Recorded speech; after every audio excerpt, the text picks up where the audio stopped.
Idylls of the King. By Alfred, Lord Tennyson. Idylls of the King. The Coming of Arthur. Leodegrance, the king of Cameliard, had one fair daughter, and none other child. And she was the fairest of all flesh on earth. Guinevere, and in her his one delight. For many a petty king ere Arthur came, ruled in this isle, and ever waging war. Each upon other, wasted all the land. And still from time to time the heathen host swarmed over seas, and harried what was left. And so there grew great tracts of wilderness, wherein the beast was ever more and more. But man was less and less, till Arthur came. For first Aurelius lived and fought and died. And after him King Uther fought and died. But either failed to make the kingdom one.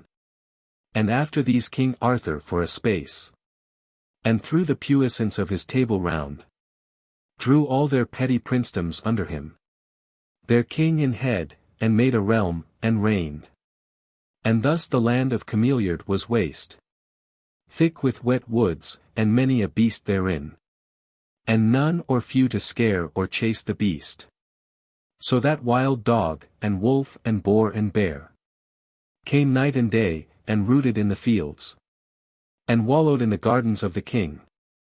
And ever and anon the wolf would steal the children and devour, but now and then her own brood lost or dead, lent her fierce teat to human sucklings. And the children, housed in her foul den, there at their meat would growl, and mock their foster mother on 4 feet. Till, straightened, they grew up to wolf-like men, worse than the wolves. And King Leodegrance groaned for the Roman legions here again. And Caesar's eagle, then his brother King Urien, assailed him, last a heathen horde, reddening the sun with smoke and earth with blood. And on the spike that split the mother's heart, spitting the child, brake on him, till, amazed, he knew not whither he should turn for aid. But, for he heard of Arthur newly crowned, though not without an uproar made by those who cried, he is not Uther's son, the king sent to him, saying, Arise, and help us thou. For here between the man and beast we die.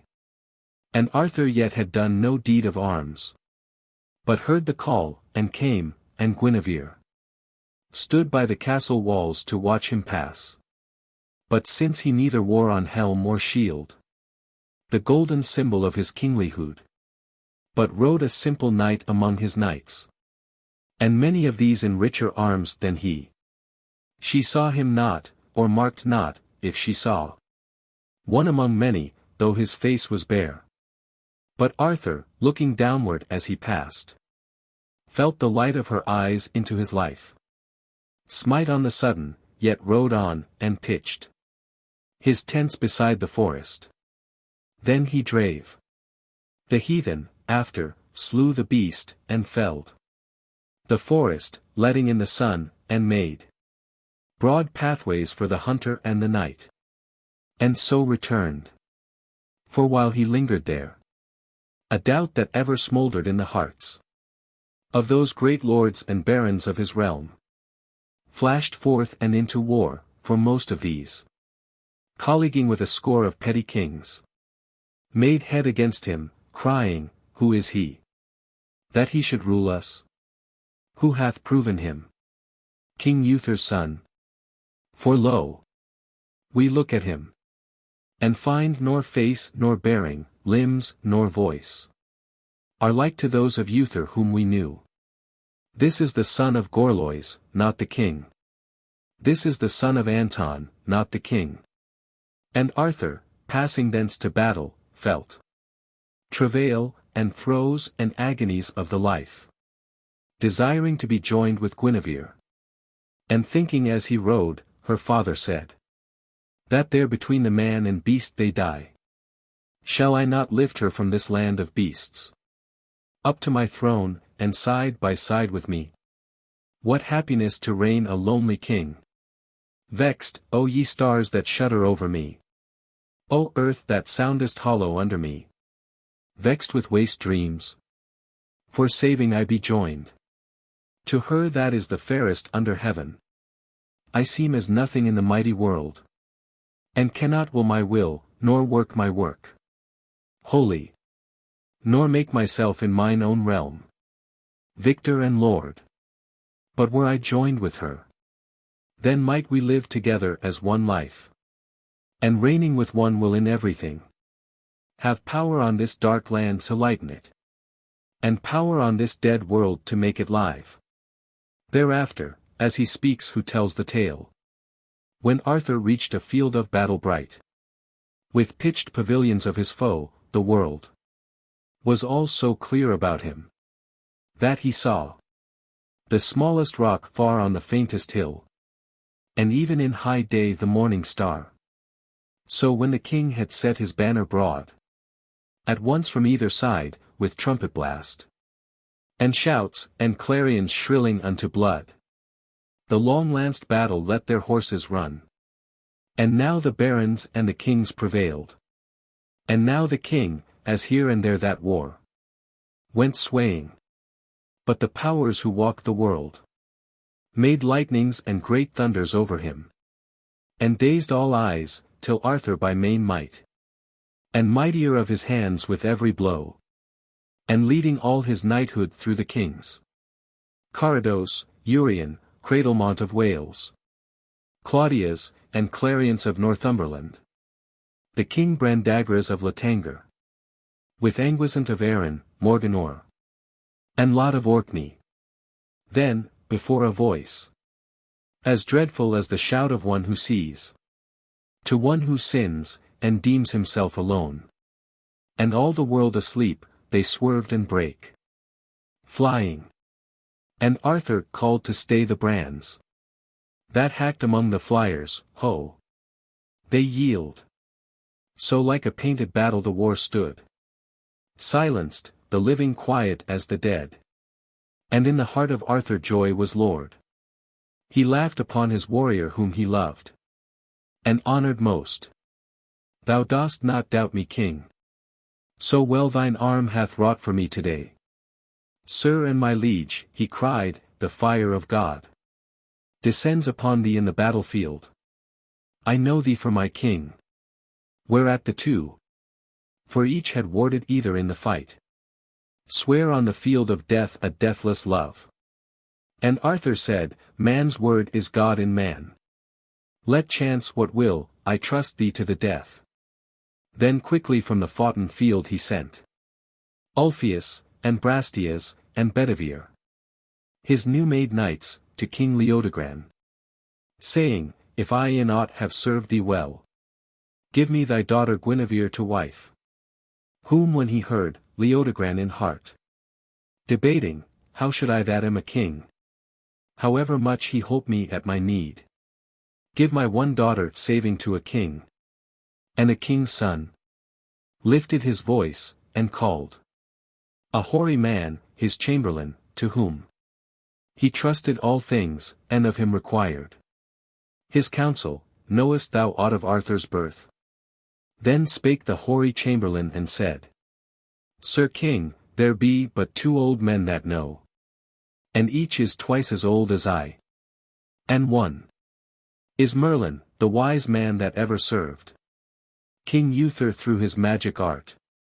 And one is Merlin's master, so they call him, Blaise, who taught him magic, but the scholar ran before the master, and so far, that Blaise laid magic by, and sat him down, and wrote all things and whatsoever Merlin did, in one great annal book, where after years we'll learn the secret of our Arthur's birth. To whom the king Leodogran replied, O friend, had I been holpen half as well by this King Arthur as by thee today, then beast and man had had their share of me. But summon here before us yet once more Ulfius, and Brastias, and Bedivere. Then, when they came before him, the king said, I have seen the cuckoo chased by lesser fowl, and reason in the chase, but wherefore now do these your lords stir up the heat of war? Some calling Arthur born of Gorlois. Others of Anton. Tell me, ye yourselves. Hold ye this Arthur for King Uther's son? And Ulfius and Brastias answered, Aye. Then Bedivere, the first of all his knights, knighted by Arthur at his crowning, spake. For bold in heart and act and word was he, whenever slander breathed against the king. Sir, there be many rumors on this head. For there be those who hate him in their hearts, call him baseborn. And since his ways are sweet, and theirs are bestial, hold him less than man. And there be those who deem him more than man, and dream he dropped from heaven, but my belief in all this matter, so ye care to learn. Sir, for ye know that in King Uther's time, the prince and warrior Gorlois, he that held Tintagel castle by the Cornish sea, was wedded with a winsome wife, Yern. And daughters had she borne him, one whereof Lot's wife, the queen of Orkney, Belicent, hath ever like a loyal sister cleaved to Arthur, but a son she had not borne. And Uther cast upon her eyes of love. But she, a stainless wife to Gorlois, so loathed the bright dishonour of his love, that Gorlois and King Uther went to war. And overthrown was Gorlois and slain. Then Uther in his wrath and heat besieged Yern within Tintagel, where her men, seeing the mighty swarm about their walls, left her and fled, and Uther entered in. And there was none to call to but himself. So, compassed by the power of the king, enforced was she to wed him in her tears. And with a shameful swiftness, afterward, not many moons, King Uther died himself, moaning and wailing for an heir to rule after him, lest the realm should go to wrack. And that same night, the night of the new year, by reason of the bitterness and grief that vexed his mother, all before his time, was Arthur born. And all as soon as born, delivered at a secret postern gate to Merlin, to be holden far apart, until his hour should come. Because the lords of that fierce day were as the lords of this wild beasts, and surely would have torn the child piecemeal among them, had they known. For each but sought to rule for his own self and hand. And many hated Uther for the sake of Gorlois. Wherefore Merlin took the child, and gave him to Sir Anton, an old knight, an ancient friend of Uther, and his wife nursed the young prince, and reared him with her own. And no man knew. And ever since the lords have foughten like wild beasts among themselves, so that the realm has gone to wrack. But now, this year, when Merlin, for his hour had come, brought Arthur forth, and set him in the hall, proclaiming, Here is Uther's heir, your king. 100 voices cried, Away with him. No king of ours. A son of Gorlois he. Or else the child of Anton, and no king. Or else baseborn. Yet Merlin through his craft, and while the people clamoured for a king, had Arthur crowned, but after, the great lords banded, and so brake out in open war. Then while the king debated with himself, if Arthur were the child of shamefulness, or born the son of Gorlois, after death, or Uther's son, and born before his time, or whether there were truth in anything said by these three, there came to Cameliard, with Gawain and young Modred, her 2 sons, Lot's wife, the queen of Orkney, Belicent, whom as he could, not as he would, the king made feast for, saying, as they sat at meat, A doubtful throne is ice on summer seas. Ye come from Arthur's court. Victor his men report him. Yea, but ye, think ye this king? So many those that hate him, and so strong. So few his knights, however brave they be, hath body enow to hold his foemen down. O king, she cried, and I will tell thee, few. Few, but all brave, all of one mind with him.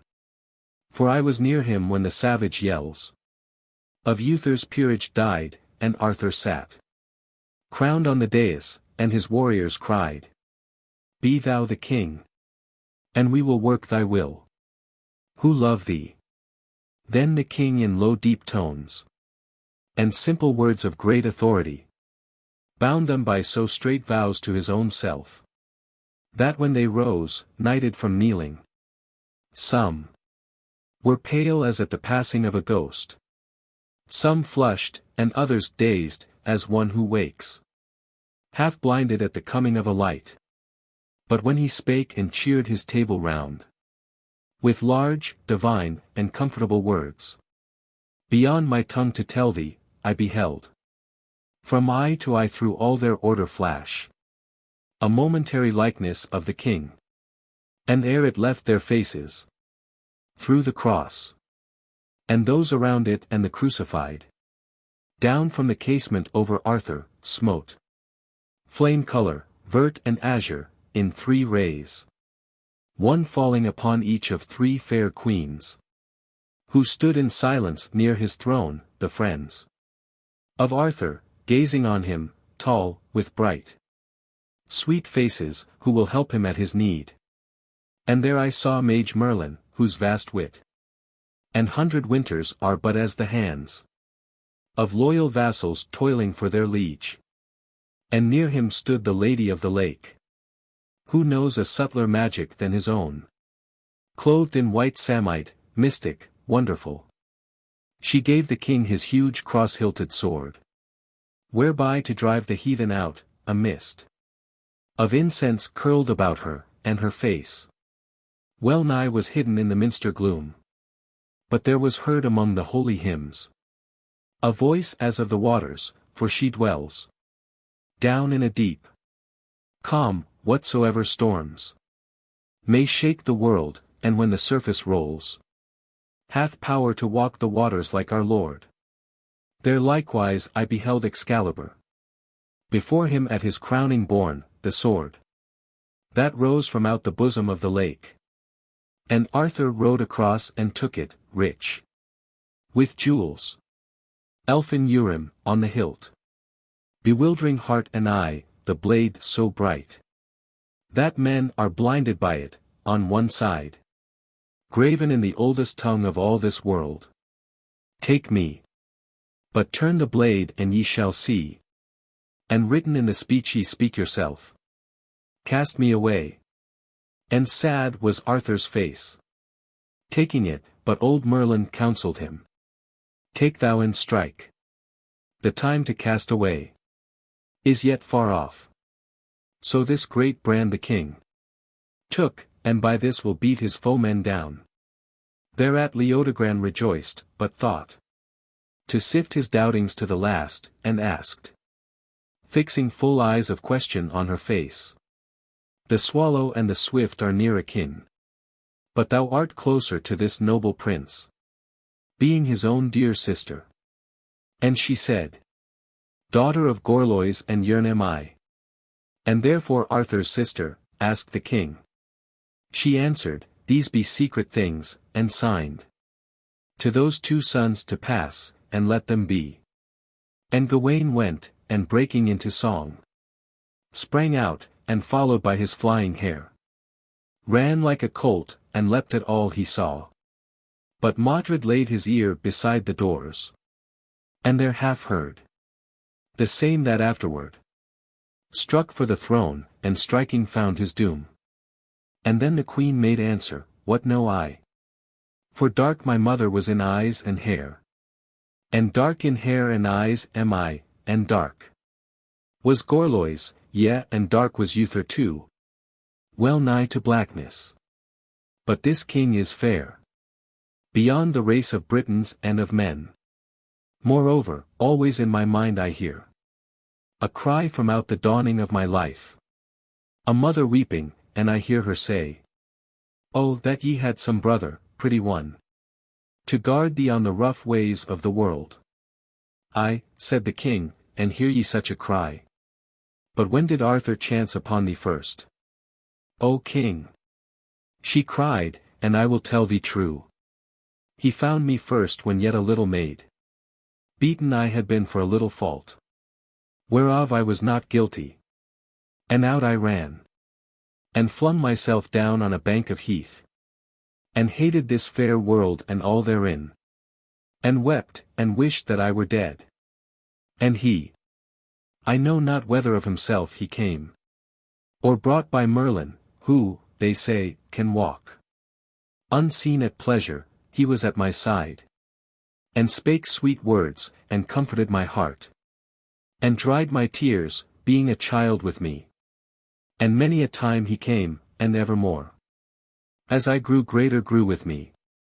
And sad at times he seemed, and sad with him was I. Stern too at times, and then I loved him not. But sweet again, and then I loved him well. And now of late I see him less and less. But those first days had golden hours for me. For then I surely thought he would be king. But let me tell thee now another tale. For Blaise, our Merlin's master, as they say, died but of late, and sent his cry to me, to hear him speak before he left his life. Shrunk like a fairy changeling lay the mage. And when I entered told me that himself and Merlin ever served about the king Uther, before he died. And on the night when Uther in Tintagel passed away, moaning and wailing for an heir, the two left the still king, and passing forth to breathe.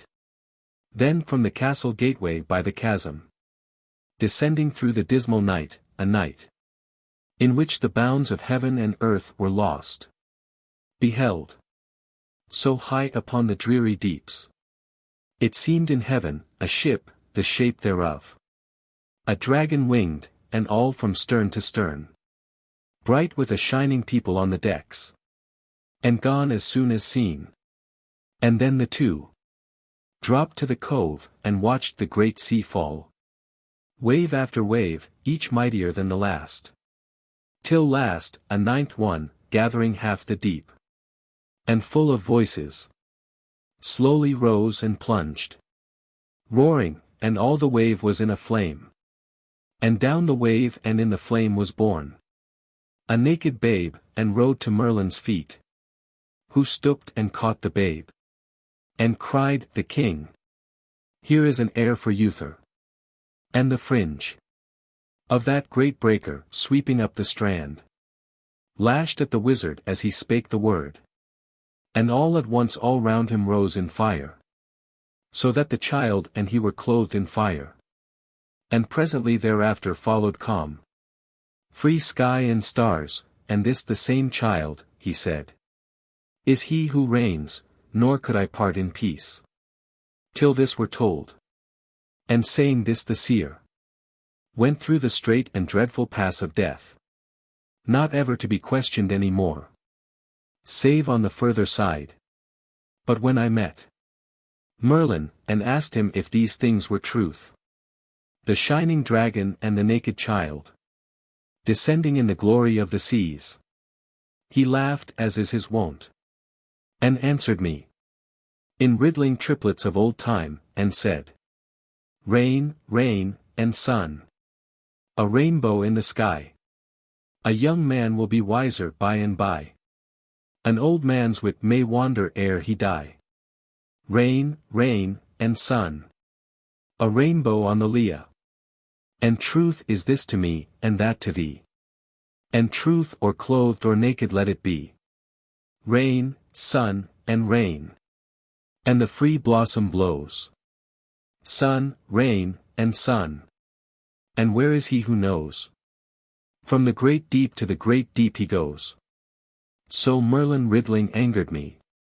But thou, fear not to give this king thy only child. Guinevere, so great bards of him will sing hereafter.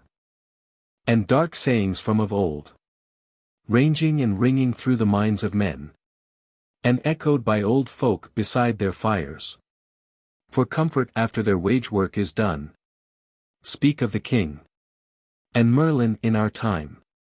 Hath spoken also, not in jest, and sworn. Though men may wound him that he will not die.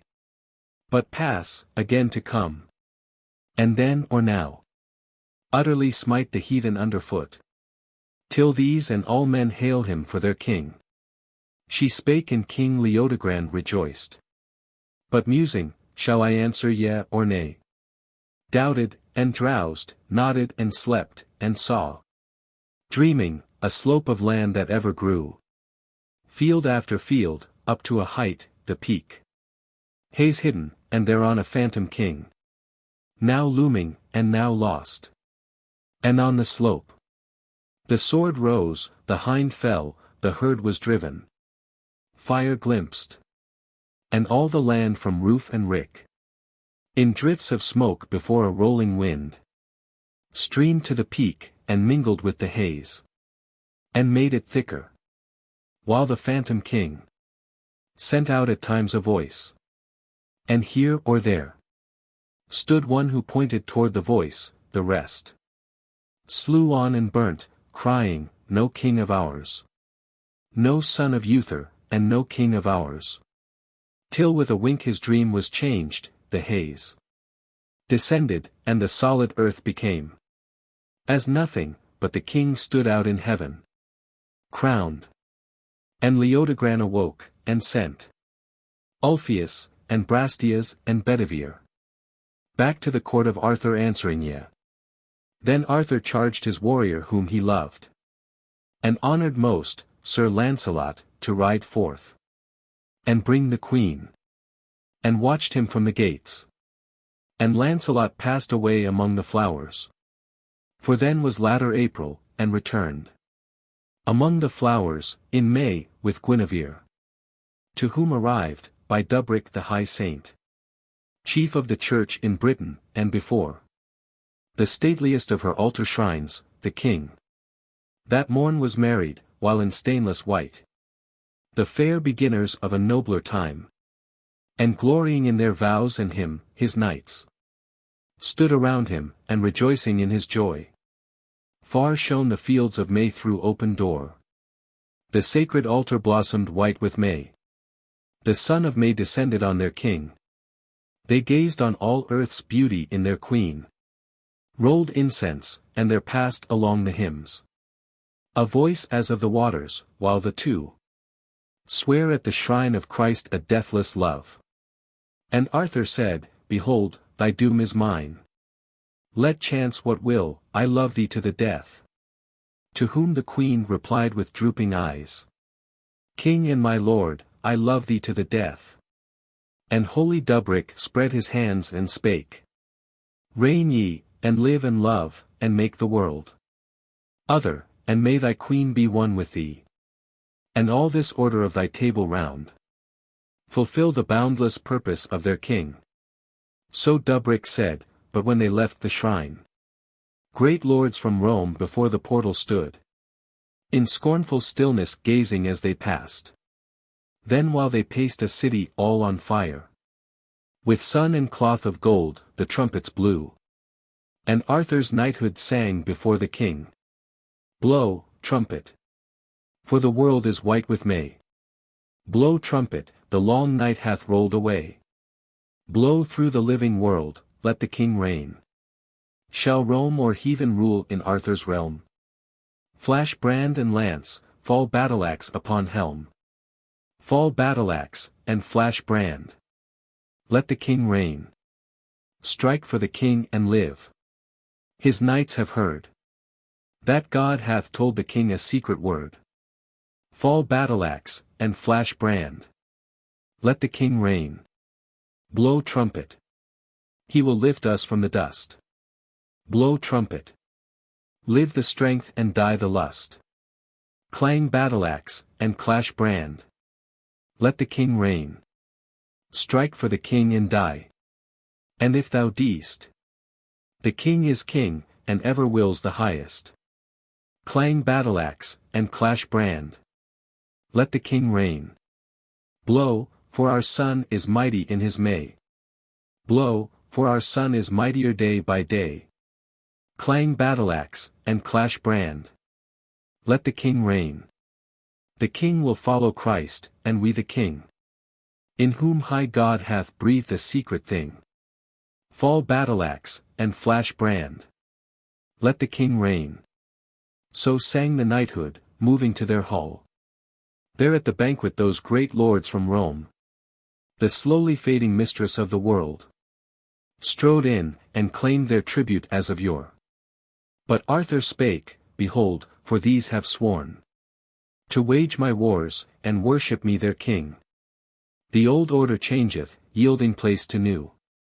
And we that fight for our fair Father Christ, seeing that ye be grown too weak and old, to drive the heathen from your Roman wall, no tribute will we pay. So those great lords drew back in wrath, and Arthur strove with Rome. And Arthur and his knighthood for a space were all one will, and through that strength the king drew in the petty princedoms under him, fought, and in 12 great battles overcame the heathen hordes, and made a realm and reigned. How do you find this book? Any thoughts about the book or the author? Any suggestion for improvement? Please take a moment to share your thoughts in a comment. If you like it, share it with your friends who might enjoy it as well. Subscribe to keep in touch. Visit CompleteAudiobooks.com for more quality content. Gareth and Lynette. The last tall son of Lot and Bellicent. And tallest, Gareth, in a showerful spring, stared at the spate. A slender shafted pine lost footing, fell, and so was whirled away. How he went down, said Gareth, as a false knight, or evil king before my lance, if lance were mine to use, O senseless cataract, bearing all down in thy precipitancy. And yet thou art but swollen with cold snows, and mine is living blood. Thou dost his will, the Maker's, and not knowest, and I that know, have strength and wit, in my good mother's hall, linger with vacillating obedience, prisoned, and kept, and coaxed, and whistled to, since the good mother holds me still a child. Good mother is bad mother unto me. A worse were better, yet no worse would I. Heaven yield her for it, but in me put force, to weary her ears with one continuous prayer, until she let me fly disc-age to sweep, in ever-hiring eagle circles up, to the great sun of glory, and thence swoop down upon all things base, and dash them dead. A knight of Arthur, working out his will, to cleanse the world. Why, Gawain, when he came with Modred hither in the summertime, asked me to tilt with him, the proven knight. Modred for want of worthier was the judge. Then I so shook him in the saddle, he said. Thou hast half prevailed against me, said so, he. Though Modred biting his thin lips was mute. For he is always sullen, what care I? And Gareth went, and hovering round her chair, asked, Mother, though ye count me still the child, sweet mother, do ye love the child? She laughed. Thou art but a wild goose to question it. Then, mother, and ye love the child, he said. Being a goose and rather tame than wild. Hear the child's story.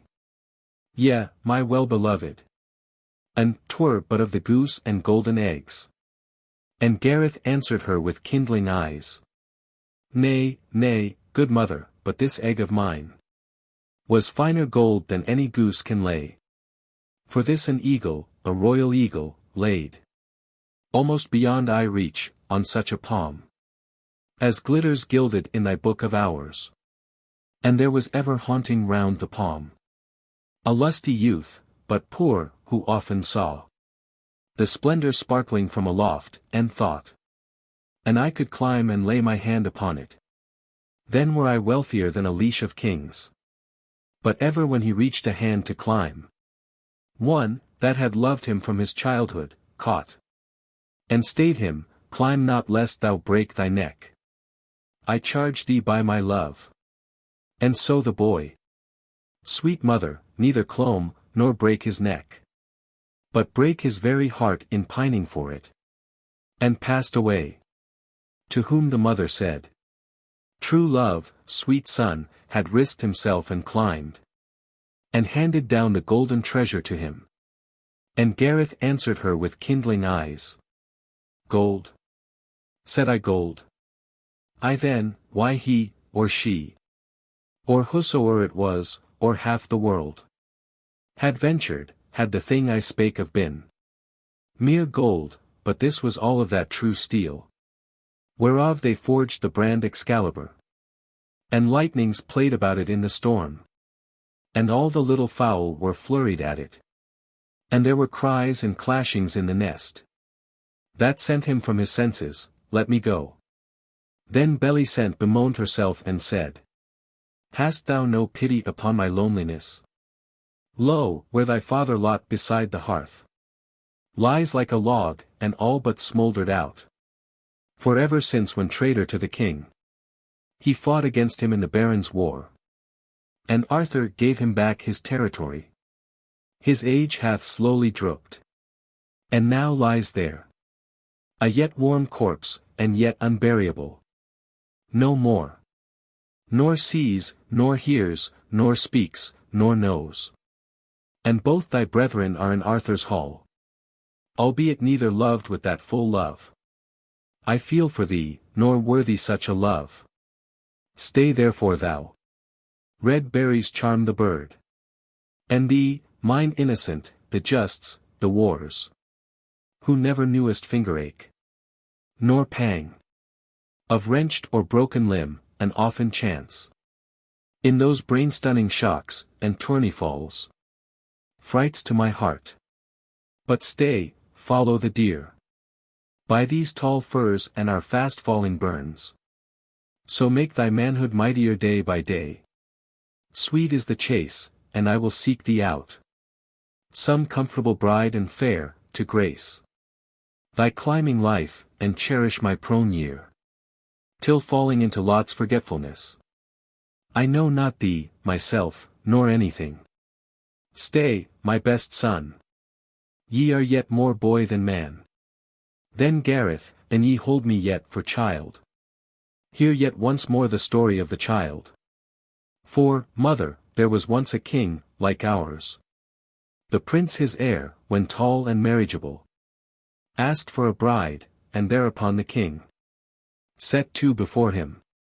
One was fair, strong, armed, but to be won by force, and many men desired her, one good lack, no man desired.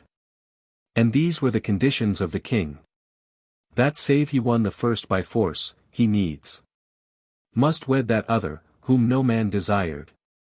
A red-faced bride who knew herself so vile, that evermore she longed to hide herself, nor fronted man or woman, eye to eye. Yea, some she cleaved to, but they died of her. And one, they called her Fame, and one, O mother, how can ye keep me tethered to you, shame? Man am I grown, a man's work must I do. Follow the deer. Follow the Christ, the King. Live pure, speak true, right wrong, follow the King. Else, wherefore born? To whom the mother said, Sweet son, for there be many who deem him not, or will not deem him, wholly proven king.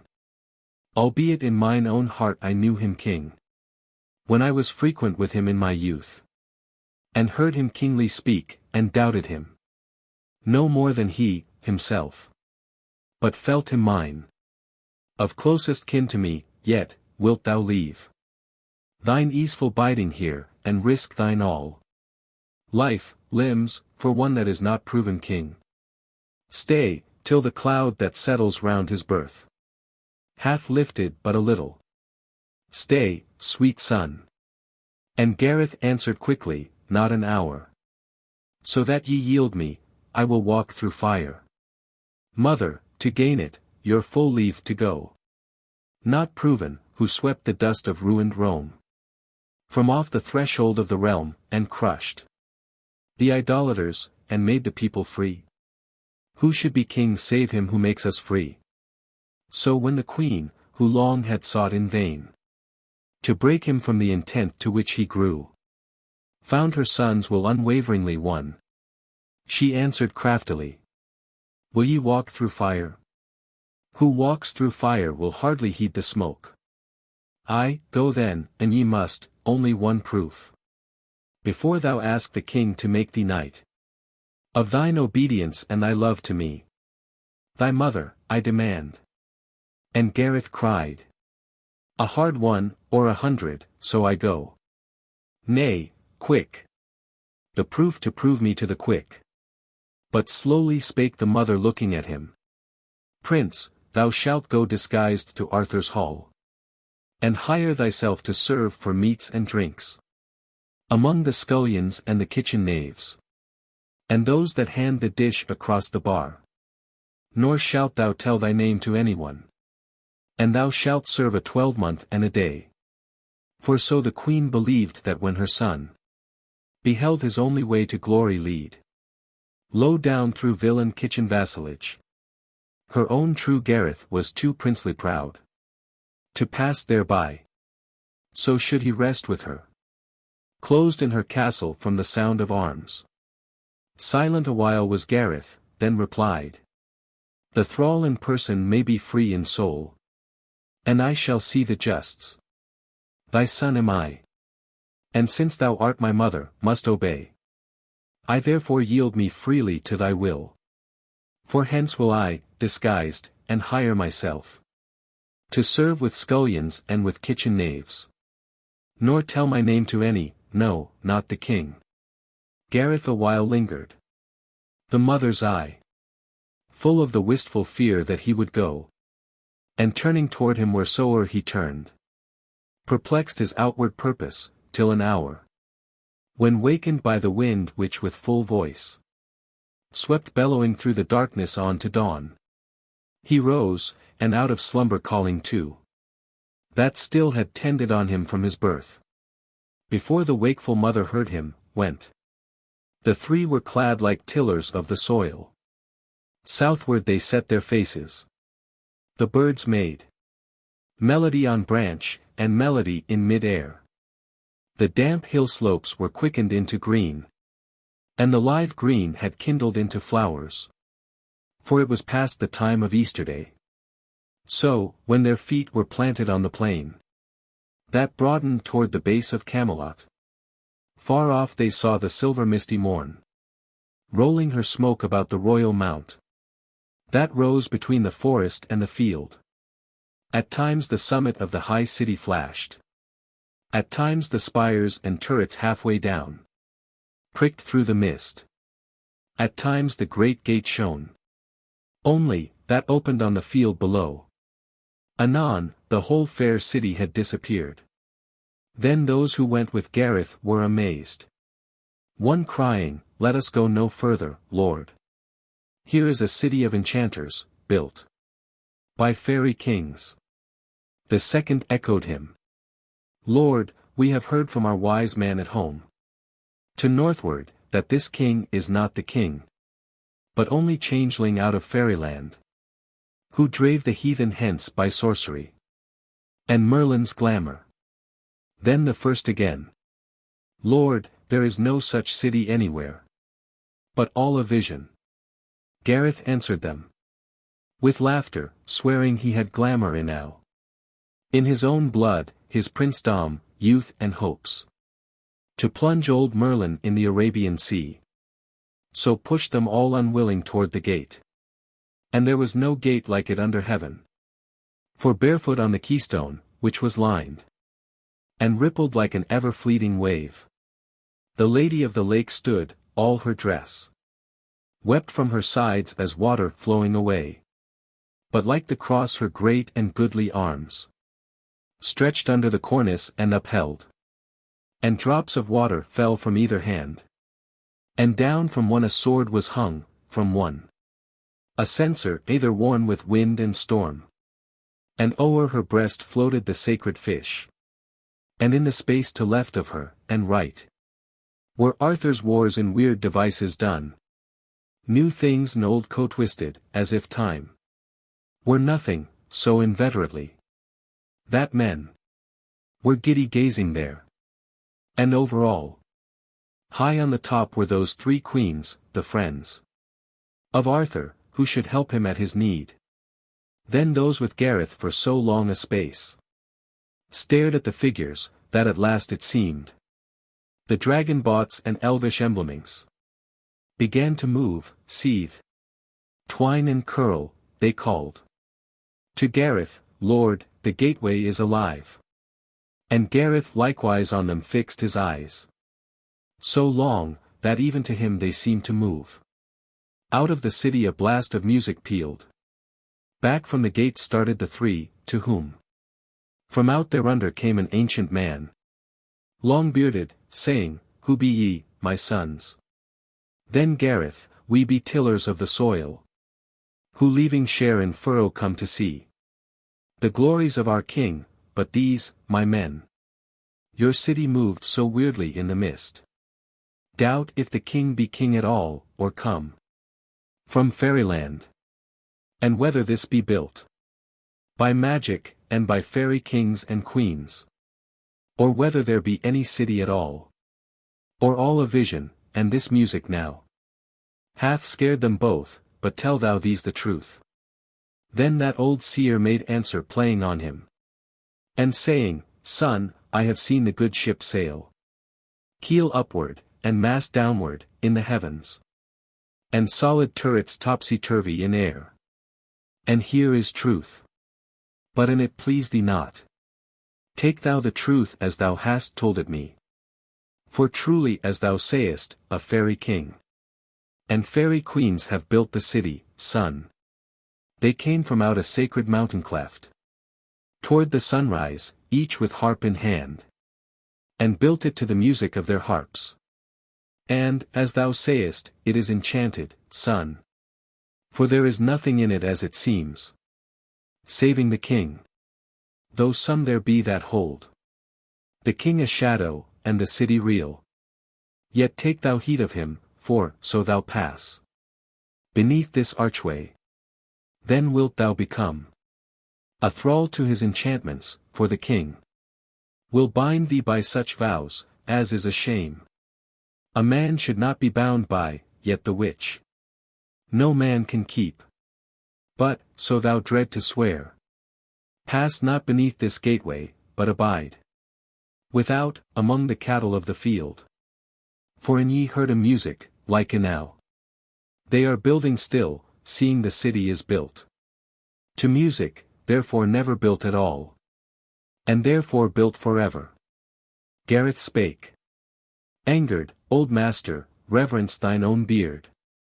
That looks as white as utter truth, and seems well nigh as long as thou art statured tall. Why mockest thou the stranger that hath been to thee fair spoken? But the seer replied, Know ye not then the riddling of the bards? Confusion, and illusion, and relation. Illusion, and occasion, and evasion. I mock thee not but as thou mockest me. And all that see thee, for thou art not who thou see meest, but I know thee who thou art. And now thou goest up to mock the king, who cannot brook the shadow of any lie. Unmockingly the mocker ending here turned to the right, and passed along the plain. Whom Gareth looking after said, My men, our one white lie sits like a little ghost here on the threshold of our enterprise. Let love be blamed for it, not she, nor I. Well, we will make amends with all good cheer. He spake and laughed, then entered with his twain Camelot, a city of shadowy palaces, and stately, rich in emblem and the work of ancient kings who did their days in stone, which Merlin's hand, the mage at Arthur's court, knowing all arts, had touched, and everywhere at Arthur's ordinance, tipped with lessening peak and pinnacle, and had made it spire to heaven. And ever and anon a knight would pass outward, or inward to the hall, his arms clashed, and the sound was good to Gareth's ear.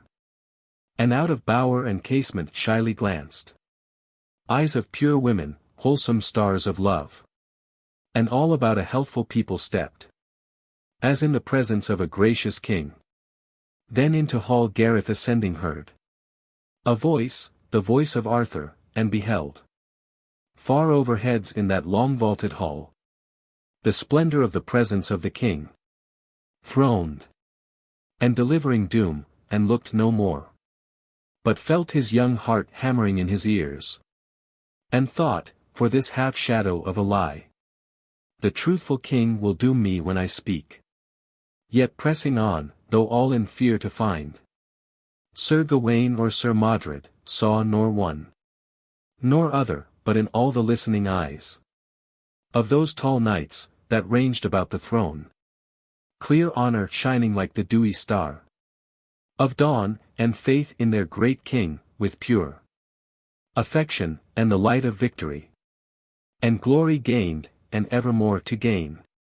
Then came a widow crying to the king, a boon, Sir King, thy father, Uther, reft from my dead lord a field with violence. For howsoe'er at first he proffered gold, yet, for the field was pleasant in our eyes, we yielded not. And then he reft us of it, perforce, and left us neither gold nor field. Said Arthur, whether would ye gold or field? To whom the woman weeping, nay, my lord, the field was pleasant in my husband's eye. And Arthur, have thy pleasant field again, and thrice the gold for Uther's use thereof.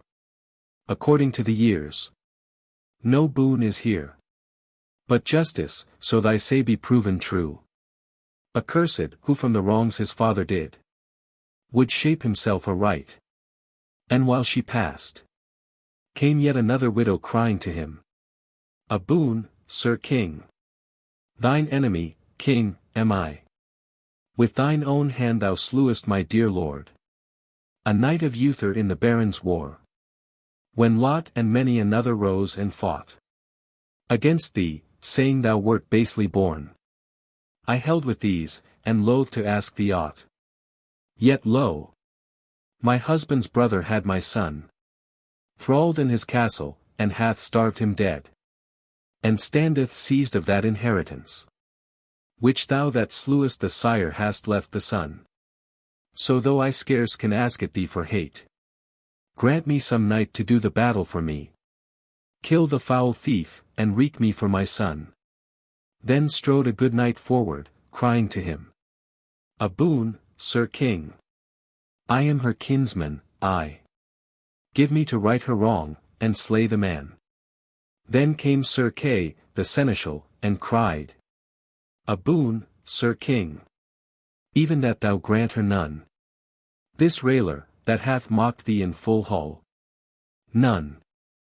Or the wholesome boon of jive and gag. But Arthur, we sit king, to help the wronged. Through all our realm, the woman loves her lord.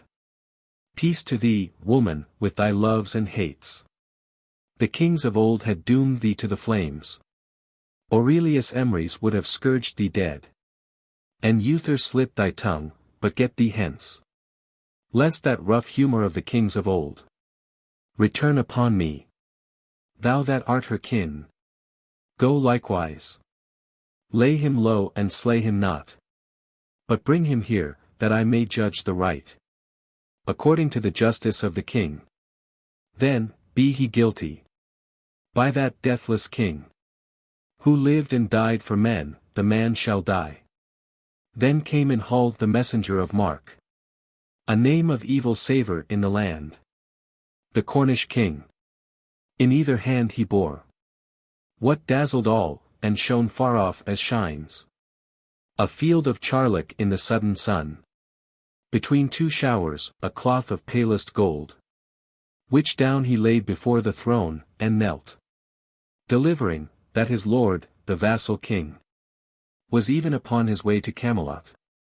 For having heard that Arthur of his grace had made his goodly cousin, Tristram, knight, and, for himself was of the greater state, being a king, he trusted his liege lord would yield him this large honour all the more. So prayed him well to accept this cloth of gold, in token of true heart and fealty. Then Arthur cried to rend the cloth, to rend in pieces, and so cast it on the hearth. An oak tree smouldered there. The goodly knight. What? Shall the shield of Mark stand among these?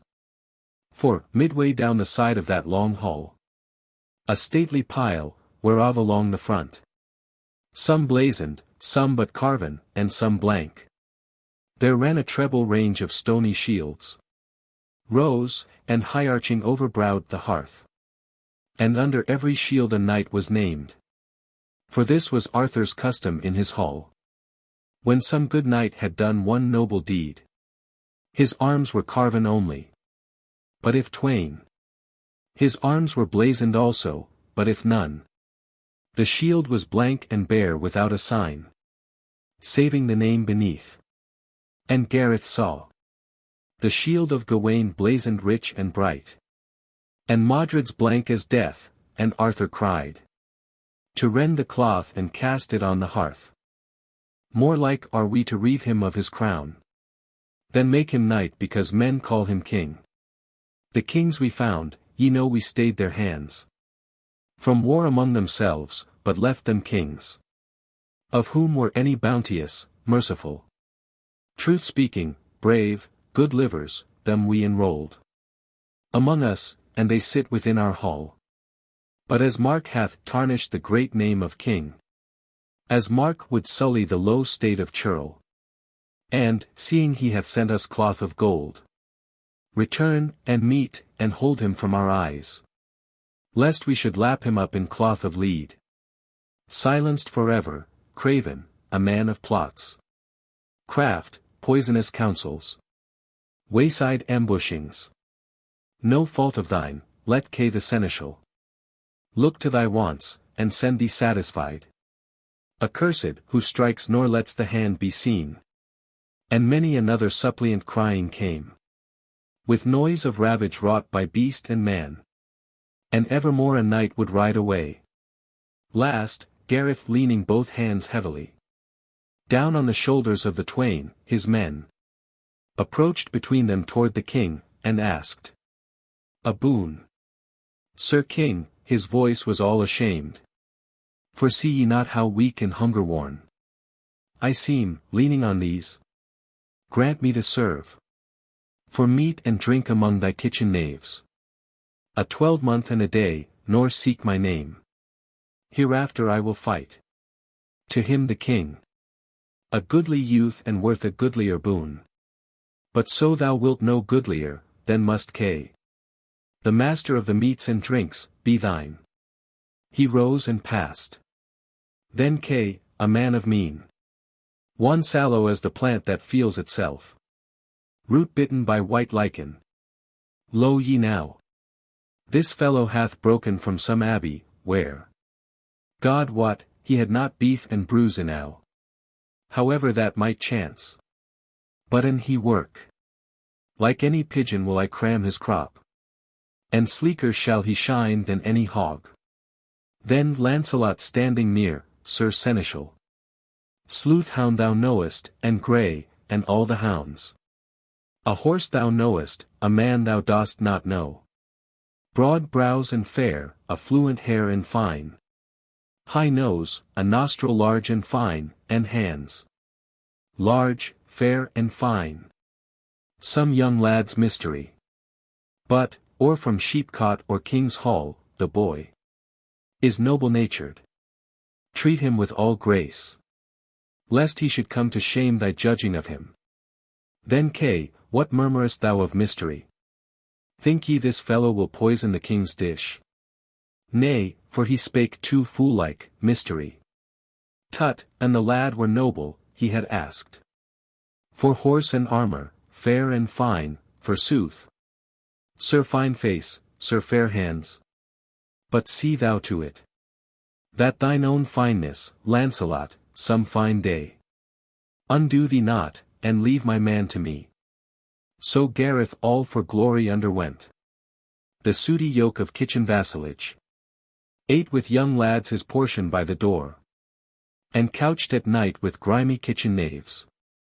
And Lancelot ever spake him pleasantly. But Kay the seneschal, who loved him not, would hustle and harry him, and labour him beyond his comrade of the hearth, and set to turn the broach, draw water, or hew wood, or grosser tasks. And Gareth bowed himself with all obedience to the king, and wrought all kind of service with a noble ease that graced the lowliest act in doing it. And when the thralls had talk among themselves, and one would praise the love that linked the king and Lancelot, how the king had saved his life in battle twice, and Lancelot once the king's. For Lancelot was the first in tournament, but Arthur mightiest on the battlefield. Gareth was glad. Or if some other told how once the wandering forester at dawn, far over the blue tarns and hazy seas, on Kererai's highest found the king, a naked babe, of whom the prophet spake. He passes to the Isle of Ilion. He passes and is healed and cannot die. Gareth was glad. But if their talk were foul, then would he whistle rapid as any lark, or carol some old roundelay, and so loud, that first they mocked, but, after, reverenced him. Or Gareth telling some prodigious tale of knights, who sliced a red life bubbling way through 20 folds of twisted dragon, held all in a gap-mouthed circle his good mates, lying or sitting round him, idle hands charmed, till Sir Kay, the seneschal, would come blustering upon them, like a sudden wind among dead leaves, and drive them all apart. Or when the thralls had sport among themselves, so there were any trial of mastery, he, by 2 yards in casting bar or stone, was counted best. And if there chanced a joust, so that Sir Kay nodded him leave to go, would hurry thither, and when he saw the knights clash like the coming and retiring wave, and the spear spring, and good horse reel, the boy was half beyond himself for ecstasy. So for a month he wrought among the thralls. But in the weeks that followed, the good queen, repentant of the word she made him swear, and saddening in her childless castle, sent between the increscent and decrescent moon arms for her son, and loosed him from his vow. This, Gareth hearing from a squire of Lot, with whom he used to play at tourney once, when both were children, and in lonely haunts would scratch a ragged oval on the sand, and each at either dash from either end. Shame never made girl redder than Gareth joy. He laughed, he sprang out of the smoke, at once. I leap from Satan's foot to Peter's knee. These news be mine, none others, nay, the king's. Descend into the city, whereon he sought the king alone, and found, and told him all. I have staggered thy strong Gawain in a tilt. For pastime, yea, he said it, joust can I. Make me thy knight, in secret. Let my name be hidden, and give me the first quest, I spring like flame from ashes. Here the king's calm eye fell on, and checked, and made him flush, and bow lowly, to kiss his hand, who answered him. Son, the good mother let me know thee here, and sent her wish that I would yield thee thine. Make thee my knight. My knights are sworn to vows of utter hardihood, utter gentleness, and, loving, utter faithfulness in love, and uttermost obedience to the king. Then Gareth, lightly springing from his knees. My king, for hardihood I can promise thee, for uttermost obedience make demand, of whom ye gave me to, the seneschal, no mellow master of the meats and drinks. And as for love, God wot, I love not yet, but love I shall, God willing. And the king, make thee my knight in secret. Yea, but he, our noblest brother, and our truest man, And one with me in all, he needs must know. Let Lancelot know, my king, let Lancelot know. Thy noblest and thy truest. And the king. But wherefore would ye men should wonder at you? Nay, rather for the sake of me, their king. And the deed sake my knighthood do the deed. Than to be noised of. Merrily Gareth asked. Have I not earned my cake in baking of it? Let be my name until I make my name. My deeds will speak, it is but for a day. So with a kindly hand on Gareth's arm, smiled the great king, and half unwillingly, loving his lusty youthhood yielded to him. Then, after summoning Lancelot privily, I have given him the first quest, he is not proven. Look therefore when he calls for this in hall. Thou get to horse and follow him far away. Cover the lions on thy shield, and see. Far as thou mayest, he be nor ta'en nor slain. Then that same day there passed into the hall a damsel of high lineage, and a brow May blossom, and a cheek of apple blossom. Hawk eyes. And lightly was her slender nose, tip-tilted like the petal of a flower. She into hall passed with her page and cried, O king, for thou hast driven the foe without. See to the foe within. Bridge, ford, beset by bandits, everyone that owns a tower. The lord for half a league. Why sit ye there? Rest would I not, Sir King, an I were king. Till even the lonest hold were all as free from cursed bloodshed, as thine altar cloth. From that best blood it is a sin to spill. Comfort thyself, said Arthur. I nor mine.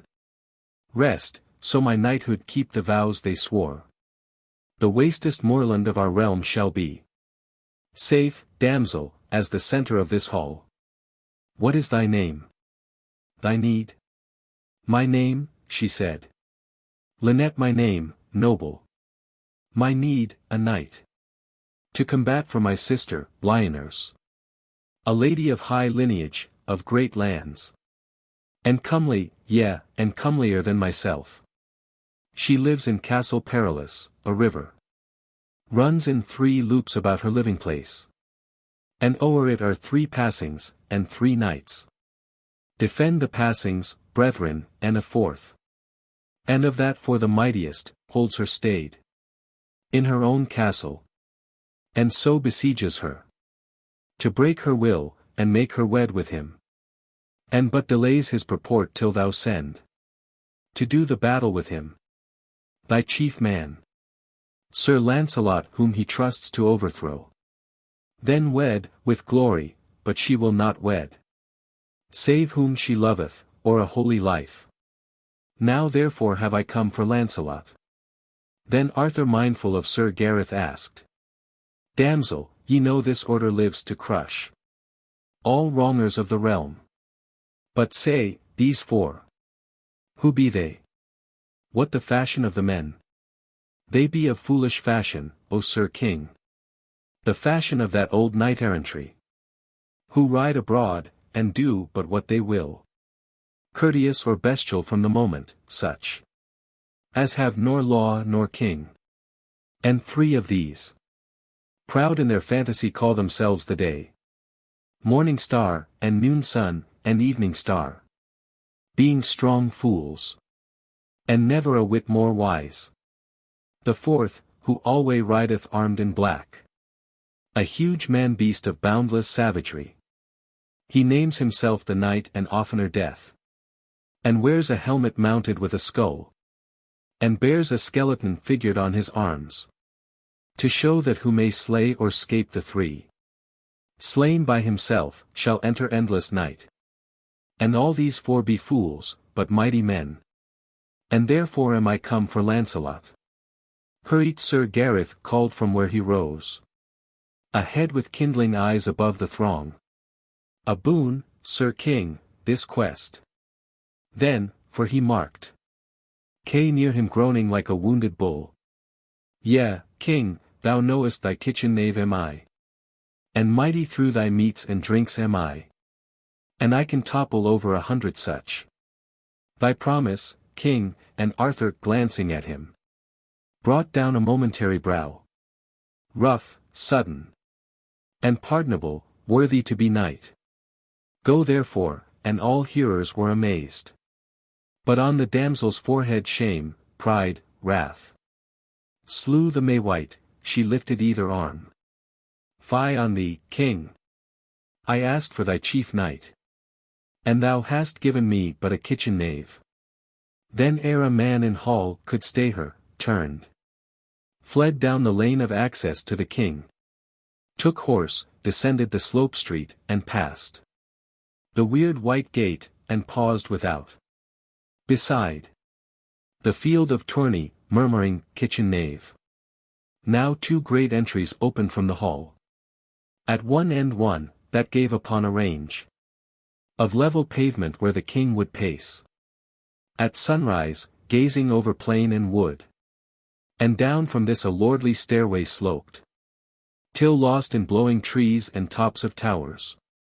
And out by this main doorway passed the king. But one was counter to the hearth, and rose high that the highest crested helm could ride there through nor graze, and by this entry fled the damsel in her wrath.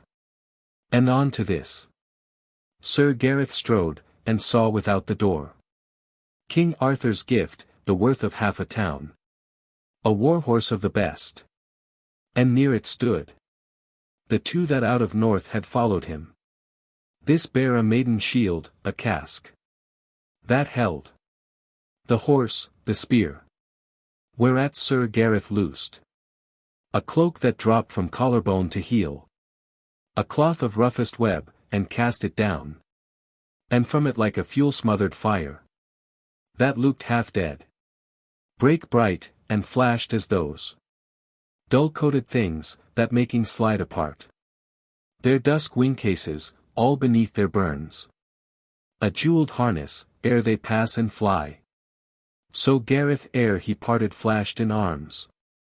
Then as he donned the helm, and took the shield, and mounted horse and grasped a spear, of grain, storm strengthened on a windy sight, and tipped with trenchant steel, around him slowly pressed the people, while from out of kitchen came the thralls and throng, and seeing who had worked lustier than any, and whom they could but love, mounted in arms, threw up their caps and cried, God bless the king, and all his fellowship.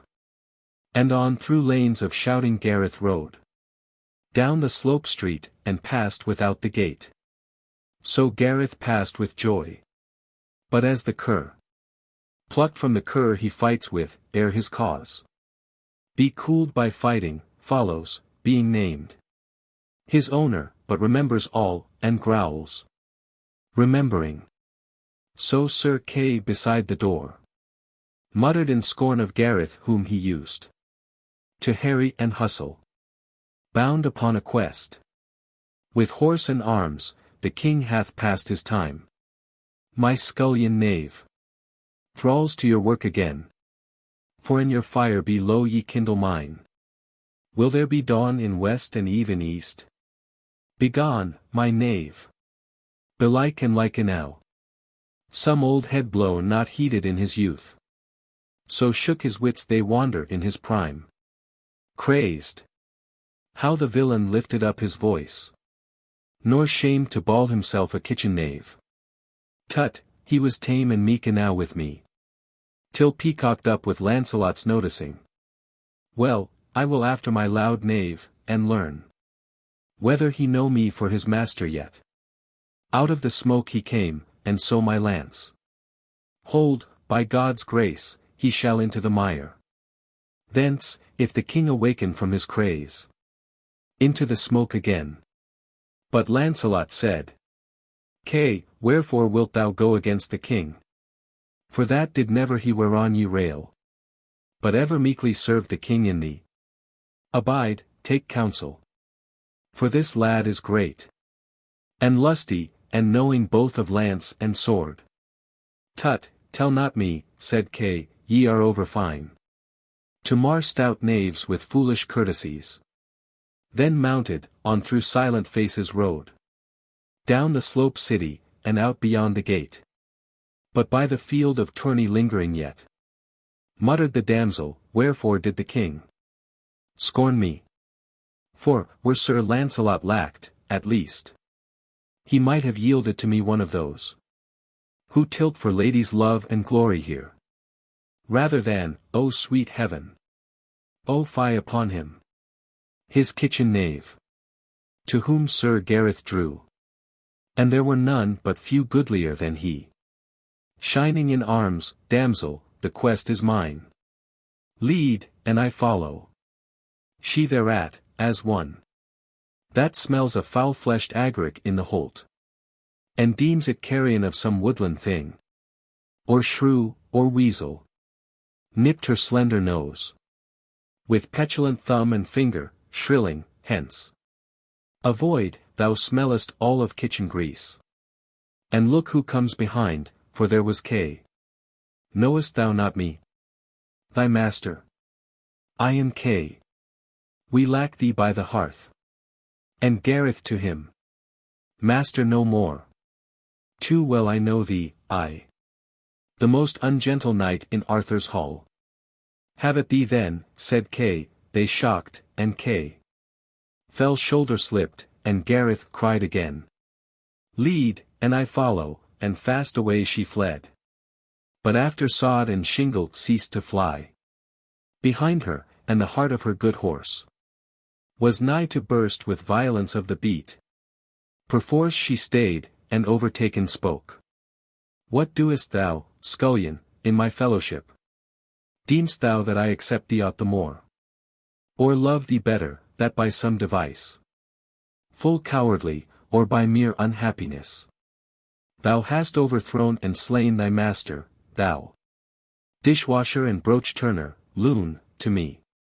Thou smellest all of kitchen as before.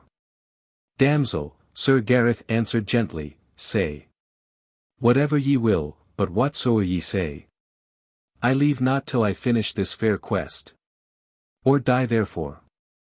Ay, wilt thou finish it? Sweet lord, how like a noble knight he talks. The listening rogue hath caught the manner of it. But, knave, anon thou shalt be met with, knave. And then by such a one that thou for all the kitchen brews that was ever supped, shalt not once dare to look him in the face. I shall assay, said Gareth with a smile. That maddened her, and away she flashed again. Down the long avenues of a boundless wood. And Gareth following was again benaved. Sir Kitchen Knave, I have missed the only way where Arthur's men are set along the wood. The wood is nigh as full of thieves as leaves. If both be slain, I am rid of thee. But yet, Sir Scullion, canst thou use that spit of thine? Fight, and thou canst, I have missed the only way. So till the dusk that followed evensong, rode on the two, reviler and reviled. Then after one long slope was mounted, saw, bowl-shaped, through tops of many thousand pines, a gloomy glade hollow slowly sink to westward, in the deeps whereof a mere, round as the red eye of an eagle-owl, under the half-dead sunset glared. And shouts ascended, and there brake a serving man, flying from out of the black wood, and crying, they have bound my lord to cast him in the mere. Then Gareth, bound am I to right the wronged, but straightlier bound am I to bide with thee. And when the damsel spake contemptuously, lead, and I follow, Gareth cried again. Follow, I lead, so down among the pines he plunged. And there, black-shadowed nigh the mere, and mid thigh-deep in bulrushes and reed, saw 6 tall men hailing a 7th along, a stone about his neck to drown him in it. 3 with good blows he quieted, but 3 fled through the pines, and Gareth loosed the stone from off his neck, then in the mere beside tumbled it, oilily bubbled up the mere.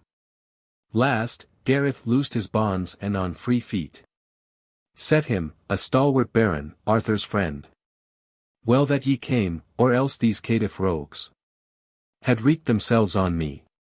Good cause is theirs to hate me, for my wont hath ever been to catch my thief, and then like vermin here drown him, and with a stone about his neck. And under this one water many of them lie rotting, but at night let go the stone, and rise, and flickering in a grimly light dance on the mere.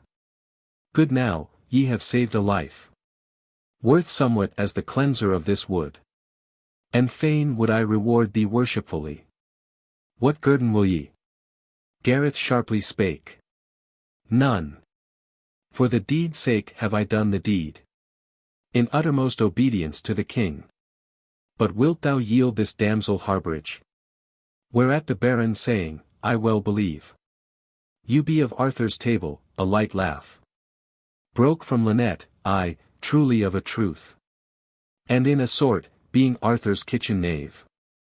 But deem not I accept thee aught the more, scullion, for running sharply with thy spit down on a rout of craven foresters. A thresher with his flail had scattered them. Nay, for thou smellest of the kitchen still. But in this lord will yield us harbourage. Well. So she spake. A league beyond the wood. All in a full fair manner and a rich. His towers where that day a feast had been held in high hall, and many a viand left. And many a costly cate received the three.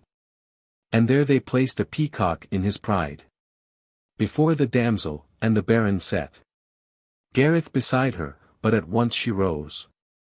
Meseems, that here is much discourtesy, setting this knave, Lord Baron, at my side. Hear me, this morn I stood in Arthur's hall, and prayed the king would grant me Lancelot to fight the brotherhood of day and night, the last a monster unsubduable of any save of him for whom I called. Suddenly bawls this frontless kitchen knave. The quest is mine. Thy kitchen knave am I. And mighty through thy meats and drinks am I.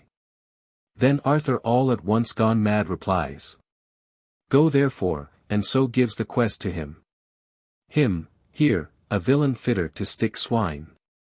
Then ride abroad redressing women's wrong. Or sit beside a noble gentlewoman. Then half ashamed and part amazed, the lord now looked at one and now at other, left the damsel by the peacock in his pride. And, seating Gareth at another board, sat down beside him, ate and then began. Friend, whether thou be kitchen knave, or not, or whether it be the maiden's fantasy, and whether she be mad, or else the king, or both or neither, or thyself be mad, I ask not, but thou strikest a strong stroke.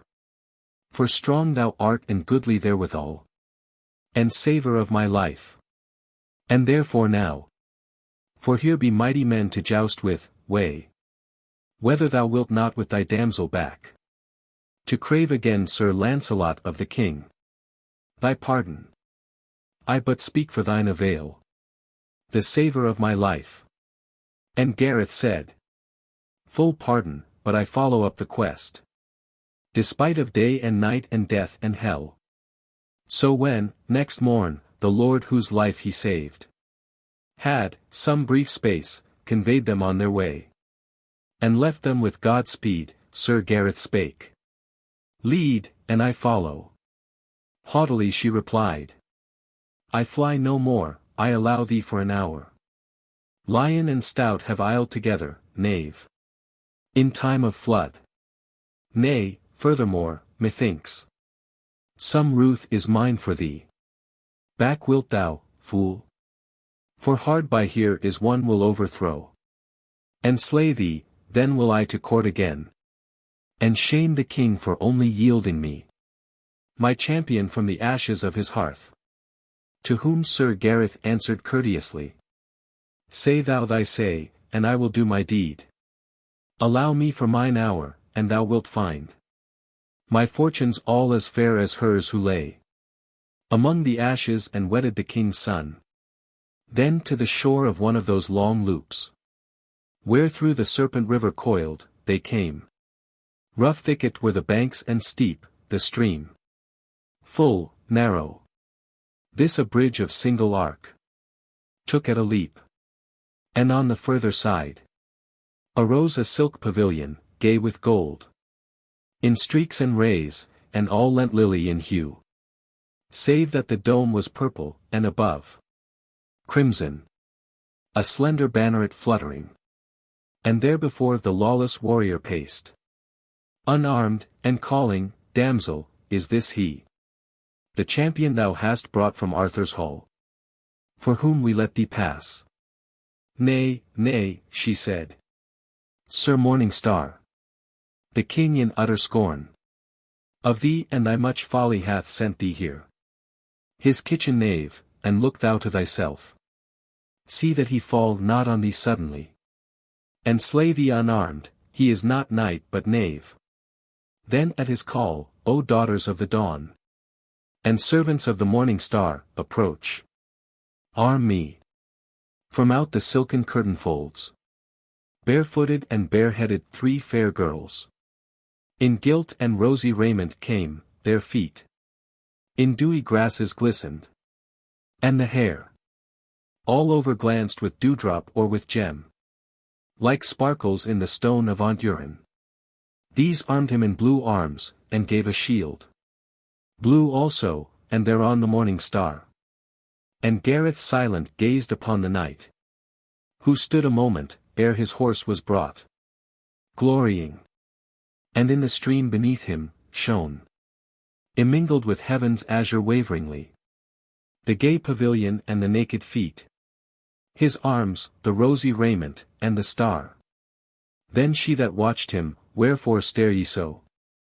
Thou shakest in thy fear, there yet is time. Flee down the valley before he get to horse. Who will cry shame?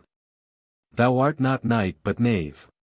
Said Gareth, Damsel, whether knave or knight. Far liefer had I fight a score of times, than hear thee so missy me and revile. Fair words were best for him who fights for thee, but truly foul are better, for they send that strength of anger through mine arms. I know that I shall overthrow him. And he that bore the star, when mounted, cried from o'er the bridge, a kitchen knave, and sent in scorn of me. Such fight not I, but answer scorn with scorn. For this were shame to do him further wrong. Then set him on his feet, and take his horse and arms, and so return him to the king. Come, therefore, leave thy lady lightly, knave. Avoid, for it beseemeth not a knave to ride with such a lady. Dog, thou least. I spring from loftier lineage than thine own. He spake. And all at fiery speed the two shocked on the central bridge, and either spear bent but not brake, and either knight at once hurled as a stone from out of a catapult. Beyond his horse's crupper and the bridge fell, as if dead, but quickly rose and drew. And Gareth lashed so fiercely with his brand, he drave his enemy backward down the bridge. The damsel crying, well stricken, kitchen knave. Till Gareth's shield was cloven, but one stroke laid him that clove it grovelling on the ground. Then cried the fallen, take not my life, I yield. And Gareth, so this damsel ask it of me. Good, I accord it easily as a grace. She reddening, insolent scullion, I of thee. I bound to thee for any favour asked. Then he shall die. And Gareth there unlaced his helmet as to slay him, but she shrieked. Be not so hardy, scullion, as to slay one nobler than thyself. Damsel, thy charge is an abounding pleasure to me. Knight, thy life is thine at her command. Arise, and quickly pass to Arthur's hall, and say, his kitchen knave hath sent thee.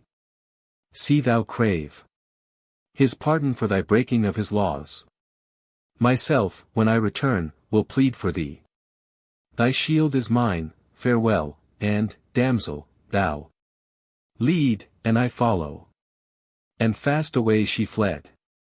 Then when he came upon her, spake, methought, Knave, when I watched thee striking on the bridge, the savour of thy kitchen came upon me.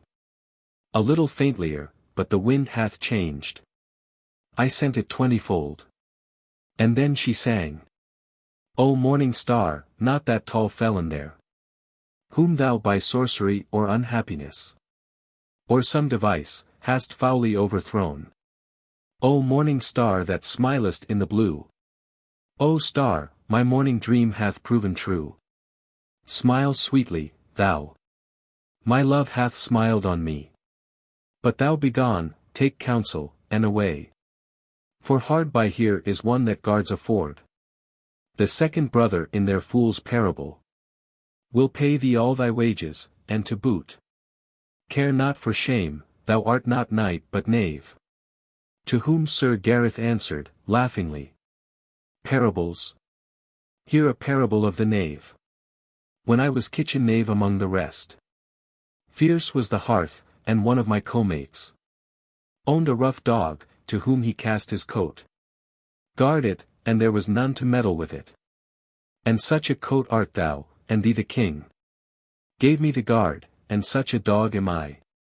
To worry, and not to flee, and, knight or knave, the knave that doth thee service as full knight is all as good, meseems, as any knight toward thy sister's freeing. I, Sir Knave. I, knave, because thou strikest as a knight. Being but knave, I hate thee all the more. Fair damsel, you should worship me the more. That, being but knave, I throw thine enemies. I, she said, but thou shalt meet thy match. So when they touched the second river loop, huge on a huge red horse, and all in mail, burnished to blinding, shone the noonday sun. Beyond a raging shallow, as if the flower that blows a globe of after arrowlets 10,000-fold had grown, flashed the fierce shield, all sun. And Gareth's eyes had flying blots before them when he turned from watching him. He from beyond the roaring shallow roared, What doest thou, brother, in my marches here? And she athwart the shallow shrilled again, Here is a kitchen knave from Arthur's hall, hath overthrown thy brother, and hath his arms. Ugh! Cried the sun, and visoring up a red and cipher face of rounded foolishness, pushed horse across the foamings of the ford. Whom Gareth met midstream, no room was there for lance or tourney skill, for strokes they struck with sword, and these were mighty. The new knight had fear he might be shamed. But as the sun heaved up a ponderous arm to strike the fifth, the hoof of his horse slipped in the stream descended, and the sun was washed away. Then Gareth laid his lance athwart the ford, so drew him home, but he that fought no more, as being all bone battered on the rock, yielded. And Gareth sent him to the king. Myself when I return will plead for thee. Lead, and I follow. Quietly she led.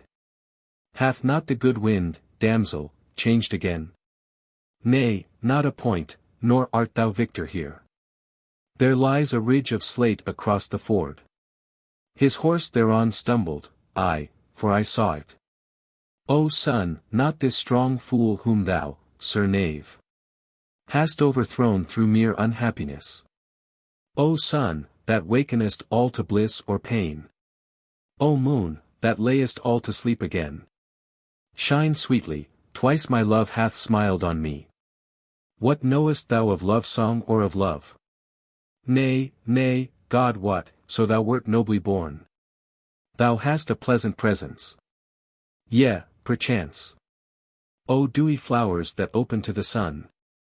O dewy flowers that close when day is done. Blow sweetly, twice my love hath smiled on me. What knowest thou of flowers, except, belike, to garnish meats with? Hath not our good king, who lent me thee, the flower of kitchendom, a foolish love for flowers? What stick ye round the pasty? Wherewithal deck the boar's head? Flowers? Nay, the boar hath rosemaries and bay. O birds, that warble to the morning sky! O birds that warble as the day goes by! Sing sweetly, twice my love hath smiled on me. What knowest thou of birds, lark, mavis, merle, linnet? What dream ye when they utter forth? May music growing with the growing light, their sweet sun worship? These be for the snare. So runs thy fancy, these be for the spit. Larding and basting. See thou have not now larded thy last, except thou turn and fly. There stands the third fool of their allegory. For there beyond a bridge of treble bow, all in a rose red from the west, and all naked it seemed, and glowing in the broad, deep dimpled current underneath, the night, that named himself the Star of Evening, stood. And Gareth, wherefore waits the madman there, naked in open dayshine? Nay, she cried, not naked, only wrapped in hardened skins, that fit him like his own.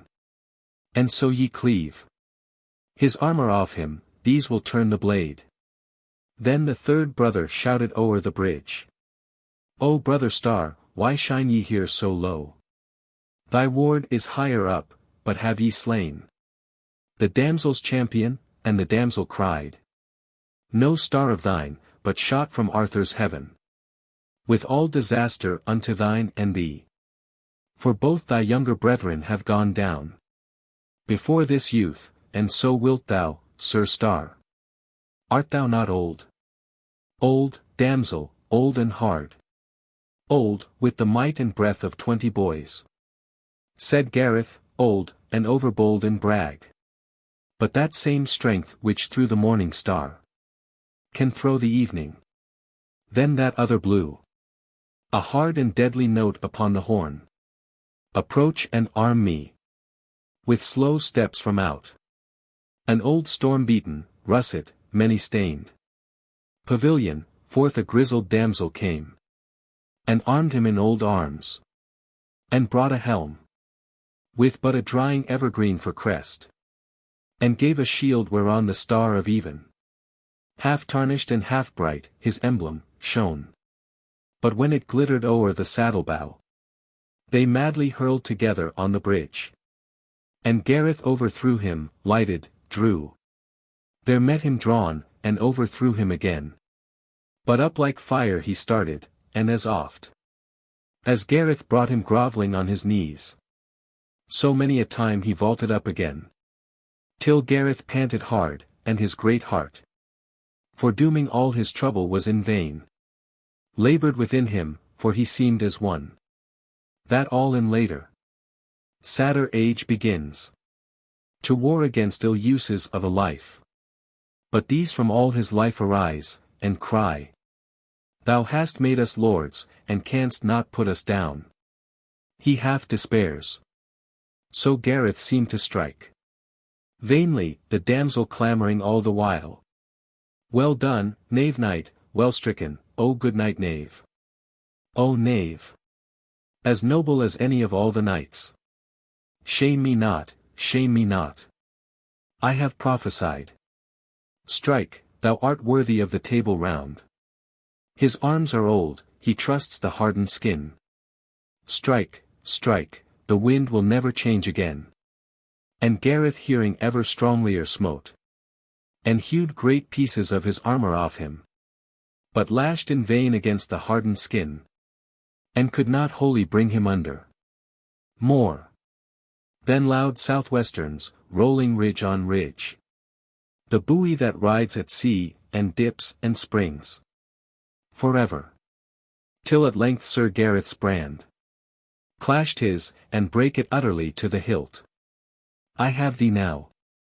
But forth that other sprang, and, all unknightlike, writhed his wiry arms around him, till he felt, despite his mail, strangled, but straining even his uttermost cast. And so hurled him headlong o'er the bridge, down to the river, sink or swim, and cried, "Lead, and I follow." But the damsel said, "I lead no longer, ride thou at my side.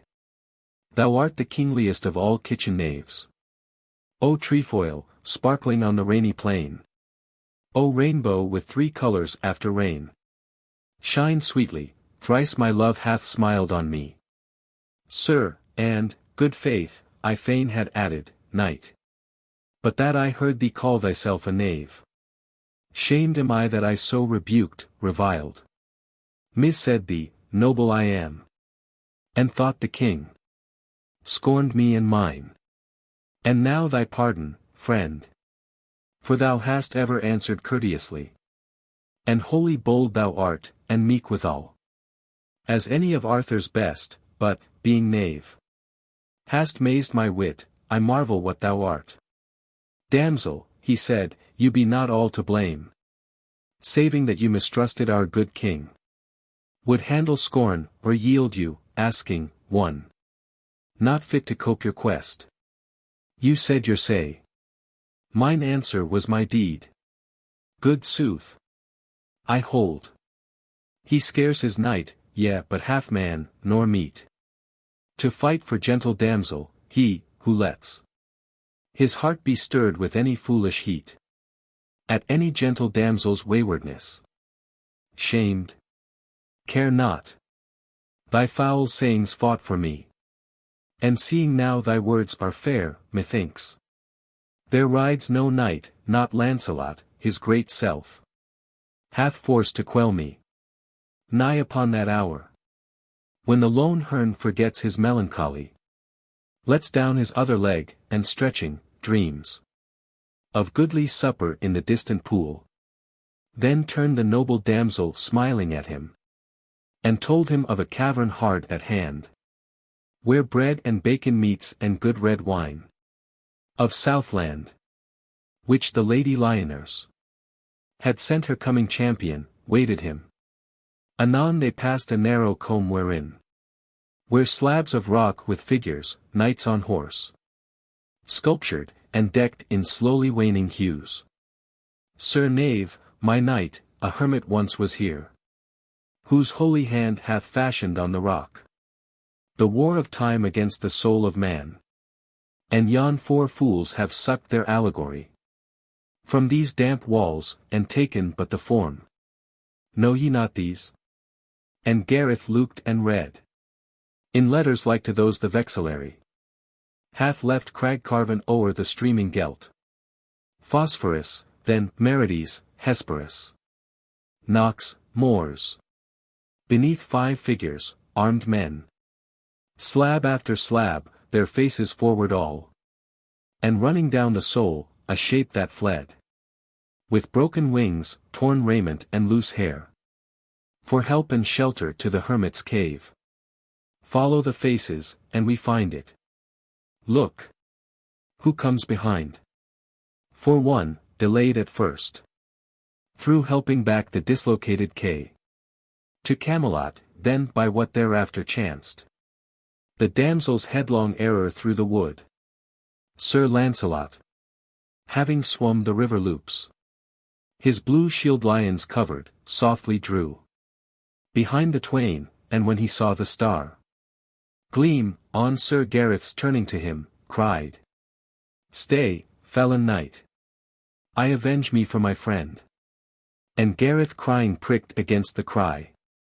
But when they closed, in a moment, at one touch of that skilled spear, the wonder of the world went sliding down so easily, and fell, that when he found the grass within his hands, he laughed. The laughter jarred upon Lynette. Harshly she asked him, shamed and overthrown. And tumbled back into the kitchen nave. Why laugh ye? That ye blew your boast in vain? Nay, noble damsel, but that I, the son of old King Lot and good Queen Belisent, and victor of the bridges and the ford. And knight of Arthur, here lie thrown by whom? I know not. All through mere unhappiness. Device and sorcery and unhappiness. Out, sword. We are thrown. And Lancelot answered, Prince. O Gareth, through the mere unhappiness of one who came to help thee, not to harm. Lancelot, and all as glad to find thee whole, as on the day when Arthur knighted him. Then Gareth, thou, Lancelot, thine the hand that threw me, and some chance to mar the boast thy brethren of thee make, which could not chance, had sent thee down before a lesser spear. Shamed had I been, and sad, O Lancelot, thou. Whereat the maiden, petulant, Lancelot. Why came ye not, when called? And wherefore now? Come ye, not called? I gloried in my knave, who being still rebuked, would answer still.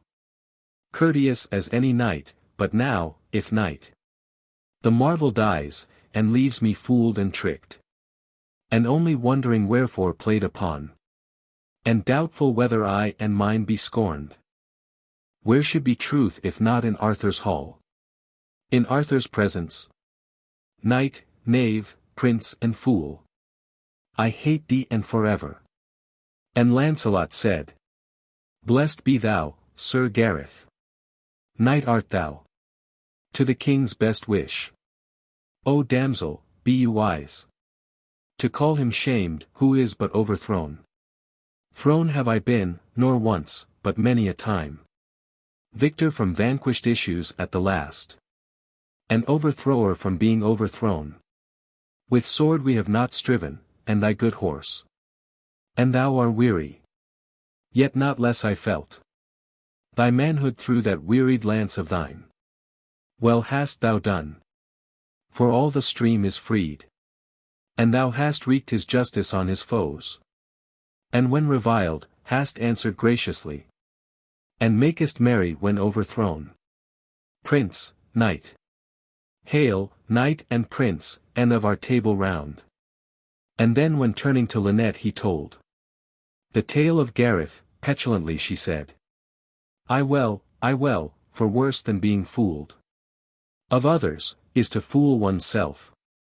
A cave, Sir Lancelot, is hard by, with meats and drinks, and forage for the horse, and flint for fire. But all about it flies a honeysuckle. Seek, till we find. And when they sought and found, Sir Gareth drank and ate, and all his life passed into sleep, on whom the maiden gazed. Sound sleep be thine. Sound cause to sleep hast thou. Wake lusty. See my not as tender to him as any mother. Ay, but such a one as all day long hath rated at her child, and vexed his day, but blesses him asleep. Good Lord, how sweetly smells the honeysuckle in the hushed night, as if the world were one of utter peace, and love, and gentleness. O Lancelot, Lancelot, and she clapped her hands. Full merry am I to find my goodly knave is knight and noble. See now, sworn have I, else yon black felon had not let me pass, to bring thee back to do the battle with him. Thus an thou goest, he will fight thee first. Who doubts thee victor? So will my knight knave miss the full flower of this accomplishment. Said Lancelot, peradventure he, you name, may know my shield. Let Gareth, and he will change his for mine, and take my charger, fresh, not to be spurred, loving the battle as well as he that rides him. Lancelot like, she said, courteous in this, Lord Lancelot, as in all. And Gareth, wakening, fiercely clutched the shield. Ramp ye lance-splintering lions, on whom all spears are rotten sticks. Ye seem agape to roar. Yea, ramp and roar at leaving of your lord. Care not, good beasts, so well I care for you. O noble Lancelot, from my hold on these. Streams virtue, fire, through one that will not shame. Even the shadow of Lancelot under shield. Hence, let us go. Silent the silent field. They traversed. Arthur's harp though summer wan. In counter motion to the clouds, allured. The glance of Gareth dreaming on his liege. A star shot, lo, said Gareth, the foe falls. An owl whooped, hark the victor pealing there. Suddenly she that rode upon his left clung to the shield that Lancelot lent him, crying. Yield. Yield him this again, 'tis he must fight. I curse the tongue that all through yesterday reviled thee, and hath wrought on Lancelot now. To lend thee horse and shield, wonders ye have done. Miracles ye cannot, here is glory enow. In having flung the three, I see thee maimed. Mangled, I swear thou canst not fling the fourth. And wherefore, damsel? Tell me all ye know. You cannot scare me, nor rough face, or voice. Brute bulk of limb, or boundless savagery. Appall me from the quest. Nay, prince, she cried. God wot, I never looked upon the face. Seeing he never rides abroad by day. But watched him have I like a phantom pass. Chilling the night, nor have I heard the voice. Always he made his mouthpiece of a page. Who came and went, and still reported him. As closing in himself the strength of 10. And when his anger tear him, massacring. Man, woman. Lad and girl, yea, the soft babe. Some hold that he hath swallowed infant flesh. Monster. O prince, I went for Lancelot first. The quest is Lancelot's, give him back the shield. Said Gareth laughing, and he fight for this.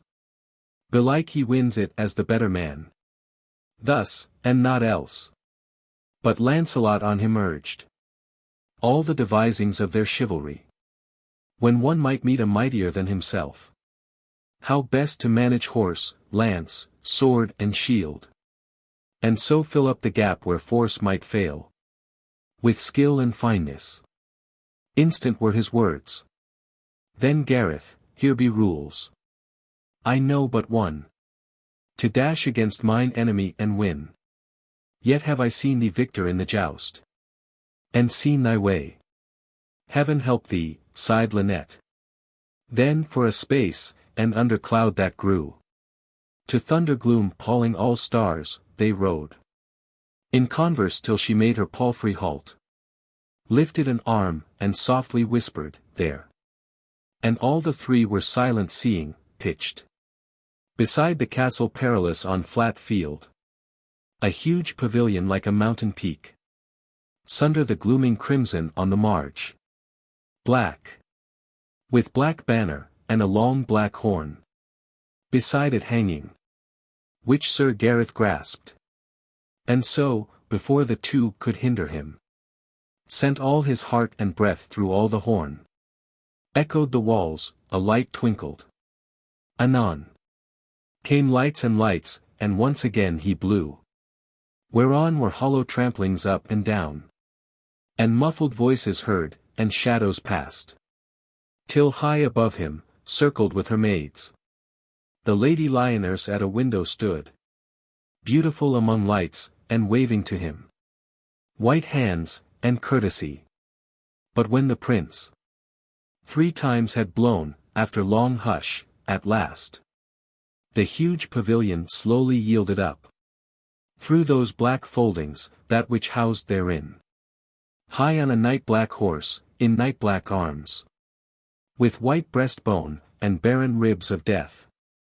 And crowned with fleshless laughter, some 10 steps. In the half-light, through the dim dawn, advanced. The monster, and then paused, and spake no word. But Gareth spake and all indignantly. Fool, for thou hast, men say, the strength of 10. Canst thou not trust the limbs thy God hath given? But must. To make the terror of thee more. Trick thyself out in ghastly imageries. Of that which life hath done with, and the clod. less dull than thou. Will hide with mantling flowers. As if for pity. But he spake no word. Which set the horror higher, a maiden swooned. The lady lioness wrung her hands and wept. As doomed to be the bride of night and death. Sir Gareth's head prickled beneath his helm. And even Sir Lancelot through his warm blood felt. Ice strike, and all that marked him were aghast. At once Sir Lancelot's charger fiercely neighed. And death's dark warhorse bounded forward with him. Then those that did not blink the terror, saw. That death was cast to ground, and slowly rose. But with one stroke Sir Gareth split the skull. Half fell to right and half to left and lay. Then with a stronger buffet he clove the helm. As throughly as the skull. And out from this issued the bright face of a blooming boy. Fresh as a flower newborn, and crying, Knight, slay me not, my 3 brethren bade me do it. To make a horror all about the house. And stay the world from Lady Lioners. They never dreamed the passes would be passed. Answered Sir Gareth graciously to one. Not many a moon his younger, my fair child. What madness made thee challenge the chief knight of Arthur's hall? Fair sir, they bade me do it. They hate the king, and Lancelot, the king's friend. They hope to slay him somewhere on the stream. They never dreamed the passes could be passed. Then sprang the happier day from underground. And Lady Lioners and her house, with dance and revel and song, made merry over death. As being after all their foolish fears. And horrors only proven a blooming boy. So large mirth lived and Gareth won the quest. And he that told the tale in older times says that Sir Gareth wedded Lioners. But he that told it later, says Lynette. The Marriage of Geraint. The brave Geraint, a knight of Arthur's court. A tributary prince of Devon, one of that great order of the Table Round. Had married Enid, Ineol's only child. And loved her, as he loved the light of heaven. And as the light of heaven varies, now at sunrise, now at sunset, now by night. With moon and trembling stars, so loved Geraint. To make her beauty vary day by day. In crimsons and in purples and in gems. And Enid, but to please her husband's eye. Who first had found and loved her in a state of broken fortunes, daily fronted him in some fresh splendor. And the queen herself, grateful to Prince Geraint for service done, loved her, and often with her own white hands arrayed and decked her, as the loveliest, next after her own self, in all the court. And Enid loved the queen, and with true heart adored her, as the stateliest and the best, and loveliest of all women upon earth. And seeing them so tender and so close, long in their common love rejoiced Geraint. But when a rumor rose about the queen, touching her guilty love for Lancelot, though yet there lived no proof, nor yet was heard the world's loud whisper breaking into storm, not less Geraint believed it. And there fell a horror on him, lest his gentle wife, through that great tenderness for Guinevere, had suffered, or should suffer any taint in nature. Wherefore going to the king, he made this pretext, that his princedom lay close on the borders of a territory, wherein were bandit earls, and caitiff knights, assassins, and all flyers from the hand of justice, and whatever loathes a law.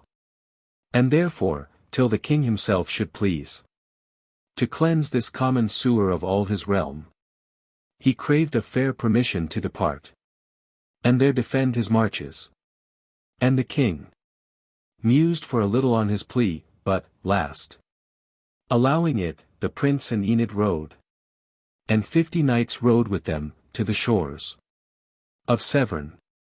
And they passed to their own land, where, thinking, that if ever yet was wife true to her lord, mine shall be so to me. He compassed her with sweet observances and worship, never leaving her. And grew forgetful of his promise to the king. Forgetful of the falcon and the hunt. Forgetful of the tilt and tournament. Forgetful of his glory and his name. Forgetful of his princedom and its cares. And this forgetfulness was hateful to her. And by the people, when they met, in twos and threes, or fuller companies, began to scoff and jeer and babble of him, as of a prince whose manhood was all gone, and molten down in mere uxoriousness. And this she gathered from the people's eyes. This too the women who attired her head, to please her, dwelling on his boundless love, told Enid. And they saddened her the more. And day by day she thought to tell Geraint, but could not out of bashful delicacy. While he that watched her sadden, was the more suspicious that her nature had a taint. At last, it chanced that on a summer morn, they sleeping each by either, the new sun beat through the blindless casement of the room, and heated the strong warrior in his dreams, who, moving, cast the coverlet aside, and bared the knotted column of his throat, the massive square of his heroic breast, and arms on which the standing muscle sloped, as slopes a wild brook o'er a little stone, running too vehemently to break upon it. And Enid woke and sat beside the couch, admiring him, and thought within herself, was ever man so grandly made as he? Then, like a shadow, passed the people's talk, an accusation of uxoriousness across her mind, and bowing over him, low to her own heart piteously she said, O noble breast and all puissant arms! Am I the cause, I the poor cause that men reproach you, saying all your force is gone? I am the cause, because I dare not speak, and tell him what I think and what they say. And yet I hate that he should linger here. I cannot love my lord and not his name. Far liefer had I gird his harness on him, and ride with him to battle and stand by, and watch his mightful hand striking great blows at caitiffs and at wrongers of the world. Far better were I laid in the dark earth, not hearing any more his noble voice, not to be folded more in these dear arms, and darkened from the high light in his eyes, than that my lord through me should suffer shame. Am I so bold, and could I so stand by, and see my dear lord wounded in the strife, and maybe pierced to death before mine eyes, and yet not dare to tell him what I think? And how men slur him, saying all his force is melted into mere effeminacy? O me, I fear that I am no true wife. Half inwardly, half audibly she spoke, and the strong passion in her made her weep. True tears upon his broad and naked breast, and these awoke him. And by great mischance, he heard but fragments of her later words, and that she feared she was not a true wife. And then he thought, in spite of all my care, for all my pains, poor man, for all my pains, she is not faithful to me, and I see her weeping for some gay knight in Arthur's hall. Then though he loved and reverenced her too much to dream she could be guilty of foul act, right through his manful breast darted the pang that makes a man, in the sweet face of her whom he loves most, lonely and miserable. At this he hurled his huge limbs out of bed, and shook his drowsy squire awake and cried, My charger and her palfrey, then to her I will ride forth into the wilderness. For though it seems my spurs are yet to win, I have not fallen so low as some would wish. And thou, put on thy worst and meanest dress, and ride with me. And Enid asked, amazed, if Enid errs, let Enid learn her fault. But he, I charge thee, ask not, but obey. Then she bethought her of a faded silk, a faded mantle and a faded veil, and moving toward a cedarn cabinet, wherein she kept them folded reverently. With sprigs of summer laid between the folds. She took them, and arrayed herself therein. Remembering when first he came on her. Dressed in that dress, and how he loved her in it. And all her foolish fears about the dress. And all his journey to her. As himself had told her, and their coming to the court. For Arthur on the Whitsuntide before held court at Old Caerleon upon Usk. There on a day, he sitting high in hall. Before him came a forester of Dean. Wet from the woods, with notice of a hart. Taller than all his fellows, milky white. First seen that day, these things he told the king. Then the good king gave order to let blow his horns for hunting on the morrow morn. And when the king petitioned for his leave to see the hunt, allowed it easily. So with the morning all the court were gone. But Guinevere lay late into the morn. Lost in sweet dreams, and dreaming of her love for Lancelot, and forgetful of the hunt. But rose at last, a single maiden with her. Took horse, and forded Usk, and gained the wood. There, on a little knoll beside it, stayed. Waiting to hear the hounds. But heard instead a sudden sound of hoofs, for Prince Geraint. Late also, wearing neither hunting dress nor weapon, save a golden-hilted brand. Came quickly flashing through the shallow ford. Behind them, and so galloped up the knoll. A purple scarf, at either end whereof there swung an apple of the purest gold. Swayed round about him, as he galloped up to join them. Glancing like a dragonfly. In summer suit and silks of holiday. Low bowed the tributary prince, and she, sweet and statelily, and with all grace of womanhood and queenhood, answered him. Late, late, Sir Prince, she said, later than we. Yea, noble queen, he answered, and so late that I but come like you to see the hunt. Not join it. Therefore wait with me, she said. For on this little knoll, if anywhere, there is good chance that we shall hear the hounds. Here often they break covert at our feet. And while they listened for the distant hunt, and chiefly for the baying of cavall, King Arthur's hound of deepest mouth, there rode full slowly by a knight, lady, and dwarf. Whereof the dwarf lagged latest, and the knight had visor up, and showed a youthful face. Imperious, and of haughtiest lineaments. And Guinevere, not mindful of his face, in the king's hall, desired his name, and sent her maiden to demand it of the dwarf. Who being vicious, old, and irritable, and doubling all his master's vice of pride, made answer sharply that she should not know. Then will I ask it of himself, she said. Nay, by my faith, thou shalt not, cried the dwarf. Thou art not worthy even to speak of him. And when she put her horse toward the knight, struck at her with his whip, and she returned indignant to the queen. Whereat Geraint, exclaiming, Surely I will learn the name, made sharply to the dwarf, and asked it of him. Who answered as before. And when the prince had put his horse in motion toward the knight, struck at him with his whip, and cut his cheek. The prince's blood spurt upon the scarf, dyeing it. And his quick, instinctive hand caught at the hilt, as to abolish him. But he, from his exceeding manfulness and pure nobility of temperament, wroth to be wroth at such a worm, refrained from even a word, and so returning said, I will avenge this insult, noble queen, done in your maiden's person to yourself. And I will track this vermin to their earths. For though I ride unarmed, I do not doubt to find, at some place I shall come at arms, on loan, or else for pledge.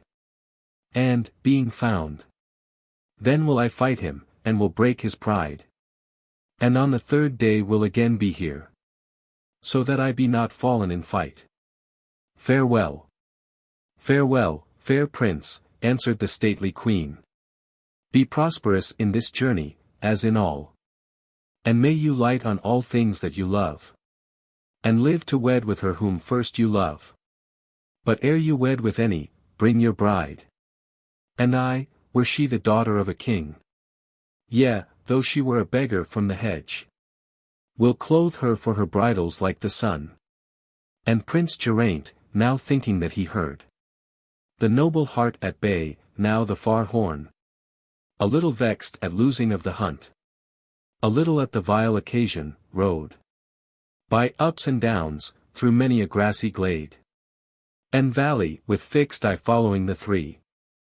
At last they issued from the world of wood, and climbed upon a fair and even ridge, and showed themselves against the sky, and sank. And thither there came Geraint, and underneath beheld the long street of a little town. In a long valley, on one side whereof, white from the mason's hand, a fortress rose. And on one side a castle in decay. Beyond a bridge that spanned a dry ravine.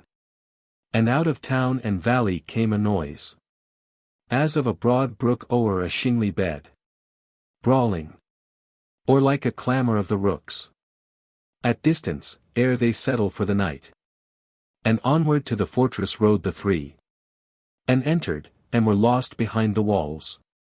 So, thought Geraint, I have tracked him to his earth. And down the long street riding wearily, found every hostel full, and everywhere was hammer laid to hoof, and the hot hiss and bustling whistle of the youth who scoured his master's armor. And of such a one he asked, what means the tumult in the town?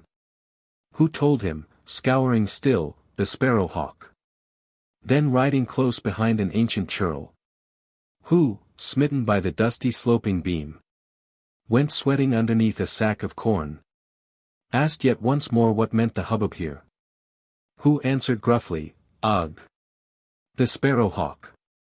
Then riding further past an armorer's, who, with back turned, and bowed above his work, sat riveting a helmet on his knee. He put the selfsame query. But the man, not turning round, nor looking at him, said, friend, he that labors for the sparrow-hawk has little time for idle questioners. Whereat Geraint flashed into sudden spleen. 1,000 pips eat up your sparrow-hawk. Tits, wrens, and all winged nothings peck him dead. Ye think the rustic cackle of your borg, the murmur of the world, what is it to me? O wretched set of sparrows, one and all, who pipe of nothing but of sparrow-hawks. Speak, if ye be not like the rest, hawk-mad. Where can I get me harborage for the night? And arms, arms, arms to fight my enemy? Speak. Whereat the armorer turning all amazed, and seeing one so gay in purple silks, came forward with the helmet yet in hand, and answered, pardon me, O stranger knight. We hold a tourney here tomorrow morn, and there is scantly time for half the work. Arms. Truth. I know not, all are wanted here. Harborage. Truth, good truth, I know not, save. It may be, at Earl Ineol's, o'er the bridge. Yonder. He spoke and fell to work again. Then rode Geraint, a little spleenful yet, across the bridge that spanned the dry ravine. There musing sat the hoary-headed earl, his dress a suit of frayed magnificence, once fit for feasts of ceremony, and said, whither, fair son?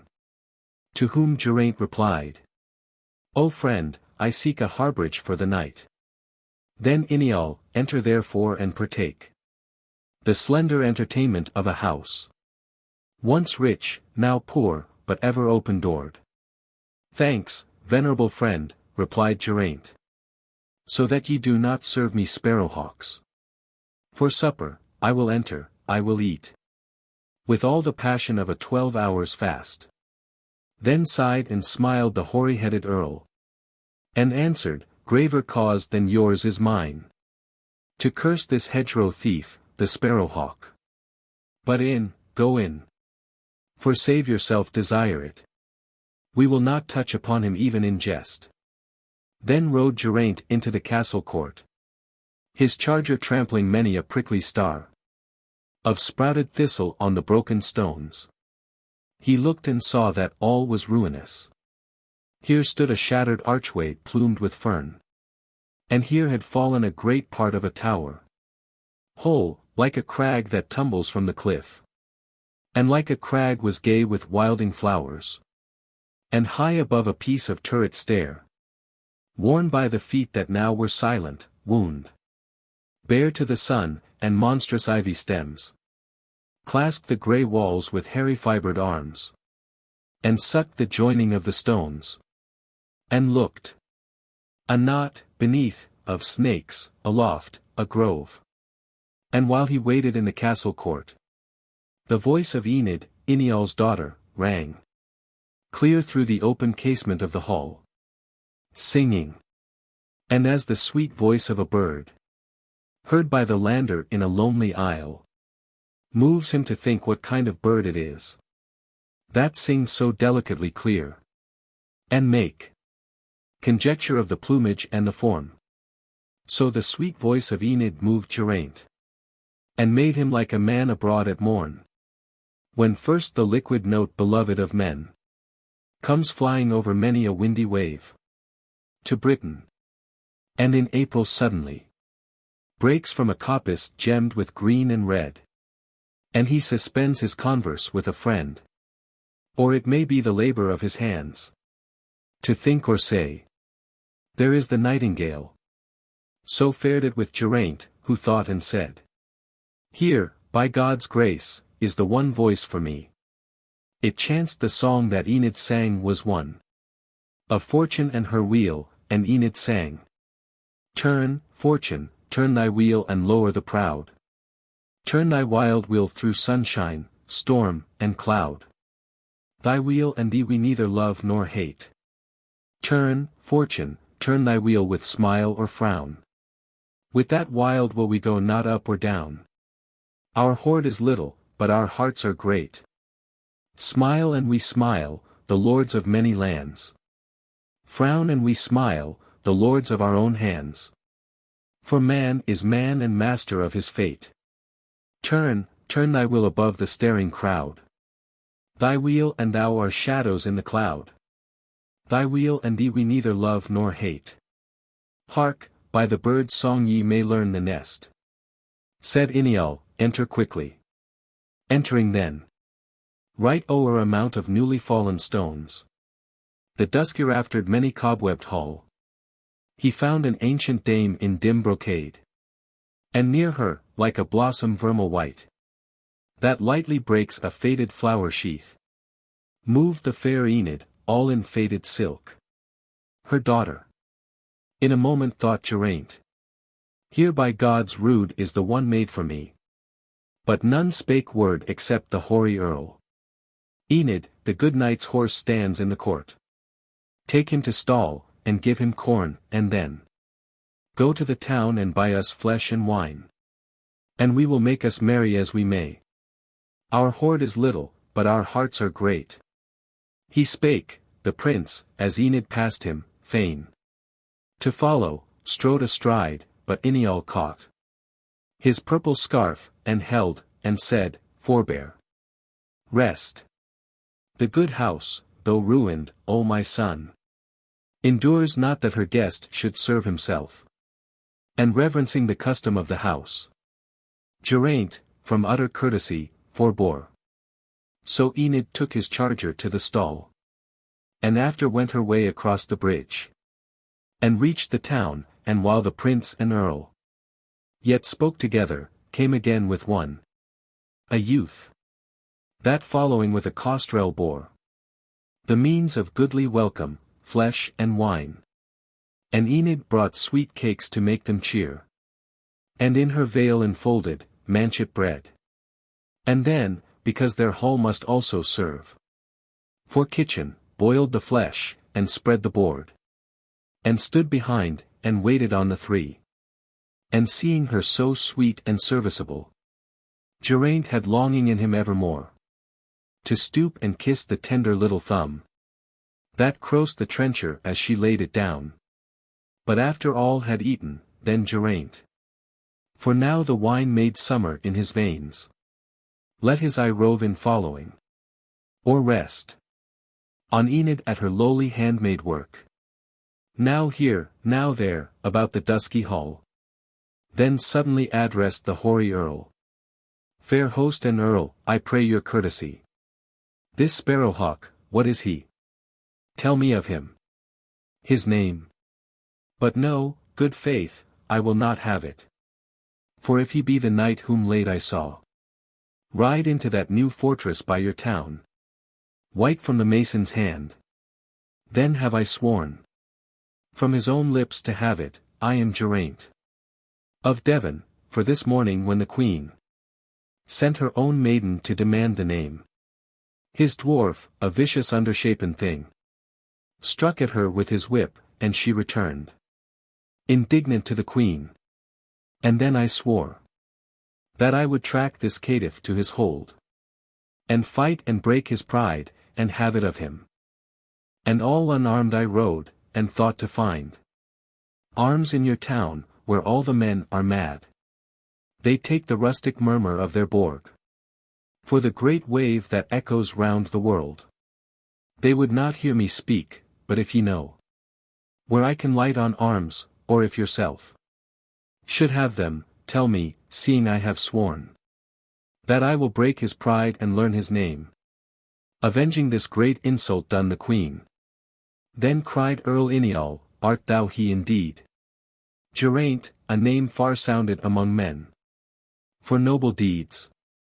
And truly I, when first I saw you moving by me on the bridge, felt ye were somewhat, yea, and by your state and presence might have guessed you one of those that eat in Arthur's hall in Camelot. Nor speak I now from foolish flattery, for this dear child hath often heard me praise your feats of arms, and often when I paused, hath asked again, and ever loved to hear. So grateful is the noise of noble deeds to noble hearts who see but acts of wrong. Oh, never yet had woman such a pair of suitors as this maiden, first Limouwers, a creature wholly given to brawls and wine, drunk even when he wooed. And be he dead? I know not, but he passed to the wild land. The second was your foe, the sparrowhawk. My curse, my nephew, I will not let his name slip from my lips if I can help it. He, when that I knew him fierce and turbulent, refused her to him, then his pride awoke.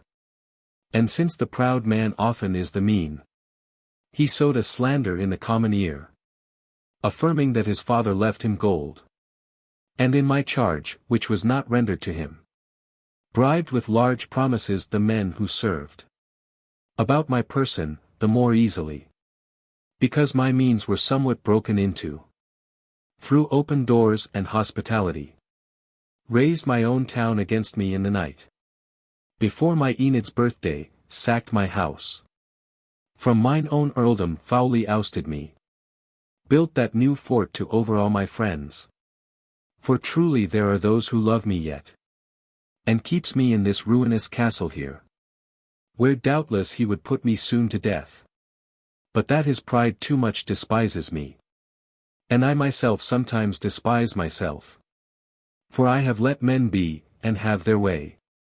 I am much too gentle, have not used my power, nor know I whether I be very base, or very manful, whether very wise, or very foolish. Only this I know, that whatsoever evil happen to me, I seem to suffer nothing heart or limb, but can endure it all most patiently. Well said, true heart, replied Geraint, but arms. That if the sparrowhawk, this nephew, fight in next day's tourney I may break his pride. And Iniol answered, arms, indeed, but old and rusty, Prince Geraint. are mine, and therefore at thy asking, thine. But in this tournament can no man tilt, except the lady he loves best be there. 2 forks are fixed into the meadow ground, and over these is placed a silver wand, and over that a golden sparrowhawk, the prize of beauty for the fairest there. And this, what knight soever be in field, lays claim to for the lady at his side, and tilts with my good nephew thereupon, who being apt at arms and big of bone, has ever won it for the lady with him, and toppling over all antagonism, has earned himself the name of Sparrowhawk. But thou, that hast no lady, canst not fight. To whom Geraint with eyes all bright replied, leaning a little toward him, thy leave. Let me lay lance in rest, O noble host. For this dear child, because I never saw, though having seen all beauties of our time, nor can see elsewhere, anything so fair.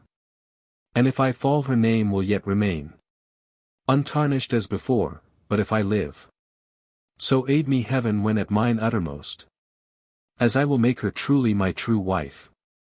Then, howsoever patient, Ineol's heart danced in his bosom, seeing better days. And looking round he saw not Enid there, who hearing her own name had stolen away, but that old dame, to whom full tenderly, and folding all her hand in his he said, Mother, a maiden is a tender thing, and best by her that bore her understood. Go thou to rest, but ere thou go to rest, tell her, and prove her heart toward the prince. So spake the kindly-hearted earl, and she, with frequent smile and nod departing found, half disarrayed as to her rest, the girl, whom first she kissed on either cheek, and then on either shining shoulder laid a hand, and kept her off and gazed upon her face, and told them all their converse in the hall, proving her heart, but never light in shade, coursed one another more on open ground, beneath a troubled heaven, then red and pale, across the face of Enid hearing her, while slowly falling as a scale that falls, when weight is added only grain by grain, sank her sweet head upon her gentle breast. Nor did she lift an eye nor speak a word, wrapped in the fear and in the wonder of it, so moving without answer to her rest. She found no rest, and ever failed to draw the quiet night into her blood, but lay contemplating her own unworthiness. And when the pale and bloodless east began to quicken to the sun, arose, and raised her mother too, and hand in hand they moved down to the meadow where the justs were held, and waited there for Ineol and Geraint.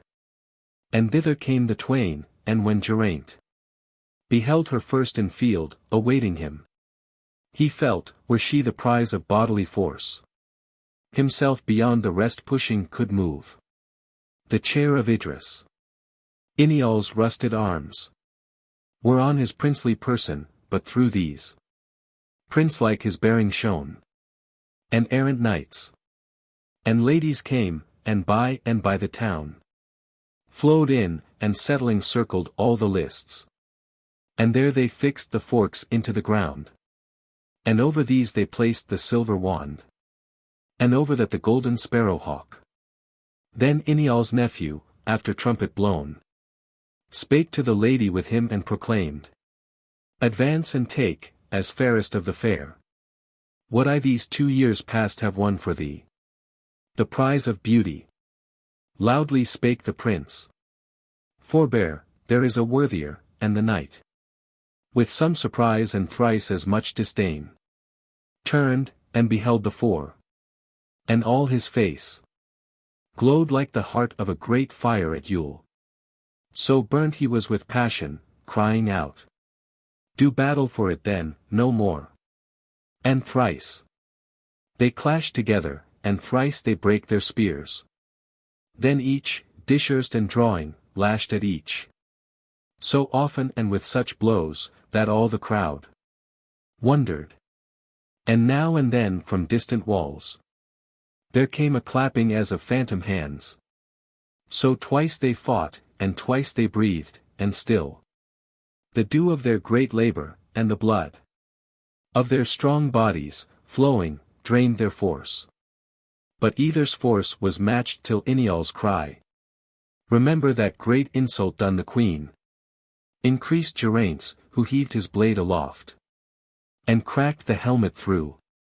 And bit the bone. And felled him, and set foot upon his breast. And said, Thy name? To whom the fallen man made answer, groaning, Ettarre, son of Nud. Ashamed am I that I should tell it thee. My pride is broken, men have seen my fall. Then, Ettarre, son of Nud, replied Geraint. These two things shalt thou do, or else thou deest. First, thou thyself, with damsel and with dwarf, shalt ride to Arthur's court, and coming there, crave pardon for that insult done the queen. And shalt abide her judgment on it. Next, thou shalt give back their earldom to thy kin. These two things shalt thou do, or thou shalt die. And Ettarre answered, These things will I do. For I have never yet been overthrown. And thou hast overthrown me, and my pride is broken down, for Enid sees my fall. And rising up, he rode to Arthur's court. And there the queen forgave him easily. And being young, he changed and came to loathe his crime of traitor, slowly drew himself bright from his old dark life, and fell at last in the great battle fighting for the king. But when the third day from the hunting morn made a low splendor in the world, and wings moved in her ivy, Enid, for she lay with her fair head in the dim yellow light among the dancing shadows of the birds, woke and bethought her of her promise given no later than last eve to Prince Geraint. So bent he seemed on going the third day. He would not leave her, till her promise given, to ride with him this morning to the court, and there be made known to the stately queen, and there be wedded with all ceremony. At this she cast her eyes upon her dress, and thought it never yet had looked so mean. For as a leaf in mid-November is to what it is in mid-October, seemed the dress that now she looked on to the dress. She looked on ere the coming of Geraint. And still she looked, and still the terror grew of that strange bright and dreadful thing, a court, all staring at her in her faded silk. And softly to her own sweet heart she said, This noble prince who won our earldom back, so splendid in his acts and his attire. Sweet heaven, how much I shall discredit him. Would he could tarry with us here a while. But being so beholden to the prince, it were but little grace in any of us. Bent as he seemed on going this third day, to seek a second favor at his hands. Yet if he could but tarry a day or two, myself would work I dim, and finger lame. Far liefer than so much discredit him. And Enid fell in longing for a dress, all branched and flowered with gold, a costly gift of her good mother, given her on the night before her birthday, 3 sad years ago. That night of fire, when Ettarre sacked their house, and scattered all they had to all the winds. For while the mother showed it, and the two were turning and admiring it, the work to both appeared so costly, rose a cry that Ettarre's men were on them, and they fled with little save the jewels they had on, which being sold and sold had bought them bread. And Ettarre's men had caught them in their flight, and placed them in this ruin. And she wished the prince had found her in her ancient home. Then let her fancy flit across the past, and roam the goodly places that she knew. And last bethought her how she used to watch near that old home, a pool of golden carp. And one was patched and blurred and lustreless among his burnished brethren of the pool. And half asleep she made comparison of that and these to her own faded self, and the gay court, and fell asleep again, and dreamt herself was such a faded form. among her burnished sisters of the pool. But this was in the garden of a king.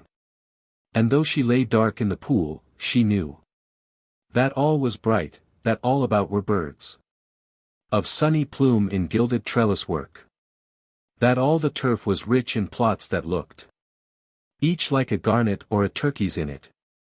And lords and ladies of the high court went in silver tissue talking things of state. And children of the king in cloth of gold glanced at the doors or gamboled down the walks.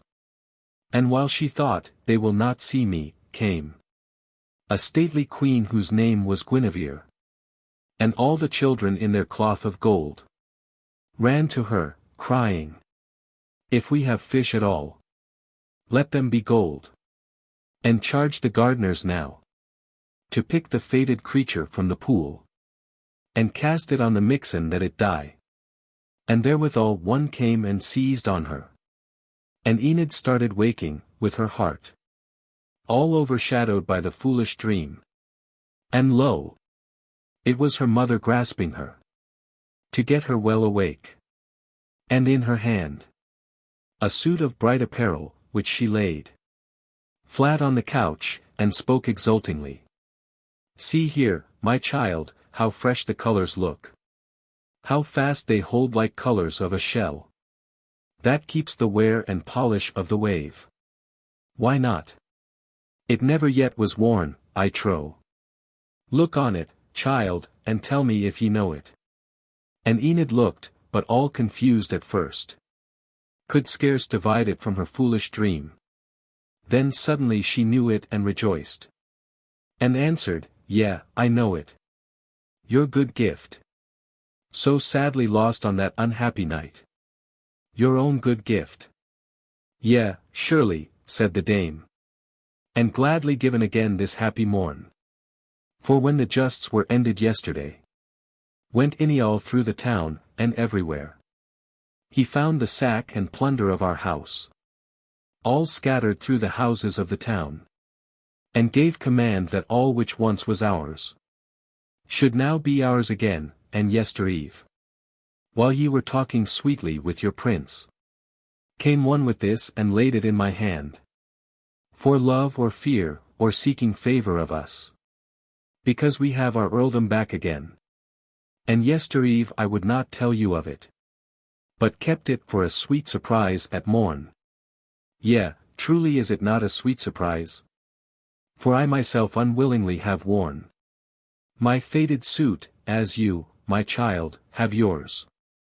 And howsoever patient, Inial his. Ah, dear, he took me from a goodly house, with store of rich apparel, sumptuous fare, and page, and maid, and squire, and seneschal, and pastime both of hawk and hound, and all that appertains to noble maintenance. Yea, and he brought me to a goodly house. But since our fortune swerved from sun to shade, and all through that young traitor, cruel need, constrained us, but a better time has come. So clothe yourself in this, that better fits our mended fortunes and a prince's bride. For though ye won the prize of fairest fair, and though I heard him call you fairest fair, let never maiden think, however fair, she is not fairer in new clothes than old. And should some great court lady say, the prince hath picked a ragged robin from the hedge, and like a madman brought her to the court, then were ye shamed, and, worse, might shame the prince, to whom we are beholden. But I know that when my dear child is set forth at her best, that neither court nor country, though they sought through all the provinces like those of old, that lighted on Queen Esther, has her match. Here ceased the kindly mother out of breath, and Enid listened brightening as she lay. Then, as the white and glittering star of morn parts from a bank of snow, and by slips into golden cloud, the maiden rose, and left her maiden couch, and robed herself, helped by the mother's careful hand and eye, without a mirror, in the gorgeous gown, who, after, turned her daughter round, and said, she never yet had seen her half so fair. And called her like that maiden in the tale, whom Gwydion made by glamour out of flowers. And sweeter than the bride of Casivlaun. Fleur. For whose love the Roman Caesar first invaded Britain, but we beat him back. As this great prince invaded us, and we not beat him back, but welcomed him with joy. And I can scarcely ride with you to court. For old am I, and rough the ways and wild. But any all goes, and I full oft shall dream. I see my princess as I see her now, clothed with my gift, and gay among the gay. But while the women thus rejoiced, Geraint woke where he slept in the high hall, and called for Enid. And when any all made report of that good mother making Enid gay, in such apparel as might well beseem his princess, or indeed the stately queen, he answered, Earl, entreat her by my love. Albeit I give no reason but my wish, that she ride with me in her faded silk. Any all with that hard message went. It fell like flaws in summer laying lusty corn. For Enid, all abashed she knew not why, dared not to glance at her good mother's face, but silently, in all obedience. Her mother silent too, nor helping her, laid from her limbs the costly broidered gift, and robed them in her ancient suit again. And so descended. Never man rejoiced more than Geraint to greet her thus attired, and glancing all at once as keenly at her, as careful robins eye the delver's toil, made her cheek burn and either eyelid fall, but rested with her sweet face satisfied. Then seeing cloud upon the mother's brow, her by both hands she caught, and sweetly said, O my new mother, be not wroth or grieved at thy new son, for my petition to her. When late I left Caerleon, our great queen, in words whose echo lasts, they were so sweet, made promise, that whatever bride I brought, herself would clothe her like the sun in heaven. Thereafter, when I reached this ruined hall, beholding one so bright in dark estate, I vowed that could I gain her, our fair queen, no hand but hers should make your Enid burst sunlike from cloud, and likewise thought perhaps that service done so graciously would bind the two together. Fain I would the two should love each other. How can Enid find a nobler friend? Another thought was mine. I came among you here so suddenly, that though her gentle presence at the lists might well have served for proof that I was loved, I doubted whether daughter's tenderness or easy nature might not let itself be molded by your wishes for her weal, or whether some false sense in her own self of my contrasting brightness overbore her fancy dwelling in this dusky hall, and such a sense might make her long for court and all its perilous glories. And I thought that could I some way prove such force in her, linked with such love for me, that at a word, no reason given her, she could cast aside a splendor dear to women, new to her, and therefore dearer, or if not so new, yet therefore tenfold dearer by the power of intermitted usage. Then I felt that I could rest, a rock in ebbs and flows, fixed on her faith. Now, therefore, I do rest, a prophet certain of my prophecy, that never shadow of mistrust can cross between us. Grant me pardon for my thoughts, and for my strange petition I will make amends hereafter by some gaudy day, when your fair child shall wear your costly gift beside your own warm hearth, with, on her knees, who knows, another gift of the high God, which, maybe, shall have learned to lisp you thanks. He spoke, the mother smiled, but half in tears, then brought a mantle down and wrapped her in it, And clasped and kissed her, and they rode away. Now thrice that morning Guinevere had climbed the giant tower, from whose high crest, they say, men saw the goodly hills of Somerset, and white sails flying on the yellow sea. But not to goodly hill or yellow sea looked the fair queen, but up the vale of Usk, by the flat meadow, till she saw them come. And then descending met them at the gates, embraced her with all welcome as a friend, and did her honor as the prince's bride, and clothed her for her bridals like the sun. And all that week was old Caerleon gay, for by the hands of Dubric, the high saint, they twain were wedded with all ceremony. And this was on the last year's Whitsuntide. But Enid ever kept the faded silk, remembering how first he came on her, dressed in that dress, and how he loved her in it, and all her foolish fears about the dress, and all his journey toward her, as himself had told her, and their coming to the court. And now this morning when he said to her, "Put on your worst and meanest dress," she found, and took it, and arrayed herself therein. Geraint and Enid. O purblind race of miserable men! How many among us at this very hour do forge a lifelong trouble for ourselves, by taking true for false, or false for true, here, through the feeble twilight of this world, groping, how many, until we pass and reach that other, where we see as we are seen. So fared it with Geraint, who issuing forth that morning, when they both had got to horse, perhaps because he loved her passionately, and felt that tempest brooding round his heart, which, if he spoke at all, would break perforce upon a head so dear in thunder, said, "Not at my side. I charge thee ride before, ever a good way on before, and this I charge thee, on thy duty as a wife, whatever happens, not to speak to me.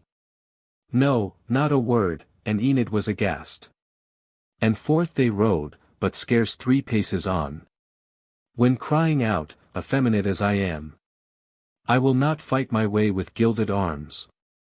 All shall be iron. He loosed a mighty purse, hung at his belt, and hurled it toward the squire. So the last sight that Enid had of home was all the marble threshold flashing, strewn with gold and scattered coinage, and the squire chafing his shoulder. Then he cried again, "To the wilds!" And Enid leading down the tracks, through which he bade her lead him on, they passed the marches, and by bandit-haunted holds, grey swamps and pools, waste places of the Herne, and wildernesses, perilous paths, they rode. Round was their pace at first, but slackened soon. A stranger meeting them had surely thought. They rode so slowly and they looked so pale, that each had suffered some exceeding wrong. For he was ever saying to himself, "Oh, I that wasted time to tend upon her, to compass her with sweet observances, to dress her beautifully and keep her true." And there he broke the sentence in his heart, abruptly, as a man upon his tongue may break it, when his passion masters him. And she was ever praying the sweet heavens to save her dear lord whole from any wound. And ever in her mind she cast about for that unnoticed failing in herself, which made him look so cloudy and so cold, till the great plover's human whistle amazed her heart, and glancing round the waste she feared, in ever wavering break an ambuscade. Then thought again, if there be such in me, I might amend it by the grace of heaven, if he would only speak and tell me of it. But when the 4th part of the day was gone, then Enid was aware of 3 tall knights, on horseback, wholly armed, behind a rock, in shadow, waiting for them, caitiffs all. And heard one crying to his fellow, "Look! Here comes a laggard hanging down his head, who seems no bolder than a beaten hound. Come, we will slay him and will have his horse and armor, and his damsel shall be ours." Then Enid pondered in her heart, and said, I will go back a little to my lord. And I will tell him all their caitiff talk. For, be he wroth even to slaying me, far liefer by his dear hand had I die, than that my lord should suffer loss or shame. Then she went back some paces of return, met his full frown timidly firm, and said, My lord, I saw 3 bandits by the rock, waiting to fall on you, and heard them boast that they would slay you, and possess your horse and armor, and your damsel should be theirs. He made a wrathful answer, Did I wish your warning or your silence? One command I laid upon you, not to speak to me. And thus ye keep it. Well then, look, for now, whether ye wish me victory or defeat, long for my life, or hunger for my death, yourself shall see my vigor is not lost. Then Enid waited pale and sorrowful, and down upon him bare the bandit 3. And at the midmost charging, Prince Geraint drave the long spear a cubit through his breast, and out beyond, and then against his brace of comrades, each of whom had broken on him a lance that splintered like an icicle, swung from his brand a windy buffet out, once, twice, to right, to left, and stunned the twain, or slew them, and dismounting like a man that skins the wild beast after slaying him, stripped from the 3 dead wolves of woman born the 3 gay suits of armor which they wore, and let the bodies lie, but bound the suits of armor on their horses, each on each, and tied the bridle reins of all the 3 together, and said to her, Drive them on before you. And she drove them through the waste. He followed nearer. Ruth began to work against his anger in him, while he watched the being he loved best in all the world, with difficulty in mild obedience. Driving them on, he fain had spoken to her, and loosed in words of sudden fire the wrath and smouldered wrong that burnt him all within. But evermore it seemed an easier thing, at once without remorse to strike her dead, than to cry, Halt! And to her own bright face accuse her of the least immodesty. And thus tongue-tied, it made him wroth the more, that she could speak whom his own ear had heard call herself false, and suffering thus he made minutes an age, but in scarce longer time than at Caerleon the full-tided Usk.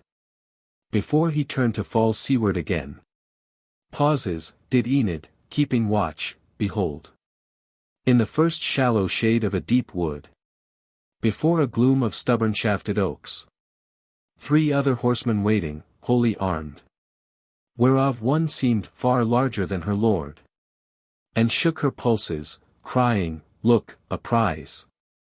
3 horses and 3 goodly suits of arms, and all in charge of whom? A girl, set on. Nay, said the second, yonder comes a knight. The third, a craven, how he hangs his head. The giant answered merrily, Yea, but one. Wait here, and when he passes fall upon him. And Enid pondered in her heart and said, I will abide the coming of my lord, and I will tell him all their villainy. My lord is weary with the fight before, and they will fall upon him unawares. I needs must disobey him for his good. How should I dare obey him to his harm? Needs must I speak, and though he kill me for it, I save a life dearer to me than mine. And she abode his coming, and said to him, with timid firmness, Have I leave to speak? He said, Ye take it, speaking, and she spoke. There lurk 3 villains yonder in the wood, and each of them is wholly armed, and one is larger limbed than you are, and they say that they will fall upon you while ye pass. To which he flung a wrathful answer back. And if there were 100 in the wood, and every man were larger limbed than I, and all at once should sally out upon me, I swear it would not ruffle me so much. As you that not obey me, stand aside. And if I fall, cleave to the better man. And Enid stood aside to wait the event. Not dare to watch the combat, only breathe short fits of prayer, at every stroke a breath. And he, she dreaded most, bare down upon him. Aimed at the helm, his lance aired. But Geraint's, a little in the late encounter strained, struck through the bulky bandit's corslet home. And then brake short, and down his enemy rolled. And there lay still. As he that tells the tale saw once a great piece of a promontory that had a sapling growing on it, slide from the long shore cliff's windy walls to the beach. And there lie still. And yet the sapling grew. So lay the man transfixed. His craven pair of comrades making slowlier at the prince. When now they saw their bulwark fallen, stood. On whom the victor, to confound them more, spurred with his terrible war cry. For as one that listens near a torrent mountain brook, all through the crash of the near cataract hears the drumming thunder of the huger fall. At distance were the soldiers wont to hear his voice in battle, and be kindled by it. And foemen scared, like that false pair who turned flying, but, overtaken, died the death themselves had wrought on many an innocent. Thereon Geraint, dismounting, picked the lance that pleased him best, and drew from those dead wolves their 3 gay suits of armor, each from each, and bound them on their horses, each on each, and tied the bridle reins of all the 3 together, and said to her, drive them on before you, and she drove them through the wood. He followed nearer still, the pain she had to keep them in the wild ways of the wood. 2 sets of 3 laden with jingling arms together served a little to disedge the sharpness of that pain about her heart. And they themselves, like creatures gently born, but into bad hands fallen, and now so long by bandits groomed, pricked their light ears, and felt her low firm voice and tender government. So through the green gloom of the wood they passed, and issuing under open heavens beheld a little town with towers, upon a rock, and close beneath a meadow gem-like chased in the brown wild, and mowers mowing in it. And down a rocky pathway from the place there came a fair-haired youth, that in his hand bare victual for the mowers, and Geraint had ruth again on Enid looking pale. Then, moving downward to the meadow ground, he, when the fair-haired youth came by him, said, friend, let her eat. The damsel is so faint. Yea, willingly, replied the youth, and thou, my lord, eat also, though the fare is coarse, and only meat for mowers. Then set down his basket, and dismounting on the sward, they let the horses graze, and ate themselves. And Enid took a little delicately, less having stomach for it than desire, to close with her lord's pleasure. But Geraint ate all the mowers' victual unawares, and when he found all empty, was amazed. And, boy, said he, I have eaten all, but take a horse and arms for guerdon. Choose the best. He, reddening in extremity of delight, my lord, you overpay me 50-fold. Ye will be all the wealthier, cried the prince. I take it as free gift, then, said the boy. Not guerdon, for myself can easily, while your good damsel rests, return, and fetch fresh victual for these mowers of our earl. For these are his, and all the field is his. And I myself am his. And I will tell him how great a man thou art, he loves to know, when men of mark are in his territory. And he will have thee to his palace here, and serve thee costlier than with mowers' fare. Then said Geraint, I wish no better fare. I never ate with angrier appetite than when I left your moors dinnerless. And into no earl's palace will I go. I know, God knows, too much of palaces. And if he want me, let him come to me. But hire us some fair chamber for the night. And stalling for the horses, and return. With victual for these men, and let us know. Yea, my kind lord, said the glad youth, and went. Held his head high, and thought himself a knight. And up the rocky pathway disappeared. Leading the horse. And they were left alone. But when the prince had brought his errant eyes home from the rock, sideways he let them glance. At Enid, where she drooped, his own false doom. That shadow of mistrust should never cross. Betwixt them, came upon him, and he sighed. Then with another humorous ruth remarked. The lusty mowers laboring dinnerless. And watched the sun blaze on the turning scythe. And after nodded sleepily in the heat.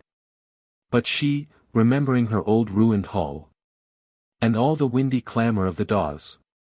About her hollow turret, plucked the grass. There growing longest by the meadow's edge. And into many a listless annulet. Now over, now beneath her marriage ring. Wove and unwove it, till the boy returned. And told them of a chamber, and they went. Where, after saying to her, if ye will, call for the woman of the house, to which she answered, thanks, my lord. The two remained apart by all the chamber's width, and mute. As two creatures voiceless through the fault of birth.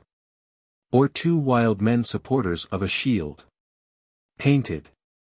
Who stare at open space, nor glance. The one at other, parted by the shield. On a sudden, many a voice along the street. And heel against the pavement echoing, burst. Their drowse. And either started while the door, pushed from without, drave backward to the wall. And midmost of a rout of roisterers, femininely fair and dissolutely pale, her suitor in old years before Geraint, entered, the wild lord of the place, Limowers. He moving up with pliant courtliness, greeted Geraint full face, but stealthily. In the mid-warmth of welcome and grasped hand, found Enid with the corner of his eye, and knew her sitting sad and solitary. Then cried Geraint for wine and goodly cheer, to feed the sudden guest, and sumptuously, according to his fashion, bade the host call in what men soever were his friends, and feast with these in honour of their earl. And care not for the cost is mine. And wine and food were brought, and Earl Limowers drank till he jested with all ease, and told free tales, and took the word and played upon it, and made it of two colours. For his talk, when wine and free companions kindled him, was wont to glance and sparkle like a gem of 50 facets. Thus he moved the prince to laughter and his comrades to applause. Then, when the prince was merry, asked Limowers, your leave, my lord, to cross the room, and speak to your good damsel there who sits apart, and seems so lonely. My free leave, he said. Get her to speak, she doth not speak to me.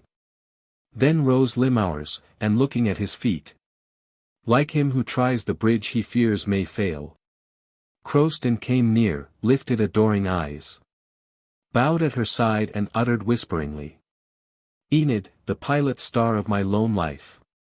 Enid, my early and my only love. Enid, the loss of whom hath turned me wild. What chance is this? How is it I see you here? Ye are in my power at last, are in my power. Yet fear me not, I call mine own self wild. But keep a touch of sweet civility. Here in the heart of waste and wilderness. I thought, but that your father came between. In former days you saw me favorably. And if it were so, do not keep it back. Make me a little happier, let me know it. Oh, you mean nothing for a life half lost? Yeah, the whole dear debt of all you are. And, Enid, you and he, I see with joy. Ye sit apart, ye do not speak to him. You come with no attendants, page or maid. To serve you, doth he love you as of old? For, call it lovers' quarrels, yet I know. Though men may bicker with the things they love, they would not make them laughable in all eyes. Not while they loved them. And your wretched dress, a wretched insult on you, dumbly speaks. Your story, that this man loves you no more. Your beauty is no beauty to him now. A common chance, right well I know it, palled. For I know men, nor will ye win him back. For the man's love once gone never returns. But here is one who loves you as of old. With more exceeding passion than of old. Good, speak the word, my followers ring him round. He sits unarmed, I hold a finger up. They understand, nay, I do not mean blood. Nor need ye look so scared at what I say. My malice is no deeper than a moat. No stronger than a wall, there is the keep. He shall not cross us more, speak but the word. Or speak it not, but then by him that made me. The one true lover whom you ever owned. I will make use of all the power I have. Oh, pardon me. The madness of that hour, when first I parted from thee, moves me yet. At this the tender sound of his own voice, and sweet self-pity, or the fancy of it, made his eye moist, but Enid feared his eyes. Moist as they were, wine heated from the feast. And answered with such craft as women use. Guilty or guiltless, to stave off a chance that breaks upon them perilously, and said, Earl, if you love me as in former years, and do not practice on me, come with morn, and snatch me from him as by violence. Leave me tonight, I am weary to the death. Lo, at leave-taking, with his brandished plume, brushing his instep, bowed the all-amorous earl. And the stout prince bade him a loud good night. He moving homeward babbled to his men. How Enid never loved a man but him. Nor cared a broken egg-shell for her lord. But Enid left alone with Prince Geraint, debating his command of silence given, and that she now perforce must violate it, held commune with herself. And while she held, he fell asleep, and Enid had no heart to wake him, but hung o'er him, wholly pleased to find him yet unwounded after fight, and hear him breathing low and equally. Anon she rose, and stepping lightly, heaped the pieces of his armor in one place, all to be there against a sudden need. Then dozed awhile herself, but overtoiled by that day's grief and travel, evermore seemed catching at a rootless thorn, and then went slipping down horrible precipices, and strongly striking out her limbs awoke. Then thought she heard the wild earl at the door, with all his rout of random followers, sound on a dreadful trumpet, summoning her.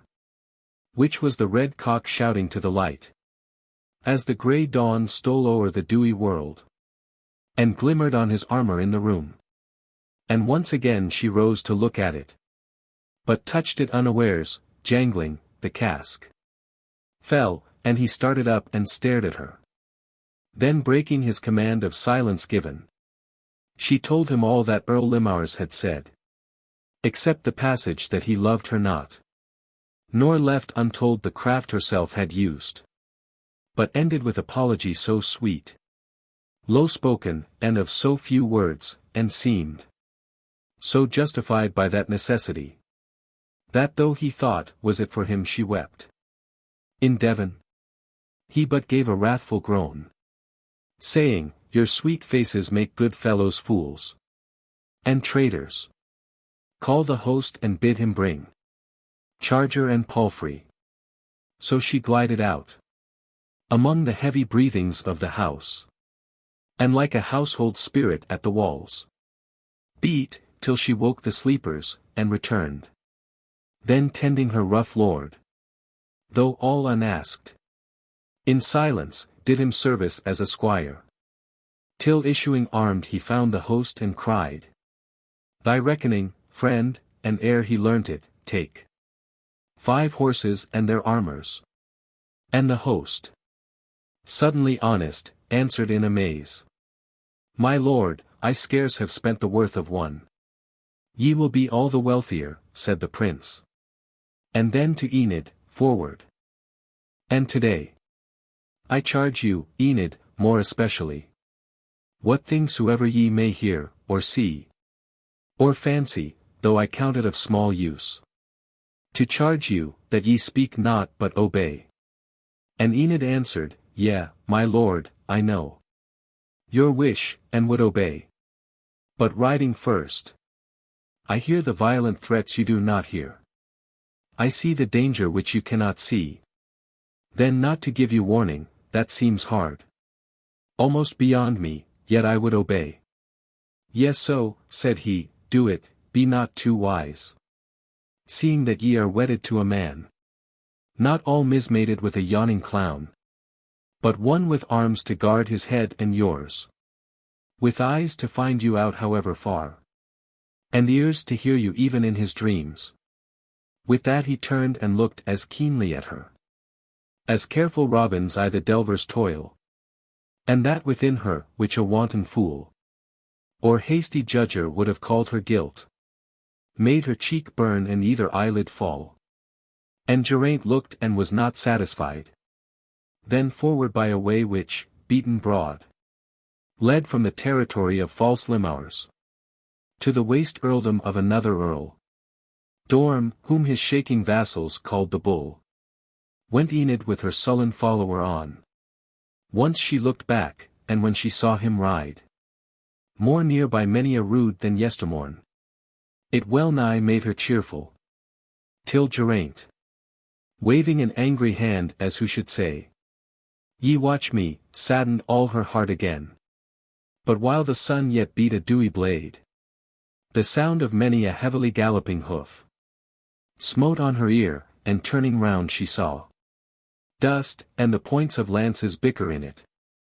Then not to disobey her lord's behest, and yet to give him warning, for he rode as if he heard not, moving back she held her finger up, and pointed to the dust. At which the warrior in his obstinacy, because she kept the letter of his word, was in a manner pleased, and turning, stood. And in the moment after, wild Limouurs, borne on a black horse, like a thundercloud, whose skirts are loosened by the breaking storm, half ridden off with by the thing he rode, and all in passion uttering a dry shriek, dashed down on Geraint, who closed with him, and bore down by the length of lance and arm beyond the crupper, and so left him stunned or dead, and overthrew the next that followed him, and blindly rushed on all the rout behind. But at the flash and motion of the man, they vanished panic-stricken, like a shoal of darting fish, that on a summer morn, adown the crystal dikes at Camelot, come slipping o'er their shadows on the sand. But if a man who stands upon the brink but lift a shining hand against the sun, there is not left the twinkle of a fin betwixt the cressy islets white in flower. So, scared but at the motion of the man, fled all the boon companions of the earl, and left him lying in the public way. So vanish friendships only made in wine. Then like a stormy sunlight smiled Geraint, who saw the chargers of the two that fell start from their fallen lords, and wildly fly, mixed with the flyers. Horse and man, he said, all of one mind and all right honest friends. Not a hoof left, and I methinks till now was honest, paid with horses and with arms. I cannot steal or plunder, no nor beg. And so what say ye, shall we strip him there? Your lover has your palfrey heart enough to bear his armor? Shall we fast, or dine? No. Then do thou, being right honest, pray that we may meet the horsemen of Earl Dorm. I too would still be honest. Thus he said. And sadly gazing on her bridle reins, and answering not one word, she led the way. But as a man to whom a dreadful loss falls in a far land and he knows it not, but coming back he learns it, and the loss so pains him that he sickens nigh to death. So fared it with Geraint, who being pricked in combat with the follower of Limouwers, bled underneath his armor secretly, and so rode on, nor told his gentle wife what ailed him, hardly knowing it himself, till his eye darkened and his helmet wagged, and at a sudden swerving of the road, though happily down on a bank of grass, the prince, without a word, from his horse fell. And Enid heard the clashing of his fall. Suddenly came, and at his side all pale, dismounting, loosed the fastenings of his arms, nor let her true hand falter, nor blue eye moisten, till she had lighted on his wound, and tearing off her veil of faded silk, had bared her forehead to the blistering sun, and swathed the hurt that drained her dear lord's life. Then after all was done that hand could do, she rested, and her desolation came upon her, and she wept beside the way. And many passed, but none regarded her. For in that realm of lawless turbulence, a woman weeping for her murdered mate was cared as much for as a summer shower. One took him for a victim of Earl Dorm, nor dared to waste a perilous pity on him. Another hurrying past, a man-at-arms, rode on a mission to the bandit earl, half whistling and half singing a coarse song. He drove the dust against her veilless eyes.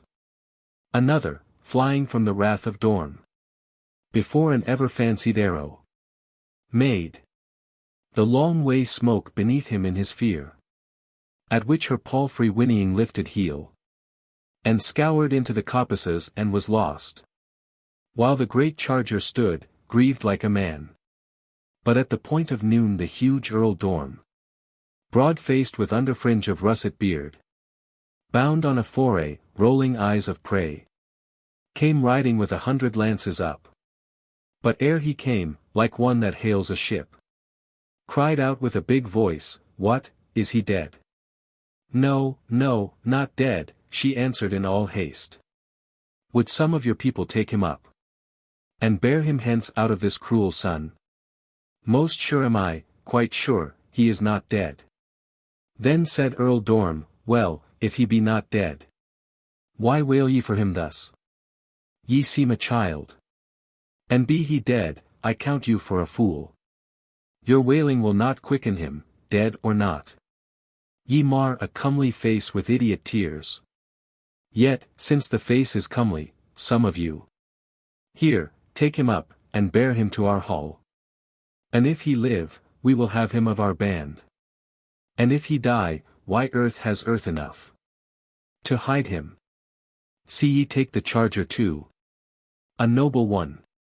He spake, and passed away, but left 2 brawny spearmen, who advanced, each growling like a dog, when his good bone seems to be plucked at by the village boys, who love to vex him eating, and he fears to lose his bone, and lays his foot upon it, gnawing and growling. So the ruffians growled, fearing to lose, and all for a dead man, their chance of booty from the morning's raid.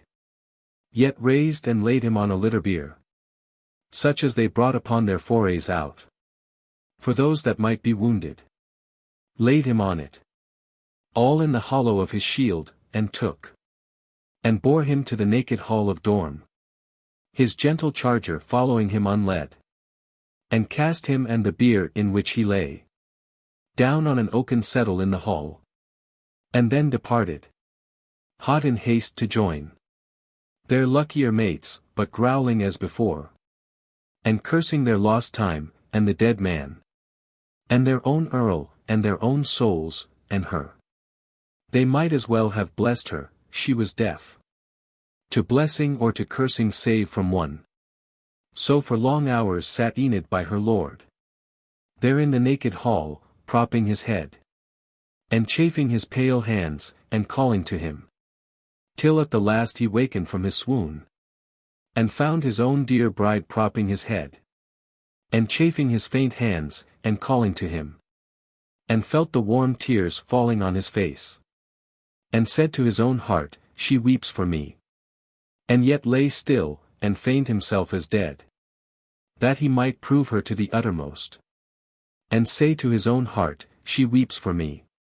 But in the falling afternoon returned. The huge Earl Dorm with plunder to the hall. His lusty spearmen followed him with noise. Each hurling down a heap of things that rang. Against his pavement, cast his lance aside. And doffed his helm, and then there fluttered in. Half bold, half fright, with dilated eyes. A tribe of women, dressed in many hues. And mingled with the spearmen, and Earl Dorm. Struck with a knife's haft hard against the board. And called for flesh and wine to feed his spears. And men brought in whole hogs and quarter beeves. And all the hall was dim with steam of flesh. And none spake word, but all sat down at once. And ate with tumult in the naked hall. Feeding like horses when you hear them feed. Till Enid shrank far back into herself. To shun the wild ways of the lawless tribe. But when Earl Dorm had eaten all he would. He rolled his eyes about the hall, and found a damsel drooping in a corner of it. Then he remembered her, and how she wept. And out of her there came a power upon him. And rising on the sudden he said, eat. I never yet beheld a thing so pale. God's curse, it makes me mad to see you weep. Eat. Look yourself. Good luck had your good man. For were I dead who is it would weep for me? Sweet lady, never since I first drew breath. Have I beheld a lily like yourself? And so there lived some color in your cheek. There is not one among my gentlewomen. Were fit to wear your slipper for a glove. But listen to me, and by me be ruled. And I will do the thing I have not done. For ye shall share my earldom with me, girl. And we will live like two birds in one nest. And I will fetch you forage from all fields. For I compel all creatures to my will. He spoke, the brawny spearman let his cheek bulge with the unswallowed piece, and turning stared. While some, whose souls the old serpent long had drawn down, as the worm draws in the withered leaf, and makes it earth, hissed each at other's ear. What shall not be recorded, women nay. Women, or what had been those gracious things. But now desired the humbling of their best. Yea. Would have helped him to it, and all at once. They hated her, who took no thought of them.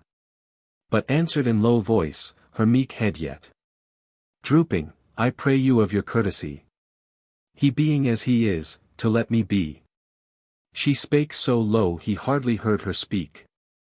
But like a mighty patron, satisfied with what himself had done so graciously, assumed that she had thanked him, adding, Yea. Eat and be glad, for I account you mine. She answered meekly, How should I be glad? Henceforth in all the world at anything. Until my lord arise and look upon me. Here the huge earl cried out upon her talk. As all but empty heart and weariness. And sickly nothing. Suddenly seized on her. And bare her by main violence to the board. And thrust the dish before her, crying, Eat.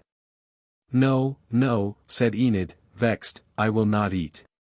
Till yonder man upon the bier arise. And eat with me. Drink, then, he answered. Here.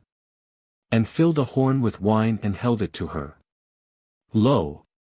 I, myself, when flushed with fight, or hot. God's curse, with anger, often I myself. Before I well have drunken, scarce can eat. Drink therefore and the wine will change thy will. Not so, she cried, by heaven, I will not drink. Till my dear lord arise and bid me do it. And drink with me, and if he rise no more, I will not look at wine until I die. At this he turned all red and paced his hall. Now gnawed his under, now his upper lip. And coming up close to her, said at last, Girl, for I see ye scorn my courtesies. Take warning, yonder man is surely dead. And I compel all creatures to my will. Not eat nor drink. And wherefore wail for one who put your beauty to this flout and scorn? By dressing it in rags? Amazed am I, beholding how ye but against my wish, that I forbear you thus, cross me no more. At least put off to please me this poor gown, this silken rag, this beggar woman's weed. I love that beauty should go beautifully. For see ye not my gentlewomen here? How gay! How suited to the house of one who loves that beauty should go beautifully. Rise therefore, robe yourself in this, obey. He spoke, and one among his gentlewomen displayed a splendid silk of foreign loom, where like a shoaling see the lovely blue played into green, and thicker down the front, with jewels than the sward with drops of dew. When all night long a cloud clings to the hill, and with the dawn ascending lets the day strike where it clung, so thickly shone the gems. But Enid answered, harder to be moved than hardest tyrants in their day of power, with lifelong injuries burning unavenged. And now their hour has come. And Enid said, In this poor gown my dear lord found me first, and loved me serving in my father's hall. In this poor gown I rode with him to court, and there the queen arrayed me like the sun. In this poor gown he bade me clothe myself, when now we rode upon this fatal quest of honor, where no honor can be gained. And this poor gown I will not cast aside, until himself arise a living man, and bid me cast it. I have griefs enough. Pray you be gentle, pray you let me be. I never loved, can never love but him. Yea, God, I pray you of your gentleness, he being as he is, to let me be. Then strode the brute earl up and down his hall, and took his russet beard between his teeth. Last, coming up quite close, and in his mood, crying, I count it of no more avail, Dame, to be gentle than ungentle with you. Take my salute, unknightly with flat hand. However lightly, smote her on the cheek. Then Enid, in her utter helplessness, and since she thought, he had not dared to do it, except he surely knew my lord was dead, sent forth a sudden sharp and bitter cry, as of a wild thing taken in the trap, which sees the trapper coming through the wood.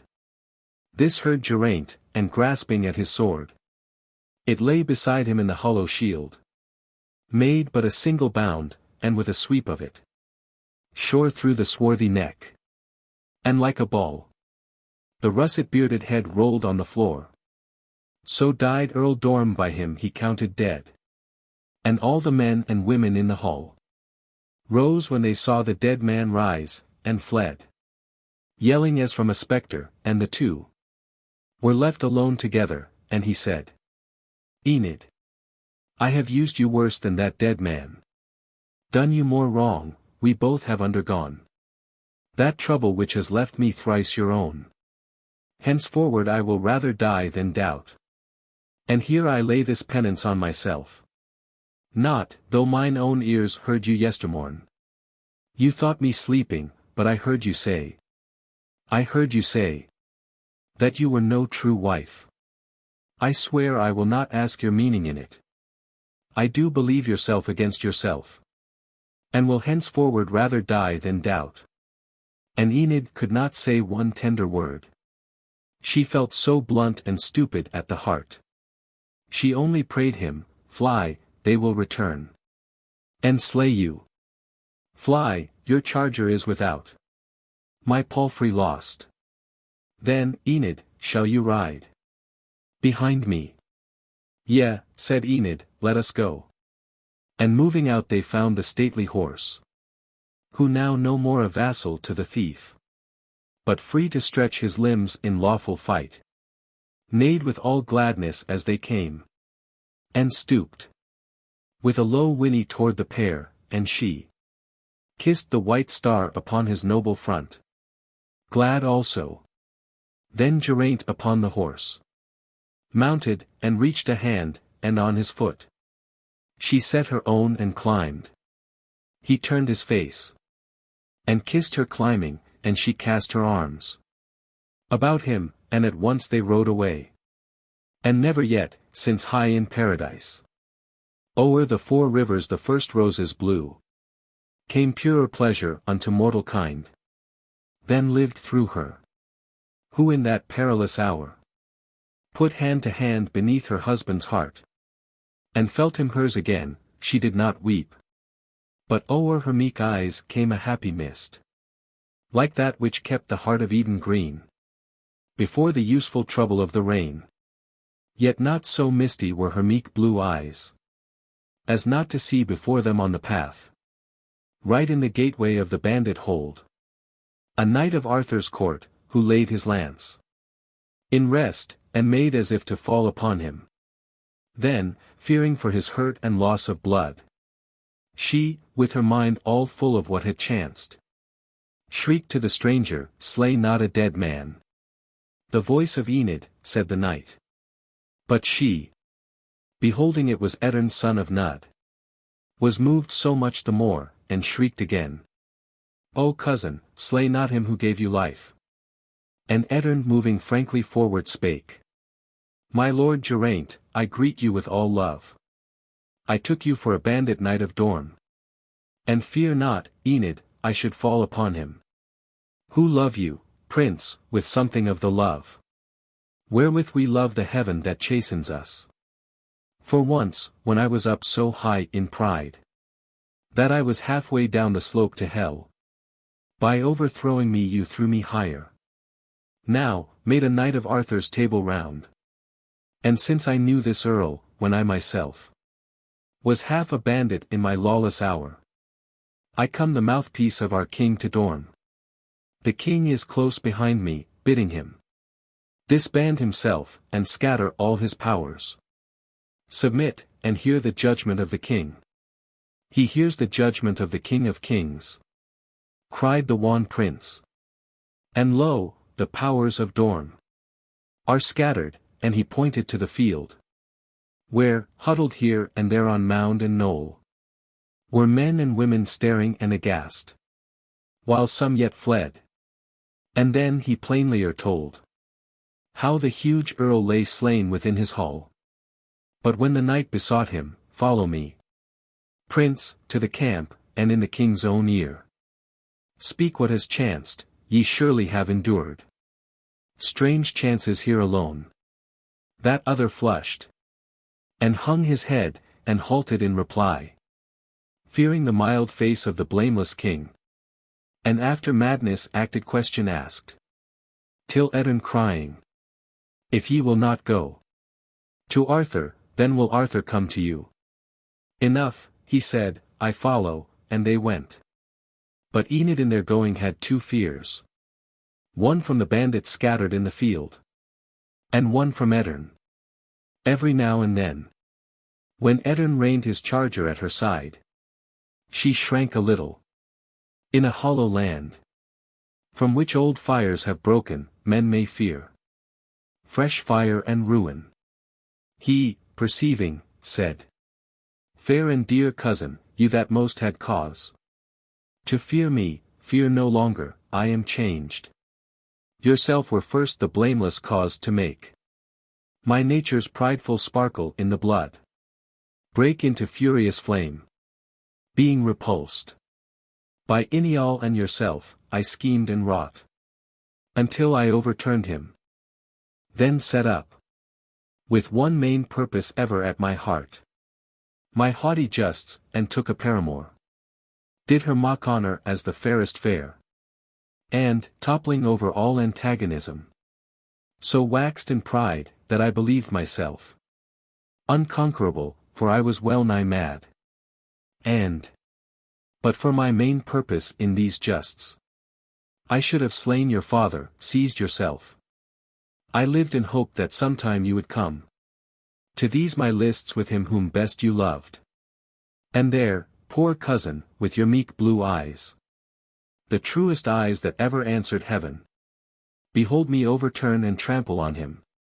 Then, had you cried, or knelt, or prayed to me, I should not less have killed him.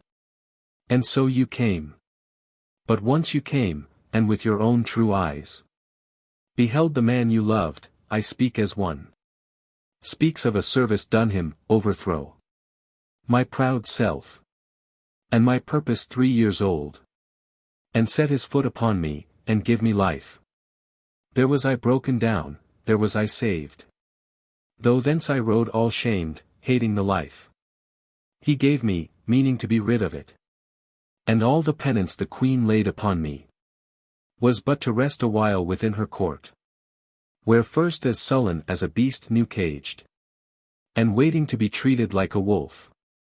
Because I knew my deeds were known, I found, instead of scornful pity or pure scorn, such fine reserve and noble reticence, manners so kind, yet stately, such a grace of tenderest courtesy, that I began to glance behind me at my former life, and find that it had been the wolf's indeed.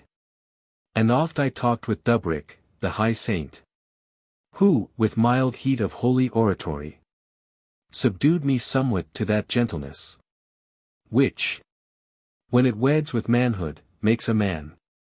And you were often there about the queen, but saw me not, or marked not if you saw. Nor did I care or dare to speak with you, but kept myself aloof till I was changed. And fear not, cousin, I am changed indeed. He spoke, and Enid easily believed. Like simple noble natures, credulous of what they long for, good in friend or foe, they're most in those who most have done them ill. And when they reached the camp the king himself advanced to greet them, and beholding her, though pale, yet happy, asked her not a word, but went apart with Ettarre, whom he held in converse for a little, and returned. And, gravely smiling, lifted her from horse, and kissed her with all pureness, brother-like, and showed an empty tent allotted her. And glancing for a minute, till he saw her pass into it, turned to the prince, and said, Prince, when of late ye prayed me for my leave to move to your own land, and there defend your marches, I was pricked with some reproof, as one that let foul wrong stagnate and be, by having looked too much through alien eyes, and wrought too long with delegated hands, not used mine own, but now behold me come to cleanse this common sewer of all my realm. With Ettarre and with others, have ye looked at Ettarre? Have ye seen how nobly changed? This work of his is great and wonderful. His very face with change of heart is changed. The world will not believe a man repents. And this wise world of ours is mainly right. Full seldom doth a man repent, or use both grace and will to pick the vicious quitch of blood and custom wholly out of him, and make all clean, and plant himself afresh. Ettarre has done it, weeding all his heart, as I will weed this land before I go. I, therefore, made him of our table round, not rashly, but have proved him every way one of our noblest, our most valorous, sanest and most obedient, and indeed, this work of Ettarre wrought upon himself, after a life of violence, seems to me 1,000-fold more great and wonderful, than if some knight of mine, risking his life, my subject with my subjects under him, should make an onslaught single on a realm of robbers, though he slew them one by one, and were himself nigh wounded to the death. So spake the king, low bowed the prince, and felt his work was neither great nor wonderful, and passed to Enid's tent, and thither came the king's own leech to look into his hurt. And Enid tended on him there. And there. Her constant motion round him, and the breath of her sweet tendance hovering over him, filled all the genial courses of his blood with deeper and with ever deeper love. As the southwest that blowing Bala lake fills all the sacred dee. So passed the days. But while Geraint lay healing of his hurt, the blameless king went forth and cast his eyes on each of all whom Uther left in charge long since, to guard the justice of the king. He looked and found them wanting. And as now men weed the white horse on the Berkshire hills, to keep him bright and clean as heretofore, he rooted out the slothful officer, or guilty, which for bribe had winked at wrong, and in their chairs set up a stronger race, with hearts and hands, and sent 1,000 men to till the wastes, and moving everywhere, cleared the dark places and let in the law, and broke the bandit holds and cleansed the land. Then, when Geraint was whole again, they passed with Arthur to Caerleon upon Usk. There the great queen once more embraced her friend, and clothed her in apparel like the day. And though Geraint could never take again that comfort from their converse which he took before the queen's fair name was breathed upon, he rested well content that all was well. Thence after tarrying for a space they rode, and 50 knights rode with them to the shores of Severn, and they passed to their own land. And there he kept the justice of the king, so vigorously yet mildly, that all hearts applauded, and the spiteful whisper died. And being ever foremost in the chase, and victor at the tilt and tournament, they called him the great prince and man of men. But Enid, whom her ladies loved to call Enid the fair, a grateful people named Enid the good, and in their halls arose the cry of children, Enid's and Geraint's, of times to be. Nor did he doubt her more, but rested in her fealty, till he crowned a happy life with a fair death, and fell against the heathen of the northern sea in battle, fighting for the blameless king, Balin and Balan. Hallam the king, who held and lost with Lot in that first war, and had his realm restored, but rendered tributary, failed of late to send his tribute.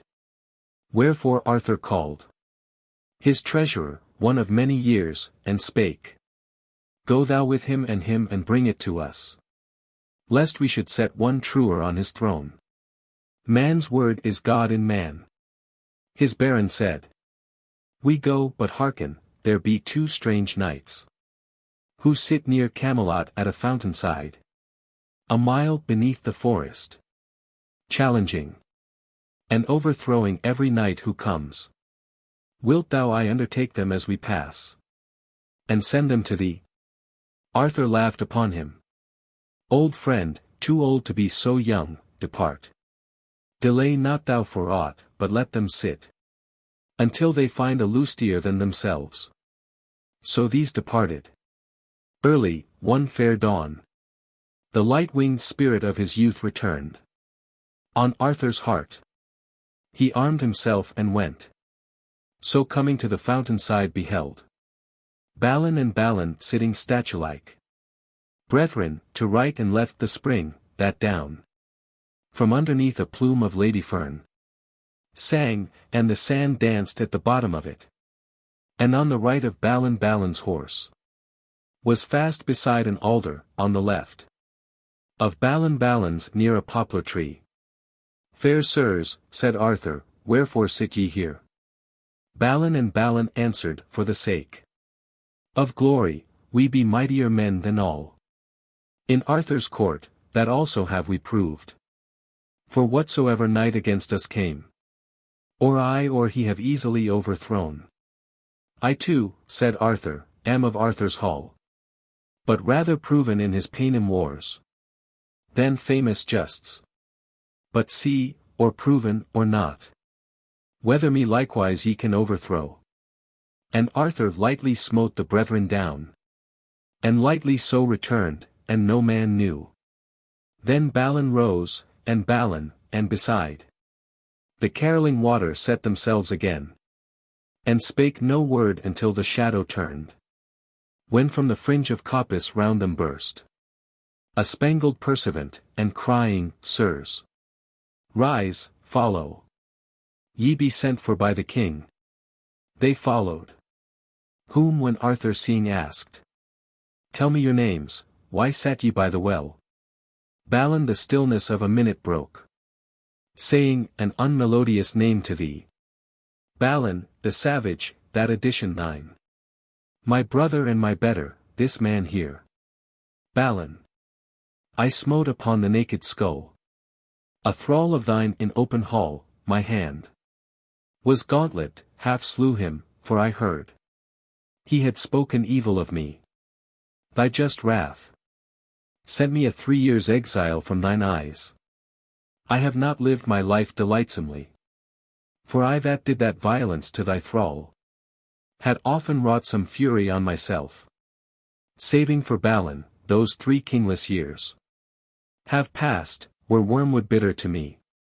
King, methought that if we sat beside the well, and hurled to ground what knight soever spurred against us, thou wouldst take me gladlier back, and make as 10 times worthier to be thine than 20 Balins, Balin knight.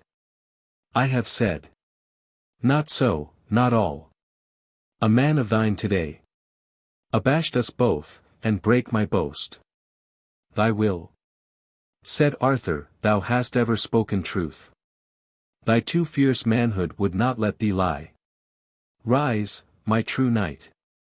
As children learn, be thou wiser for falling. Walk with me, and move to music with thine order and the king. Thy chair, a grief to all the brethren, stands vacant, but thou retake it, mine again. Thereafter, when Sir Balin entered hall, the lost one found was greeted as in heaven, with joy that blazed itself in woodland wealth of leaf, and gayest garlandage of flowers. Along the walls and down the board they sat, and cup clashed cup.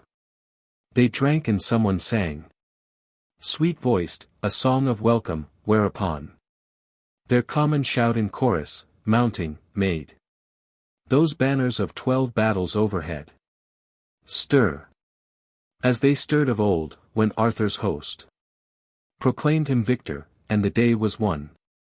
Then Balin added to their order lived a wealthier life than heretofore with these. And Balin, till their embassage returned. Sir King, they brought report, we hardly found so bushed about it is with gloom, the hall of him to whom ye sent us, Hallam. Once a Christless foe of thine as ever dashed horse against horse. But seeing that thy realm hath prospered in the name of Christ, the King took, as in rival heat, to holy things, and finds himself descended from the saint Arimathean Joseph, him who first brought the great faith to Britain overseas. He boasts his life as purer than thine own. Eats scarce enow to keep his pulse a beat. Hath pushed aside his faithful wife, nor lets or dame or damsel enter at his gates, lest he should be polluted. This grey king showed us a shrine wherein were wonders, yea, rich arks with priceless bones of martyrdom, thorns of the crown and shivers of the cross. And therewithal, for thus he told us, brought by holy Joseph thither, that same spear, wherewith the Roman pierced the side of Christ. He much amazed us. After, when we sought the tribute, answered, I have quite forgone all matters of this world, Garlon, mine heir, of him demanded, which this Garlon gave with much ado, railing at thine and thee. But when we left, in those deep woods we found a knight of thine spear-stricken from behind, dead, whom we buried More than one of us cried out on Garlon, but a woodman there reported of some demon in the woods.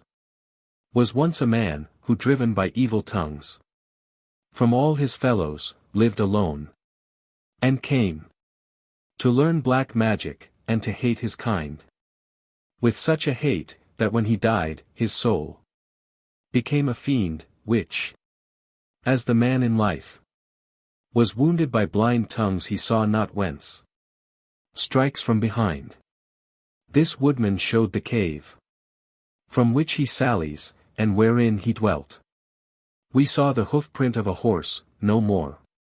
Then Arthur, let who goes before me, see he do not fall behind me, foully slain, and villainously. Who will hunt for me this demon of the woods? Said Balin, I. So claimed the quest and rode away, but first, embracing Balin, good my brother, hear. Let not thy moods prevail, when I am gone. Who used to lay them? Hold them outer fiends.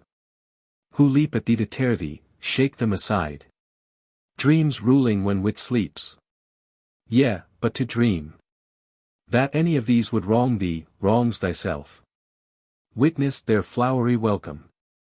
Bound are they to speak no evil, truly save for fears. My fears for thee, so rich a fellowship, would make me wholly blessed, thou one of them. Be one indeed, consider them. And all their bearing in their common bond of love. No more of hatred than in heaven itself. No more of jealousy than in paradise. So Balin warned, and went. Balin remained.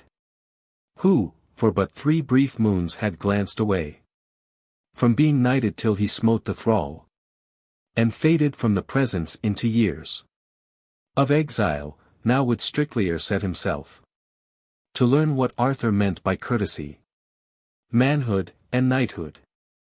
Wherefore hovered round Lancelot, but when he marked his high sweet smile in passing, and a transitory word, make knight or churl or child or damsel seem from being smiled at happier in themselves, sighed, as a boy lame-born beneath a height that glooms his valley, sighs to see the peak sun-flushed, or touch at night the northern star. For one from out his village lately climbed, and brought report of azure lands and fair, far seen to left and right. And he himself hath hardly scaled with help 100 feet up from the base, so Balin marvelling oft how far beyond him Lancelot seemed to move, groaned, and at times would mutter, these be gifts born with the blood, not learnable, divine, beyond my reach. Well had I foughten, well in those fierce wars, struck hard, and had I crowned with my slain self the heaps of whom I slew. So, better. But this worship of the Queen, that honour too wherein she holds him, this was the sunshine that hath given the man a growth, a name that branches o'er the rest, and strength against all odds, and what the King so prizes, overprizes, gentleness. Her likewise would I worship an I might.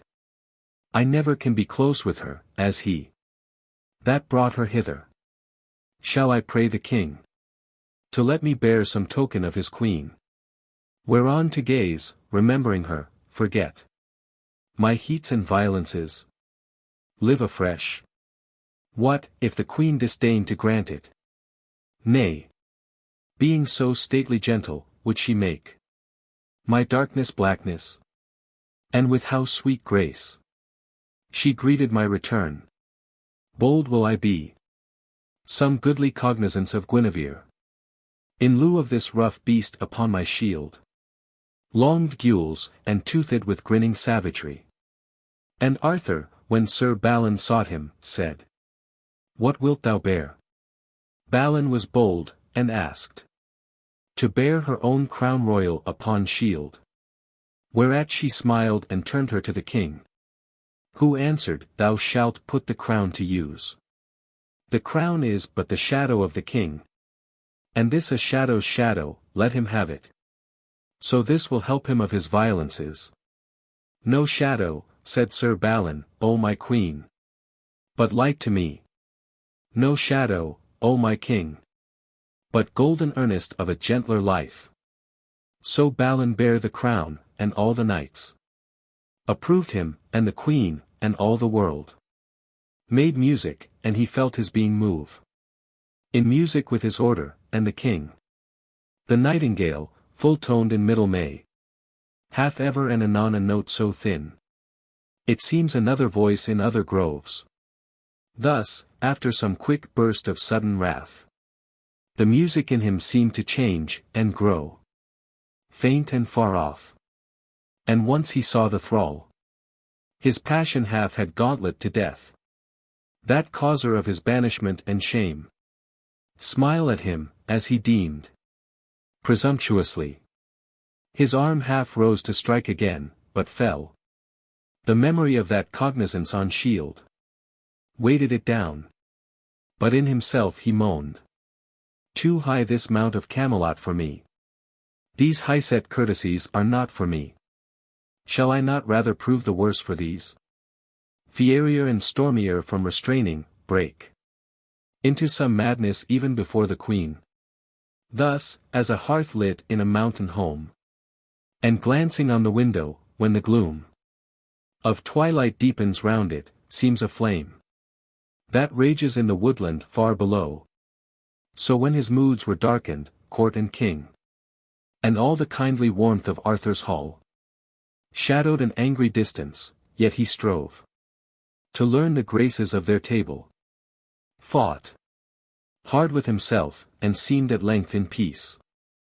Then chanced, one morning, that Sir Balin sat close-bowered in that garden nigh the hall. A walk of roses ran from door to door. A walk of lilies crossed it to the bower. And down that range of roses the great queen came with slow steps, the morning on her face, and all in shadow from the counter door. Sir Lancelot as to meet her, then at once, as if he saw not, glanced aside, and paced the long white walk of lilies toward the bower. Followed the queen. Sir Balin heard her, Prince, art thou so little loyal to thy queen, as pass without good morrow to thy queen? To whom Sir Lancelot with his eyes on earth, fain would I still be loyal to the queen.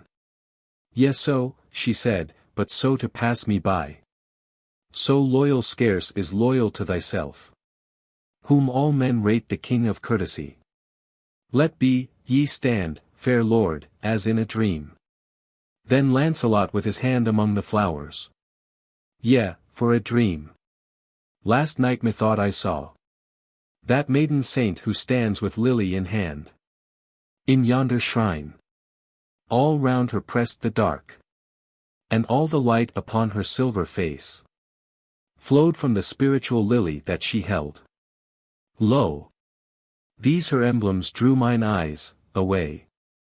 For see, how perfect pure, as light a flush, as hardly tints the blossom of the quince, would mar their charm of stainless maidenhood. Sweeter to me, she said, this garden rose, deep-hued and many-folded. Sweeter still, the wildwood hyacinth and the bloom of May.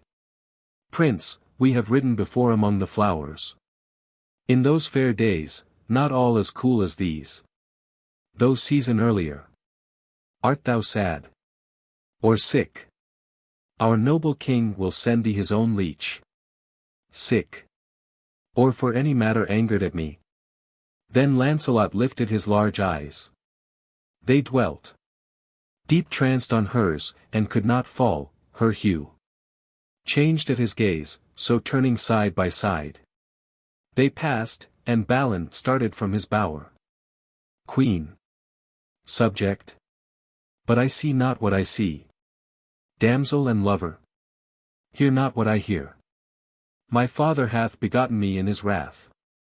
I suffer from the things before me, no. Learn nothing. Am not worthy to be knight. A churl, a clown. And in him gloom on gloom deepened, he sharply caught his lance and shield. Nor stayed to crave permission of the king. But, mad for strange adventure, dashed away. He took the selfsame track as Balin saw. The fountain where they sat together, sighed. Was I not better there with him? And rode. The skyless woods, but under open blue. Came on the hoarhead woodman at a bough. Wearily hewing. Churl, thine axe. He cried. Descended, and disjointed it at a blow. To whom the woodman uttered wonderingly. Lord, thou couldst lay the devil of these woods. If arm of flesh could lay him. Balin cried. Him, or the viler devil who plays his part. To lay that devil would lay the devil in me. Nay, said the churl, our devil is a truth. I saw the flash of him but yestereven. And some do say that our Sir Garlon too hath learned black magic, and to ride unseen. Look to the cave. But Balin answered him. Old fabler, these be fancies of the churl. Look to thy woodcraft, and so leaving him. Now with slack rein and careless of himself. Now with dug spur and raving at himself. Now with drooped brow down the long glades he rode. So marked not on his right a cavern chasm. Yawn over darkness, where, nor far within. The whole day died, but, dying, gleamed on rocks. Roof pendant, sharp. And others from the floor. Tusk-like, arising, made that mouth of night. Whereout the demon issued up from hell. He marked not this, but blind and deaf to all. Save that chained rage, which ever yelped within. Passed eastward from the falling sun. At once.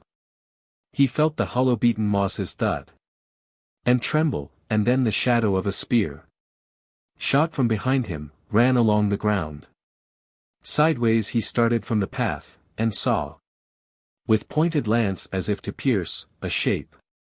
A light of armor by him flash, and pass. And vanish in the woods. And followed this. But all so blind in rage that unawares. He burst his lance against a forest bough. Dishersed himself, and rose again, and fled. Far, till the castle of a king. The hall. Of Pelham, lichen-bearded, greyly draped.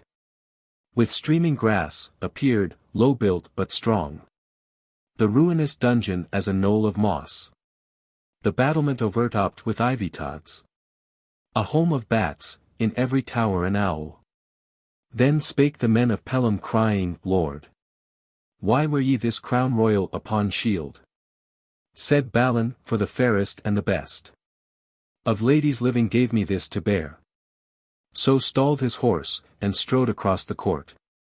But found the greetings both of knight and king. Faint in the low dark hall of banquet, leaves laid their green faces flat against the panes. Sprays grated. And the cankered boughs without whined in the wood. For all was hushed within. Till when at feast Sir Garlon likewise asked, why wear ye that crown royal? Balin said, the queen we worship, Lancelot, I, and all. As fairest, best and purest, granted me to bear it. Such a sound, for Arthur's knights were hated strangers in the hall, as makes the white swan mother, sitting, when she hears a strange knee rustle through her secret reeds. Maid Garlon, hissing. Then he sourly smiled. Fairest I grant her, I have seen, but best. Best, purest. Thou from Arthur's hall, and yet so simple. Hast thou eyes, or if, are these so far besotted that they fail to see? This fair wife worship cloaks a secret shame. Truly, ye men of Arthur be but babes. A goblet on the board by Balin, bossed. With holy Joseph's legend, on his right. Stood. All of massiest bronze, one side had sea, and ship and sail and angels blowing on it. And one was rough with watling, and the walls of that low church he built at Glastonbury. This Balin grasped, but while in act to hurl, through memory of that token on the shield, relaxed his hold. I will be gentle, he thought. And passing gentle, caught his hand away. Then fiercely to Sir Garlon, eyes have I, that saw today the shadow of a spear, shot from behind me, run along the ground. Eyes too that long have watched how Lancelot draws from homage to the best and purest, might, name, manhood, and a grace, but scantly thine, who, sitting in thine own hall, canst endure to mouth so huge a foulness, to thy guest. Me of Arthur's table, felon talk, let be, no more, but not the less by night. The scorn of Garlon, poisoning all his rest, stung him in dreams. At length, and dim through leaves, blinked the white morn, sprays grated, and old boughs whined in the wood. He rose, descended, met the scorner in the castle court, and fain, for hate and loathing, would have passed him by. But when Sir Garlon uttered mocking wise, "What, wear ye still that same crown scandalous?" His countenance blackened, and his forehead veins bloated, and branched, and tearing out of sheath the brand, Sir Balin with a fiery, "Ha! So thou be shadow, here I make thee ghost." Hard upon helm smote him, and the blade flew, splintering in six, and clinked upon the stones. Then Garlon, reeling slowly backward, fell, and Balin by the banneret of his helm dragged him, and struck, but from the castle a cry sounded across the court, and men at arms, a score with pointed lances, making at him. He dashed the pummel at the foremost face, beneath a low door dipped, and made his feet wings through a glimmering gallery, till he marked the portal of King Pellam's chapel wide, and inward to the wall he stepped behind. Thence in a moment heard them pass like wolves, howling. But while he stared about the shrine, in which he scarce could spy the Christ for saints, beheld before a golden altar lie the longest lance his eyes had ever seen, point painted red, and seizing thereupon, pushed through an open casement down, leaned on it, leapt in a semicircle, and lit on earth. Then hand at ear, and hearkening from what side the blindfold rummage buried in the walls might echo, ran the counter path, and found his charger, mounted on him in a way. An arrow whizzed to the right, one to the left, one overhead, and Pellam's feeble cry, "Stay, stay him! He defileth heavenly things. With earthly uses, made him quickly dive beneath the boughs, and race through many a mile of dense and open, till his goodly horse, arising wearily at a fallen oak, stumbled headlong, and cast him face to ground. Half wroth he had not ended, but all glad, knightlike, to find his charger yet unlamed. Sir Balin drew the shield from off his neck, stared at the priceless cognizance, and thought, "I have shamed thee so that now thou shamest me. Thee will I bear no more." High on a branch hung it, and turned aside into the woods, and there in gloom cast himself all along, moaning, "My violences, my violences." But now the wholesome music of the wood was dumbed by one from out the hall of Mark, a damsel errant, warbling, as she rode the woodland alleys, Vivien, with her squire. The fire of heaven has killed the barren cold, and kindled all the plain and all the wold. The new leaf ever pushes off the old. The fire of heaven is not the flame of hell. Old priest, who mumble worship in your choir, old monk and nun, ye scorn the world's desire, yet in your frosty cells ye feel the fire. The fire of heaven is not the flame of hell. The fire of heaven is on the dusty ways. The wayside blossoms open to the blaze. The whole wood world is one full peal of praise. The fire of heaven is not the flame of hell. The fire of heaven is Lord of all things good. And starve not thou this fire within thy blood. But follow Vivien through the fiery flood. The fire of heaven is not the flame of hell. Then turning to her squire, this fire of heaven, this old sun-worship, boy, will rise again. And beat the cross to earth, and break the king. And all his table. Then they reached a glade. Where under one long lane of cloudless air, before another wood, the royal crown sparkled. And swaying upon a restless elm, drew the vague glance of Vivien, and her squire. Amazed were these, lo there, she cried, a crown. Borne by some high lord prince of Arthur's hall. And there a horse. The rider? Where is he? See, yonder lies one dead within the wood. Not dead, he stirs, but sleeping. I will speak. Hail, royal knight, we break on thy sweet rest. Not, doubtless, all unearned by noble deeds. But bounden art thou, if from Arthur's hall, to help the weak. Behold, I fly from shame. A lustful king, who sought to win my love. Through evil ways, the knight, with whom I rode, hath suffered misadventure. And my squire hath in him small defence.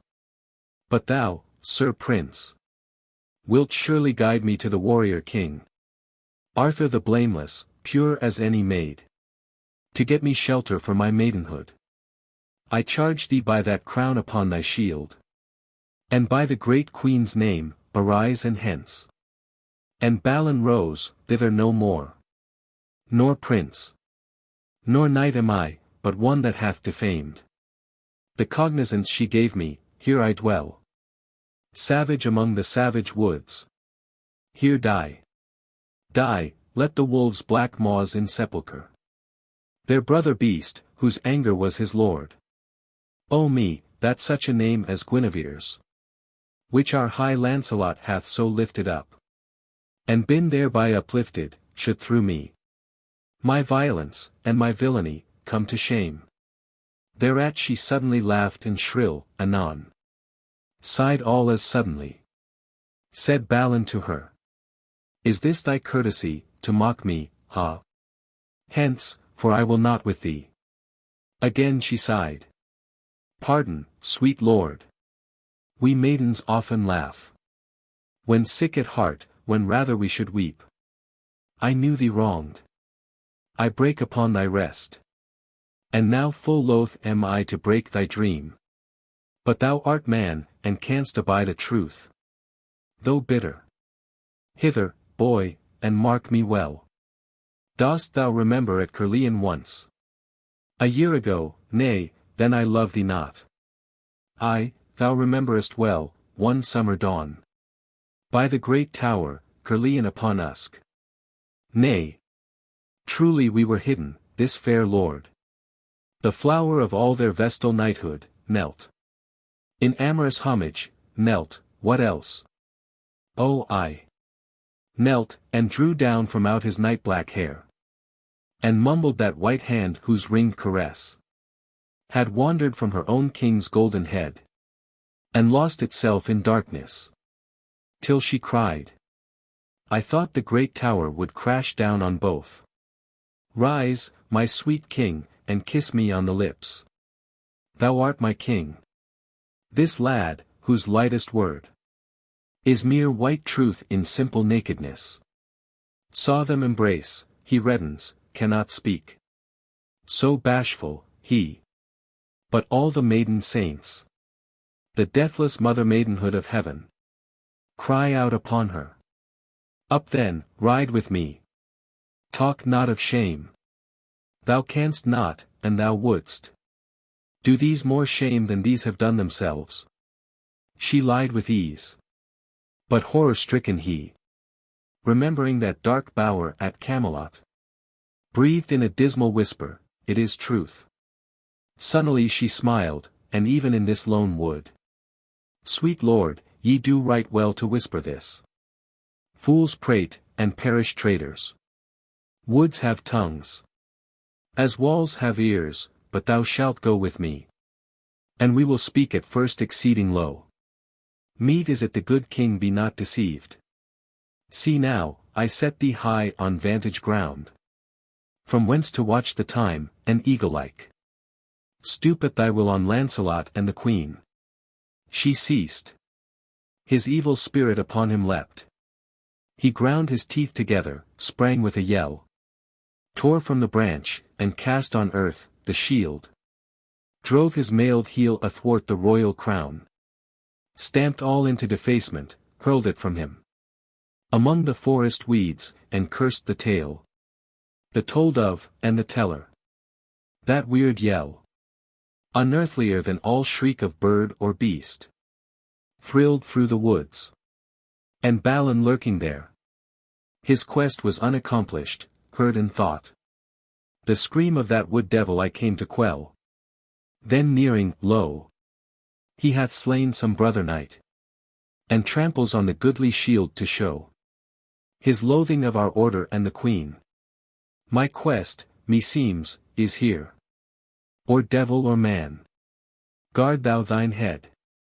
Sir Balin spake not word, but snatched a sudden buckler from the squire, and vaulted on his horse, and so they crashed in onset, and King Pellam's holy spear, reputed to be red with sinless blood, red at once with sinful, for the point across the maiden shield of Balin pricked the hauberk to the flesh.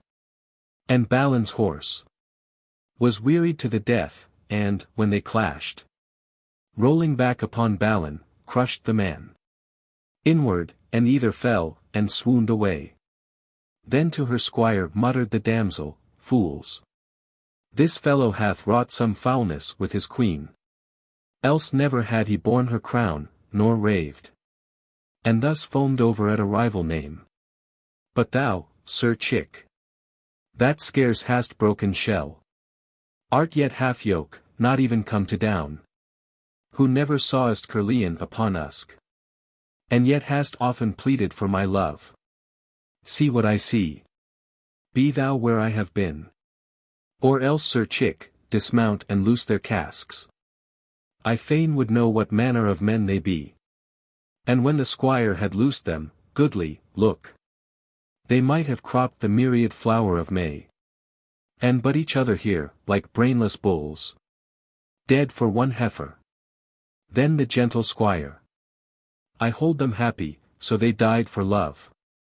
And, Vivien, though ye beat me like your dog, I too could die, as now I live, for thee." "Live on, sir boy," she cried.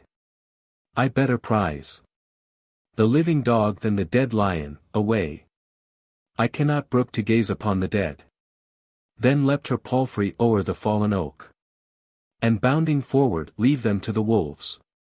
But when their foreheads felt the cooling air, Balin first woke, and seeing that true face, familiar up from cradle time, so wan, crawled slowly with low moans to where he lay, and on his dying brother cast himself. Dying. And he lifted faint eyes, he felt one near him, all at once they found the world staring wide. Then with a childlike wail, and drawing down the dim disastrous brow that o'er him hung, he kissed it, moaned and spake, "O Balin, Balin, I that fain had died to save thy life, have brought thee to thy death. Why had ye not the shield I knew? And why trampled ye thus on that which bare the crown?" Then Balin told him brokenly, and in gasps, all that had chanced, and Balin moaned again. "Brother, I dwelt a day in Pellam's hall. This Garlon mocked me, but I heeded not. And one said, 'Eat in peace.' A liar is he, and hates thee for the tribute. This good knight told me, that twice a wanton damsel came, and sought for Garlon at the castle gates, whom Pelham drove away with holy heat. I well believe this damsel, and the one who stood beside thee even now, the same. She dwells among the woods, he said, and meets and dallies with him in the mouth of hell. Foul are their lives, foul are their lips, they lied. Pure as our own true mother is our queen. O brother, answered Balin, woe is me. My madness all thy life has been thy doom. Thy curse, and darkened all thy day, and now the night has come. I scarce can see thee now. Good night. For we shall never bid again. Good morrow, dark my doom was here, and dark it will be there. I see thee now no more. I would not mine again should darken thine. Good night, true brother. Balin answered low. Good night, true brother here. Good morrow there. We two were born together, and we die together by one doom. And while he spoke, closed his death-drowsing eyes, and slept the sleep, with Balin either locked in either's arm. Merlin and Vivien. A storm was coming, but the winds were still, and in the wild woods of Broceliande, before an oak, so hollow, huge and old, it looked a tower of ivied mason work. At Merlin's feet the wily Vivien lay, for he that always bare in bitter grudge the slights of Arthur and his table, Mark, the Cornish king, had heard a wandering voice, a minstrel of Caerleon by strong storm, blown into shelter at Tintagel, say, that out of naked knight-like purity Sir Lancelot worshipped no unmarried girl, but the great queen herself, fought in her name, swear by her, vows like theirs, that high in heaven love most, but neither marry, nor are given in marriage, angels of our Lord's report. He ceased, and then, for Vivien sweetly said, she sat beside the banquet nearest Mark. And is the fair example followed, sir, in Arthur's household? Answered innocently, I, by some few, I, truly, youths that hold it more beseems the perfect virgin knight to worship woman as true wife beyond all hopes of gaining, than as maiden girl. They place their pride in Lancelot and the queen, so passionate for an utter purity. Beyond the limit of their bond, are these. For Arthur bound them not to singleness. Brave hearts and clean. And yet, God guide them, young. Then Mark was half in heart to hurl his cup straight at the speaker, but forbore, he rose to leave the hall, and, Vivien following him, turned to her, here are snakes within the grass. And you methinks, O Vivien, save ye fear the monkish manhood, and the mask of pure worn by this court, can stir them till they sting. And Vivien answered, smiling scornfully, why fear? Because that fostered at thy court I savour of thy virtues. Fear them? No. As love, if love is perfect, casts out fear, so hate, if hate is perfect, casts out fear. My father died in battle against the king. My mother on his corpse in open field. She bore me there, for born from death was I, among the dead and sown upon the wind. And then on thee, and shown the truth betimes, that old true filth, and bottom of the well, where truth is hidden. Gracious lessons thine, and maxims of the mud. This Arthur pure, great nature through the flesh herself hath made, gives him the lie. There is no being pure. My cherub, saith not Holy Writ the same? If I were Arthur, I would have thy blood. Thy blessing, stainless king. I bring thee back, when I have ferreted out their burrowings, the hearts of all this order in mine hand. I, so that fate and craft and folly close, perchance, one curl of Arthur's golden beard To me this narrow grizzled fork of thine is cleaner fashioned. Well, I loved thee first. That warps the wit. Loud laughed the graceless Mark. But Vivien, into Camelot stealing, lodged low in the city, and on a festal day, when Guinevere was crossing the great hall, cast herself down, knelt to the queen, and wailed, "Why kneel ye there? What evil hath ye wrought? Rise!" And the damsel bidden rise arose, and stood with folded hands and downward eyes, of glancing corner, and all meekly said, "None wrought, but suffered much, an orphan maid. My father died in battle for thy king. My mother on his corpse, in open field. The sad sea-sounding wastes of Lyonesse. Poor wretch, no friend. And now by Mark the king. For that small charm of feature mine, pursued. If any such be mine, I fly to thee. Save, save me thou, woman of women, thine. The wreath of beauty, thine the crown of power. Be thine the balm of pity, O heaven's own white earth angel. Stainless bride of stainless king. Help, for he follows. Take me to thyself. O yield me shelter for mine innocency. Among thy maidens. Hear her slow sweet eyes. Fear tremulous, but humbly hopeful, rose. Fixed on her hearers. While the queen who stood, all glittering like May sunshine on May leaves, in green and gold, and plumed with green replied, "Peace, child. Of overpraise and overblame, we choose the last. Our noble Arthur, him ye scarce can overpraise, will hear and know. Nay, we believe all evil of thy Mark. Well, we shall test thee farther, but this hour we ride a-hawking with Sir Lancelot. He hath given us a fair falcon which he trained. We go to prove it. Bide ye here the while." She passed, and Vivien murmured after, "Go. I bide the while."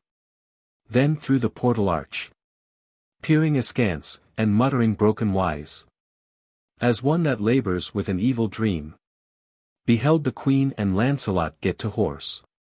Is that the Lancelot? Goodly, aye, but gaunt. Courteous, amends for gauntness, takes her hand. That glance of theirs, but for the street, had been a clinging kiss. How hand lingers in hand. Let go at last. They ride away, to hawk for waterfowl. Royaller game is mine. For such a supersensual sensual bond, as that grey cricket chirped of at our hearth. Touch flax with flame, a glance will serve, the liars. Ah, little rat that borest in the dike thy hole by night to let the boundless deep down upon far-off cities while they dance. Or dream, of thee they dreamed not, nor of me. These, I. But each of either, ride, and dream. The mortal dream that never yet was mine. Ride, ride and dream until ye wake, to me. Then, narrow court and lubber king, farewell. For Lancelot will be gracious to the rat. And our wise queen, if knowing that I know, will hate, loathe, fear, but honor me the more. Yet while they rode together down the plain, their talk was all of training, terms of art, diet and sealing, jesses, leash and lure. She is too noble, he said, to check at pies. Nor will she rake, there is no baseness in her. Here when the queen demanded as by chance, "Know ye the stranger woman?" "Let her be," said Lancelot and unhood casting off. The goodly falcon free, she towered, her bells, tone under tone, shrilled. And they lifted up their eager faces, wondering at the strength, boldness and royal knighthood of the bird, who pounced her quarry and slew it many a time. As once, of old, among the flowers, they rode. But Vivien half forgotten of the queen, among her damsels broidering sat, heard watched, and whispered, through the peaceful court she crept. And whispered, then as Arthur in the highest leavened the world, so Vivien in the lowest, arriving at a time of golden rest, and sowing one ill hint from ear to ear, while all the heathen lay at Arthur's feet, and no quest came, but all was joust and play, leavened his hall. They heard and let her be thereafter as an enemy that has left death in the living waters, and withdrawn.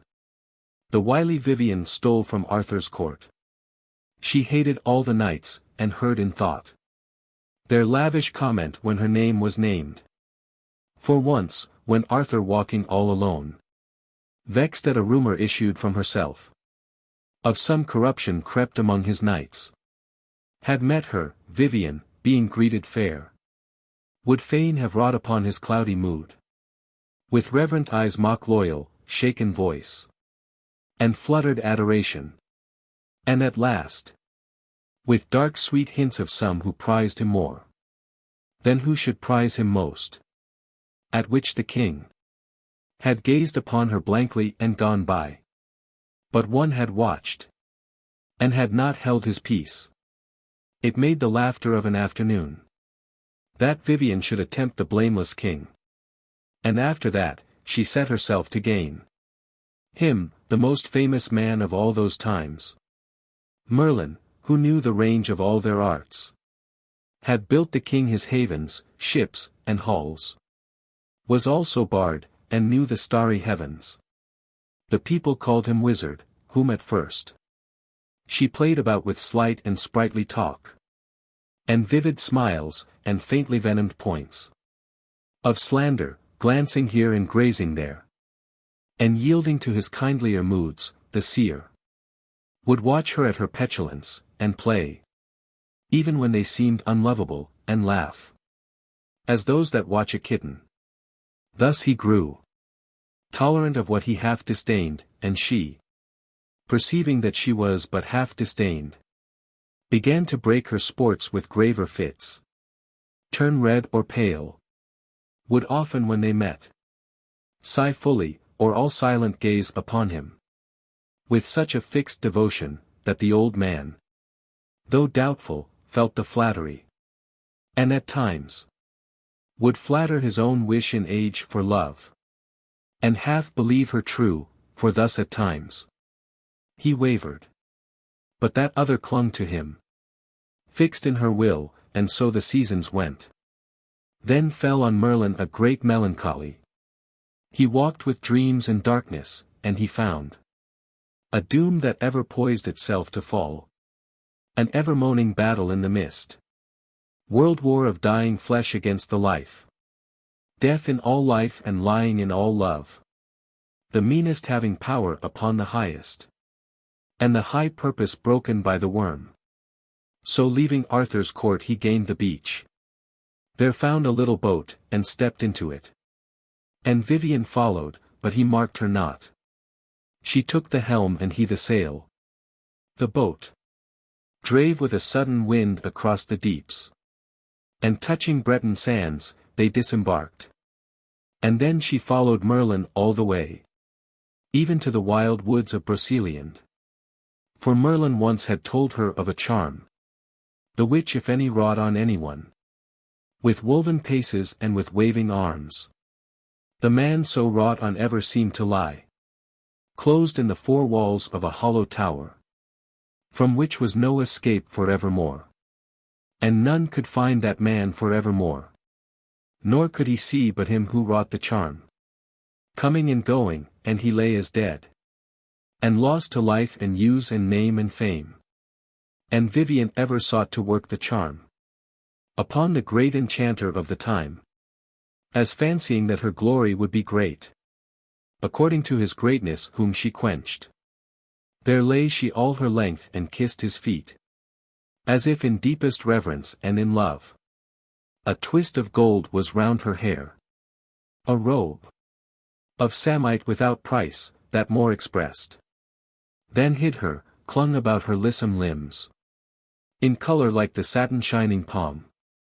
On sallows in the windy gleams of March.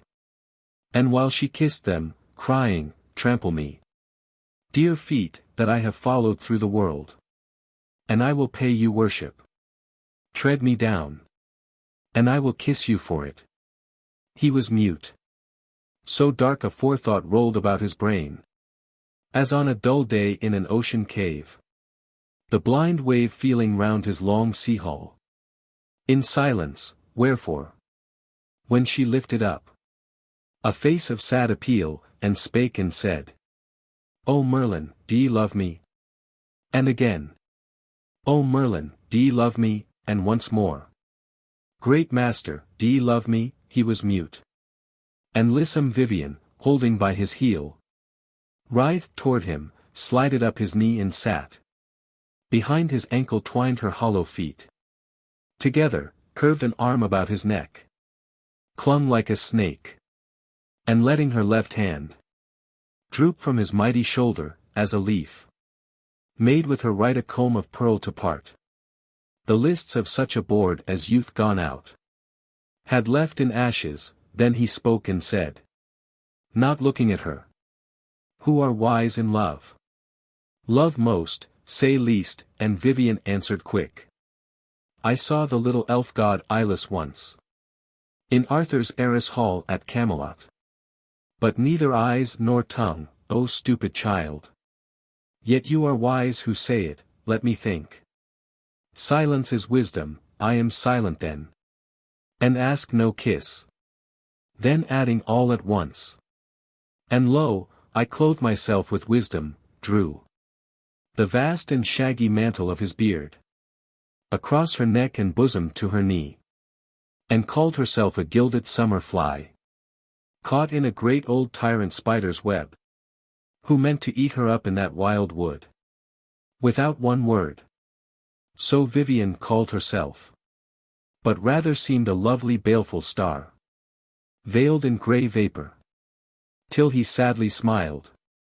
To what request for what strange boon, he said. Are these your pretty tricks and fooleries?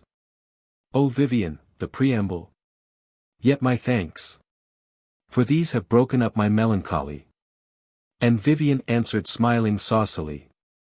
What, O my master, have ye found your voice? I bid the stranger welcome. Thanks at last. But yesterday you never opened lip. Except indeed to drink, no cup had we. In mine own lady palms I culled the spring, that gathered trickling dropwise from the cleft, and made a pretty cup of both my hands.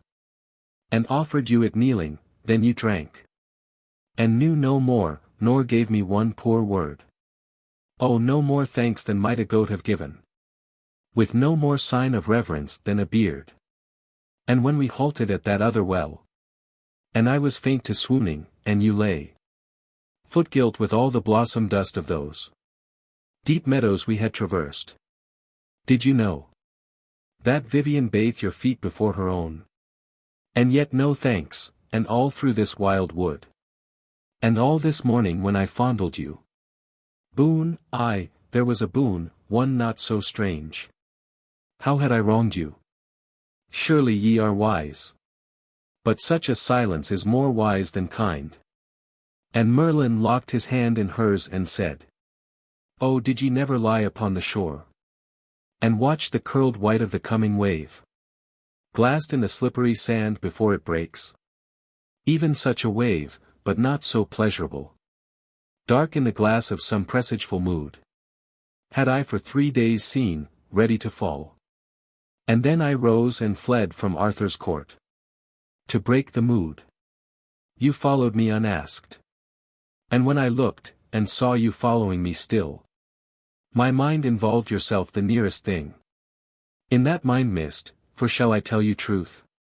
You seemed that wave about to break upon me. And sweep me from my hold upon the world. My use and name and fame. Your pardon, child. Your pretty sports have brightened all again. And ask your boon, for boon I owe you thrice. Once for wrong done you by confusion, next. For thanks it seems till now neglected, last. For these your dainty gambols, wherefore ask? And take this boon so strange and not so strange. And Vivien answered smiling mournfully. Oh, not so strange as my long asking it. Not yet so strange as you yourself are strange. Nor half so strange as that dark mood of yours. I ever feared ye were not wholly mine. And see, yourself have owned ye did me wrong. The people call you prophet, let it be. But not of those that can expound themselves. Take Vivien for expounder. She will call. That 3 days long presageful gloom of yours. No presage, but the same mistrustful mood. That makes you seem less noble than yourself. Whenever I have asked this very boon. Now asked again, for see you not, dear love, that such a mood as that, which lately gloomed your fancy when ye saw me following you, must make me fear still more you are not mine. Must make me yearn still more to prove you mine. And make me wish still more to learn this charm. Of woven paces and of waving hands. As proof of trust. O Merlin, teach it me. The charms so taught will charm us both to rest. For, grant me some slight power upon your fate. I, feeling that you felt me worthy trust, should rest and let you rest, knowing you mine. And therefore be as great as ye are named. Not muffled round with selfish reticence. How hard you look and how denyingly. Oh, if you think this wickedness in me, that I should prove it on you unawares. That makes me passing wrathful. Then our bond had best be loosed forever, but think or not. By heaven that hears I tell you the clean truth. As clean as blood of babes, as white as milk. O Merlin, may this earth, if these unwitty wandering wits of mine, even in the jumbled rubbish of a dream, have tripped on such conjectural treachery. May this hard earth cleave to the nadir hell. Down, down, and close again, and nip me flat. If I be such a traitress. Yield my boon. Till which I scarce can yield you all I am. And grant my reiterated wish. The great proof of your love, because I think, however wise, ye hardly know me yet. And Merlin loosed his hand from hers and said, I never was less wise, however wise. Too curious Vivien, though you talk of trust. Then when I told you first of such a charm. Yea, if ye talk of trust one tell you this. Too much I trusted when I told you that. And stirred this vice in you which ruined man. Through woman the first hour. For howsoe'er in children a great curiousness be well, who have to learn themselves and all the world. In you, that are no child. For still I find your face is practiced when I spell the lines. I call it, well, I will not call it vice. But since you name yourself the summer fly, I well could wish a cobweb for the gnat. That settles, beaten back, and beaten back. Settles. Till one could yield for weariness. But since I will not yield to give you power. Upon my life and use and name and fame. Why will ye never ask some other boon? Yea, by God's rood, I trusted you too much. And Vivien, like the tenderest hearted maid, that ever bided tryst at village stile, made answer, neither eyelid wet with tears. Nay, master, be not wrathful with your maid. Caress her, let her feel herself forgiven. Who feels no heart to ask another boon. I think ye hardly know the tender rhyme of, trust me not at all or all in all. I heard the great Sir Lancelot sing it once. And it shall answer for me. Listen to it. In love, if love be love, if love be ours. Faith and unfaith can ne'er be equal powers. Unfaith in aught is want of faith in all. It is the little rift within the lute, that by and by will make the music mute. And ever widening slowly silence all. The little rift within the lover's lute. Or little pitted speck in garnered fruit. That rotting inward slowly moulders all. It is not worth the keeping, let it go. But shall it? Answer, darling, answer, no. And trust me not at all or all in all. O master, do ye love my tender rhyme? And Merlin looked and half believed her true. So tender was her voice, so fair her face. So sweetly gleamed her eyes behind her tears. Like sunlight on the plain behind a shower. And yet he answered half indignantly. Far other was the song that once I heard. By this huge oak. Sung nearly where we sit. For here we met, some 10 or 12 of us. To chase a creature that was current then. In these wild woods, the hart with golden horns. It was the time when first the question rose. About the founding of a table round. That was to be, for love of God and men. And noble deeds, the flower of all the world. And each incited each to noble deeds. And while we waited, one, the youngest of us. We could not keep him silent, out he flashed. And into such a song, such fire for fame. Such trumpet glowings in it. Coming down. To such a stern and iron clashing close. That when he stopped we longed to hurl together. And should have done it. But the beauteous beast. Scared by the noise upstart at our feet. And like a silver shadow slipped away. Through the dim land. And all day long we rode. Through the dim land against a rushing wind. That glorious roundel echoing in our ears. And chased the flashes of his golden horns. Till they vanished by the fairy well. That laughs at iron, as our warriors did. Where children cast their pins and nails, and cry. Laugh, little well. But touch it with a sword. It buzzes fiercely round the point, and there. We lost him, such a noble song was that. But, Vivien, when you sang me that sweet rhyme. I felt as though you knew this cursed charm. Were proving it on me, and that I lay. And felt them slowly ebbing, name and fame. And Vivien answered smiling mournfully. O mine have ebbed away for evermore. And all through following you to this wild wood. Because I saw you sad, to comfort you. Lo now, what hearts have men? They never mount. As high as woman in her selfless mood. And touching fame, how ye scorn my song. Take one verse more, the lady speaks it, this. My name, once mine, now thine, is closelier mine. For fame, could fame be mine? That fame were thine. And shame, could shame be thine, that shame were mine. So trust me not at all or all in all. Says she not well? And there is more, this rhyme. Is like the fair pearl necklace of the queen.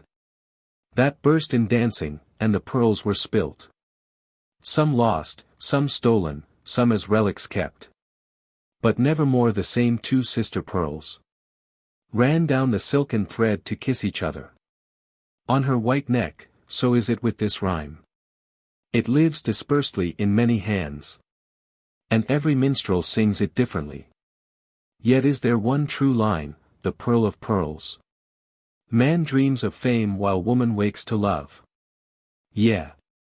Love, though love were of the grossest, carves a portion from the solid present, eats. And uses, careless of the rest, but fame. The fame that follows death is nothing to us. And what is fame in life but half disfame? And counterchanged with darkness? Ye yourself know well that envy calls you devil's son. And since ye seem the master of all art, they fain would make you master of all vice. And Merlin locked his hand in hers and said, I once was looking for a magic weed. And found a fair young squire who sat alone. Had carved himself a knightly shield of wood. And then was painting on it fancied arms. Azure, an eagle rising or, the sun. In dexter chief. The scroll, I follow fame. And speaking not, but leaning over him. I took his brush and blotted out the bird. And made a gardener putting in a graph. With this for motto, rather use than fame. You should have seen him blush, but afterwards. He made a stalwart knight. O Vivien! For you, methinks you think you love me well. For me, I love you somewhat. Rest, and love. Should have some rest and pleasure in himself. Not ever be too curious for a boon. Too prurient for a proof against the grain. Of him ye say ye love, but fain with men. Being but ampler means to serve mankind. Should have small rest or pleasure in herself. But work as vassal to the larger love. That dwarfs the petty love of one to one. Use gave me fame at first, and fame again. Increasing gave me use. Lo, there my boon. What other? For men sought to prove me vile. Because I fain had given them greater wits. And then did envy call me devil's son. The sick weak beast seeking to help herself. By striking at her better, missed. And brought her own claw back, and wounded her own heart. Sweet were the days when I was all unknown. But when my name was lifted up, the storm brake on the mountain and I cared not for it. Right well know I that fame is half disfame. Yet needs must work my work. That other fame. To one at least, who hath not children, vague. The cackle of the unborn about the grave. I cared not for it, a single misty star. Which is the second in a line of stars. That seem a sword beneath a belt of three. I never gazed upon it but I dreamt. Of some vast charm concluded in that star. To make fame nothing. Wherefore, if I fear giving you power upon me through this charm. That you might play me falsely, having power. However well ye think ye love me now. As sons of kings loving in pupilage.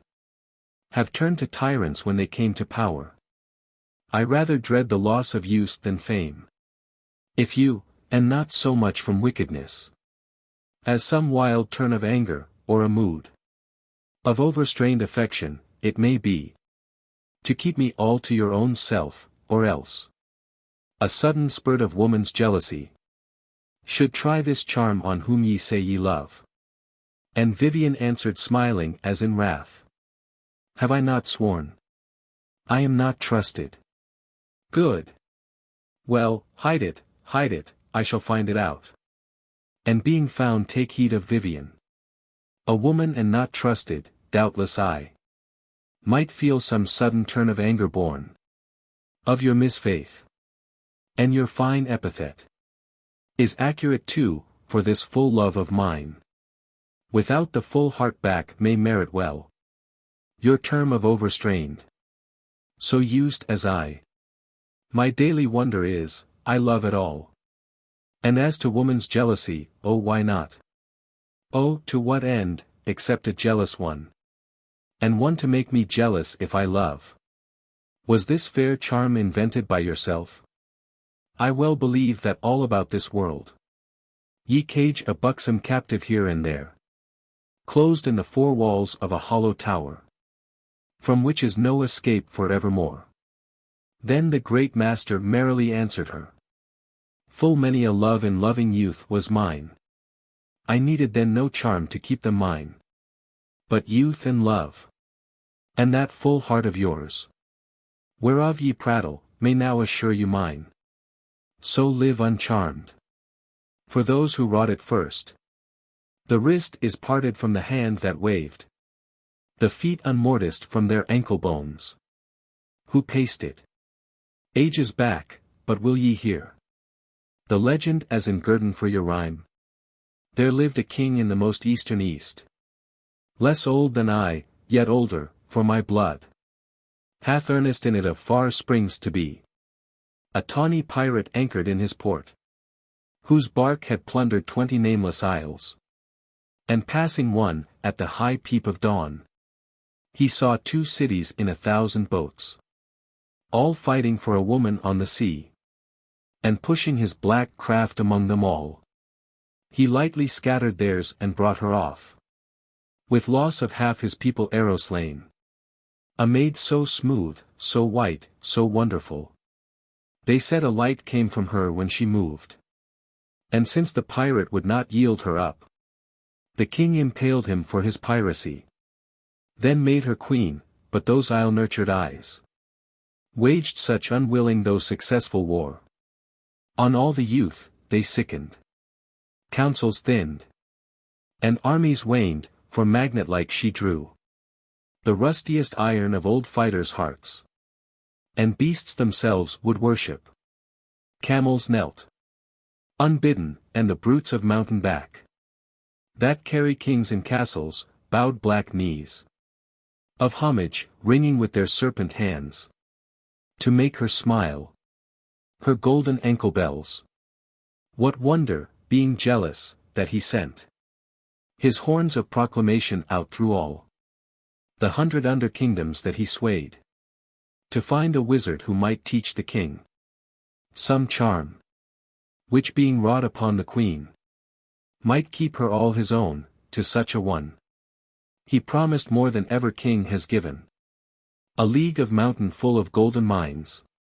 A province with 100 miles of coast. A palace and a princess, all for him. But on all those who tried and failed, the king pronounced a dismal sentence. Meaning by it to keep the list low and pretenders back. Or like a king, not to be trifled with. Their heads should moulder on the city gates. And many tried and failed. Because the charm of nature in her overbore their own. And many a wizard brow bleached on the walls. And many weeks a troop of carrion crows hung like a cloud above the gateway towers. And Vivien breaking in upon him, said, I sit and gather honey, yet, methinks, thy tongue has tripped a little. Ask thyself. The lady never made unwilling war. With those fine eyes, she had her pleasure in it. And made her good man jealous with good cause. And lived there neither dame nor damsel then, wroth at a lover's loss, were all as tame. I mean, as noble, as the queen was fair. Not one to flirt a venom at her eyes. Or pinch a murderous dust into her drink. Or make her paler with a poisoned rose. Well, those were not our days, but did they find a wizard? Tell me, was he like to thee? She ceased, and made her lithe arm round his neck tighten, and then drew back, and let her eyes speak for her, glowing on him, like a bride's. On her new lord, her own. The first of men. He answered laughing, nay, not like to me. At last they found, his foragers for charms. A little glassy-headed, hairless man. Who lived alone in a great wild on grass. Read but one book, and ever reading grew. So grated down and filed away with thought. So lean his eyes were monstrous, while the skin clung but to crate and basket, ribs and spine. And since he kept his mind on one sole aim, nor ever touched fierce wine, nor tasted flesh, nor owned a sensual wish, to him the wall, that sunders ghosts and shadow-casting men, became a crystal, and he saw them through it, and heard their voices talk behind the wall, and learnt their elemental secrets, powers, and forces. Often o'er the sun's bright eye drew the vast eyelid of an inky cloud, and lashed it at the base with slanting storm. Or in the noon of mist and driving rain, when the lake whitened and the pine wood roared, and the cairned mountain was a shadow, sunned the world to peace again, here was the man. And so by force they dragged him to the king. And then he taught the king to charm the queen. In such wise, that no man could see her more. Nor saw she save the king, who wrought the charm. Coming and going, and she lay as dead. And lost all use of life, but when the king made proffer of the league of golden mines, the province with 100 miles of coast, the palace and the princess, that old man went back to his old wild, and lived on grass. And vanished, and his book came down to me. And Vivien answered smiling saucily. Ye have the book, the charm is written in it. Good, take my counsel, let me know it at once.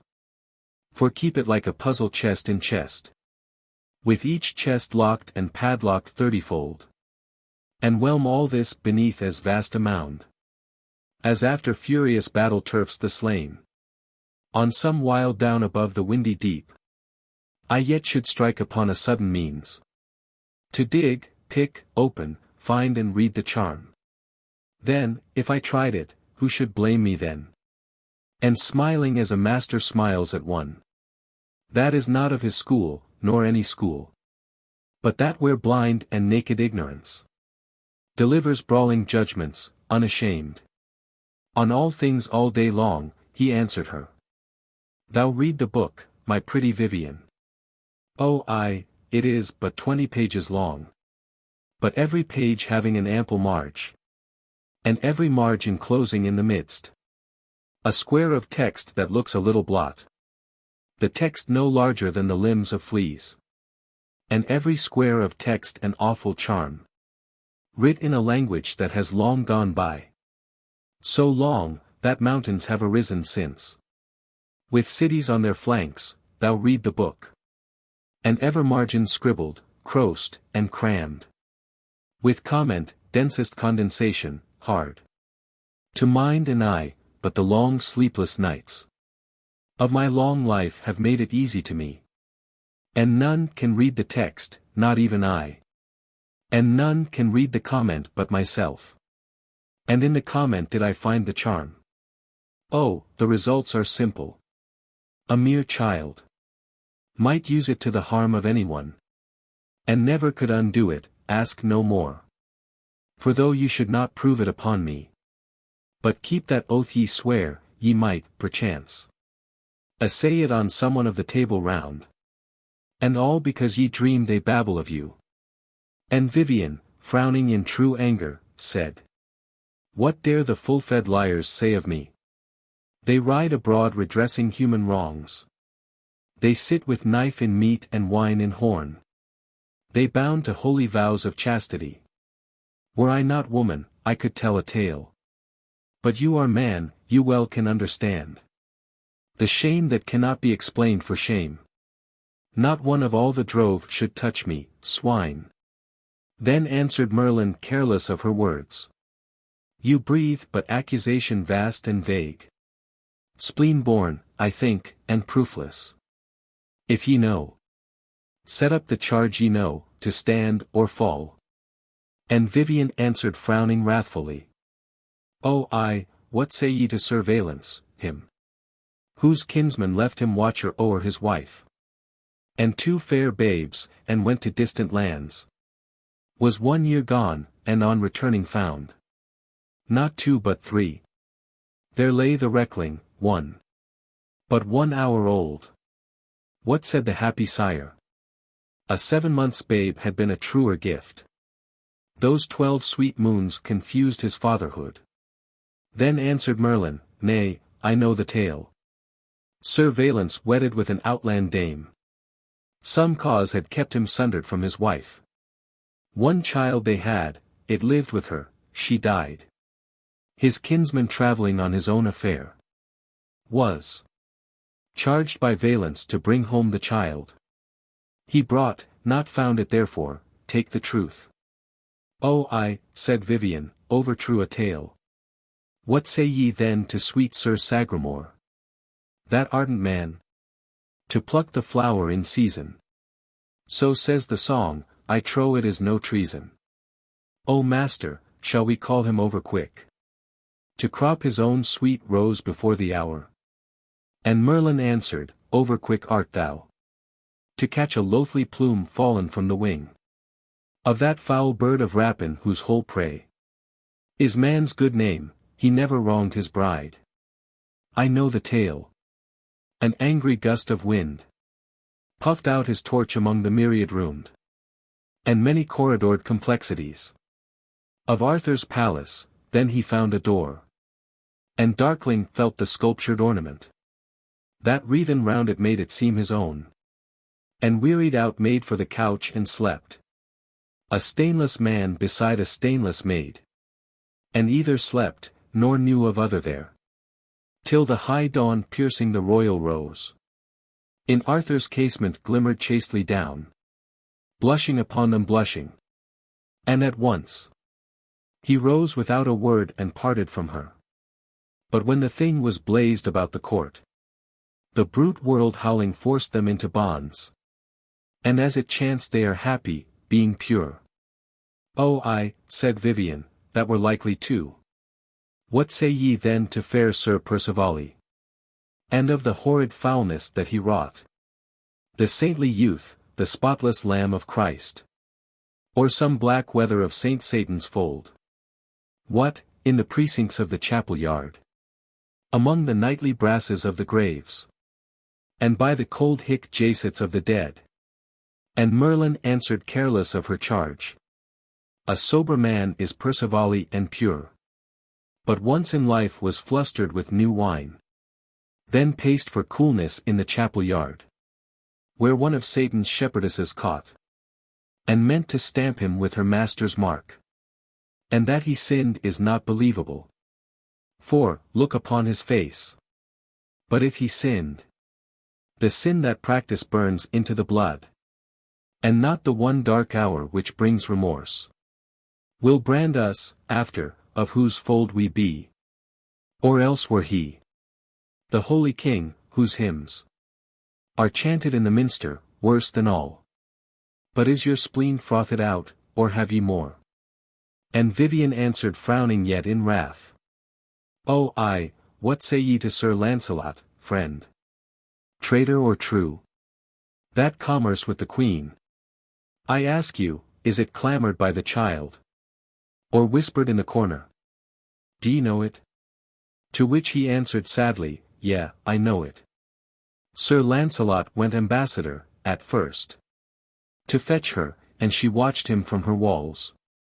A rumour runs, she took him for the king. So fixed her fancy on him, let them be. But have ye no one word of loyal praise? For Arthur, blameless king and stainless man. She answered with a low and chuckling laugh. Man! Is he man at all, who knows and winks? Sees what his fair bride is and does, and winks. By which the good king means to blind himself. And blinds himself and all the table round. To all the foulness that they work. Myself could call him, were it not for womanhood. The pretty, popular cause such manhood earns. Could call him the main cause of all their crime. Yea, were he not crowned king, coward, and fool. Then Merlin to his own heart, loathing, said. O true and tender! O my liege and king! O selfless man and stainless gentleman! Who wouldst against thine own eyewitness fame have all men true and leal, all women pure? How, in the mouths of base interpreters, from over-fineness not intelligible, to things with every sense as false and foul as the poached filth that floods the middle street, is thy white blamelessness accounted blame. But Vivien, deeming Merlin overborne, by instance, recommenced, and let her tongue rage like a fire among the noblest names, polluting, and imputing her whole self, defaming and defacing, till she left not even Lancelot brave, nor Galahad clean. Her words had issue other than she willed. He dragged his eyebrow bushes down, and made a snowy penthouse for his hollow eyes, and muttered in himself, tell her the charm. So, if she had it, would she rail on me, to snare the next, and if she have it not, so will she rail. What did the wanton say? Not mount as high. We scarce can sink as low. For men at most differ as heaven and earth. But women, worst and best, as heaven and hell. I know the Table Round, my friends of old. All brave, and many generous, and some chaste. She cloaks the scar of some repulse with lies.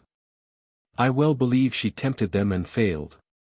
Being so bitter, for fine plots may fail.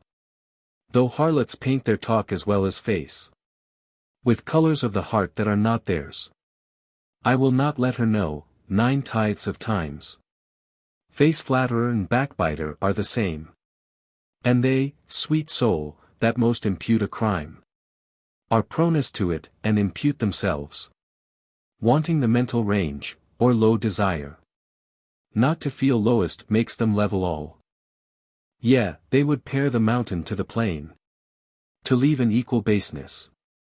And in this are harlots like the crowd, that if they find some stain or blemish in a name of note, not grieving that their greatest are so small, inflate themselves with some insane delight, and judge all nature from her feet of clay, without the will to lift their eyes, and see her godlike head crowned with spiritual fire, and touching other worlds. I am weary of her. He spoke in words part heard, in whispers part half suffocated in the hoary fell, and many-wintered fleece of throat and chin. But Vivien, gathering somewhat of his mood, and hearing harlot muttered twice or thrice, leapt from her session on his lap, and stood stiff as a viper frozen. Loathsome sight! How from the rosy lips of life and love flashed the bare grinning skeleton of death. White was her cheek, sharp breaths of anger puffed her fairy nostril out. Her hand half clenched went faltering sideways downward to her belt. And feeling, had she found a dagger there, for in a wink the false love turns to hate, she would have stabbed him. But she found it not. His eye was calm, and suddenly she took to bitter weeping like a beaten child.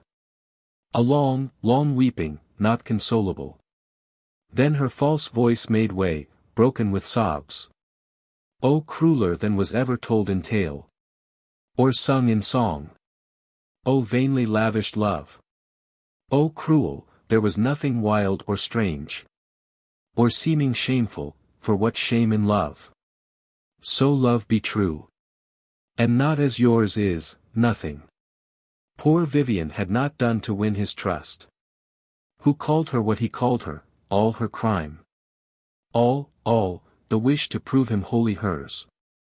She mused a little, and then clapped her hands together with a wailing shriek, and said, stabbed through the heart's affections to the heart, seethed like the kid in its own mother's milk, killed with a word worse than a life of blows. I thought that he was gentle, being great. O God, that I had loved a smaller man. I should have found in him a greater heart. Oh, I, that flattering my true passion, saw the knights, the court, the king, dark in your light, who loved to make men darker than they are. Because of that high pleasure which I had, to seat you sole upon my pedestal of worship, I am answered. And henceforth, the course of life that seemed so flowery to me, with you for guide and master, only you, becomes the sea-cliff pathway broken short, and ending in a ruin, nothing left but into some low cave to crawl, and there, if the wolf spare me, weep my life away, killed with unutterable unkindliness. She paused, she turned away, she hung her head. The snake of gold slid from her hair, the braid slipped and uncoiled itself, she wept afresh.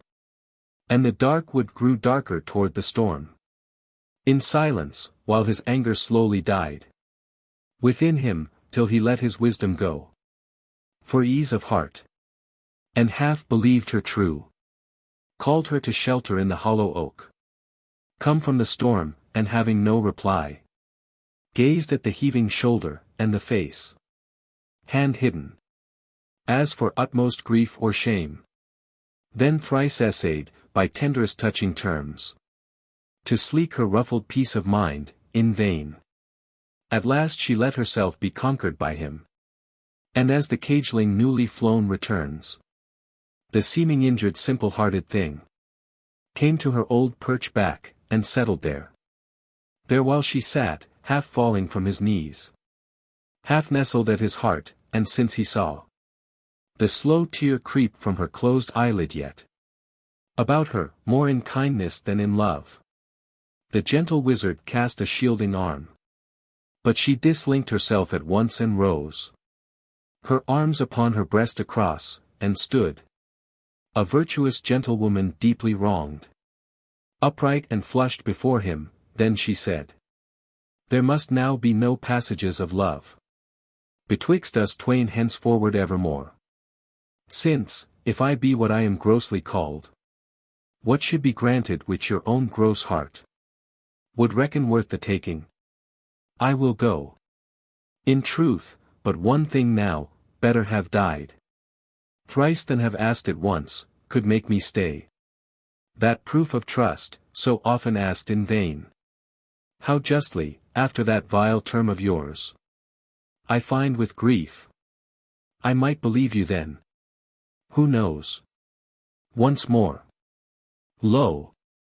What was once to me mere matter of the fancy, now hath grown the vast necessity of heart and life. Farewell.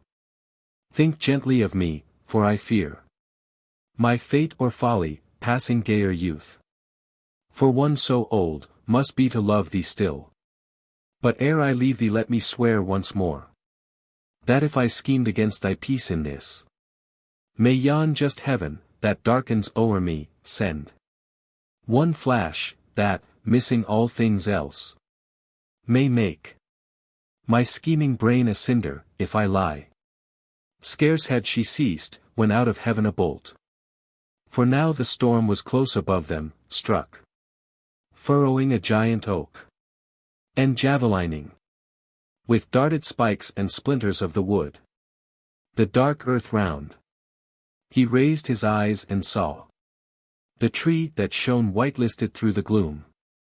But Vivien, fearing heaven had heard her oath, and dazzled by the livid flickering fork, and deafened with the stammering cracks and claps that followed, flying back and crying out, "O Merlin, though you do not love me, save, yet save me," clung to him and hugged him close, and called him dear protector in her fright, nor yet forgot her practice in her fright, but wrought upon his mood and hugged him close. The pale blood of the wizard at her touch took gayer colors, like an opal warmed. She blamed herself for telling hearsay tales. She shook from fear, and for her fault she wept. Of petulancy she called him lord and liege, her seer, her bard, her silver star of eve, her god, her Merlin, the one passionate love of her whole life. And ever overhead bellowed the tempest, and the rotten branch snapped in the rushing of the river rain above them. And in change of glare and gloom, her eyes and neck glittering went and came, till now the storm, its burst of passion spent, moaning and calling out of other lands, had left the ravaged woodland yet once more to peace. And what should not have been had been. For Merlin, overtalked and overworn, had yielded, told her all the charm, and slept. Then, in one moment, she put forth the charm of woven paces and of waving hands. And in the hollow oak he lay as dead, and lost to life and use and name and fame.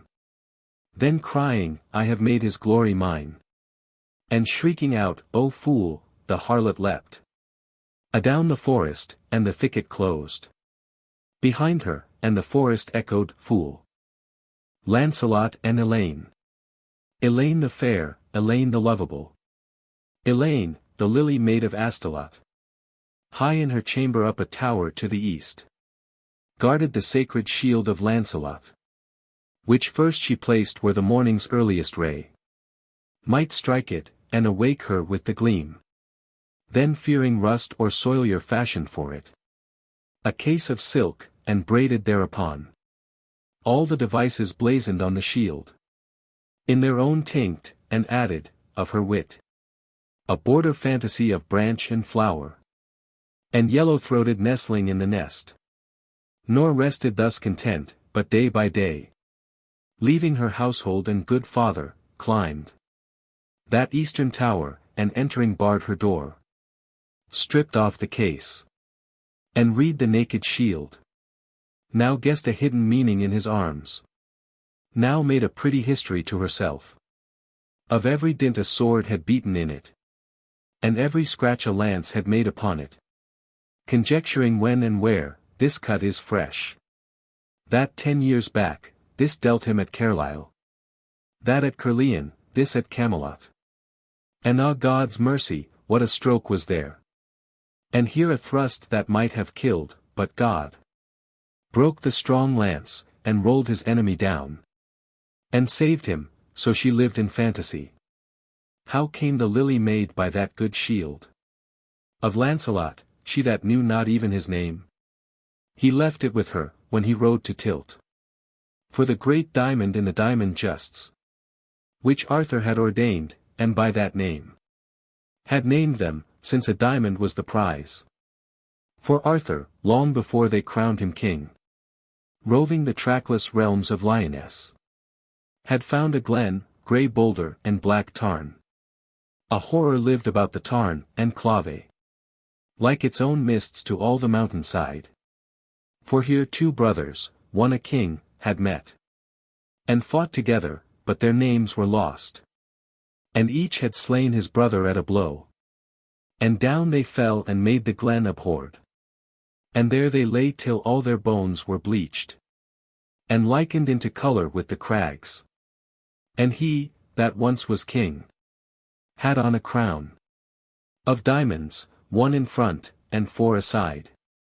And Arthur came, and labouring up the pass, all in a misty moonshine, unawares, had trodden that crowned skeleton, and the skull brake from the nape, and from the skull the crown rolled into light, and turning on its rims, fled like a glittering rivulet to the tarn. And down the shingly score he plunged, and caught, and set it on his head, and in his heart heard murmurs, Lo, thou likewise shalt be king.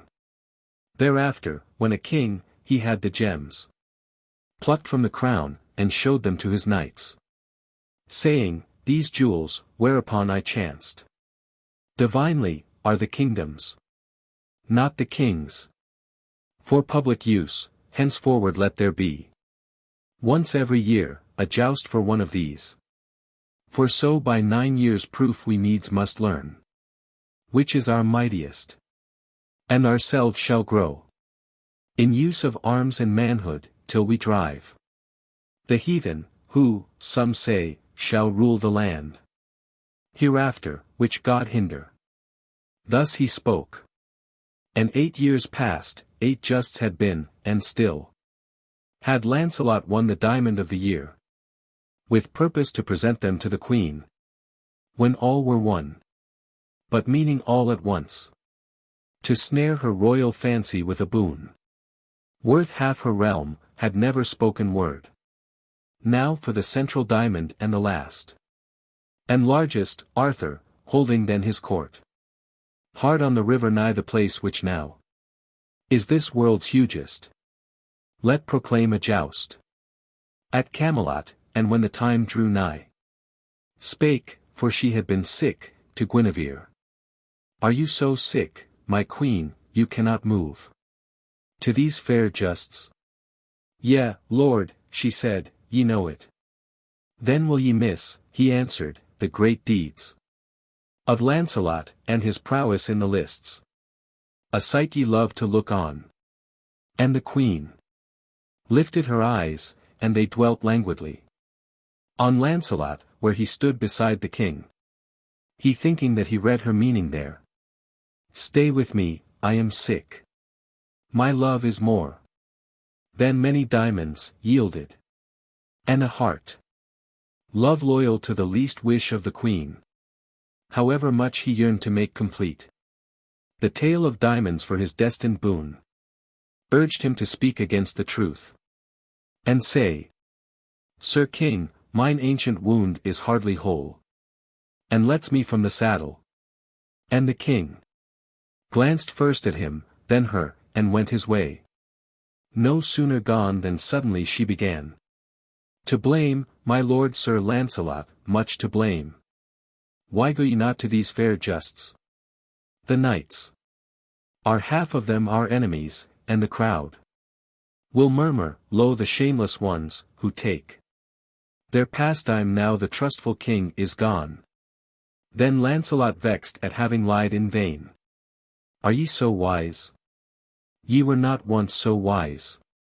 My queen, that summer, when ye loved me first. Then of the crowd ye took no more account than of the myriad cricket of the mead. When its own voice clings to each blade of grass. And every voice is nothing.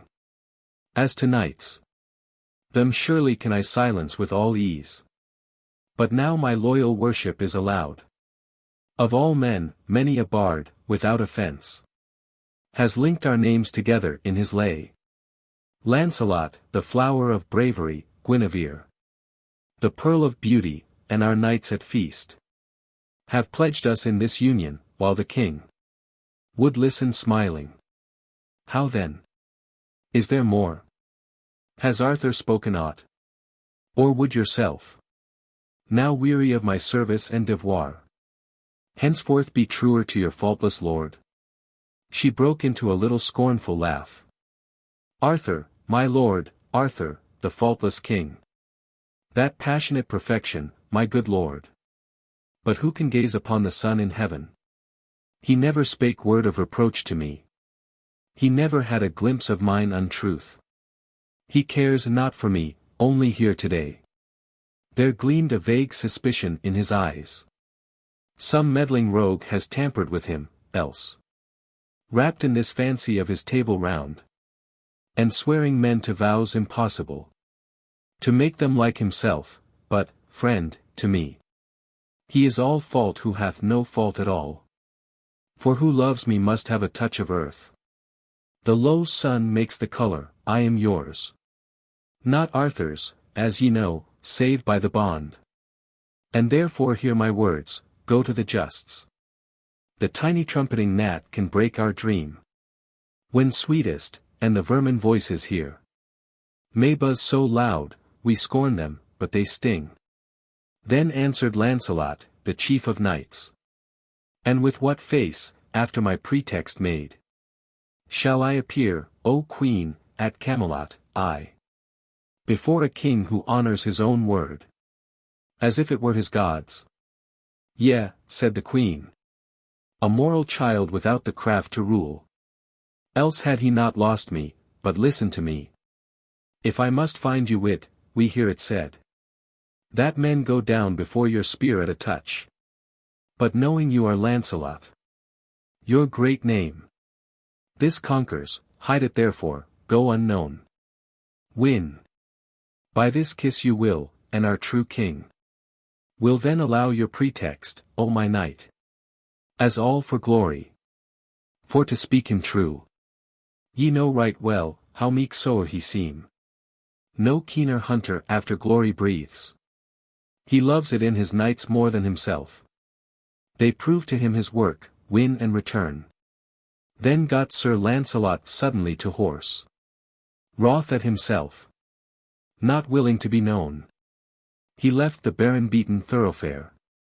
Chose the green path that showed the rarer foot. And there among the solitary downs, full often lost in fancy, lost his way. Till as he traced a faintly shadowed track, that all in loops and links among the dales, ran to the castle of Astolat, he saw. Fired from the west, far on a hill, the towers. Thither he made, and blew the gateway horn. Then came an old, dumb, myriad-wrinkled man, who let him into lodging and disarmed. And Lancelot marvelled at the wordless man. And issuing found the lord of Astolat, with two strong sons, Sir Torry and Sir Lavaine, moving to meet him in the castle court. And close behind them stepped the lily maid, Elaine, his daughter, mother of the house. There was not, some light jest among them rose, with laughter dying down as the great knight Approached them, then the Lord of Astolat. Whence comes thou? My guest, and by what name? Livest thou between the lips? For by thy state and presence I might guess thee chief of those. After the king, who eat in Arthur's halls. Him have I seen, the rest, his table round. Known as they are, to me they are unknown. Then answered Sir Lancelot, the chief of knights. Known am I, and of Arthur's hall, and known. What I by mere mischance have brought, my shield. But since I go to joust as one unknown. At Camelot for the diamond, ask me not. Hereafter ye shall know me, and the shield. I pray you lend me one, if such you have. Blank. Or at least with some device not mine. Then said the Lord of Astolat, here is Torry's. Heard in his first tilt was my son, Sir Torry. And so, God wot, his shield is blank enough. His ye can have. Then added plain Sir Torry. Yea, since I cannot use it, ye may have it. Here laughed the father saying, Fie, Sir Churl. Is that answer for a noble knight? Allow him. But Lavaine, my younger here. He is so full of lustihood, he will ride. Joust for it, and win, and bring it in an hour. And set it in this damsel's golden hair. To make her thrice as wilful as before. Nay, father, nay good father, shame me not. Before this noble knight, said young Lavaine. For nothing. Surely I but played on Torry. He seemed so sullen, vexed he could not go. A jest, no more. For, night, the maiden dreamt. That someone put this diamond in her hand. And that it was too slippery to be held. And slipped and fell into some pool or stream. The castle well. Belike. And then I said. That if I went and if I fought and won it. But all was jest and joke among ourselves.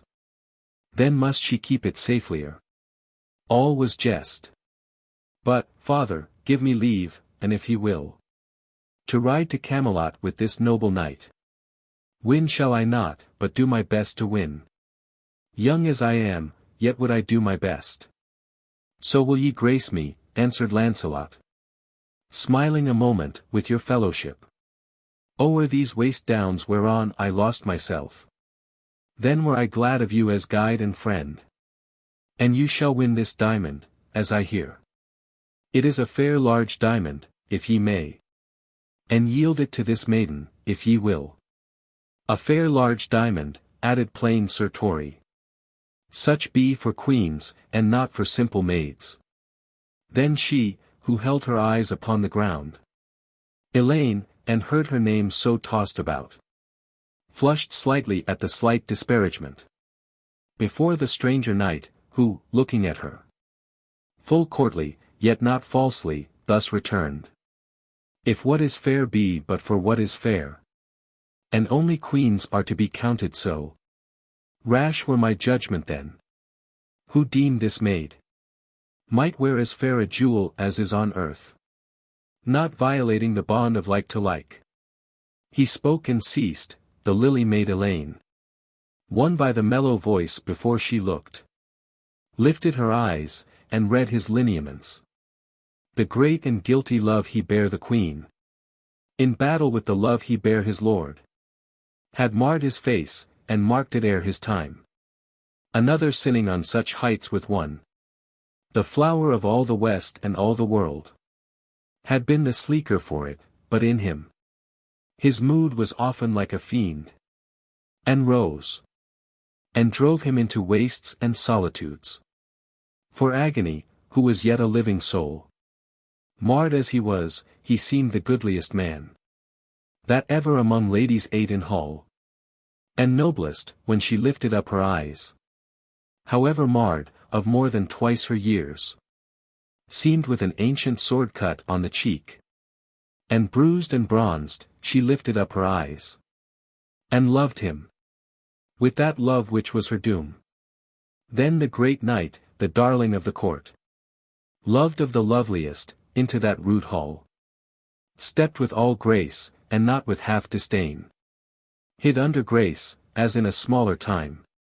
But kindly man moving among his kind. Whom they with meats and vintage of their best. And talk and minstrel melody entertained. And much they asked of court and table round. And ever well and readily answered he. But Lancelot, when they glanced at Guinevere, suddenly speaking of the wordless man, heard from the baron that, 10 years before, the heathen caught and reft him of his tongue. He learnt and warned me of their fierce design against my house, and him they caught and maimed. But I, my sons, and little daughter fled from bonds or death, and dwelt among the woods, by the great river in a boatman's hut. Dull days were those, till our good Arthur broke the pagan yet once more on Badon hill. Oh there, great lord, doubtless, Lavaine said, rapt by all the sweet and sudden passion of youth. Toward greatness in its elder, you have fought. Oh tell us, for we live apart, you know, of Arthur's glorious wars. And Lancelot spoke, and answered him at full, as having been with Arthur in the fight which all day long rang by the white mouth of the violent glen, and in the 4 loud battles by the shore of Douglas, that on Bassa, then the war that thundered in and out the gloomy skirts of Celadon the forest, and again by Castle Gurnion, where the glorious king had on his cuirass worn Our Lady's head, carved of one emerald centered in a sun of silver rays, that lightened as he breathed. And at Caerleon had he helped his lord, when the strong neighings of the wild white horse set every gilded parapet shuddering. And up in Enid Cathragonian too, and down the waste sand shores of Trath-Treroit, where many a heathen fell. And on the mount of Badon I myself beheld the king charge at the head of all his table round, and all his legions crying Christ and him, and break them. And I saw him, after, stand high on a heap of slain, from spur to plume, red as the rising sun with heathen blood. And seeing me, with a great voice he cried, They are broken. They are broken. For the king, however mild he seems at home, nor cares for triumph in our mimic wars, the justs. For if his own knight cast him down, he laughs, saying, His knights are better men than he. Yet in this heathen war the fire of God fills him. I never saw his like, there lives no greater leader. While he uttered this, lo, to her own heart said the lily maid, Save your own great self, fair lord. And when he fell from talk of war to traits of pleasantry, being mirthful he, but in a stately kind, she still took note that when the living smile died from his lips, across him came a cloud of melancholy severe, from which again, whenever in her hovering to and fro, the lily maid had striven to make him cheer, there brake a sudden beaming tenderness of manners and of nature, and she thought that all was nature, all, perchance, for her.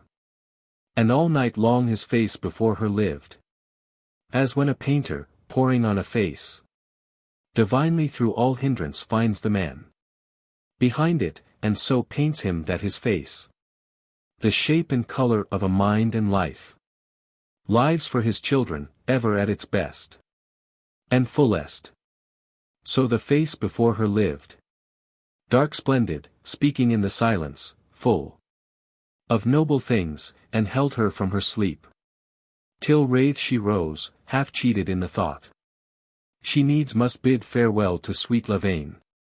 First in fear, step after step, she stole down the long tower stairs, hesitating.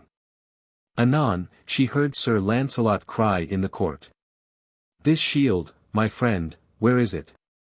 And Lavaine passed inward, as she came from out the tower. There to his proud horse Lancelot turned, and smoothed The glossy shoulder, humming to himself. Half envious of the flattering hand, she drew nearer and stood. He looked, and more amazed than if 7 men had set upon him, saw the maiden standing in the dewy light. He had not dreamed she was so beautiful. Then came on him a sort of sacred fear. For silent, though he greeted her, she stood, rapt on his face as if it were a god's. Suddenly flashed on her a wild desire that he should wear her favor at the tilt. She braved a riotous heart in asking for it. Fair lord, whose name I know not, noble it is. I well believe, the noblest, will you wear my favor at this tourney? Nay, said he. Fair lady, since I never yet have worn favor of any lady in the lists. Such is my wont, as those, who know me, know. Yea, so, she answered. Then in wearing mine, needs must be lesser likelihood, noble lord, that those who know should know you. And he turned her counsel up and down within his mind, and found it true, and answered, True, my child. Well, I will wear it, fetch it out to me. What is it? And she told him, a red sleeve, broidered with pearls, and brought it, then he bound her token on his helmet, with a smile, saying, I never yet have done so much for any maiden living, and the blood sprang to her face and filled her with delight, but left her all the paler, when Lavaine, returning, brought the yet emblazoned shield, his brother's, which he gave to Lancelot, who parted with his own to fair Elaine. Do me this grace, my child, to have my shield in keeping till I come. A grace to me. She answered, twice today. I am your squire. Whereat Lavaine said, laughing, Lily Maid. For fear our people call you Lily Maid. In earnest, let me bring your colour back. Once, twice, and thrice, now get you hence to bed. So kissed her, and Sir Lancelot his own hand. And thus they moved away, she stayed a minute. Then made a sudden step to the gate. And there, her bright hair blown about the serious face, yet rosy kindled with her brother's kiss, paused by the gateway, standing near the shield, in silence, while she watched their arms far off sparkle, until they dipped below the downs. Then to her tower she climbed, and took the shield. There kept it, and so lived in fantasy.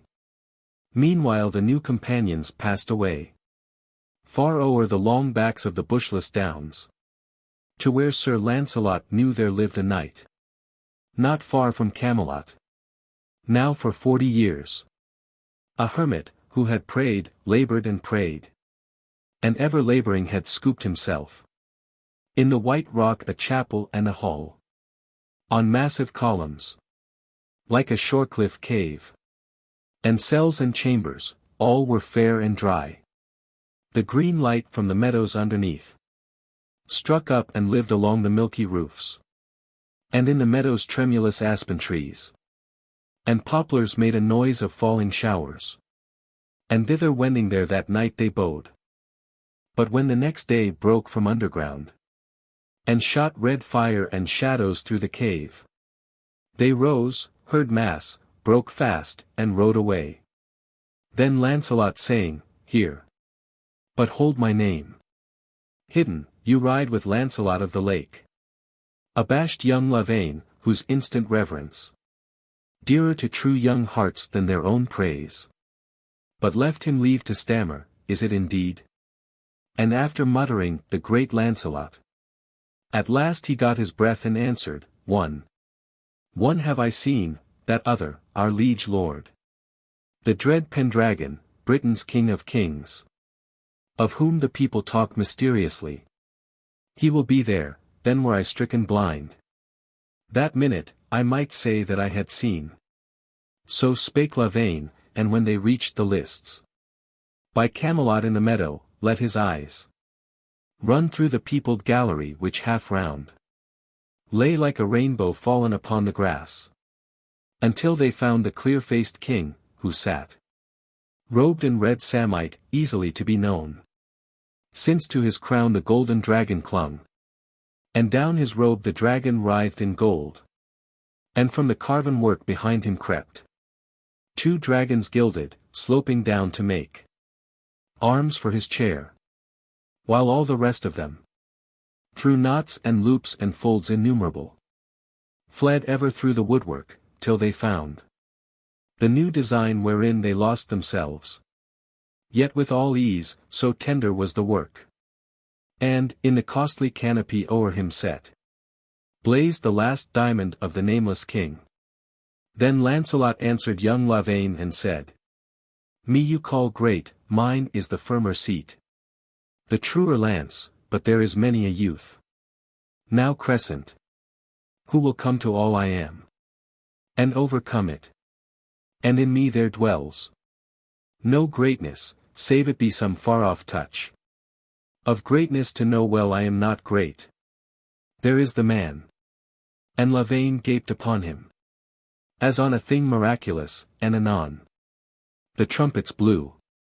And then did either side, they that assailed, and they that held the lists, set lance in rest, strike spur, suddenly move, meet in the midst, and there so furiously shock, that a man far off might well perceive, if any man that day were left afield, the hard earth shake, and a low thunder of arms. And Lancelot bowed a little, till he saw which were the weaker, then he hurled into it against the stronger. Little need to speak of Lancelot in his glory, king, duke, earl, count, baron, whom he smote, he overthrew. But in the field were Lancelot's kith and kin, ranged with the table round that held the lists, strong men, and wrathful that a stranger knight should do and almost overdo the deeds of Lancelot. And one said to the other, "Lo, what is he? I do not mean the force alone, the grace and versatility of the man. Is it not Lancelot? When has Lancelot worn favor of any lady in the lists? Not such his wont, as we, that know him, know. How then? Who then?" A fury seized them all, a fiery family passion for the name of Lancelot, and a glory won with theirs. They couched their spears and pricked their steeds, and thus, their plumes driven backward by the wind they made, in moving, all together down upon him, bare as a wild wave in the wide North Sea, green glimmering toward the summit, bears, withal, its stormy crests that smoke against the skies, down on a bark, and overbears the bark, and him that helms it, so they overbore Sir Lancelot and his charger, and a spear. Down glancing Lamed the charger, and a spear pricked sharply his own cuirass, and the head pierced through his side, and there snapped, and remained. Then Sir Lavaine did well and worshipfully. He bore a knight of old repute to the earth, and brought his horse to Lancelot where he lay. He up the side, sweating with agony, got but thought to do while he might yet endure.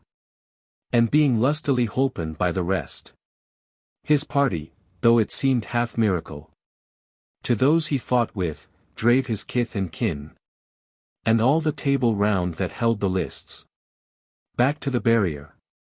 Then the trumpets blew, proclaiming his the prize, who wore the sleeve of scarlet, and the pearls, and all the knights, his party, cried, "Advance and take thy prize, the diamond." But he answered, "Diamond me no diamonds. For God's love, a little air. Prize me no prizes, for my prize is death. Hence will I, and I charge you, follow me not."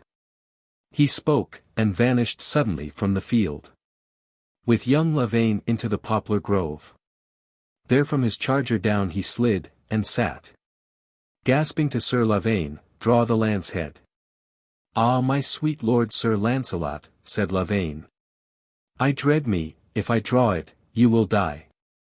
But I die already with it, draw. Draw, and Lavaine drew, and Sir Lancelot gave a marvellous great shriek and ghastly groan. And half his blood burst forth. And down he sank. For the pure pain, and wholly swooned away. Then came the hermit out and bare him in. There stanched his wound. And there, in daily doubt, whether to live or die, for many a week, hid from the wide world's rumour by the grove of poplars with their noise of falling showers, and ever tremulous aspen trees, he lay. But on that day when Lancelot fled the lists, his party, knights of utmost north and west, lords of waste marches, kings of desolate isles, came round their great Pendragon, saying to him, "Lo, sire, our knight, through whom we won the day, hath gone sore wounded, and hath left his prize untaken, crying that his prize is death." "Heaven hinder," said the king, "that such an one, so great a knight as we have seen today. He seemed to me another Lancelot. Yea, 20 times I thought him Lancelot. He must not pass uncared for. Wherefore, rise, O Gawain, and ride forth and find the knight. Wounded and wearied needs must he be near. I charge you that you get at once to horse. And, knights and kings, there breathes not one of you will deem this prize of ours is rashly given. His prowess was too wondrous. We will do him no customary honor, since the knight came not to us, of us to claim the prize. Ourselves will send it after. Rise and take this diamond, and deliver it, and return. And bring us where he is, and how he fares.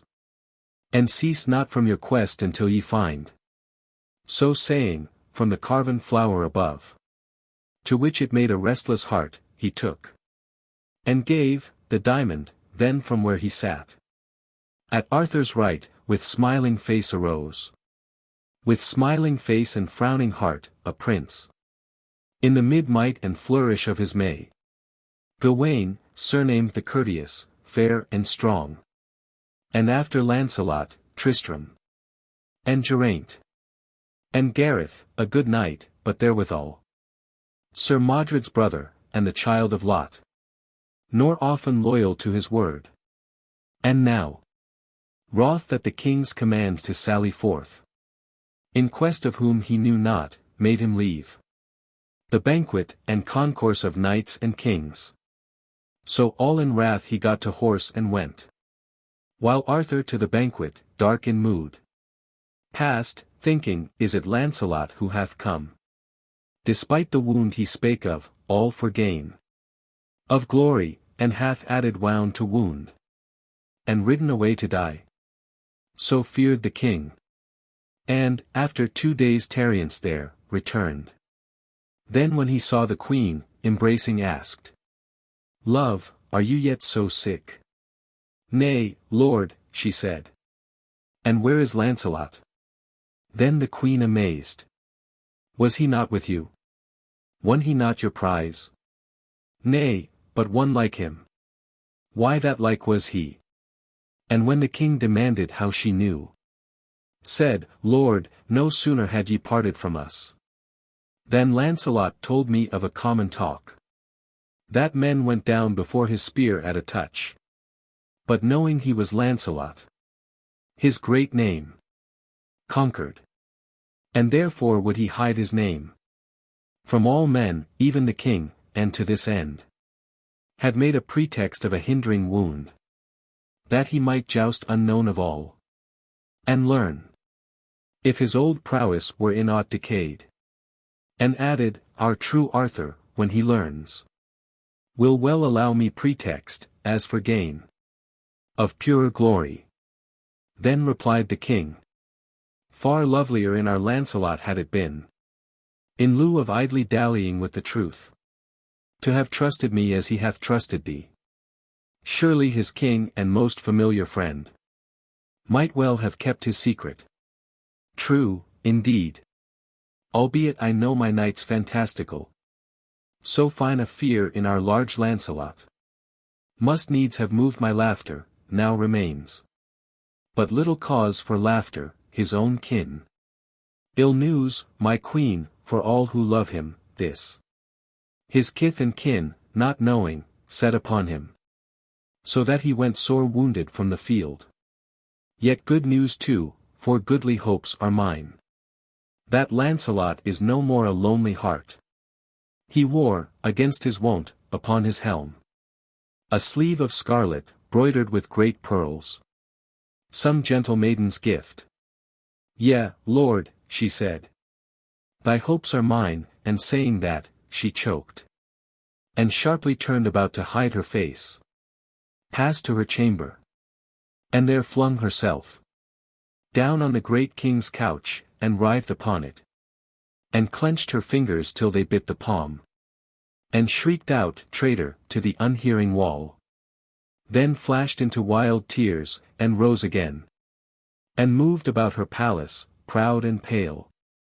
Gawain the while through all the region round rode with his diamond, wearied of the quest. Touched at all points, except the poplar grove. And came at last, though late, to Astolat. Whom glittering in enamelled arms the maid glanced at, and cried, What news from Camelot, Lord? What of the knight with the red sleeve? He won. I knew it, she said. But parted from the justs. Hurt in the side, whereat she caught her breath. Through her own side she felt the sharp lance go. Thereon she smote her hand, well nigh she swooned.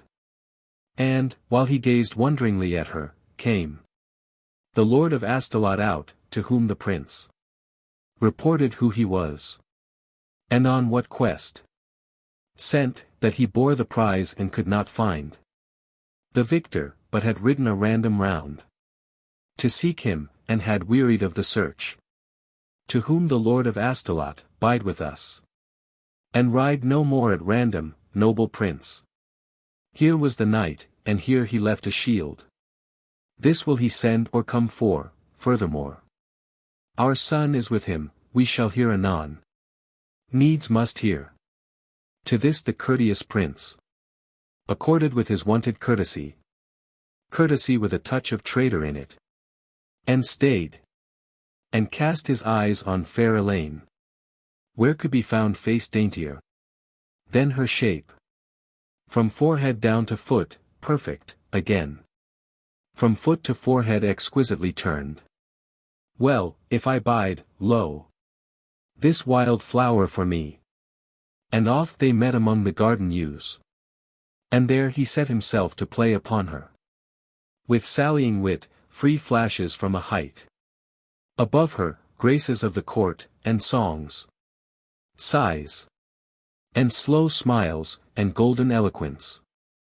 And amorous adulation, till the maid rebelled against it, saying to him, Prince, O loyal nephew of our noble king, why ask you not to see the shield he left? Whence you might learn his name. Why slight your king? And lose the quest he sent you on, and prove no surer than our falcon yesterday, who lost the hern we slipped her at, and went to all the winds? Nay, by mine head, said he, I lose it, as we lose the lark in heaven. O damsel, in the light of your blue eyes. But an ye will it let me see the shield? And when the shield was brought, and Gawain saw Sir Lancelot's azure lions, crowned with gold, ramp in the field, he smote his thigh, and mocked. Right was the king, our Lancelot, that true man. And right was I, she answered merrily, I, who dreamed my knight the greatest knight of all. And if I dreamed, said Gawain, that you love this greatest knight, your pardon. Lo, ye know it. Speak therefore, shall I waste myself in vain? Full simple was her answer, what know I? My brethren have been all my fellowship. And I, when often they have talked of love, Wished it had been my mother, for they talked. Meseemed, of what they knew not. So myself. I know not if I know what true love is. But if I know, then, if I love not him, I know there is none other I can love. Yea, by God's death, said he, ye love him well. But would not, knew ye what all others know. And whom he loves. So be it, cried Elaine. And lifted her fair face and moved away. But he pursued her, calling, stay a little. 1 golden minute's grace. He wore your sleeve. Would he break faith with one I may not name? Must our true man change like a leaf at last? Nay, like enow, why then, far be it from me to cross our mighty Lancelot in his loves. And, damsel, for I deem you know full well, where your great knight is hidden, let me leave my quest with you, the diamond also, here. For if you love, it will be sweet to give it. And if he love, it will be sweet to have it. From your own hand, and whether he love or not. A diamond is a diamond. Fare you well. 1,000 times farewell. Yet, if he love, and his love hold, we two may meet at court hereafter, there, I think. So ye will learn the courtesies of the court. We two shall know each other. Then he gave. And slightly kissed the hand to which he gave the diamond, and all wearied of the quest, leapt on his horse, and caroling as he went a true love ballad, lightly rode away. Thence to the court he passed, there told the king what the king knew, Sir Lancelot is the knight. And added, Sire, my liege, so much I learnt. But failed to find him, though I rode all round the region, but I lighted on the maid whose sleeve he wore. She loves him. And to her, deeming our courtesy is the truest law, I gave the diamond, she will render it. For by mine head she knows his hiding place. The seldom frowning king frowned, and replied, too courteous truly. Ye shall go no more on quest of mine, seeing that ye forget. Obedience is the courtesy due to kings. He spake and parted. Wroth, but all in awe. For 20 strokes of the blood, without a word, lingered that other, staring after him. Then shook his hair, strode off, and buzzed abroad about the Maid of Astolat, and her love. All ears were pricked at once, all tongues were loosed. The Maid of Astolat loves Sir Lancelot. Sir Lancelot loves the Maid of Astolat. Some read the king's face, some the queen's, and all had marvel what the maid might be, but most predoomed her as unworthy. One old dame came suddenly on the queen with the sharp news. She, that had heard the noise of it before, but sorrowing Lancelot should have stooped so low, marred her friend's aim with pale tranquillity. So ran the tale like fire about the court. Fire in dry stubble a 9 days' wonder flared, till even the knights at banquet twice or thrice forgot to drink to Lancelot and the queen, and pledging Lancelot and the lily maid, smiled at each other, while the queen, who sat with lips severely placid, felt the knot climb in her throat, and with her feet unseen crushed the wild passion out against the floor. Beneath the banquet, where all the meats became as wormwood, and she hated all who pledged. But far away the maid in Astolat, her guiltless rival, she that ever kept the one day seen Sir Lancelot in her heart, crept to her father, while he mused alone, sat on his knee, stroked his grey face and said, Father, you call me wilful, and the fault is yours who let me have my will, and now, sweet father, will you let me lose my wits? Nay, said he, surely. Wherefore, let me hence. She answered, and find out our dear Lavaine. Ye will not lose your wits for dear Lavaine. Bide, answered he, we needs must hear anon. Of him, and of that other. Ay, she said. And of that other, for I needs must hence. And find that other, wheresoe'er he be. And with mine own hand give his diamond to him. Lest I be found as faithless in the quest. As yon proud prince who left the quest to me. Sweet father, I behold him in my dreams. Gaunt as it were the skeleton of himself. Death pale, for lack of gentle maiden's aid. The gentler born the maiden, the more bound. My father, to be sweet and serviceable. To noble knights in sickness. As ye know. When these have worn their tokens, let me hence. I pray you. Then her father nodding said. Ay, the diamond, wit ye well, my child. Right fain were I to learn this night were whole. Being our greatest, yea. And you must give it. And sure I think this fruit is hung too high. For any mouth to gape for save a queen's. Nay, I mean nothing, so then, get you gone. Being so very wilful you must go. Lightly, her suit allowed, she slipped away. And while she made her ready for her ride. Her father's latest word hummed in her ear. Being so very wilful you must go. And changed itself and echoed in her heart. Being so very wilful you must die. But she was happy enough and shook it off. As we shake off the bee that buzzes at us. And in her heart she answered it and said. What matter, so I help him back to life. Then far away with good Sir Tory for guide. Rode o'er the long backs of the bushless downs. To Camelot. And before the city gates. Came on her brother with a happy face. Making a roan horse caper and curvet. For pleasure all about a field of flowers. Whom when she saw, Lavaine. She cried, Lavaine. How fares my lord Sir Lancelot? He amazed. Tory and Elaine. Why here? Sir Lancelot. How know ye my lord's name is Lancelot? But when the maid had told him all her tale. Then turned Sir Tory, and being in his moods. Left them, and under the strange statute gate. Where Arthur's wars were rendered mystically. Passed up the still rich city to his kin. His own far blood, which dwelt at Camelot. And her, Lavaine across the poplar grove. Led to the caves, there first she saw the casque. Of Lancelot on the wall, her scarlet sleeve. Though carved and cut, and half the pearls away. Streamed from it still. And in her heart she laughed. Because he had not loosed it from his helm. But meant once more perchance to tourney in it.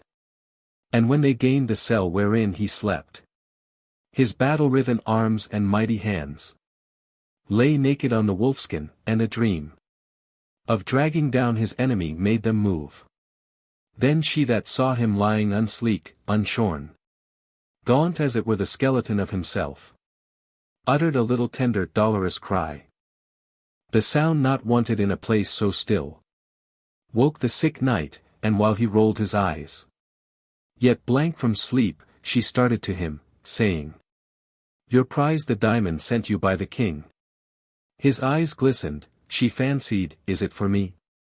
And when the maid had told him all the tale. Of king and prince, the diamond sent, the quest.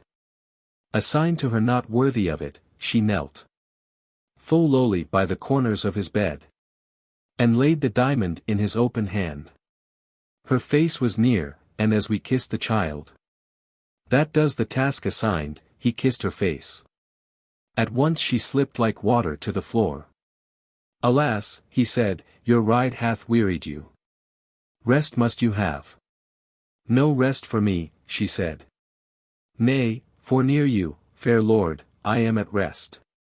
What might she mean by that? His large black eyes, yet larger through his leanness, dwelt upon her. Till all her heart's sad secret blazed itself. In the heart's colours on her simple face. And Lancelot looked and was perplexed in mind. And being weak in body said no more. But did not love the colour. Woman's love. Save one, he not regarded, and so turned. Sighing, and feigned asleep until he slept. Then rose Elaine and glided through the fields. And passed beneath the weirdly sculptured gates. Far up the dim rich city to her kin. There bode the night, but woke with dawn, and passed. Down through the dim rich city to the fields. Thence to the cave, so day by day she passed. In either twilight ghost-like to and fro. Gliding, and every day she tended him. And likewise many a night, and Lancelot would. Though he called his wound a little hurt. Whereof he should be quickly whole, at times. Brain feverous in his heat and agony, seem uncourteous. Even he, but the meek maid. Sweetly forbore him ever, being to him meeker than any child to a rough nurse. Milder than any mother to a sick child. And never woman yet, since man's first fall, did kindlier unto man, but her deep love upbore her. Till the hermit, skilled in all the simples and the science of that time, told him that her fine care had saved his life. And the sick man forgot her simple blush.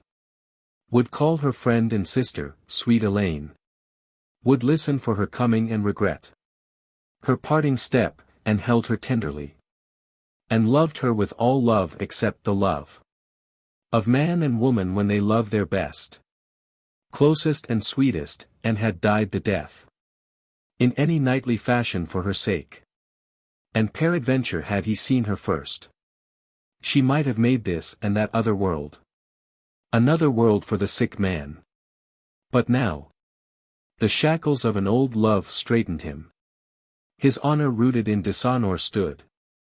And faith unfaithful kept him falsely true. Yet the great knight in his mid-sickness made full many a holy vow and pure resolve. These, as but born of sickness, could not live. For when the blood ran lustier in him again, full often the bright image of one face, making a treacherous quiet in his heart, dispersed his resolution like a cloud. Then if the maiden, while that ghostly grace beamed on his fancy, spoke, he answered not. Or short and coldly, and she knew right well what the rough sickness meant. But what this meant she knew not, and the sorrow dimmed her sight, and drave her ere her time across the fields, far into the rich city, where alone she murmured, vain. In vain, it cannot be. He will not love me, how then? Must I die? Then as a little helpless innocent bird, that has but one plain passage of few notes, will sing the simple passage o'er and o'er, for all an April morning, till the year wearies to hear it, so the simple maid went half the night repeating, must I die? And now to right she turned, and now to left, and found no ease in turning or in rest. And, him or death, she muttered, death or him. Again and like a burthen, him or death. But when Sir Lancelot's deadly hurt was whole, to Astolat returning rode the three.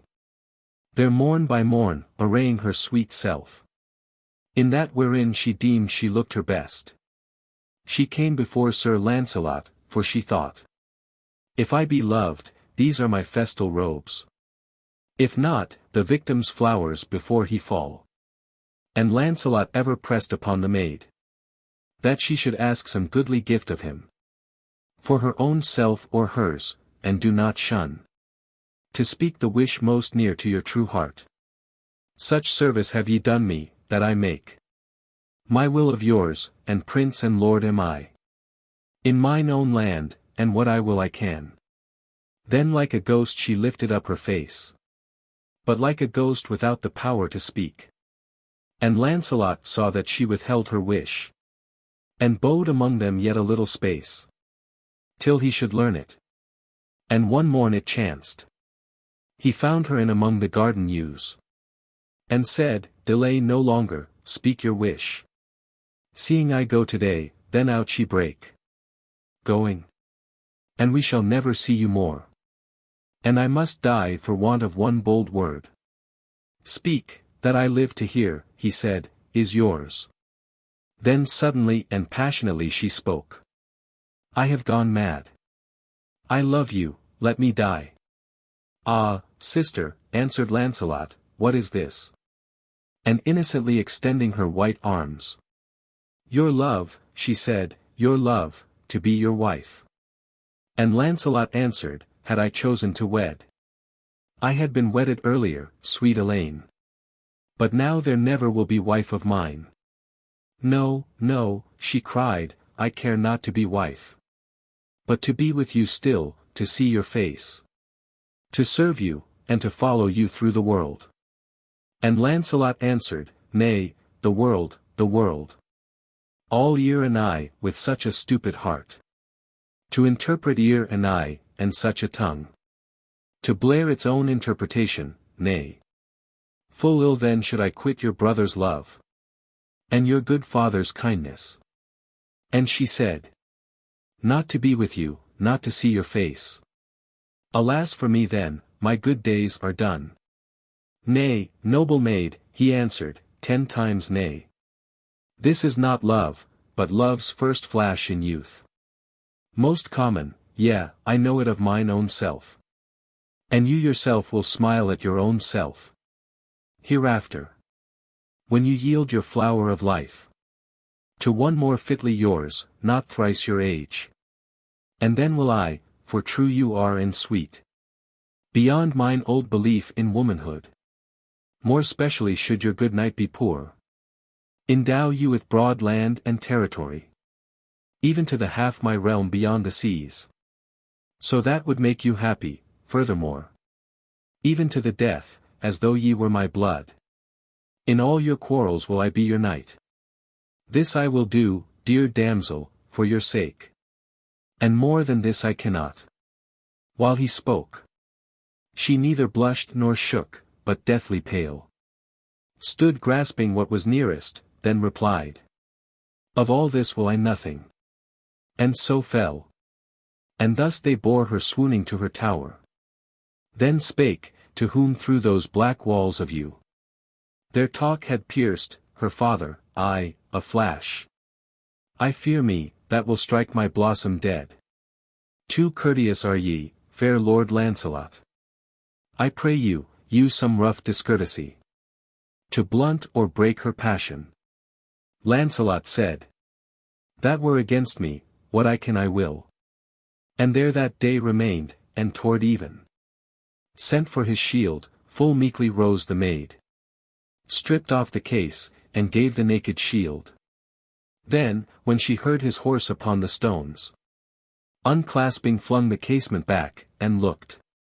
Down on his helm, from which her sleeve had gone.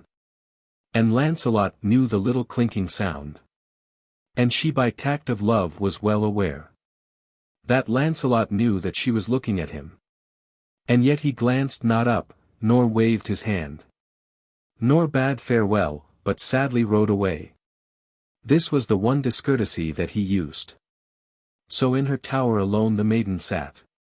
His very shield was gone, only the case. Her own poor work, her empty labor, left. But still she heard him, still his picture formed. And grew between her and the pictured wall. Then came her father, saying in low tones. Have comfort, whom she greeted quietly.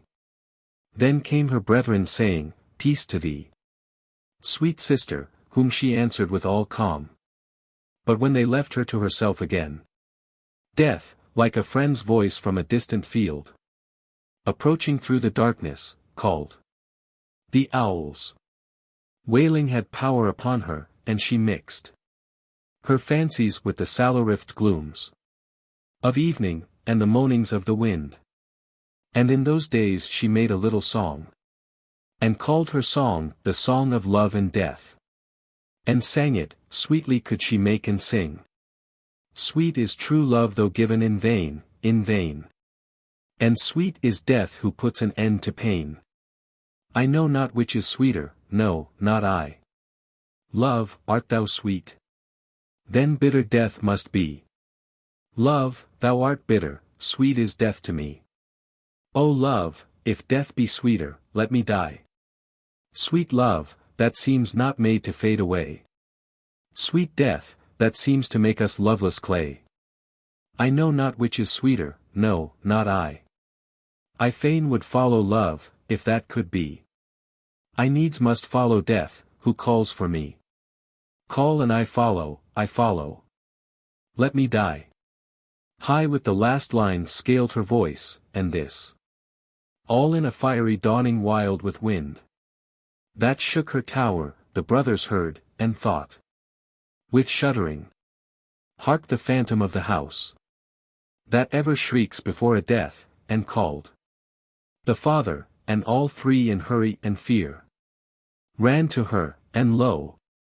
The blood-red light of dawn flared on her face, she shrilling, let me die. As when we dwell upon a word we know. Repeating, till the word we know so well becomes a wonder, and we know not why. So dwelt the father on her face. And thought. Is this Elaine? Till back the maiden fell. Then gave a languid hand to each, and lay. Speaking a still good morrow with her eyes. At last she said, Sweet brothers, yesternight I seemed a curious little maid again. As happy as when we dwelt among the woods. And when ye used to take me with the flood. Up the great river in the boatman's boat. Only ye would not pass beyond the cape. That has the poplar on it, there ye fixed your limit, oft returning with the tide. And yet I cried because ye would not pass beyond it, and far up the shining flood. Until we found the palace of the king. And yet ye would not. But this night I dreamed that I was all alone upon the flood. And then I said, Now shall I have my will. And there I woke, but still the wish remained. So let me hence that I may pass at last. Beyond the poplar and far up the flood. Until I find the palace of the king. There will I enter in among them all. And no man there will dare to mock at me. But there the fine Gawain will wonder at me. And there the great Sir Lancelot muse at me. Gawain, who bade 1,000 farewells to me. Lancelot, who coldly went, nor bade me one. And there the king will know me and my love. And there the queen herself will pity me. And all the gentle court will welcome me. And after my long voyage I shall rest. Peace, said her father, O my child, ye seem light-headed, for what force is yours to go so far, being sick? And wherefore would ye look on this proud fellow again, who scorns us all? Then the rough Tory began to heave and move. And bluster into stormy sobs and say, I never loved him, and I meet with him. I care not howsoever great he be. Then will I strike at him and strike him down. Give me good fortune, I will strike him dead. For this discomfort he hath done the house. To whom the gentle sister made reply. Fret not yourself, dear brother, nor be wroth.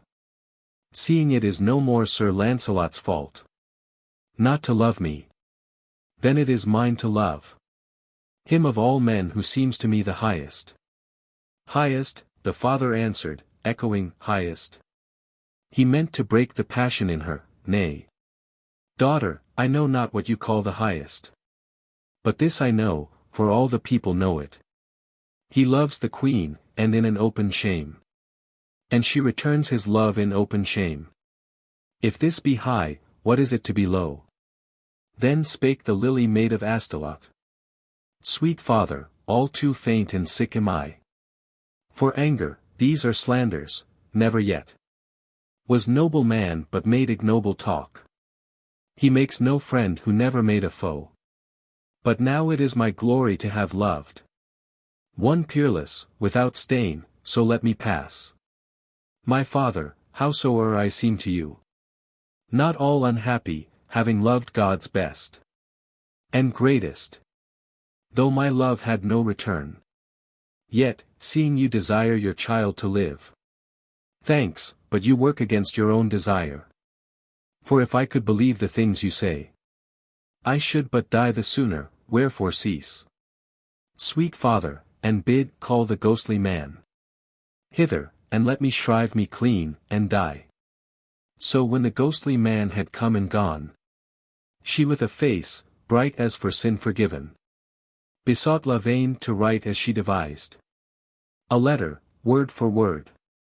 And when he asked, Is it for Lancelot, is it for my dear lord? Then will I bear it gladly, she replied. For Lancelot and the queen and all the world. But I myself must bear it. Then he wrote the letter she devised, which being writ and folded, O sweet father, tender and true, deny me not, she said, ye never yet denied my fancies, this, however strange. My latest, lay the letter in my hand. A little ere I die, and close the hand upon it. I shall guard it even in death. And when the heat is gone from out my heart, then take the little bed on which I died, for Lancelot's love, and deck it like the queen's, for richness, and me also like the queen, in all I have of rich, and lay me on it. And let there be prepared a chariot bier, to take me to the river, and a barge. Be ready on the river, clothed in black. I go in state to court, to meet the queen. There surely I shall speak for mine own self. And none of you can speak for me so well. And therefore let our dumb old man alone go with me, he can steer and row, and he will guide me to that palace, to the doors. She ceased, her father promised. Whereupon she grew so cheerful that they deemed her death was rather in the fantasy than the blood.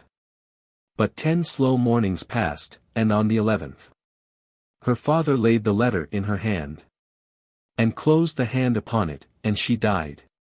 So that day there was dole in Astolat. But when the next sun brake from underground, then, those two brethren slowly with bent brows, accompanying the sad chariot bier, passed like a shadow through the field that shone full summer, to that stream whereon the barge, palled all its length in blackest samite, lay. There sat the lifelong creature of the house, loyal, the dumb old servitor, on deck, winking his eyes, and twisted all his face.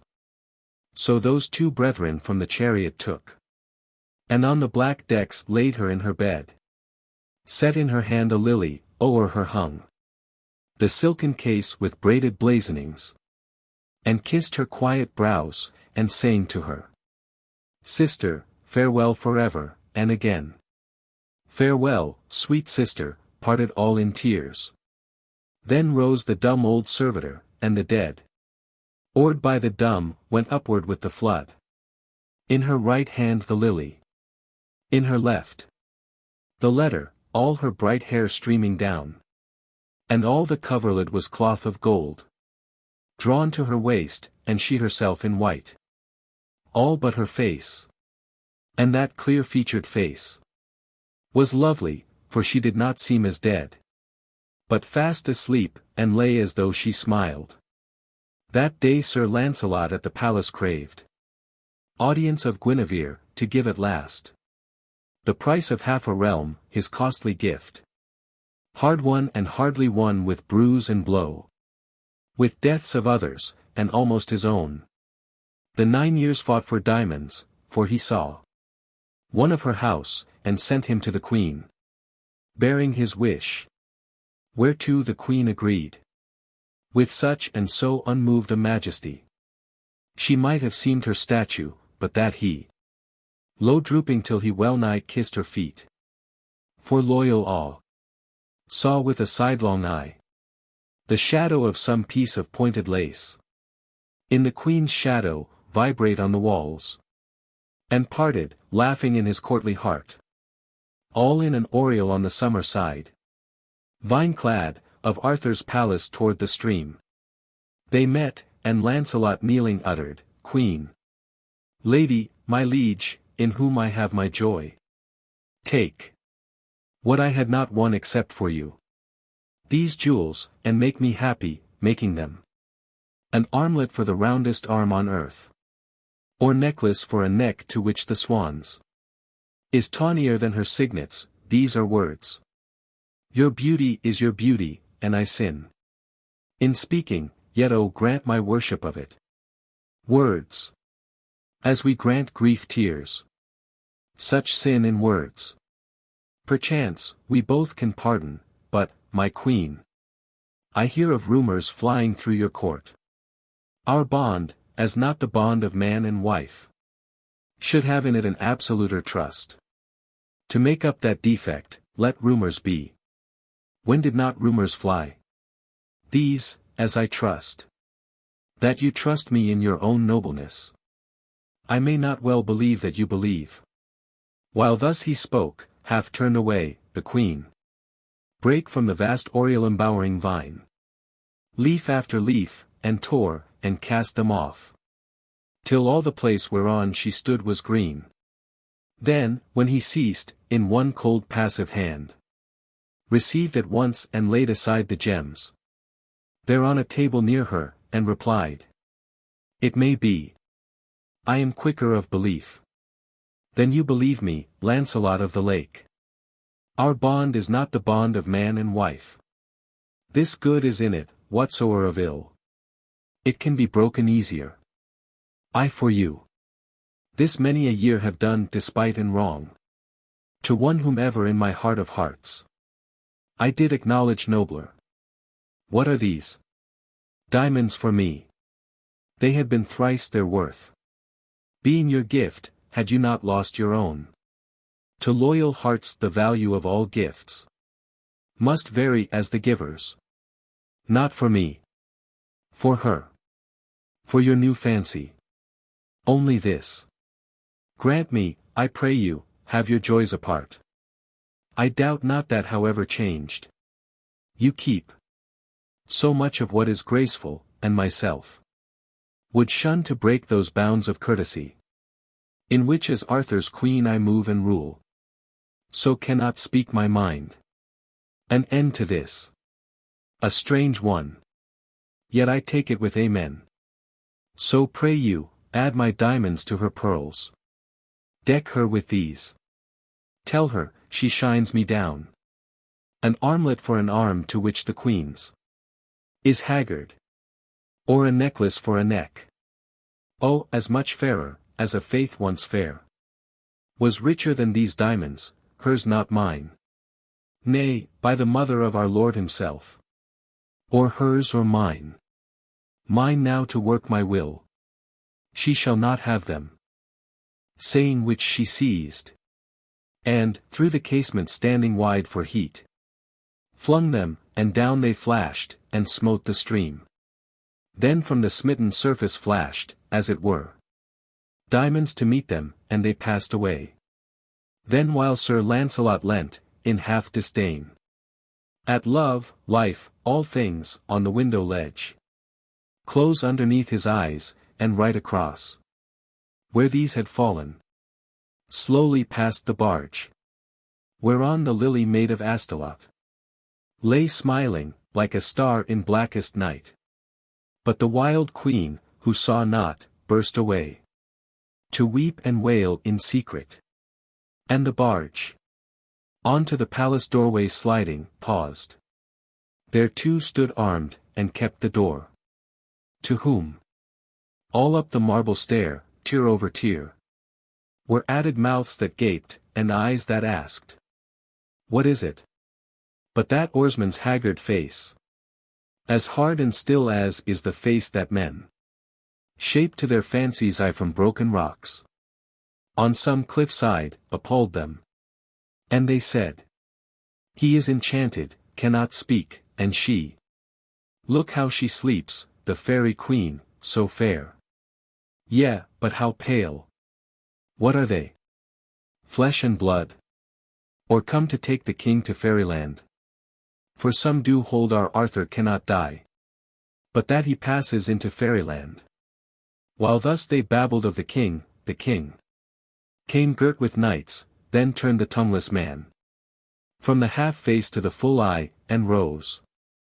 And pointed to the damsel. And the doors. So Arthur bade the meek Sir Percivale. And pure Sir Galahad to uplift the maid.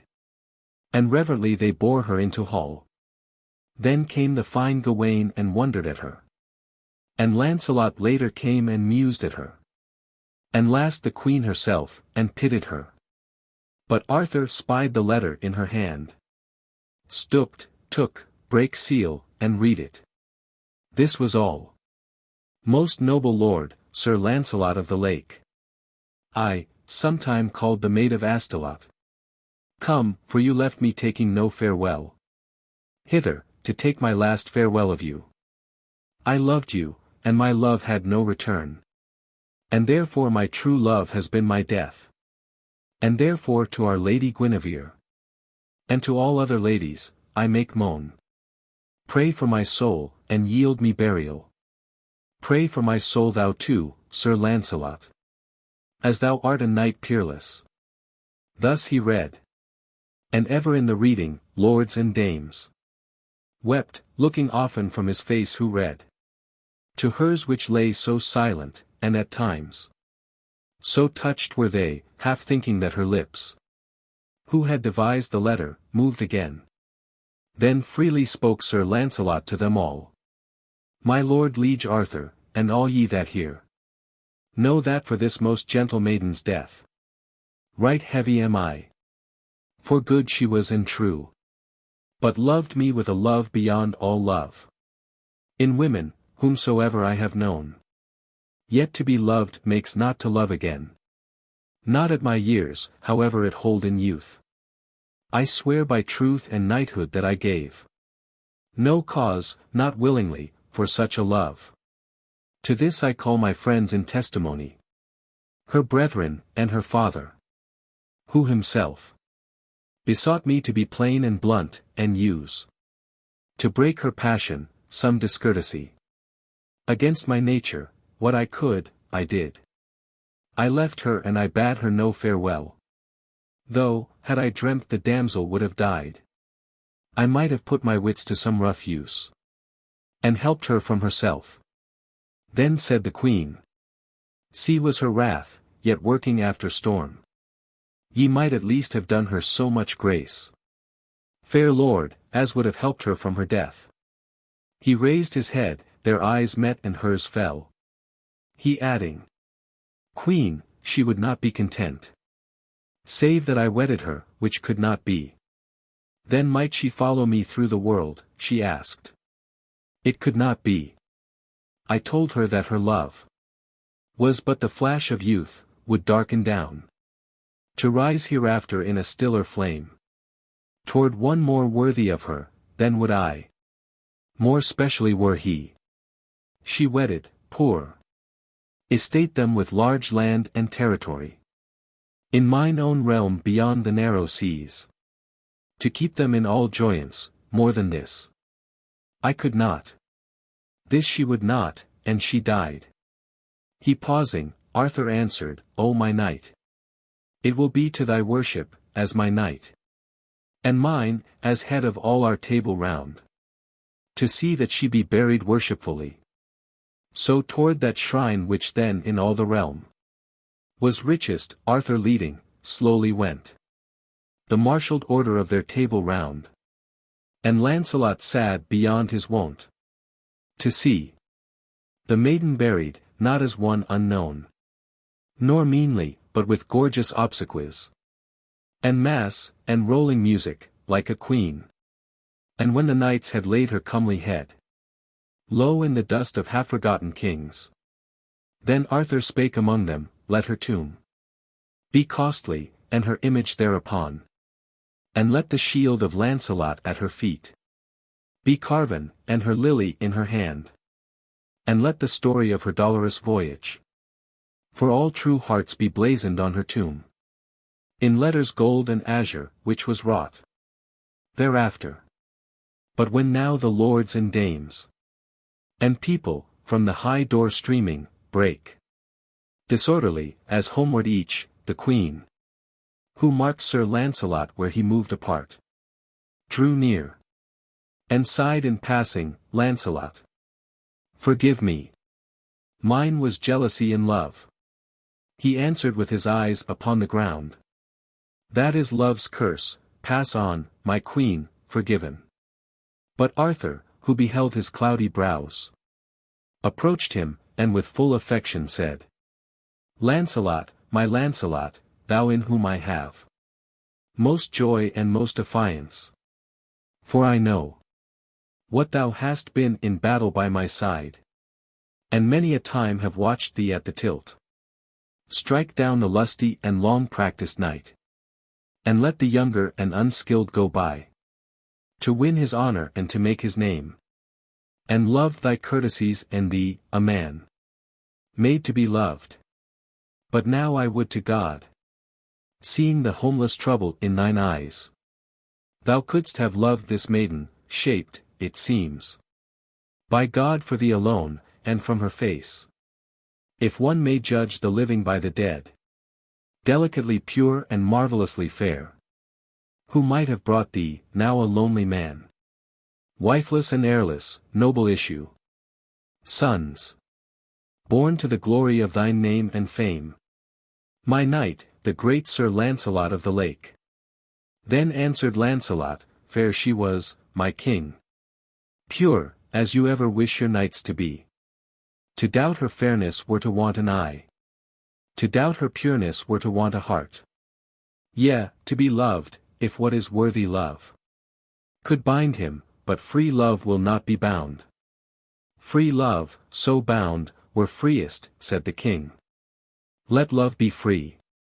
Free love is for the best. And, after heaven, on our dull side of death, what should be best, if not so pure a love?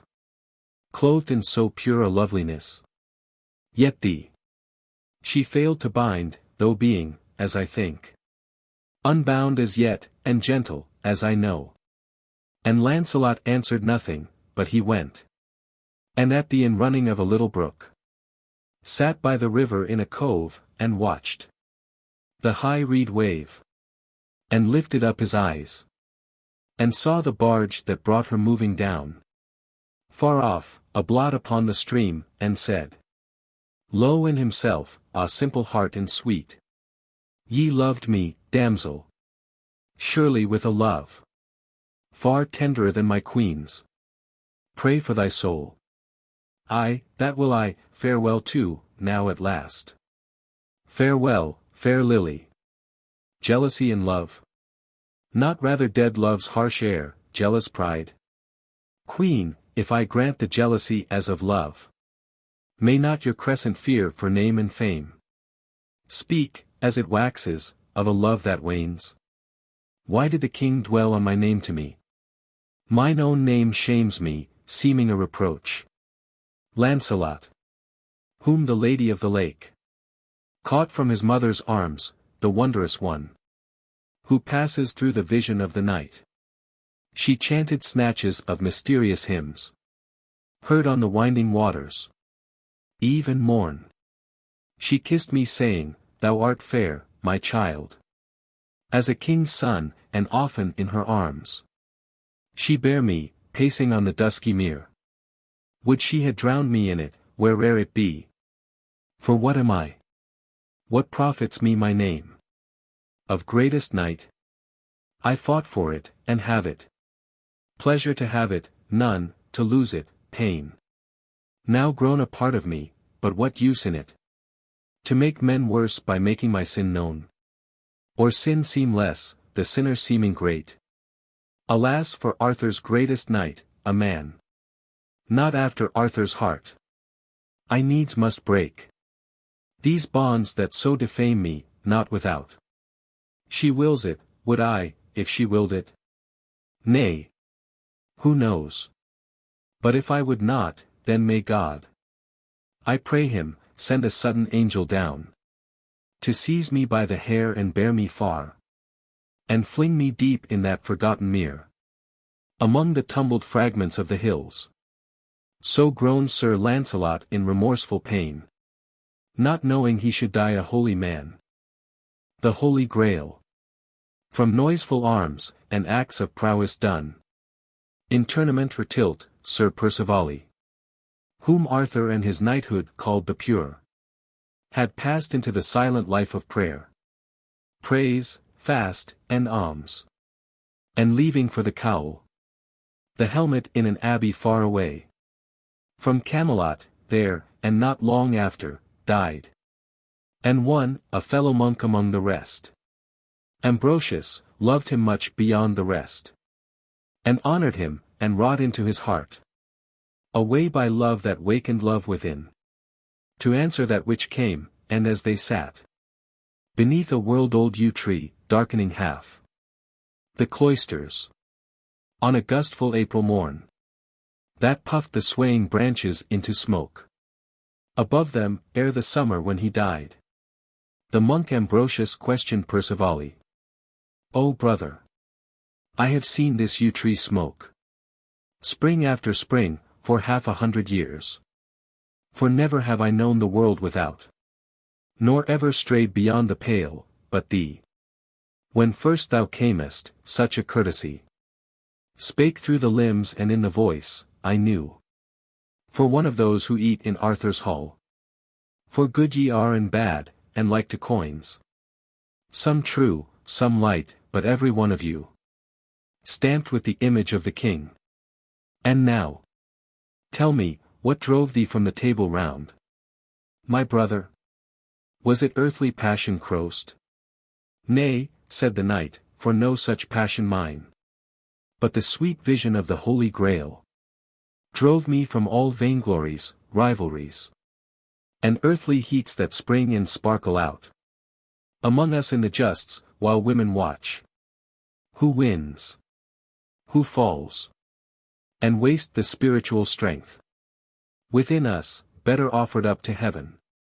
To whom the monk, the Holy Grail, I trust.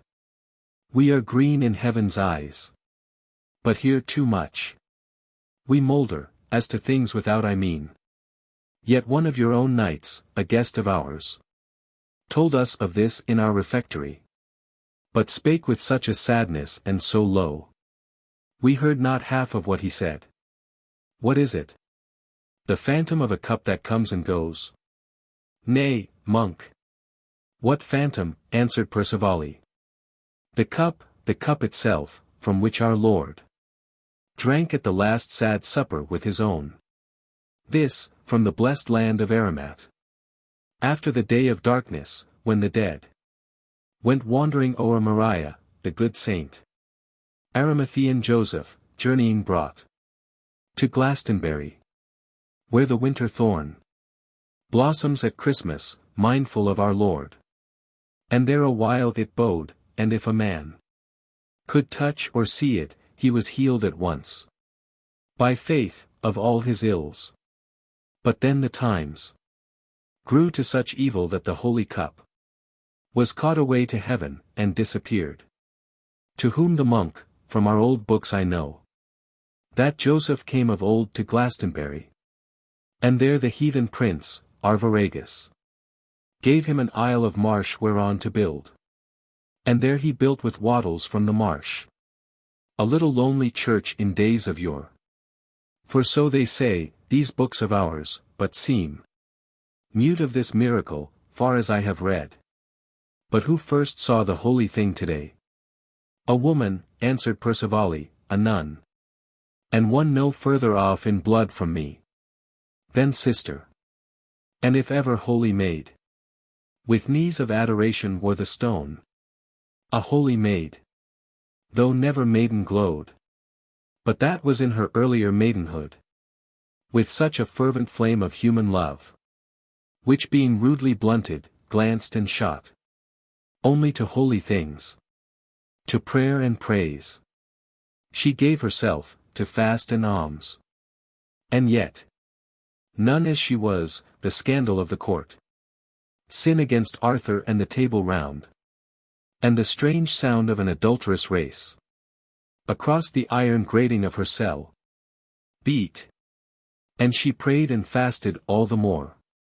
And he to whom she told her sins, or what? her all but utter whiteness held for sin.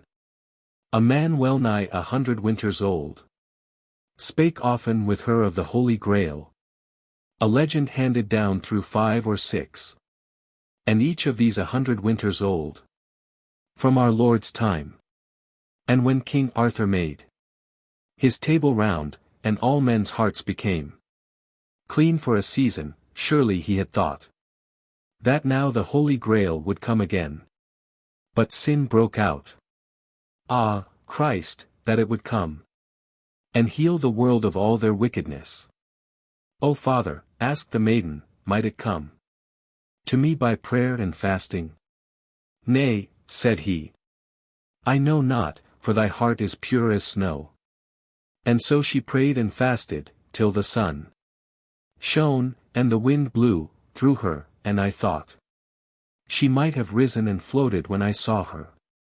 For on a day she sent to speak with me. And when she came to speak, behold her eyes. Beyond my knowing of them, beautiful. Beyond all knowing of them, wonderful. Beautiful in the light of holiness. And, O my brother Percivale, she said. Sweet brother, I have seen the Holy Grail. For, waked at dead of night, I heard a sound as of a silver horn from o'er the hills blown. And I thought, it is not Arthur's use to hunt by moonlight. And the slender sound, as from a distance beyond distance grew, coming upon me, O never harp nor horn, nor aught we blow with breath, or touch with hand, was like that music as it came. And then streamed through my cell a cold and silver beam. And down the long beam stole the Holy Grail, rose red with beatings in it, as if alive, till all the white walls of my cell were dyed with rosy colors leaping on the wall. And then the music faded, and the Grail passed, and the beam decayed, and from the walls the rosy quiverings died into the night. So now the holy thing is here again. Among us, brother, fast thou too and pray. And tell thy brother knights to fast and pray, that so perchance the vision may be seen by thee and those, and all the world be healed. Then leaving the pale nun, I spake of this to all men. And myself fasted and prayed always, and many among us many a week fasted and prayed even to the uttermost, expectant of the wonder that would be. And one there was among us, ever moved. Among us in white armor, Galahad. God make thee good as thou art beautiful, said Arthur, when he dubbed him knight. And none in so young youth was ever made a knight. Till Galahad, and this Galahad, when he heard my sister's vision, filled me with amaze. His eyes became so like her own, they seemed hers, and himself her brother more than I. Sister or brother none had he. But some called him a son of Lancelot, and some said, begotten by enchantment, chatterers they. Like birds of passage piping up and down, that gape for flies, we know not whence they come. For when was Lancelot wanderingly lewd? But she, the wan sweet maiden, shore away clean from her forehead all that wealth of hair, which made a silken mat-work for her feet.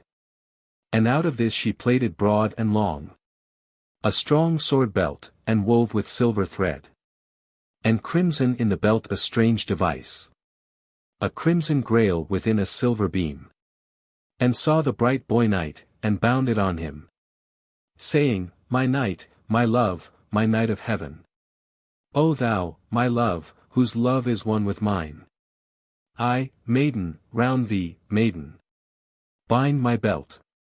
Go forth, for thou shalt see what I have seen, and break through all, till one will crown thee king. Far in the spiritual city, and as she spake, she sent the deathless passion in her eyes through him, and made him hers, and laid her mind on him. And he believed in her belief. Then came a year of miracle, O brother. In our great hall there stood a vacant chair, fashioned by Merlin ere he passed away. And carven with strange figures.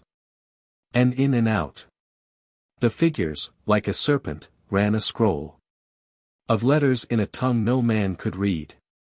And Merlin called it the Siege Perilous. Perilous for good and ill. For there, he said, no man could sit but he should lose himself. And once by misadvertence Merlin sat in his own chair, and so was lost. But he, Galahad, when he heard of Merlin's doom, cried, if I lose myself, I save myself. Then on a summer night it came to pass, while the great banquet lay along the hall, that Galahad would sit down in Merlin's chair. And all at once, as there we sat, we heard a cracking and a riving of the roofs, and rending, and a blast, and overhead thunder, and in the thunder was a cry. And in the blast there smote along the hall a beam of light 7 times more clear than day.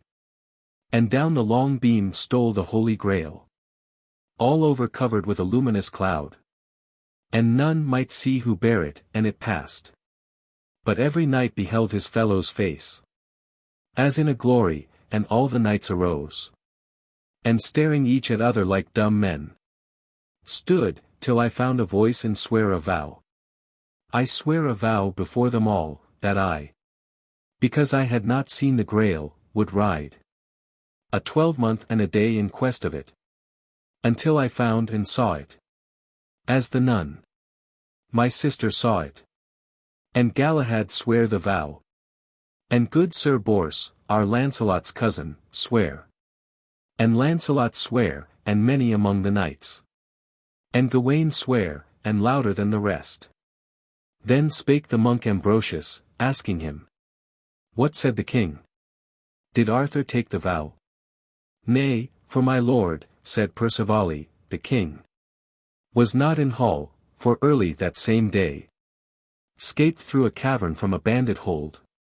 An outraged maiden sprang into the hall, crying on help, for all her shining hair was smeared with earth, and either milky arm red rent with hooks of bramble, and all she wore torn as a sail that leaves the rope is torn in tempest. So the king arose and went to smoke the scandalous hive of those wild bees that made such honey in his realm. Howbeit, some little of this marvel he too saw, returning o'er the plain that then began to darken under Camelot, whence the king looked up, calling aloud, lo, there the roofs of our great hall are rolled in thunder smoke. Pray heaven, they be not smitten by the bolt. For dear to Arthur was that hall of ours, as having there so oft with all his knights feasted, and as the stateliest under heaven. O brother, had you known our mighty hall, which Merlin built for Arthur long ago, for all the sacred mount of Camelot, and all the dim rich city, roof by roof, tower after tower, spire beyond spire, by grove, and garden lawn, and rushing brook, climbs to the mighty hall that Merlin built. And 4 great zones of sculpture, set betwixt, with many a mystic symbol, gird the hall. And in the lowest beasts are slaying men, and in the second men are slaying beasts, and on the third are warriors, perfect men, and on the fourth are men with growing wings. And over all one statue in the mold of Arthur, made by Merlin, with a crown, and peaked wings pointed to the northern star. And eastward fronts the statue, and the crown. And both the wings are made of gold, and flame. At sunrise till the people in far fields, wasted so often by the heathen hordes, behold it, crying, we have still a king. And, brother, had you known our hall within, broader and higher than any in all the lands, where 12 great windows blazon Arthur's wars, and all the light that falls upon the board streams through the 12 great battles of our king. Nay, one there is, and at the eastern end, wealthy with wandering lines of mount and mere, Where Arthur finds the brand Excalibur. And also one to the west, and counter to it. And blank, and who shall blazon it? When and how?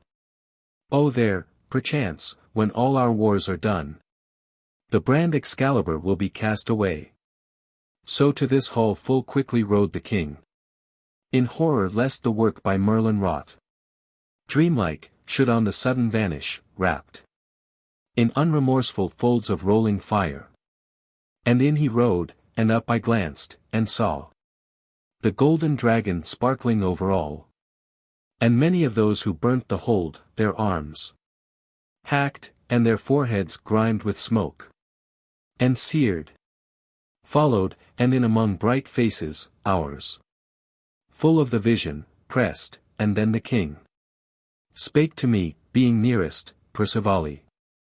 Because the hall was all in tumult, some vowing, and some protesting, what is this? O brother, when I told him what had chanced, my sister's vision, and the rest, his face darkened, as I have seen it more than once. When some brave deed seemed to be done in vain. Darken. And, woe is me, my knights, he cried. Had I been here, ye had not sworn the vow. Bold was mine answer, had thyself been here. My king, thou wouldst have sworn. Yea, said he. Art thou so bold and hast not seen the Grail? Nay, Lord, I heard the sound, I saw the light. But since I did not see the holy thing, I swear a vow to follow it till I saw. Then when he asked us, night by night, if any had seen it, all their answers were as one. Nay, Lord, and therefore have we sworn our vows. Lo now, said Arthur, have ye seen a cloud? What go ye into the wilderness to see? Then Galahad on the sudden, and in a voice shrilling along the hall to Arthur, called. But I, Sir Arthur, saw the Holy Grail. I saw the Holy Grail and heard a cry. O Galahad! And O Galahad, follow me. Ah, Galahad, Galahad, said the king, for such as thou art is the vision, not for these. Thy holy none and thou have seen a sign. Holier is none, my Percivali, than she. A sign to maim this order which I made. But ye, that follow but the leader's bell. Brother, the king was hard upon his knights. Taliesin is our fullest throat of song. And one hath sung and all the dumb will sing. Lancelot is Lancelot, and hath overborne 5 knights at once, and every younger knight, unproven, holds himself as Lancelot. Till overborne by one, he learns, and ye. What are ye? Galahads, no, nor Percivali's. For thus it pleased the king to range me close. After Sir Galahad. Nay, said he, but men. With strength and will to right the wronged, of power. To lay the sudden heads of violence flat. Knights that in 12 great battles splashed and died. The strong white horse in his own heathen blood. But one hath seen, and all the blind will see. Go, since your vows are sacred, being made. Yet, for ye know the cries of all my realm. Pass through this hall, how often, O my knights. Your place is being vacant at my side. This chance of noble deeds will come and go. Unchallenged, while ye follow wandering fires. Lost in the quagmire. Many of you, ye most. Return no more, ye think I show myself too dark a prophet. Come now, let us meet. The morrow morn once more in one full field of gracious pastime. That once more the king, before ye leave him for this quest, may count the yet unbroken strength of all his knights, rejoicing in that order which he made. So when the sun broke next from underground, all the great table of our Arthur closed, and clashed in such a tourney and so full, so many lances broken, never yet had Camelot seen the like, since Arthur came. And I myself and Galahad, for a strength was in us from this vision, overthrew so many knights that all the people cried, and almost burst the barriers in their heat, shouting, Sir Galahad and Sir Percivale. But when the next day brake from underground, O brother, had you known our Camelot, built by old kings, age after age, so old, the king himself had fears that it would fall, so strange, and rich, and dim. For where the roofs tottered toward each other in the sky, met foreheads all along the street of those who watched us pass. And lower, and where the long, rich galleries, lady-laden, waved the necks of dragons clinging to the crazy walls, thicker than drops from thunder. Showers of flowers fell as we passed, and men and boys astride, on wyvern, lion, dragon, griffin, swan. At all the corners, named us each by name, calling, God speed. But in the ways below, the knights and ladies wept, and rich and poor wept, and the king himself could hardly speak for grief, and all in Middle Street the queen, who rode by Lancelot, wailed and shrieked aloud. This madness has come on us for our sins. So to the gate of the Three Queens we came, where Arthur's wars are rendered mystically, and thence departed every one his way. And I was lifted up in heart and thought of all my late shown prowess in the lists, how my strong lance had beaten down the knights, so many and famous names. And never yet had heaven appeared so blue, nor earth so green. For all my blood danced in me, and I knew that I should light upon the Holy Grail. Thereafter, the dark warning of our king, that most of us would follow wandering fires, came like a driving gloom across my mind. Then every evil word I had spoken once, and every evil thought I had thought of old, and every evil deed I ever did, awoke and cried, This quest is not for thee. And lifting up mine eyes, I found myself alone, and in a land of sand and thorns. And I was thirsty even unto death. And I, too, cried, This quest is not for thee.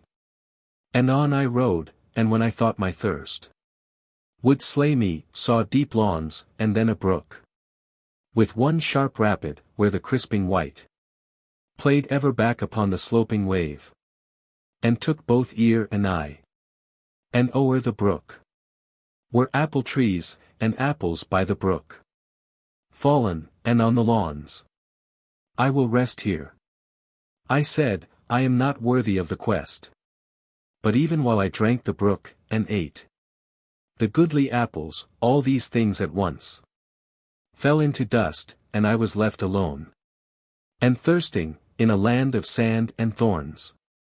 And then behold a woman at a door, spinning, and fair the house whereby she sat, and kind the woman's eyes and innocent, and all her bearing gracious.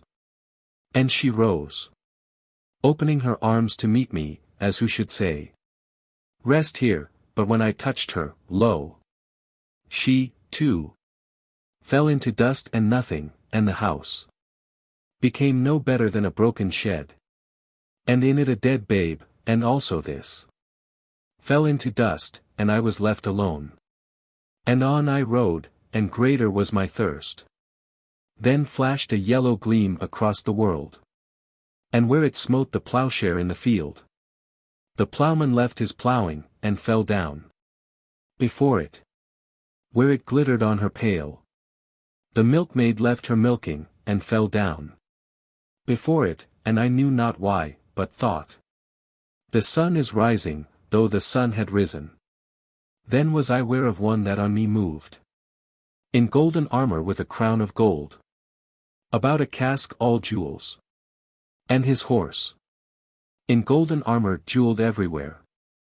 And on the splendor came, flashing me blind, and seemed to me the lord of all the world, being so huge. But when I thought he meant to crush me, moving on me, lo! He, too, opened his arms to embrace me as he came. And up I went and touched him, and he, too, fell into dust, and I was left alone, and wearying in a land of sand and thorns. And I rode on and found a mighty hill, and on the top, a city walled, the spires pricked with incredible pinnacles into heaven. And by the gateway stirred a crowd. And these cried to me climbing, Welcome, Percivali, thou mightiest and thou purest among men. And glad was I in clomb, but found at top no man, nor any voice. And thence I passed far through a ruinous city, and I saw that man had once dwelt there, but there I found only one man of an exceeding age. Where is that goodly company, said I, that so cried out upon me, and he had scarce any voice to answer, and yet gasped, Whence and what art thou? And even as he spoke, fell into dust, and disappeared, and I was left alone once more, and cried in grief, Lo, if I find the Holy Grail itself, and touch it, it will crumble into dust. And thence I dropped into a lowly vale. Low as the hill was high, and where the vale was lowest, found a chapel, and thereby a holy hermit in a hermitage, to whom I told my phantoms, and he said, O son, thou hast not true humility, the highest virtue, mother of them all. For when the Lord of all things made himself naked of glory for his mortal change, Take thou my robe, she said, for all is thine. And all her form shone forth with sudden light, so that the angels were amazed, and she followed him down, and like a flying star led on the grey-haired wisdom of the East. But her thou hast not known, for what is this? Thou thoughtest of thy prowess and thy sins. Thou hast not lost thyself to save thyself, as Galahad. When the hermit made an end, in silver armor suddenly Galahad shone before us, and against the chapel door laid lance, and entered, and we knelt in prayer. And there the hermit slaked my burning thirst. And at the sacring of the mass I saw the holy elements alone, but he saw ye no more. I, Galahad, saw the Grail, the Holy Grail, descend upon the shrine. I saw the fiery face as of a child, that smote itself into the bread, and went. And hither am I come. And never yet hath what thy sister taught me first to see. This holy thing, failed from my side, nor come covered, but moving with me night and day. Fainter by day, but always in the night. Blood red, and sliding down the blackened marsh. Blood red, and on the naked mountain top. Blood red, and in the sleeping mere below. Blood red. And in the strength of this I rode, shattering all evil customs everywhere. And passed through pagan realms, and made them mine. And clashed with pagan hordes, and bore them down. And broke through all, and in the strength of this come victor. But my time is hard at hand. And hence I go, and one will crown me king. Far in the spiritual city, and come thou, too. For thou shalt see the vision when I go. While thus he spake, his eye, dwelling on mine, drew me, with power upon me, till I grew one with him, to believe as he believed. Then, when the day began to wane, we went. There rose a hill that none but man could climb, scarred with 100 wintry watercourses. Storm at the top, and when we gained it, storm round us and death for every moment glanced. His silver arms and gloomed, so quick and thick. The lightnings here and there to left and right struck, till the dry old trunks about us, dead, yea, rotten with 100 years of death, sprang into fire, and at the base we found, on either hand, as far as I could see, a great black swamp and of an evil smell, part black, Part whitened with the bones of men. Not to be crossed, save that some ancient king had built a way, where, linked with many a bridge, 1,000 piers ran into the great sea. And Galahad fled along them bridge by bridge. And every bridge as quickly as he crossed sprang into fire and vanished, though I yearned to follow. And thrice above him all the heavens opened and blazed with thunder such as seemed shoutings of all the sons of God, and first at once I saw him far on the great sea, in silver shining armor starry clear. And o'er his head the holy vessel hung, clothed in white samite or a luminous cloud. And with exceeding swiftness ran the boat. If boat it were, I saw not whence it came. And when the heavens opened and blazed again, roaring, I saw him like a silver star. And had he set the sail, or had the boat become a living creature clad with wings? And o'er his head the holy vessel hung, redder than any rose, a joy to me. For now I knew the veil had been withdrawn. Then in a moment when they blazed again, opening, I saw the least of little stars down on the waste. And straight beyond the star I saw the spiritual city and all her spires, and gateways in a glory like one pearl, no larger, though the goal of all the saints strike from the sea. And from the star there shot a rose-red sparkle to the city, and there dwelt, and I knew it was the Holy Grail, which never eyes on earth again shall see. Then fell the floods of heaven drowning the deep. And how my feet recrossed the deathful ridge. No memory in me lives, but that I touched the chapel doors at dawn I know. And thence, taking my warhorse from the holy man, glad that no phantom vexed me more, returned to whence I came, the gate of Arthur's wars.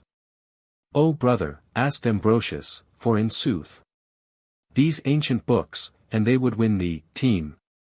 Only I find not there this Holy Grail, with miracles and marvels like to these, not all unlike, which oftentime I read, who read but on my breviary with ease, till my head swims, and then go forth and pass down to the little thorp that lies so close, and almost plastered like a martin's nest, to these old walls, and mingle with our folk, and knowing every honest face of theirs, as well as ever shepherd knew his sheep, and every homely secret in their hearts, delight myself with gossip and old wives, and ills and aches, and teethings, lyings in, and mirthful sayings, children of the place, that have no meaning half a league away, or lulling random squabbles when they rise, chafferings and chatterings at the market cross. Rejoice, small man, in this small world of mine. Yea, even in their hens and in their eggs. O brother, saving this Sir Galahad, came ye on none but phantoms in your quest? No man, no woman. Then Sir Percivale, all men, to one so bound by such a vow. And women were as phantoms.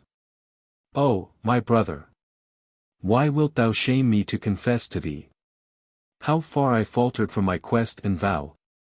For after I had lain so many nights a bed made of the snail and eft and snake, in grass and burdock, I was changed to wan and meagre, and the vision had not come. And then I chanced upon a goodly town, with one great dwelling in the middle of it. Thither I made, and there was I disarmed by maidens each as fair as any flower. But when they led me into hall, behold, the princess of that castle was the one, brother, and that one only, who had ever made my heart leap. For when I moved of old a slender page about her father's hall, and she a slender maiden, all my heart went after her with longing, yet we twain had never kissed a kiss, or vowed a vow. And now I came upon her once again, and one had wedded her, and he was dead. And all his land and wealth and state were hers. And while I tarried, every day she set a banquet richer than the day before. By me, for all her longing and her will was toward me as of old. Till one fair morn, I walking to and fro beside a stream that flashed across her orchard underneath her castle walls, she stole upon my walk, and calling me the greatest of all knights, embraced me, and so kissed me the first time, and gave herself and all her wealth to me. Then I remembered Arthur's warning word, that most of us would follow wandering fires. And the quest faded in my heart. Anon, the heads of all her people drew to me, with supplication both of knees and tongue. We have heard of thee, thou art our greatest knight. Our Lady says it. And we well believe. Wed thou our Lady, and rule over us. And thou shalt be as Arthur in our land. O me, my brother! But one night my vow burnt me within, so that I rose and fled. But wailed and wept, and hated mine own self. And even the holy quest, and all but her. Then after I was joined with Galahad, cared not for her, nor anything upon earth. Then said the monk, poor men, when Yule is cold, must be content to sit by little fires. And this am I, so that ye care for me. Ever so little. Yea, and blessed be heaven that brought thee here to this poor house of ours, where all the brethren are so hard to warm my cold heart with a friend. But oh the pity to find thine own first love once more, to hold her a wealthy bride within thine arms, or all but hold, and then cast her aside, forgoing all her sweetness, like a weed. For we that want the warmth of double life, we that are plagued with dreams of something sweet, beyond all sweetness in a life so rich. Ah, blessed Lord, I speak too earthly wise, seeing I never strayed beyond the cell, but live like an old badger in his earth, with earth about him everywhere, despite all fast and penance. Saw ye none beside? None of your knights? Yes, so, said Percivale. One night my pathway swerving east, I saw the pelican on the cask of our Sir Bors, all in the middle of the rising moon, and toward him spurred, and hailed him, and he me, and each made joy of either. Then he asked, where is he? Hast thou seen him, Lancelot? Once, said good Sir Bors, he dashed across me, mad and maddening what he rode, and when I cried, ridest thou then so hotly on a quest? So holy, Lancelot shouted, stay me not. I have been the sluggard, and I ride apace. For now there is a lion in the way. So vanished. Then Sir Bors had ridden on, softly, and sorrowing for our Lancelot, because his former madness, once the talk and scandal of our table, had returned. For Lancelot's kith and kin so worship him, that ill to him is ill to them. To Bors, beyond the rest, he well had been content not to have seen, so Lancelot might have seen, the holy cup of healing. And, indeed, being so clouded with his grief and love, small heart was his after the holy quest. If God would send the vision, well, if not, the quest and he were in the hands of heaven. And then, with small adventure met, Sir Bors rode to the lonest tract of all the realm, and found a people there among their crags, our race and blood, a remnant that were left, Paynim amid their circles, and the stones, they pitch up straight to heaven, and their wise men were strong in that old magic which can trace the wandering of the stars, and scoffed at him. And this high quest as at a simple thing, told him he followed, almost Arthur's words.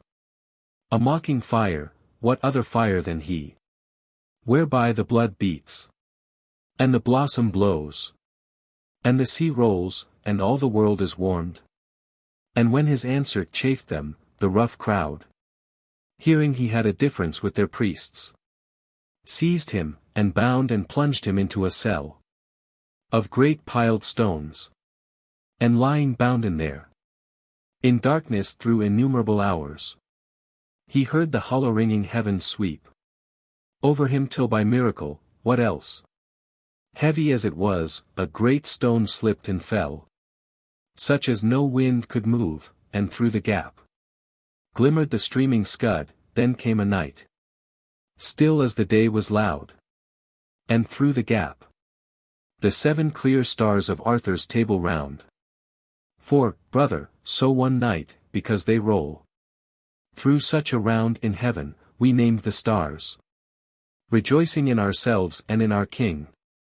And these, like bright eyes of familiar friends, in on him shone, and then to me, said good Sir Bors, beyond all hopes of mine, who scarce had prayed or asked it for myself, across the 7 clear stars, O grace to me, in color like the fingers of a hand, before a burning taper, the sweet Grail glided and passed, and close upon it pealed a sharp quick thunder. Afterwards, a maid, who kept our holy faith among her kin, in secret, entering, loosed and let him go. To whom the monk, and I remember now, that pelican on the cask, Sir Bors it was, who spake so low and sadly at our board. And mighty reverent at our grace was he, a square-set man and honest. And his eyes, an outdoor sign of all the warmth within, smiled with his lips, a smile beneath a cloud. But heaven had meant it for a sunny one. I, Sir Bors, who else? But when ye reached the city, found ye all your knights returned? Or was there sooth in Arthur's prophecy? Tell me, and what said each, and what the king? Then answered Percivale, and that can I, brother, and truly, since the living words of so great men as Lancelot and our king pass not from door to door and out again, but sit within the house. Oh, when we reached the city, our horses stumbling as they trode on heaps of ruin, hornless unicorns, cracked basilisks, and splintered cockatrices, and shattered talbots, which had left the stones raw, that they fell from, brought us to the hall. And there sat Arthur on the dais throne, and those that had gone out upon the quest, wasted and worn, and but a tithe of them. And those that had not, stood before the king, who, when he saw me, rose, and bade me hail, saying, A welfare in thine eye reproves our fear of some disastrous chance for thee, on hill, or plain, at sea, or flooding ford. So fierce a gale made havoc here of late, among the strange devices of our kings. Yea, shook this newer, stronger hall of ours. And from the statue Merlin moulded for us, half wrenched a golden wing. But now, the quest. This vision, hast thou seen the holy cup that Joseph brought of old to Glastonbury? So when I told him all thyself hast heard, Ambrosius, and my fresh but fixed resolve to pass away into the quiet life, he answered not, but, sharply turning, asked of Gawain. Gawain, was this quest for thee? Nay, Lord, said Gawain, not for such as I. Therefore I communed with a saintly man, who made me sure the quest was not for me. For I was much awearied of the quest, but found a silk pavilion in a field, and merry maidens in it. And then this gale tore my pavilion from the tenting pin, and blew my merry maidens all about, with all discomfort. Yea, and but for this, my 12-month and a day were pleasant to me. He ceased. And Arthur turned to whom at first he saw not, for Sir Bors, on entering, pushed Athwart the throng to Lancelot, caught his hand. Held it, and there, half hidden by him, stood. Until the king espied him, saying to him, "Hail, Bors! If ever loyal man and true could see it, thou hast seen the Grail, and Bors. Ask me not, for I may not speak of it. I saw it, and the tears were in his eyes." Then there remained but Lancelot, for the rest spake but of sundry perils in the storm. Perhaps, like him of Cana in Holy Writ, our Arthur kept his best until the last. Thou, too, my Lancelot, ask the king, my friend. Our mightiest, hath this quest availed for thee? Our mightiest, answered Lancelot, with a groan. O king! And when he paused, methought I spied a dying fire of madness in his eyes. O king, my friend, if friend of thine I be, happier are those that welter in their sin. Swine in the mud, that cannot see for slime. Slime of the ditch, but in me lived a sin so strange, of such a kind, that all of pure, noble, and knightly in me twined and clung round that one sin, until the wholesome flower and poisonous grew together, each as each, not to be plucked asunder. And when thy knights swear, I swear with them only in the hope that could I touch or see the Holy Grail, they might be plucked asunder. Then I spake to one most holy saint, who wept and said, that save they could be plucked asunder, all my quest were but in vain. To whom I vowed that I would work according as he willed. And forth I went, and while I yearned and strove to tear the twain asunder in my heart, my madness came upon me as of old, and whipped me into waste fields far away. There was I beaten down by little men, mean knights, to whom the moving of my sword and shadow of my spear had been enow to scare them from me once. And then I came, all in my folly, to the naked shore, wide flats, where nothing but coarse grasses grew.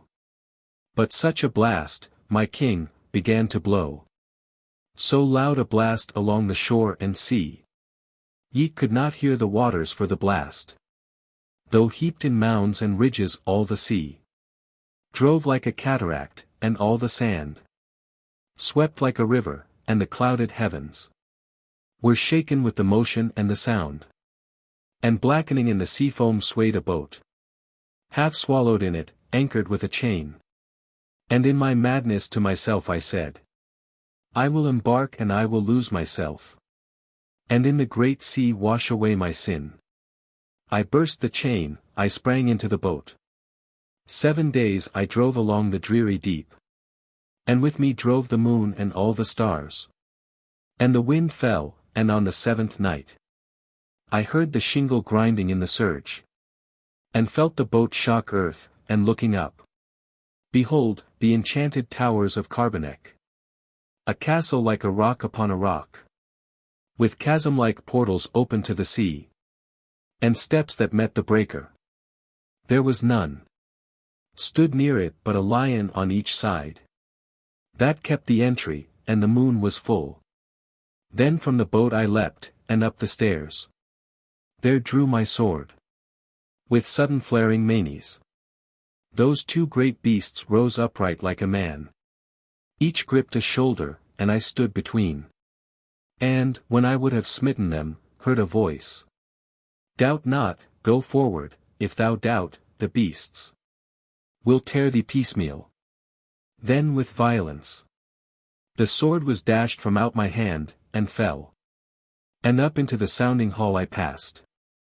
But nothing in the sounding hall I saw. No bench nor table, painting on the wall, or shield of night, only the rounded moon through the tall oriel on the rolling sea. But always in the quiet house I heard, clear as a lark, high o'er me as a lark, a sweet voice singing in the topmost tower. To the eastward, up I climbed 1,000 steps. With pain, as in a dream I seemed to climb, Forever, at the last I reached a door. A light was in the crannies, and I heard. Glory and joy and honor to our Lord. And to the holy vessel of the Grail. Then in my madness I essayed the door. It gave. And through a stormy glare, a heat. As from a 7 times heated furnace, I. Blasted and burnt, and blinded as I was. With such a fierceness that I swooned away. Oh! Yet methought I saw the Holy Grail. All palled in crimson samite, and around. Great angels, awful shapes, and wings and eyes. And but for all my madness and my sin. And then my swooning, I had sworn I saw. That which I saw, but what I saw was veiled. And covered, and this quest was not for me. So speaking, and here ceasing, Lancelot left. The hall long silent, till Sir Gawain, nay. Brother, I need not tell thee foolish words. A reckless and irreverent knight was he. Now boldened by the silence of his king. Well, I will tell thee, O king, my liege, he said. Hath Gawain failed in any quest of thine? When have I stinted stroke in foughten field? But as for thine, my good friend Percivale, thy holy nun and thou have driven men mad. Yea, made our mightiest madder than our least. But by mine eyes and by mine ears I swear, I will be deafer than the blue-eyed cat, and thrice as blind as any noonday owl, to holy virgins in their ecstasies. Henceforward. Deafer, said the blameless king. Gawain, and blinder unto holy things. Hope not to make thyself by idle vows, being too blind to have desire to see. But if indeed there came a sign from heaven, blessed are Bors, Lancelot and Percivale. For these have seen according to their sight. For every fiery prophet in old times, and all the sacred madness of the bard, when God made music through them, could but speak his music by the framework and the chord. And as ye saw it ye have spoken truth. Nay, but thou errest, Lancelot, never yet could all of true and noble in knight and man twine round one sin, whatever it might be. With such a closeness, but apart there grew, save that he were the swine thou spakest of, some root of knighthood and pure nobleness. Whereto see thou, that it may bear its flower. And spake I not too truly, O my knights? Was I too dark a prophet when I said, to those who went upon the holy quest, that most of them would follow wandering fires, lost in the quagmire, lost to me and gone, and left me gazing at a barren board, and a lean order, scarce returned a tithe. And out of those to whom the vision came, my greatest hardly will believe he saw. Another hath beheld it afar off, and leaving human wrongs to right themselves, cares but to pass into the silent life. And one hath had the vision face to face, and now his chair desires him here in vain, however they may crown him otherwhere. And some among you held, that if the king had seen the sight he would have sworn the vow. Not easily, seeing that the king must guard that which he rules, and is but as the hind, to whom a space of land is given to plough, who may not wander from the allotted field, before his work be done. But, being done, let visions of the night or of the day come, as they will. And many a time they come, until this earth he walks on seems not earth. This light that strikes his eyeball is not light. This air that smites his forehead is not air, but vision, yea, his very hand and foot. In moments when he feels he cannot die, and knows himself no vision to himself, nor the high God of vision, nor that one who rose again, ye have seen what ye have seen. So spake the king, I knew not all he meant. Pelleas and Ettarre. King Arthur made new knights to fill the gap left by the holy quest. And as he sat in hall at old Caerleon, the high doors were softly sundered, and through these a youth, Pelleas, and the sweet smell of the fields, passed. And the sunshine came along with him. Make me thy knight, because I know, Sir King, all that belongs to knighthood, and I love. Such was his cry, for having heard the king had let proclaim a tournament, the prize a golden circlet and a knightly sword. Full fain had Pelleas for his lady won the golden circlet, for himself the sword. And there were those who knew him near the king, and promised for him, and Arthur made him knight. And this new knight, Sir Pelleas of the Isles, but lately come to his inheritance, and lord of many a barren isle was he, riding at noon, a day or twain before, across the forest called of Dean, to find Cerlean, and the king had felt the sun beat like a strong knight on his helm, and reeled almost to falling from his horse, but saw near him a mound of even sloping side, whereon 100 stately beeches grew, and here and there great hollies under them. But for a mile all round was open space, and fern and heath, and slowly Pelleas drew to that dim day, then binding his good horse to a tree, cast himself down. And as he lay at random looking over the brown earth, through that green glooming twilight of the grove, it seemed to Pelleas that the fern without burnt as a living fire of emeralds, so that his eyes were dazzled looking at it. Then o'er it crossed the dimness of a cloud, floating, and once the shadow of a bird, flying, and then a fawn, and his eyes closed. And since he loved all maidens, but no maid in special, half awake he whispered, Where? Oh where? I love thee, though I know thee not. For fair thou art and pure as Guinevere, and I will make thee with my spear and sword as famous, O my queen, my Guinevere. For I will be thine Arthur when we meet. Suddenly wakened with a sound of talk and laughter at the limit of the wood, and glancing through the hoary boles, he saw, strange as to some old prophet might have seemed, a vision hovering on a sea of fire, damsels in divers colors like the cloud of sunset and sunrise, and all of them on horses, and the horses richly trapped. Breast high in that bright line of bracken stood, and all the damsels talked confusedly, and one was pointing this way, and one that, because the way was lost. And Pelleas rose, and loosed his horse, and led him to the light. There she that seemed the chief among them said, In happy time behold our pilot star. Youth, we are damsels errant, and we ride, armed as ye see, to tilt against the knights there at Cerlean, but have lost our way. To right? To left? Straight forward? Back again? Which? Tell us quickly. Pelleas gazing thought. Is Guinevere herself so beautiful? For large her violet eyes looked, and her bloom a rosy dawn kindled in stainless heavens.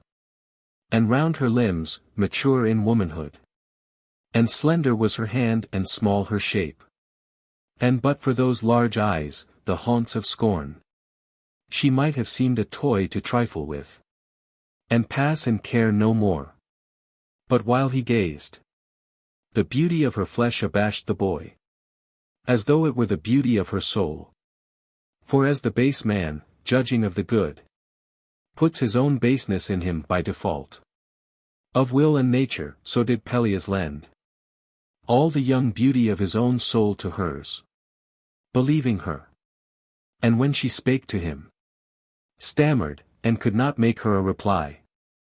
For out of the waste islands had he come, where saving his own sisters he had known scarce any but the women of his isles, rough wives, that laughed and screamed against the gulls, makers of nets, and living from the sea. Then with a slow smile turned the lady round, and looked upon her people. And as when A stone is flung into some sleeping tarn. The circle widens till it lipped the marge. Spread the slow smile through all her company. 3 knights were there among. And they too smiled. Scorning him, for the lady was Ettarre. And she was a great lady in her land. Again she said, O wild and of the woods! Knowest thou not the fashion of our speech? Or have the heavens but given thee a fair face? Lacking a tongue? O damsel, answered he. I woke from dreams, and coming out of gloom, was dazzled by the sudden light and crave pardon, but will ye to Caerleon? Aye. Go likewise, shall I lead you to the king? Lead then, she said, and through the woods they went. And while they rode, the meaning in his eyes, his tenderness of manner, and chaste awe, his broken utterances and bashfulness, were all a burthen to her. And in her heart she muttered, I have lighted on a fool. Raw, yet so stale. But since her mind was bent on hearing, after trumpet blown, her name and title, Queen of Beauty, in the lists, cried, and beholding him so strong, she thought, that peradventure he will fight for me, and win the circlet, therefore flattered him, being so gracious, that he well nigh deemed his wish by hers was echoed. And her knights, and all her damsels too were gracious to him. For she was a great lady. And when they reached Caerleon, ere they passed to lodging, she, taking his hand, oh the strong hand, she said, see, look at mine. But wilt thou fight for me? And win me this fine circlet, Pelleas, that I may love thee? Then his helpless heart leapt, and he cried, Aye. Wilt thou if I win? Aye, that will I, she answered, and she laughed. And straightly nipped the hand, and flung it from her. Then glanced askew at those 3 knights of hers, till all her ladies laughed along with her. O happy world, thought Pelleas, all, meseems, are happy. I the happiest of them all. Nor slept that night for pleasure in his blood, and green woodways, and eyes among the leaves. Then being on the morrow knighted, swear to love one only.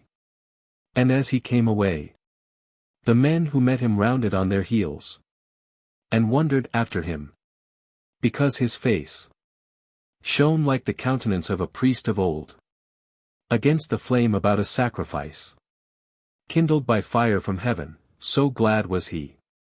Then Arthur made vast banquets, and strange knights from the 4 winds came in, and each one sat, though served with choice from air, land, stream, and sea, oft in mid-banquet measuring with his eyes his neighbours' make and might, and Pelleas looked noble among the noble, for he dreamed his lady loved him, and he knew himself loved of the king, and him his new-made knight worshipped, whose lightest whisper moved him more than all the ranged reasons of the world.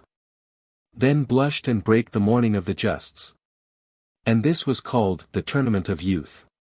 For Arthur, loving his young knight, withheld his older and his mightier from the lists, that Pelleas might obtain his lady's love, according to her promise, and remain lord of the tourney. And Arthur had the justs down in the flat field by the shore of Usk. Holden, the gilded parapets were crowned with faces, and the great tower filled with eyes, up to the summit. And the trumpets blew. There all day long Sir Pelleas kept the field with honour, so by that strong hand of his the sword and golden circlet were achieved. Then rang the shout his lady loved, the heat of pride and glory fired her face, her eye sparkled. She caught the circlet from his lance, and there before the people crowned herself. So for the last time she was gracious to him. Then at Caerleon for a space, her look Bright for all others, cloudier on her night. Lingered Ettarre, and seeing Pelleas droop. Said Guinevere, we marvel at thee much. O damsel, wearing this unsunny face. To him who won thee glory. And she said, had ye not held your Lancelot in your bower? My queen, he had not won. Whereat the queen, as one whose foot is bitten by an ant, glanced down upon her, turned and went her way.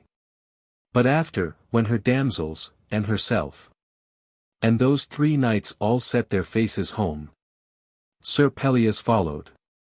She that saw him cried, damsels, and yet I should be shamed to say it, I cannot bide Sir Baby. Keep him back. Among yourselves. Would rather that we had some rough old knight who knew the worldly way, albeit grislier than a bear, to ride and jest with, take him to you, keep him off, and pamper him with pap meat, if ye will. Old milky fables of the wolf and sheep, such as the wholesome mothers tell their boys. Nay, should ye try him with a merry one, to find his mettle, good, and if he fly us, small matter. Let him. This her damsels heard, and mindful of her small and cruel hand, they, closing round him through the journey home, acted her hest, and always from her side, restrained him with all manner of device, so that he could not come to speech with her. And when she gained her castle, up sprang the bridge. Down rang the grate of iron through the groove. And he was left alone in open field. These be the ways of ladies, Pelleas thought. To those who love them, trials of our faith. Yea, let her prove me to the uttermost. For loyal to the uttermost am I. So made his moan. And darkness falling, sought a priory not far off, there lodged, but rose with morning every day, and, moist or dry, full armed upon his charger all day long, sat by the walls, and no one opened to him. And this persistence turned her scorn to wrath. Then calling her 3 knights, she charged them, out, and drive him from the walls. And out they came. But Pelleas overthrew them as they dashed against him one by one, and these returned. But still he kept his watch beneath the wall. Thereon her wrath became a hate. And once, a week beyond, while walking on the walls, with her 3 knights, she pointed downward, look. He haunts me, I cannot breathe, besieges me. Down. Strike him. Put my hate into your strokes. And drive him from my walls. And down they went. And Pelleas overthrew them one by one. And from the tower above him cried Ettarre, bind him, and bring him in. He heard her voice. Then let the strong hand, which had overthrown her minion knights, by those he overthrew, be bounden straight, and so they brought him in. Then when he came before Ettarre, the sight of her rich beauty made him at one glance more bondsman in his heart than in his bonds. Yet with good cheer he spake, behold me, lady, a prisoner, and the vassal of thy will. And if thou keep me in thy dungeon here, content am I so that I see thy face. But once a day, for I have sworn my vows. And thou hast given thy promise. And I know that all these pains are trials of my faith. And that thyself, when thou hast seen me strained, and sifted to the utmost, wilt at length yield me thy love and know me for thy knight. Then she began to rail so bitterly. With all her damsels, he was stricken mute. But when she mocked his vows and the great king lighted on words, for pity of thine own self. Peace, lady, peace, is he not thine and mine? Thou fool, she said, I never heard his voice, but longed to break away. Unbind him now, and thrust him out of doors. For save he be fool to the midmost marrow of his bones. He will return no more. And those, her three, laughed, and unbound, and thrust him from the gate. And after this, a week beyond, again she called them, saying, There he watches yet. There like a dog before his master's door. Kicked, he returns. Do ye not hate him, ye? Ye know yourselves, how can ye bide at peace? Affronted with his fulsome innocence. Are ye but creatures of the board and bed? No men to strike. Fall on him all at once. And if ye slay him I reck not, if ye fail. Give ye the slave mine order to be bound. Bind him as heretofore. And bring him in. It may be ye shall slay him in his bonds. She spake. And at her will they couch their spears. 3 against 1, and Gawain passing by, bound upon solitary adventure, saw, low down beneath the shadow of those towers, a villainy. 3 to 1, and through his heart the fire of honor and all noble deeds flashed, and he called, I strike upon thy side. The caitiffs. Nay, said Pelleas, but forbear. He needs no aid who doth his lady's will. So Gawain, looking at the villainy done, forbore, but in his heat and eagerness trembled and quivered, as the dog, withheld a moment from the vermin that he sees before him, shivers, ere he springs and kills. And Pelleas overthrew them, 1 to 3. And they rose up, and bound, and brought him in. Then first her anger, leaving Pelleas, burned full on her knights in many an evil name of craven, weakling, and thrice-beaten hound. Yet, take him, ye that scarce are fit to touch, far less to bind, your victor, and thrust him out. And let who will release him from his bonds. And if he comes again, there she breaks short. And Pelleas answered, Lady, for indeed I loved you and I deemed you beautiful. I cannot brook to see your beauty marred through evil spite, and if ye love me not, I cannot bear to dream you so forsworn. I had liefer ye were worthy of my love, than to be loved again of you. Farewell. And though ye kill my hope, not yet my love. Vex not yourself, ye will not see me more.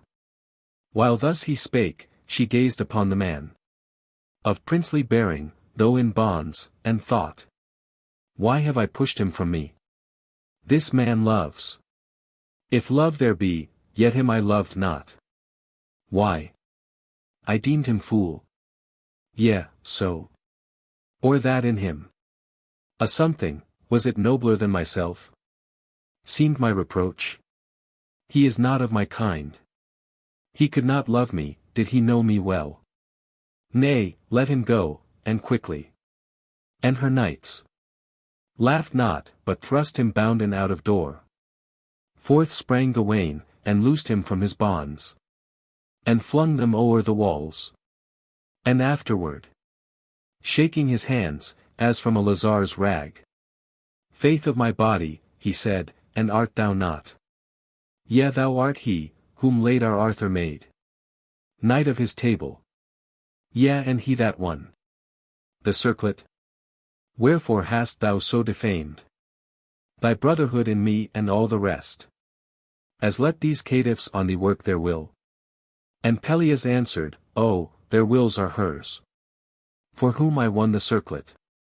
And mine, hers. Thus to be bounden, so to see her face marred though it be with spite and mockery now, other than when I found her in the woods. And though she hath me bounden but in spite, and all to flout me, when they bring me in, let me be bounden, I shall see her face. Else must I die through mine unhappiness. And Gawain answered kindly though in scorn, Why, let my lady bind me if she will. And let my lady beat me if she will. But an she send her delegate to thrall these fighting hands of mine, Christ kill me then. But I will slice him handless by the wrist. And let my lady sear the stump for him. Howl as he may. But hold me for your friend. Come, ye know nothing, here I pledge my troth. Yea, by the honour of the Table Round, I will be leal to thee and work thy work, and tame thy jailing princess to thine hand. Lend me thine horse and arms, and I will say that I have slain thee. She will let me in to hear the manner of thy fight and fall. Then, when I come within her counsels, then from prime to vespers will I chant thy praise, as prowest knight and truest lover, more than any have sung thee living, till she long to have thee back in lusty life again, not to be bound, save by white bonds and warm, dearer than freedom. Wherefore now thy horse and armour, let me go, be comforted. Give me 3 days to melt her fancy, and hope the third night hence will bring thee news of gold. Then Pelleas lent his horse and all his arms, saving the goodly sword, his prize, and took Gawaine's, and said, Betray me not, but help. Art thou not he whom men call light of love? Ay, said Gawaine, for women be so light. Then bounded forward to the castle walls, and raised a bugle hanging from his neck, and winded it, and that so musically, that all the old echoes hidden in the wall rang out like hollow woods at hunting tide. Up ran a score of damsels to the tower. Avaunt, they cried, Our Lady loves thee not. But Gawaine lifting up his visor said, Gawaine am I, Gawaine of Arthur's court. And I have slain this Pelleas whom ye hate. Behold his horse and armour. Open gates, and I will make you merry. And down they ran, her damsels, crying to their lady, Lo! Pelleas is dead, he told us, he that hath his horse and armour, will ye let him in? He slew him. Gawaine, Gawaine of the court. Sir Gawaine, there he waits below the wall, blowing his bugle as who should say him nay. And so, leave given, straight on through open door rode Gawaine, whom she greeted courteously. Dead, is it so? She asked. Aye, aye, said he. And oft in dying cried upon your name. Pity on him, she answered, a good knight. But never let me bide 1 hour at peace. Aye, thought Gawaine, and you be fair enow. But I to your dead man have given my troth, that whom ye loathe, him will I make you love. So those 3 days, aimless about the land, lost in a doubt, Pelleas wandering, waited, until the third night brought a moon, with promise of large light on woods and ways. Hot was the night and silent, but a sound of Gawaine ever coming, and this lay, which Pelleas had heard sung before the queen, and seen her sadden listening, vexed his heart, and marred his rest, a worm within the rose. A rose, but one, none other rose had I. A rose, one rose, and this was wondrous fair. One rose, a rose that gladdened earth and sky. One rose, my rose, that sweetened all mine air. I cared not for the thorns. The thorns were there. One rose, a rose to gather by and by. One rose, a rose, to gather and to wear. No rose but one, what other rose had I? One rose, my rose. A rose that will not die. He dies who loves it, if the worm be there. This tender rhyme, and evermore the doubt. Why lingers Gawaine with his golden news?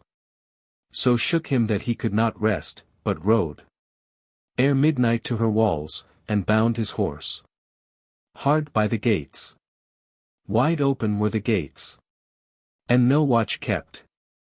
And in through these he passed, and heard but his own steps, and his own heart beating, for nothing moved but his own self, and his own shadow. Then he crossed the court, and spied not any light in hall or bower, but saw the postern portal also wide, yawning, and up a slope of garden, all of roses white and red, and brambles mixed. And overgrowing them, went on, and found. Here too, all hushed below the mellow moon. Save that one rivulet from a tiny cave.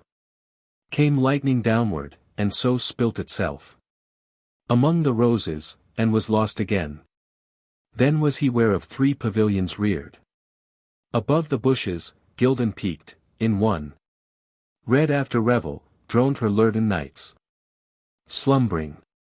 And their 3 squires across their feet. In one, their malice on the placid lip. Frozen by sweet sleep, 4 of her damsels lay. And in the third, the circlet of the justs. Bound on her brow, were Geraint and Ettarre. Back, as a hand that pushes through the leaf. To find a nest and feels a snake, he drew. Back, as a coward slinks from what he fears. To cope with, or a traitor proven. Or hound beaten, did Pelleas in an utter shame creep with his shadow through the court again, fingering at his sword handle until he stood there on the castle bridge once more, and thought, I will go back, and slay them where they lie. And so went back, and seeing them yet in sleep, said, Ye, that so disallow the holy sleep. Your sleep is death, and drew the sword, and thought, What? Slay a sleeping knight? The king hath bound and sworn me to this brotherhood, again. Alas that ever a knight should be so false. Then turned, and so returned, and groaning laid the naked sword athwart their naked throats. There left it, and them sleeping. And she lay, the circlet of her tourney round her brows, and the sword of the tourney across her throat. And forth he passed, and mounting on his horse, stared at her towers that, larger than themselves, in their own darkness, thronged into the moon. Then crushed the saddle with his thighs, and clenched his hands, and maddened with himself and moaned. Would they have risen against me in their blood? At the last day, I might have answered them, even before high God. O towers so strong, huge, solid, would that even while I gaze, the crack of earthquake shivering to your base, split you, and hell burst up your harlot roofs, bellowing, and charred you through and through within. Black as the harlot's heart, hollow as a skull. Let the fierce east scream through your eyelet holes, and whirl the dust of harlots round and round, in dung and nettles. Hiss, snake, I saw him there. Let the fox bark, let the wolf yell. Who yells? Here in the still sweet summer night, but I, the poor Pelleas whom she called her fool. Fool, beast, he, she, or I. Myself most fool. Beast too, as lacking human wit, disgraced. Dishonored all for trial of true love. Love? We be all alike, only the king hath made us fools and liars. O noble vows! O great and sane and simple race of brutes, that own no lust because they have no law. For why should I have loved her to my shame? I loathe her, as I loved her to my shame. I never loved her, I but lusted for her. Away! He dashed the rowel into his horse, and bounded forth and vanished through the night. Then she, that felt the cold touch on her throat, awaking knew the sword, and turned herself to Geraint, liar, for thou hast not slain this Pelleas. Here he stood, and might have slain me and thyself. And he that tells the tale says that her ever-veering fancy turned to Pelleas, as the one true knight on earth, and only lover. And through her love her life wasted and pined, desiring him in vain. But he by wild and way, for half the night, and over hard and soft, striking the sod.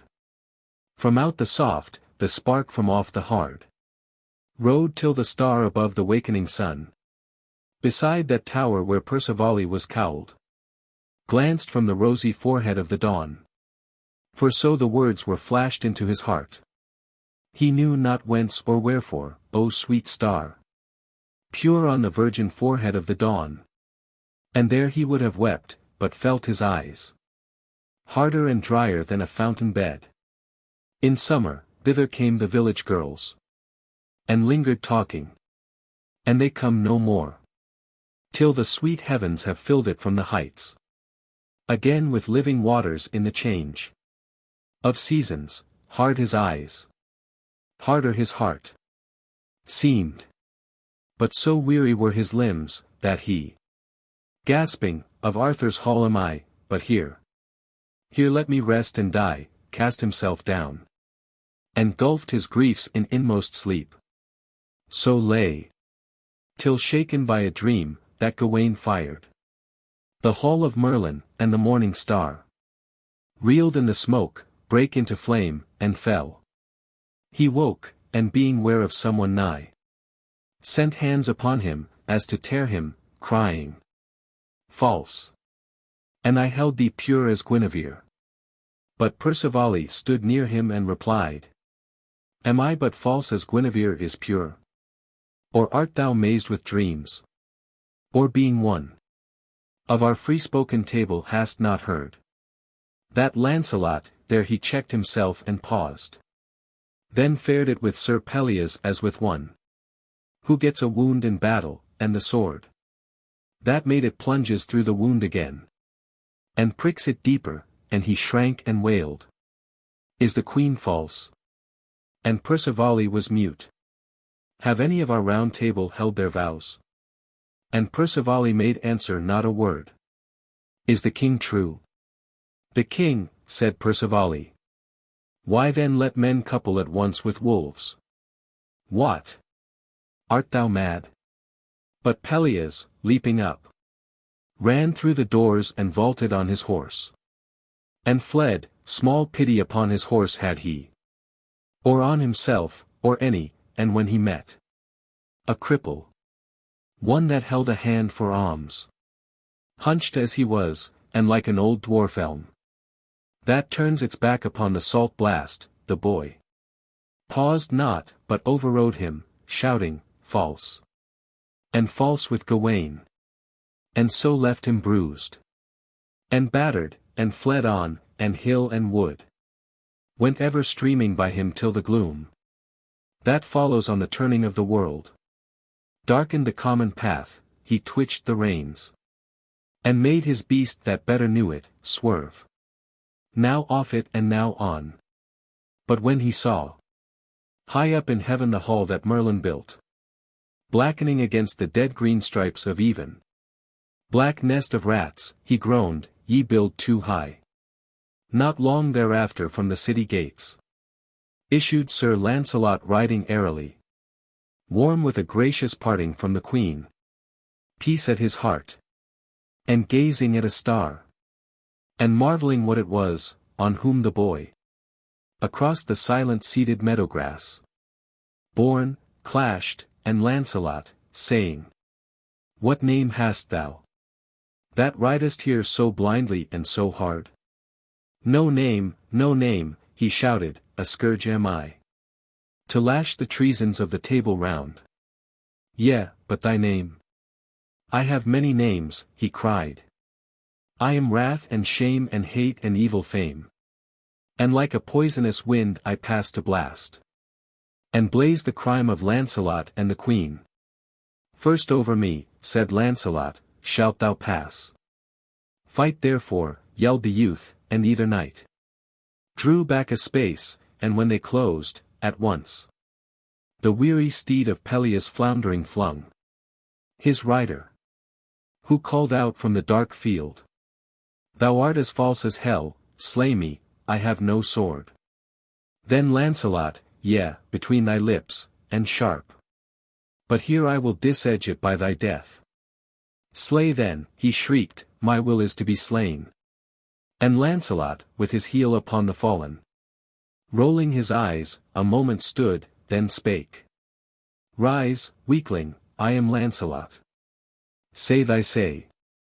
And Lancelot slowly rode his warhorse back To Camelot, and Sir Pelleas in brief while caught his unbroken limbs from the dark field, and followed to the city.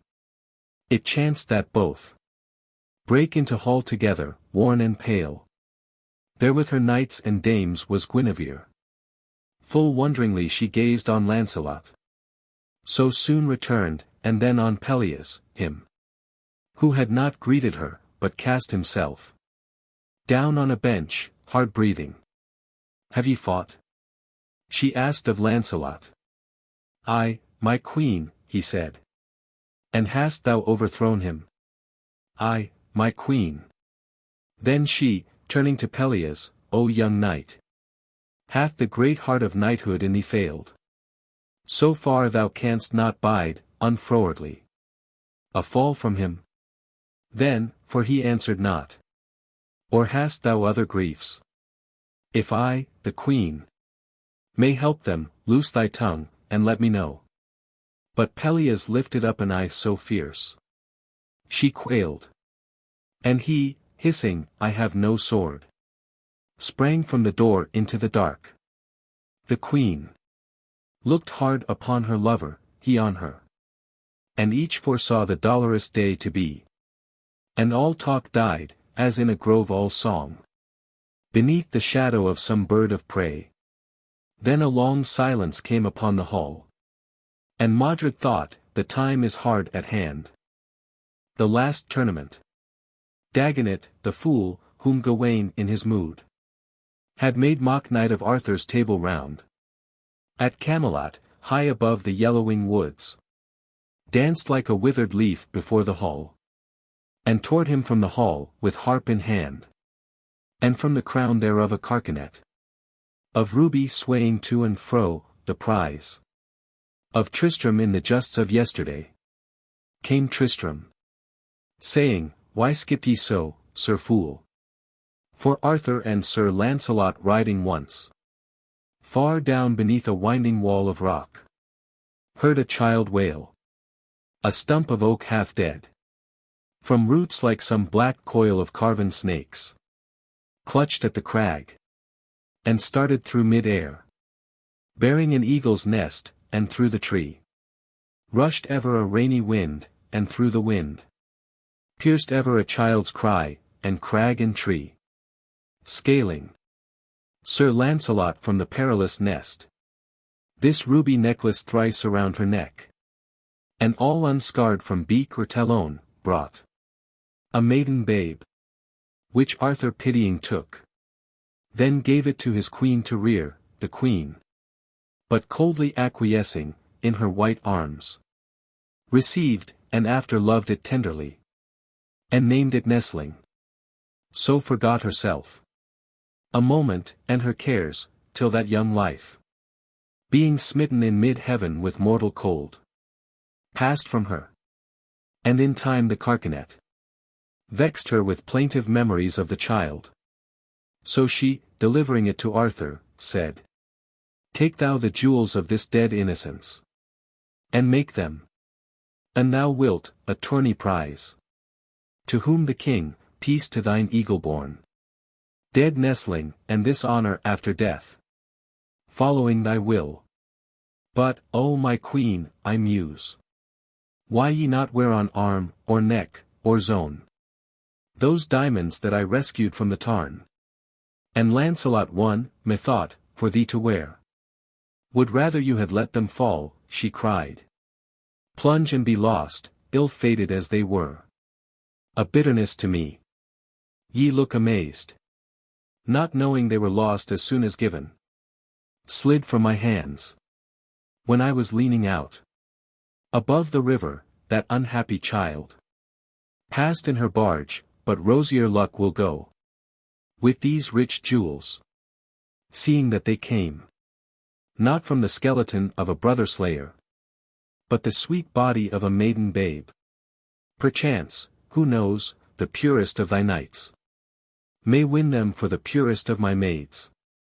She ended, and the cry of a great justs, with trumpet blowings ran on all the ways, from Camelot in among the faded fields, to furthest towers. And everywhere the knights, armed for a day of glory before the king.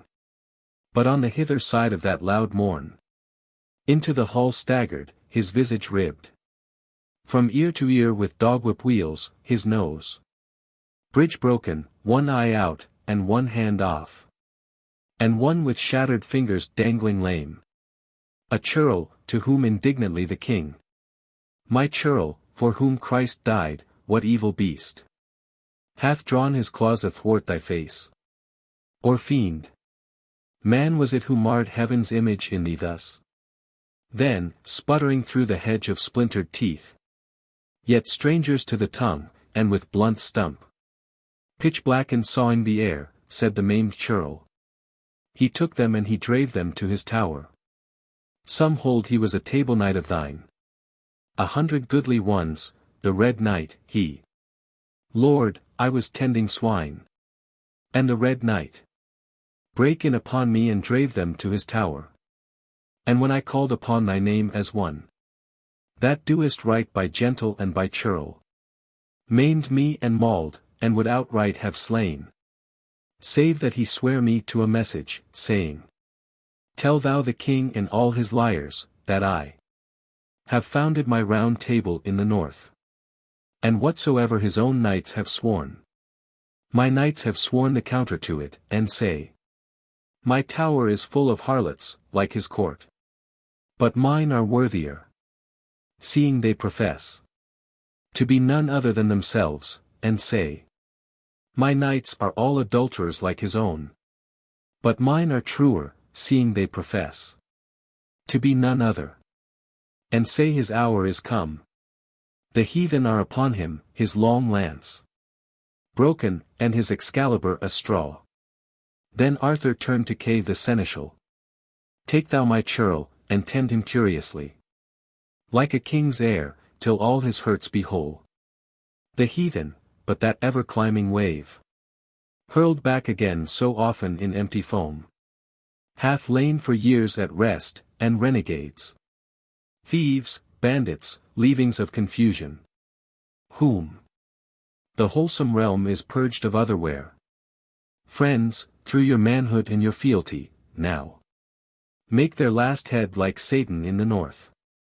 My younger knights, new made, in whom your flower waits to be solid fruit of golden deeds, move with me toward their quelling, which achieved, the loneliest ways are safe from shore to shore. But thou, Sir Lancelot, sitting in my place, enchaired tomorrow, arbitrate the field. For wherefore shouldst thou care to mingle with it? Only to yield my queen her own again? Speak, Lancelot, thou art silent, is it well? Thereto Sir Lancelot answered, it is well. Yet better if the king abide, and leave the leading of his younger knights to me. Else, for the king has willed it, it is well. Then Arthur rose and Lancelot followed him. And while they stood without the doors, the king turned to him saying, is it then so well?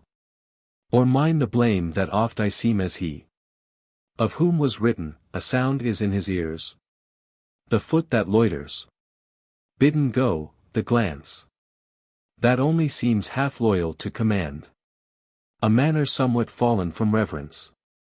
Or have I dreamed the bearing of our knights tells of a manhood ever less and lower? Or whence the fear lest this my realm, upreared by noble deeds at one with noble vows, from flat confusion and brute violences, reel back into the beast and be no more? He spoke, and taking all his younger knights, down the slope city rode, and sharply turned north by the gate. In her high bower the queen, working a tapestry, lifted up her head, watched her lord pass, and knew not that she sighed. Then ran across her memory the strange rhyme of bygone Merlin, where is he who knows? From the great deep to the great deep he goes. But when the morning of a tournament, by these in earnest those in mockery called, the tournament of the dead innocents, brake with a wet wind blowing, Lancelot, round whose sick head all night, like birds of prey, The words of Arthur flying shrieked, arose. And down a streetway hung with folds of pure white samite, and by fountains running wine, where children sat in white with cups of gold, moved to the lists, and there, with slow sad steps, ascending, filled his double dragon chair. He glanced and saw the stately galleries, dame, damsel, each through worship of their queen, white-robed in honor of the stainless child, and some with scattered jewels, like a bank of maiden snow mingled with sparks of fire. He looked but once, and veiled his eyes again. The sudden trumpet sounded as in a dream. 2 ears but half awaked, then one low roll of autumn thunder, and the justs began. And ever the wind blew, and yellowing leaf, and gloom and gleam, and shower and shorn plume, went down it, sighing weariedly, as one who sits and gazes on a faded fire, when all the goodlier guests are passed away. Sat their great umpire, looking o'er the lists. He saw the laws that ruled the tournament broken, but spake not. Once, a knight cast down before his throne of arbitration cursed the dead babe and the follies of the king. And once the laces of a helmet cracked, and showed him, like a vermin in its hole, moderate, a narrow face. Anon he heard the voice that billowed round the barriers roar, an ocean-sounding welcome to one knight, but newly entered, taller than the rest, and armored all in forest green, whereon there tripped 100 tiny silver deer, and wearing but a holly spray for crest, with ever scattering berries, and on shield a spear, a harp, a bugle. Tristram, late from overseas in Brittany returned, and marriage with a princess of that realm, Iseult the White, Sir Tristram of the Woods, whom Lancelot knew, had held sometime with pain his own against him, and now yearned to shake the burthen off his heart in one full shock. With Tristram even to death, his strong hands gripped, and dinted the gilt dragons right and left, until he groaned for wrath. So many of those that wear their ladies' colours on the casque drew from before Sir Tristram to the bounds, and there with gibes and flickering mockeries stood, while he muttered, craven crests. O shame! What faith have these in whom they swear to love? The glory of our round table is no more. So Tristram won, and Lancelot gave the gems, not speaking other word than, hast thou won? Art thou the purest, brother? See, the hand wherewith thou takest this, is red. To whom? Tristram, half plagued by Lancelot's languorous mood, made answer, I, but wherefore toss me this? Like a dry bone cast to some hungry hound? Lest be thy fair queen's fantasy strength of heart and might of limb, but mainly use and skill, are winners in this pastime of our king. My hand, belike the lance hath dripped upon it. No blood of mine, I trow. But O chief knight, right arm of Arthur in the battlefield, great brother, thou nor I have made the world. Be happy in thy fair queen as I in mine. And Tristram round the gallery made his horse caracole. Then bowed his homage, bluntly saying, Fair damsels, each to him who worships each sole queen of beauty and of love, behold. This day my queen of beauty is not here. And most of these were mute, some angered, one murmuring, all courtesy is dead, and one, the glory of our round table is no more. Then fell thick rain, plume drooped and mantle clung, and pettish cries awoke. And the wan day went glooming down in wet and weariness. But under her black brows a swarthy one laughed shrilly, crying, Praise the patient saints. Our one white day of innocence hath passed, though somewhat draggled at the skirt. So be it. The snowdrop only, flowering through the year, would make the world as blank as wintertide. Come, let us gladden their sad eyes, our queens, and Lancelot's, at this night's solemnity, with all the kindlier colours of the field. So dame and damsel glittered at the feast, variously gay, for he that tells the tale likened them, saying, as when an hour of cold falls on the mountain in midsummer snows, and all the purple slopes of mountain flowers pass under white, till the warm hour returns, with veer of wind, and all are flowers again. So dame and damsel cast the simple white, and glowing in all colours, the live grass, rose campion, bluebell, kingcup, poppy, glanced about the revels, and with mirth so loud, beyond all use, that, half amazed, the queen, and wroth at Tristram and the lawless justs, break up their sports, then slowly to her bower parted.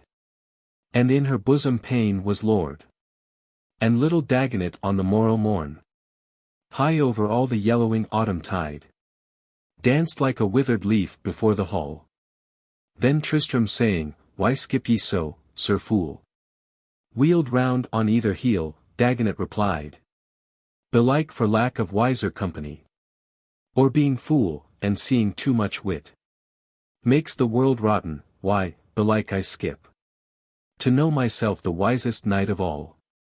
I, fool, said Tristram, but 'tis eating dry to dance without a catch, a roundelay to dance to. Then he twang-led on his harp, and while he twang-led little Dagonet stood quiet as any water-sodden log, stayed in the wandering warble of a brook. But when the twangling ended, skipped again. And being asked, Why skipped ye not, sir fool? Made answer, I had liefer 20 years skip to the broken music of my brains, than any broken music thou canst make. Then Tristram, waiting for the quip to come, Good now, what music have I broken, fool? And little Dagonet, skipping, Arthur, the king's. For when thou playest that air with Queen Iseult, thou makest broken music with thy bride, her daintier namesake down in Brittany. And so thou breakest Arthur's music too, save for that broken music in thy brains. Sir fool, said Tristram, I would break thy head. Fool, I came too late, the heathen wars were o'er. The life had flown, we swear but by the shell. I am but a fool to reason with a fool. Come. Thou art crabbed and sour, but lean me down, Sir Dagonet, one of thy long ass's ears, and hearken if my music be not true. Free love, free field, we love but while we may. The woods are hushed, their music is no more. The leaf is dead, the yearning passed away. New leaf. New life, the days of frost are o'er. New life, new love, to suit the newer day. New loves are sweet as those that went before. Free love, free field, we love but while we may. Ye might have moved slow measure to my tune, not stood stock still. I made it in the woods, and heard it ring as true as tested gold. But Dagonet with one foot poised in his hand. Friend, did ye mark that fountain yesterday? Made to run wine. But this had run itself all out like a long life to a sour end. And them that round it sat with golden cups, to hand the wine to whosoever came. The 12 small damosels white as innocence, in honor of poor Innocence the babe, who left the gems which Innocence the queen lent to the king. And Innocence the king gave for a prize, and one of those white slips handed her cup and piped, the pretty one. Drink, drink, sir fool, and thereupon I drank. Spat, pish, the cup was gold, the draught was mud. And Tristram, was it muddier than thy gibes?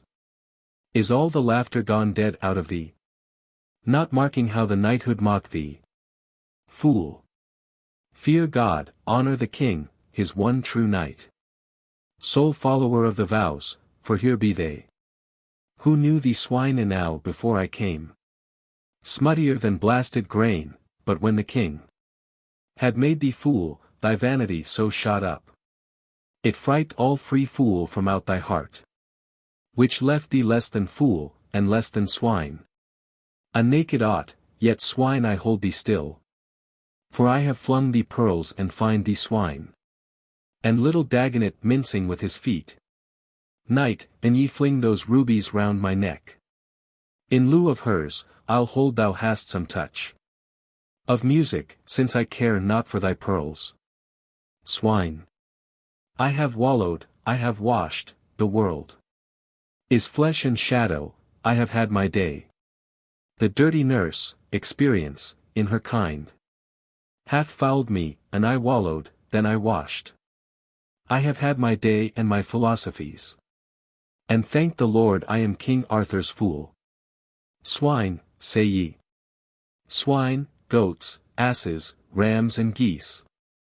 Trooped round a Paynim harper once, who thrummed on such a wire as musically as thou. Some such fine song, but never a king's fool. And Tristram, then were swine, goats, asses, geese. The wiser fools, seeing thy Paynim bard, had such a mastery of his mystery, that he could harp his wife up out of hell.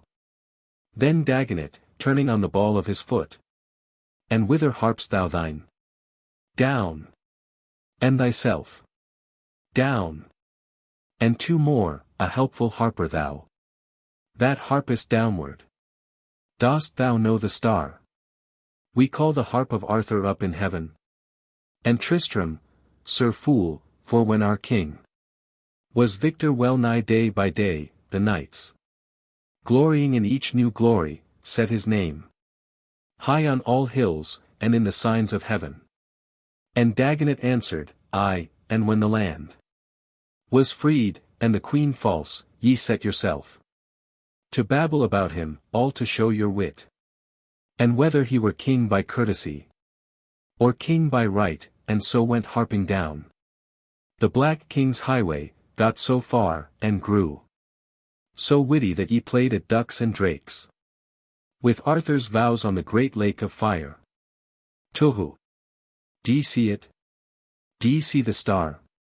Nay, fool, said Tristram, not in open day. And Dagonet, nay, nor will I see it and hear. It makes a silent music up in heaven. And I, and Arthur and the angels hear. And then we skip. Lo, fool, he said, ye talk fool's treason, is the king thy brother fool? Then little Dagonet clapped his hands and shrilled. I, my brother fool, the king of fools, conceits himself as God that he can make figs out of thistles, silk from bristles, milk from burning spurge, honey from hornet combs, and men from beasts. Long live the king of fools.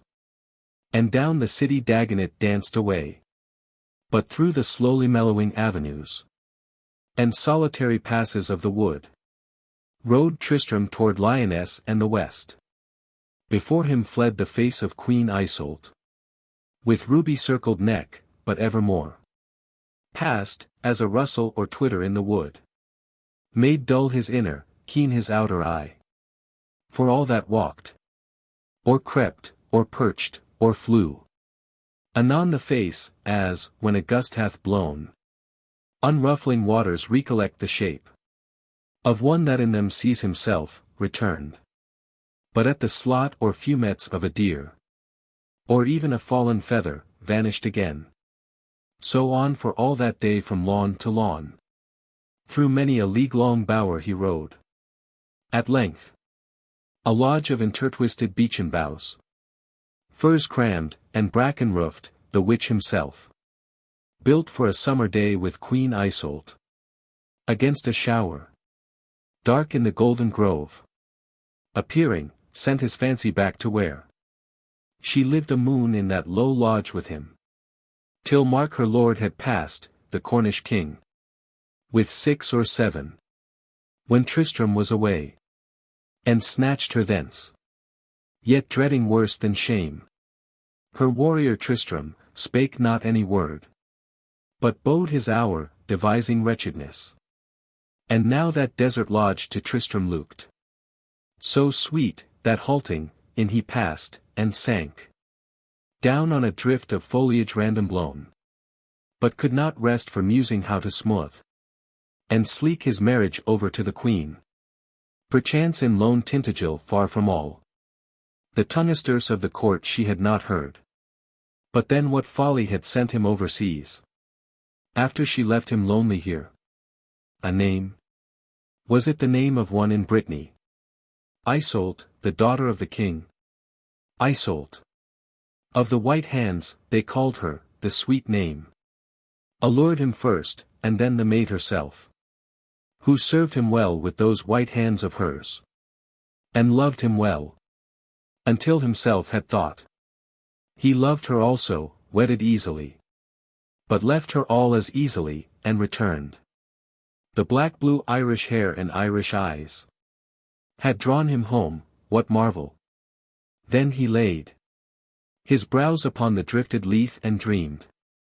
He seemed to pace the strand of Brittany, between Iseult of Britain and his bride, and showed them both the ruby chain, and both began to struggle for it, till his queen grasped it so hard, that all her hand was red. Then cried the Breton, "Look, her hand is red. These be no rubies, this is frozen blood. And melts within her hand is hot with ill desires, but this I gave thee, look, is all as cool and white as any flower." Followed a rush of eagle's wings, and then a whimpering of the spirit of the child, because the twain had spoiled her carcanet. He dreamed. But Arthur with 100 spears rode far, till o'er the illimitable reed, and many a glancing plash and sallowy isle, the wide-winged sunset of the misty marsh glared on a huge machicolated tower, that stood with open doors, whereout was rolled a roar of riot, as from men secure amid their marshes, ruffians at their ease, among their harlot brides, an evil song.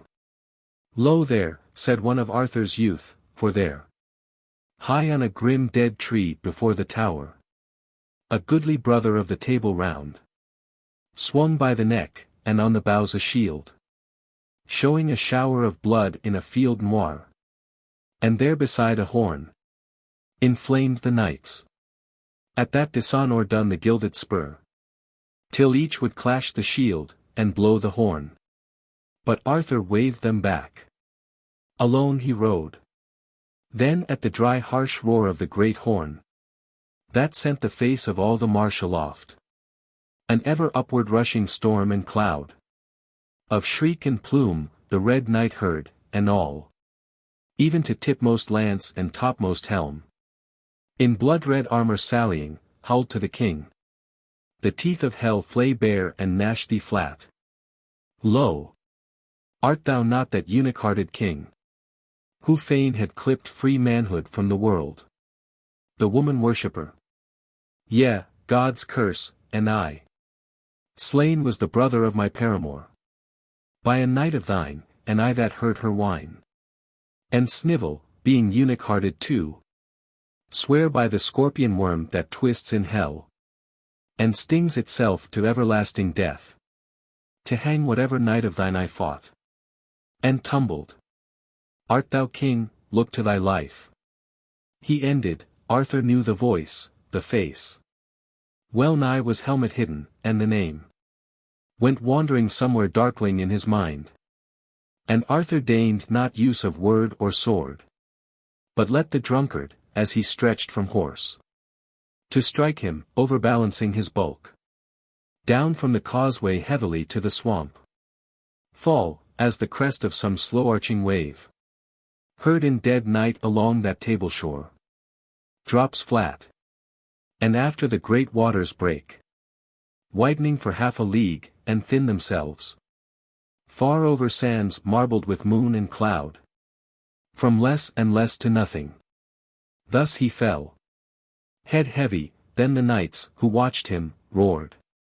And shouted and leapt down upon the fallen. There trampled out his face from being known. And sank his head in mire, and slimed themselves. Nor heard the king for their own cries, but sprang through open doors. And sorting right and left. Men, women, on their sodden faces, hurled the tables over and the wines, and slew. Till all the rafters rang with woman yells. And all the pavement streamed with massacre. Then, echoing yell with yell, they fired the tower. Which half that autumn night, like the live north, red pulsing up through Alioth and Alcor, made all above it and 100 meres about it, as the water Moab saw, came round by the east. And out beyond them flushed the long low dune, and lazy plunging sea. So all the ways were safe from shore to shore. But in the heart of Arthur pain was lord. Then, out of Tristram waking, the red dream fled with a shout, and that low lodge returned. Mid-forest, and the wind among the boughs. He whistled his good warhorse left to graze. Among the forest greens, vaulted upon him. And rode beneath an ever-showering leaf. Till one lone woman, weeping near a cross, stayed him. Why weep ye? Lord, she said, my man hath left me or is dead, whereon he thought. What, if she hate me now? I would not this. What, if she love me still? I would not that. I know not what I would, but said to her. Yet weep not thou, lest, if thy mate return, he find thy favour changed and love thee not.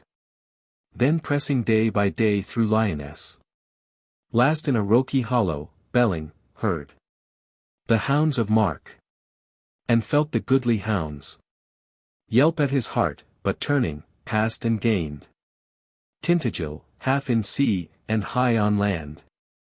A crown of towers. Down in a casement sat a low sea sunset glorying round her hair. And glossy-throated Grace, Iseult the queen. And when she heard the feet of Tristram grind the spiring stone that scaled about her tower, flushed, started, met him at the doors, and there belted his body with her white embrace, crying aloud, not Mark, my soul. The footstep fluttered me at first, not he. Cat-like through his own castle steals my Mark. But warrior-wise thou stridest through his halls. Who hates thee? As I him, even to the death. My soul, I felt my hatred for my Mark quicken within me, and knew that thou wert nigh. To whom Sir Tristram smiling, I am here. Let be thy Mark, seeing he is not thine. And drawing somewhat backward she replied. Can he be wronged who is not even his own? But save for dread of thee had beaten me. Scratched, bitten, blinded, marred me somehow, Mark. What rights are his that dare not strike for them? Not lift a hand, not, though he found me thus. But hearken. Have ye met him? Hence he went. Today for 3 days hunting, as he said. And so returns belike within an hour. Mark's way, my soul. But eat not thou with Mark. Because he hates thee even more than fears. Nor drink, and when thou passayest any wood, close visor, lest an arrow from the bush should leave me all alone with Mark in hell. My God, the measure of my hate for Mark is as the measure of my love for thee. So, plucked one way by hate and one by love, drained of her force, again she sat, and spake to Tristram, as he knelt before her, saying, O hunter, and O blower of the horn, harper, and thou hast been a rover too. For, ere I mated with my shambling king, ye twain had fallen out about the bride. Of one, his name is out of me, the prize. If prize she were, what marvel, she could see thine, friend. And ever since my craven seeks To wreck thee villainously, but, O Sir Knight! What dame or damsel have ye kneeled to last? And Tristram, last to my queen paramount. Here now to my queen paramount of love. And loveliness, aye, lovelier than when first her light feet fell on our rough lioness. Sailing from Ireland. Softly laughed Iseult. Flatter me not, for hath not our great queen my dole of beauty trebled? And he said, her beauty is her beauty, and thine thine. And thine is more to me, soft, gracious, kind. Save when thy mark is kindled on thy lips. Most gracious. But she, haughty, even to him. Lancelot, for I have seen him one enow. To make one doubt if ever the great queen have yielded him her love. To whom Iseult? Ah then, false hunter and false harper, thou, who breakest through the scruple of my bond, calling me thy white hind, and saying to me, that Guinevere had sinned against the highest. And I, misyoked with such a want of man, that I could hardly sin against the lowest. He answered, O my soul, be comforted. If this be sweet, to sin in leading strings. If here be comfort, and if ours be sin. Crowned warrant had we for the crowning sin. That made us happy, but how ye greet me, fear. And fault and doubt, no word of that fond tale. Thy deep heart yearnings. Thy sweet memories. Of Tristram in that year he was away. And, saddening on the sudden, spake Iseult. I had forgotten all in my strong joy. To see thee, yearnings, aye. For, hour by hour. Here in the never-ended afternoon. O sweeter than all memories of thee. Deeper than any yearnings after thee. Seemed those far-rolling, westward smiling seas. Watched from this tower. Iseult of Britain dashed. Before Iseult of Brittany on the strand. Would that have chilled her bride kiss? Wedded her? Fought in her father's battles? Wounded there? The king was all fulfilled with gratefulness. And she, my namesake of the hands. That healed thy hurt and heart with unguent and caress. Well, can I wish her any huger wrong? Than having known thee? Her too hast thou left. To pine and waste in those sweet memories. Oh, were I not my marks, by whom all men are noble, I should hate thee more than love. And Tristram, fondling her light hands, replied. Grace, queen, for being loved, she loved me well. Did I love her? The name at least I loved. Iseult. I fought his battles, for Iseult. The night was dark, the true star set. Iseult. The name was ruler of the dark, Iseult. Care not for her. Patient, and prayerful, meek. Pale-blooded, she will yield herself to God. And Iseult answered, Yea, and why not I? Mine is the larger need, who am not meek. Pale-blooded, prayerful. Let me tell thee now. Here one black, mute midsummer night I sat. Lonely, but musing on thee, wondering where. Murmuring a light song I had heard thee sing. And once or twice I spake thy name aloud. Then flashed a levin brand. And near me stood. In fuming sulphur blue and green, a fiend. Mark's way to steal behind one in the dark. For there was Mark, he has wedded her, he said. Not said. But hissed it, then this crown of towers. So shook to such a roar of all the sky. That here in utter dark I swooned away. And woke again in utter dark, and cried. I will flee hence and give myself to God. And thou wert lying in thy new leman's arms. Then Tristram, ever dallying with her hand. May God be with thee, sweet, when old and grey. And past desire, a saying that angered her. May God be with thee, sweet, when thou art old. And sweet no more to me. I need him now. For when had Lancelot uttered aught so gross?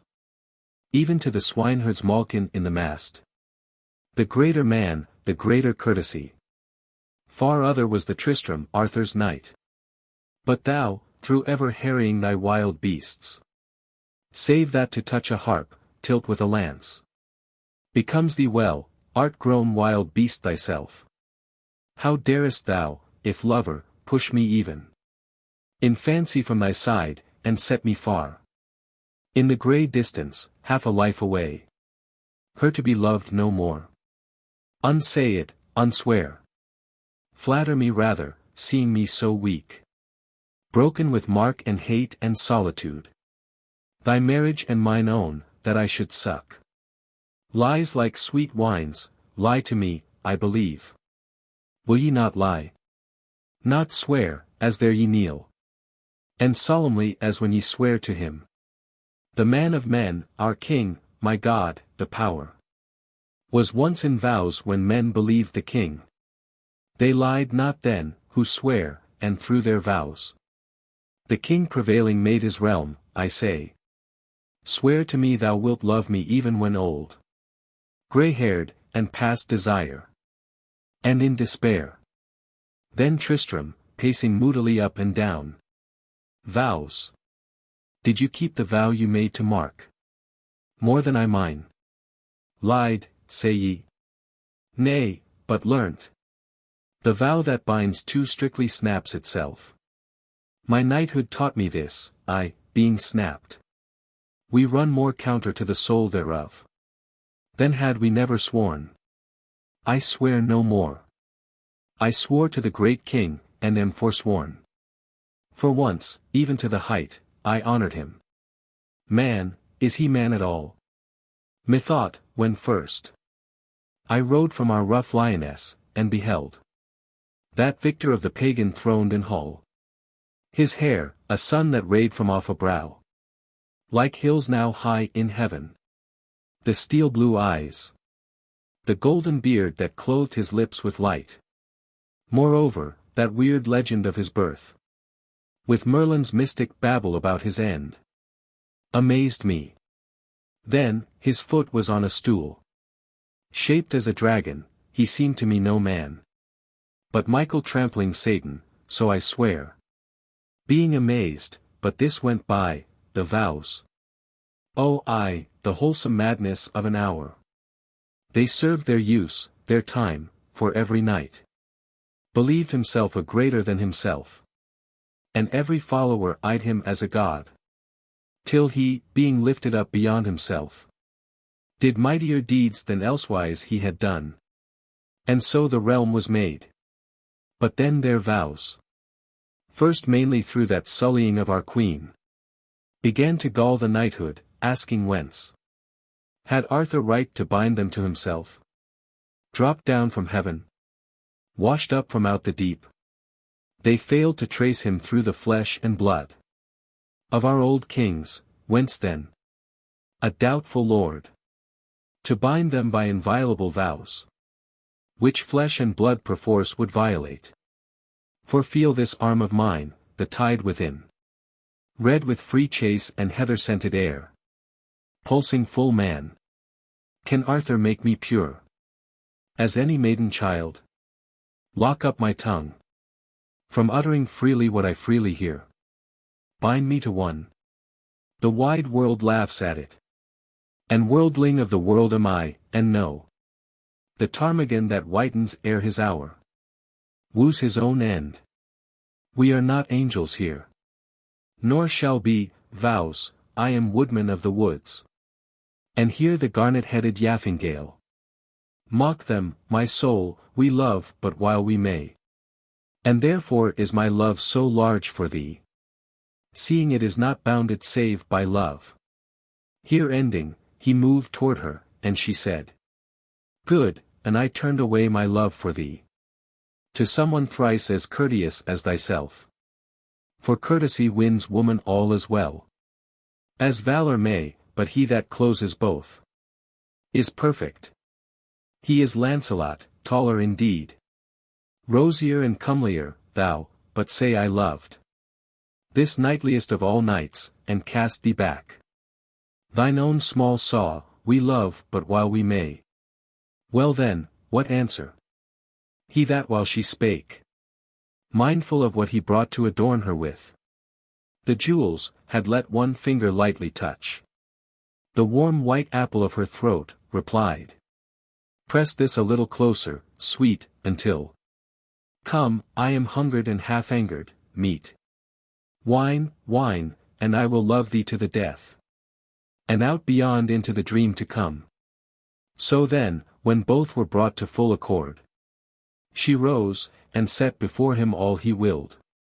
And after these had comforted the blood with meats and wines, and satiated their hearts. Now talking of their woodland paradise. The deer, the dews, the fern, the founts, the lawns. Now mocking at the much ungainliness and craven shifts, and long crane legs of Mark. Then Tristram laughing caught the harp, and sang. I, oh I, the winds that bend the briar. A star in heaven, a star within the mere. I, oh I, a star was my desire. And one was far apart, and one was near. I, oh I, the winds that bow the grass. And one was water and one star was fire. And one will ever shine and one will pass. I, oh I, the winds that move the mere. Then in the light's last glimmer Tristram showed. And swung the ruby carcanet. She cried. The collar of some order, which our king hath newly founded, all for thee, my soul. For thee, to yield thee grace beyond thy peers. Not so, my queen, he said, but the red fruit, grown on a magic oak tree in mid-heaven, and won by Tristram as a tourney prize, and hither brought by Tristram for his last love-offering and peace-offering unto thee. He spoke, he turned, then, flinging round her neck, clasped it, and cried, Thine order, O my queen. But, while he bowed to kiss the jeweled throat, out of the dark, just as the lips had touched, behind him rose a shadow and a shriek. Mark's way, said Mark, and clove him through the brain. That night came Arthur home, and while he climbed, all in a death-dumb autumn-dripping gloom, the stairway to the hall, and looked and saw. The great queen's bower was dark, about his feet. A voice clung sobbing till he questioned it. What art thou? And the voice about his feet sent up an answer, sobbing, I am thy fool. And I shall never make thee smile again. Guinevere. Queen Guinevere had fled the court, and sat there in the holy house at Almesbury, weeping, none with her save a little maid.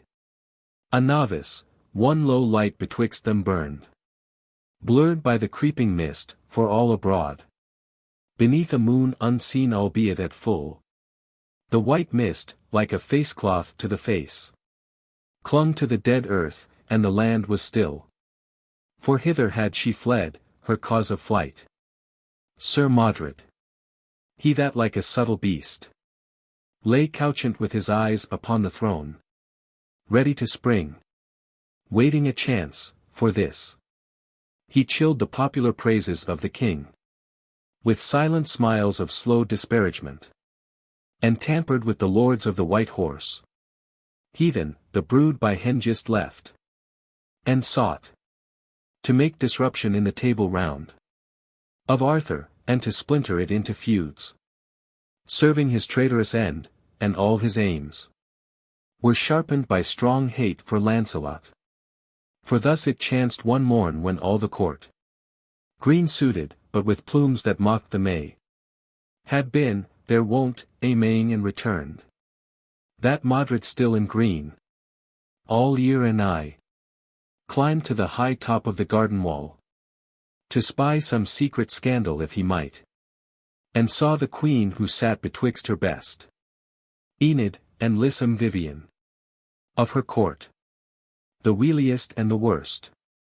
And more than this, he saw not, for Sir Lancelot passing by spied where he couched, and as the gardener's hand picks from the colewort a green caterpillar, So from the high wall and the flowering grove of grasses Lancelot plucked him by the heel, and cast him as a worm upon the way. But when he knew the prince though marred with dust, he, reverencing king's blood in a bad man, made such excuses as he might, and these full knightly without scorn. For in those days no knight of Arthur's noblest dealt in scorn. But, if a man were halt or hunched, in him, by those whom God had made full-limbed and tall, scorn was allowed as part of his defect. And he was answered softly by the king, and all his table. So Sir Lancelot holp to raise the prince, who rising twice or thrice, full sharply smote his knees, and smiled, and went. But, ever after, the small violence done, rankled in him and ruffled all his heart, as the sharp wind that ruffles all day long a little bitter pool about a stone on the bare coast. But when Sir Lancelot told this matter to the queen, at first she laughed lightly, to think of Modred's dusty fall, then shuddered, as the village wife who cries, "I shudder. Someone steps across my grave." Then laughed again, but faintlier, for indeed she half foresaw that he, the subtle beast, would track her guilt until he found, and hers would be for evermore a name of scorn. Henceforward rarely could she front in hall or elsewhere, Modred's narrow foxy face, heart-hiding smile, and grey persistent eye. Henceforward too, the powers that tend the soul, to help it from the death that cannot die, and save it even in extremes, began to vex and plague her. Many a time for hours, beside the placid breathings of the king, in the dead night, grim faces came and went before her, or a vague spiritual fear, like to some doubtful noise of creaking doors, heard by the watcher in a haunted house, that keeps the rust of murder on the walls, held her awake, or if she slept, she dreamed an awful dream. For then she seemed to stand on some vast plain before a setting sun, and from the sun there swiftly made at her a ghastly something, and its shadow flew before it, till it touched her, and she turned, when lo, her own, that broadening from her feet, and blackening, swallowed all the land, and in it far cities burnt, and with a cry she woke. And all this trouble did not pass but grew, till even the clear face of the guileless king, and trustful courtesies of household life, became her bane. And at the last she said, "O Lancelot, get thee hence to thine own land. For if thou tarry we shall meet again. And if we meet again, some evil chance will make the smouldering scandal break and blaze before the people, and our lord the king." And Lancelot ever promised, but remained. And still they met and met. Again she said, "O Lancelot, if thou love me get thee hence." And then they were agreed upon a night, when the good king should not be there, to meet and part forever. Vivien, lurking, heard. She told Sir Modred. Passion pale they met, and greeted, hands in hands, and eye to eye. Low on the border of her couch they sat, stammering and staring. It was their last hour, a madness of farewells. And Modred brought his creatures to the basement of the tower, for testimony, and crying with full voice, "Traitor, come out, ye are trapped at last, aroused." Lancelot, who rushing outward lion-like, leapt on him, and hurled him headlong, and he fell stunned. And his creatures took and bare him off. And all was still. Then she, "The end is come, and I am shamed forever." And he said, "Mine be the shame. Mine was the sin, but rise and fly to my strong castle overseas. There will I hide thee, till my life shall end. There hold thee with my life against the world. She answered, Lancelot, wilt thou hold me so? Nay, friend, for we have taken our farewells. Would God that thou couldst hide me from myself. Mine is the shame, for I was wife, and thou unwed, yet rise now, and let us fly. For I will draw me into sanctuary, and bide my doom. So Lancelot got her horse, set her thereon, and mounted on his own. And then they rode to the divided way. There kissed, and parted weeping, for he passed, love loyal to the least wish of the queen, back to his land. But she to Almesbury fled all night long by glimmering waste and weald, and heard the spirits of the waste and weald moan as she fled, or thought she heard them moan. And in herself she moaned, too late, till in the cold wind that foreruns the morn, a blot in heaven, the raven, flying high, croaked, and she thought, he spies a field of death. For now the heathen of the northern sea, lured by the crimes and frailties of the court, begin to slay the folk, and spoil the land. And when she came to Almesbury she spake there to the nuns, and said, Mine enemies pursue me, but, O peaceful sisterhood, receive, and yield me sanctuary. Nor ask her name to whom ye yield it, till her time to tell you, and her beauty, grace, and power wrought as a charm upon them, and they spared to ask it. So the stately queen abode for many a week, unknown, among the nuns, nor with them mixed, nor told her name, nor sought, wrapped in her grief, for housel or for shrift, but communed only with the little maid, who pleased her with a babbling heedlessness, which often lured her from herself.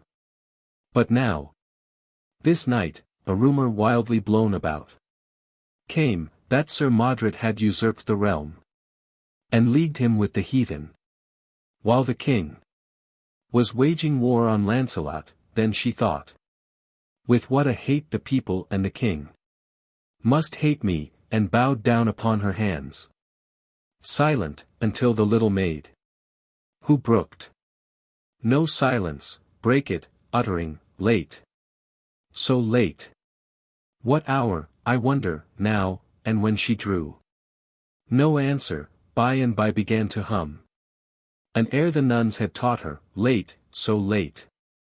Which when she heard, the queen looked up, and said, O maiden, if indeed ye list to sing, sing, and unbind my heart that I may weep. Whereat full willingly sang the little maid. Late, so late. And dark the night and chill.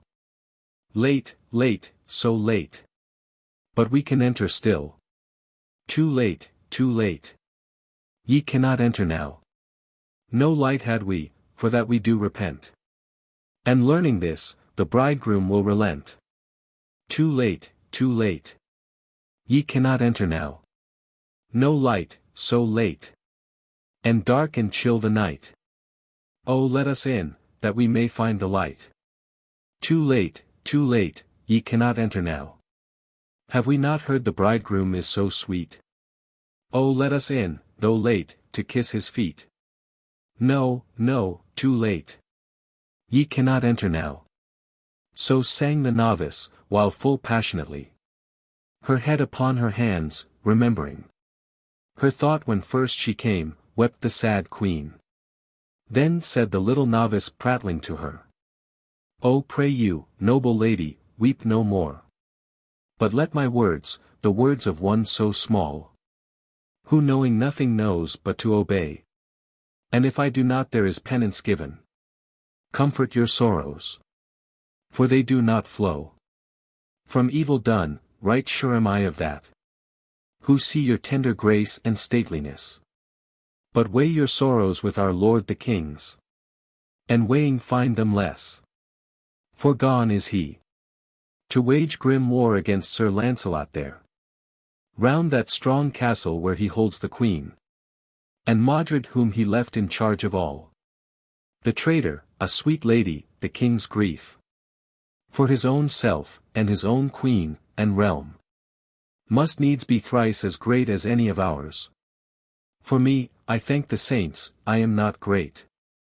For if there ever come a grief to me, I cry my cry in silence, and have done.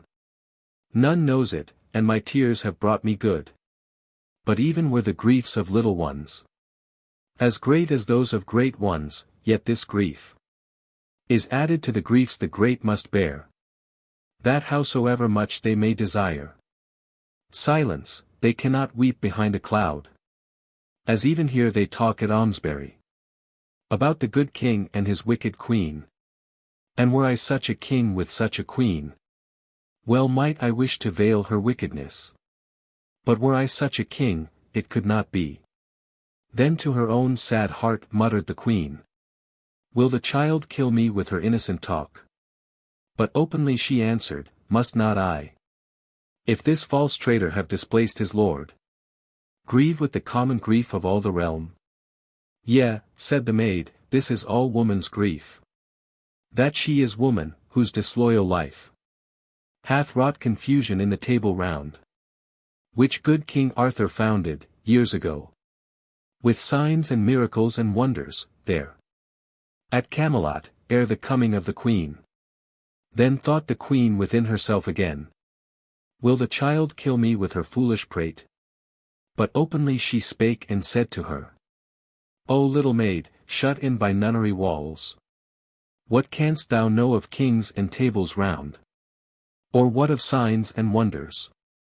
But the signs and simple miracles of thy nunnery, to whom the little novice garrulously, yea, but I know, the land was full of signs and wonders ere the coming of the queen.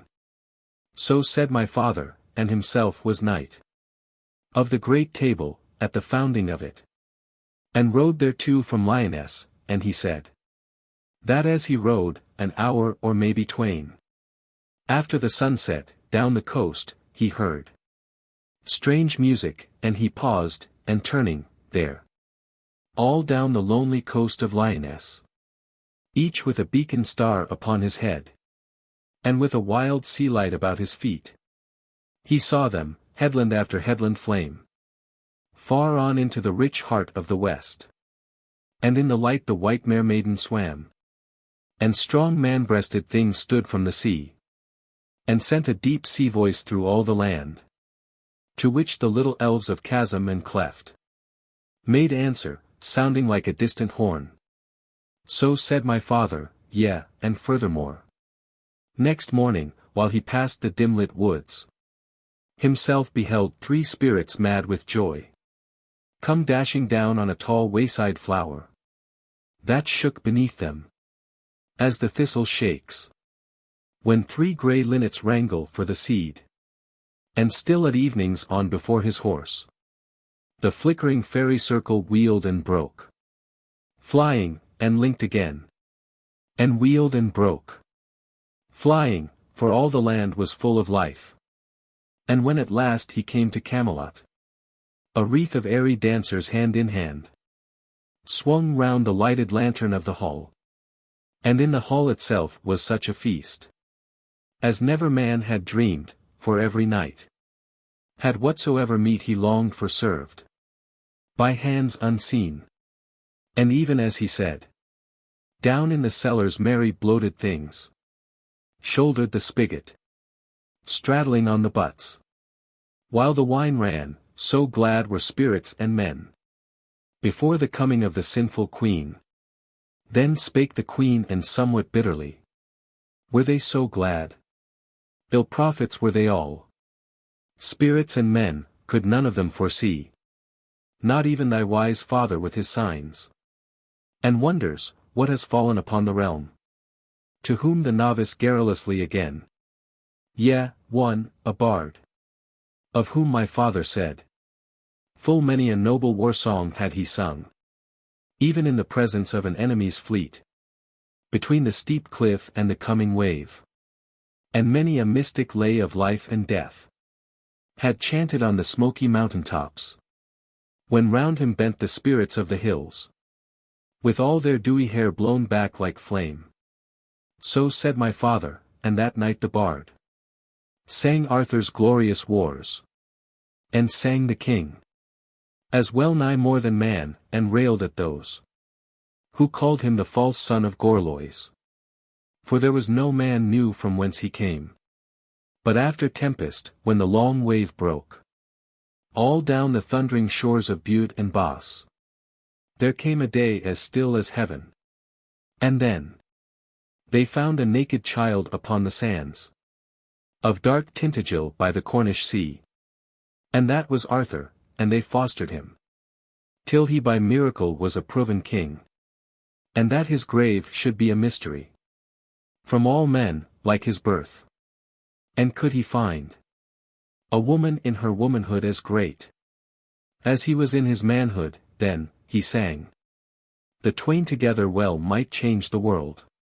But even in the middle of his song he faltered, and his hand fell from the harp.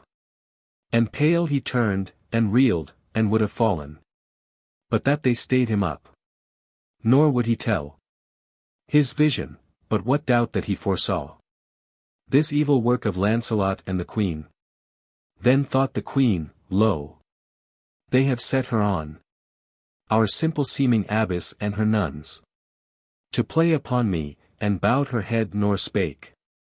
Whereat the novice crying, with clasped hands, shame on her own garrulity garrulously, said the good nuns would check her gaddying tongue full often, and, sweet lady, if I seem to vex an ear too sad to listen to me unmannerly with prattling and the tales which my good father told me, check me too, nor let me shame my father's memory. 1.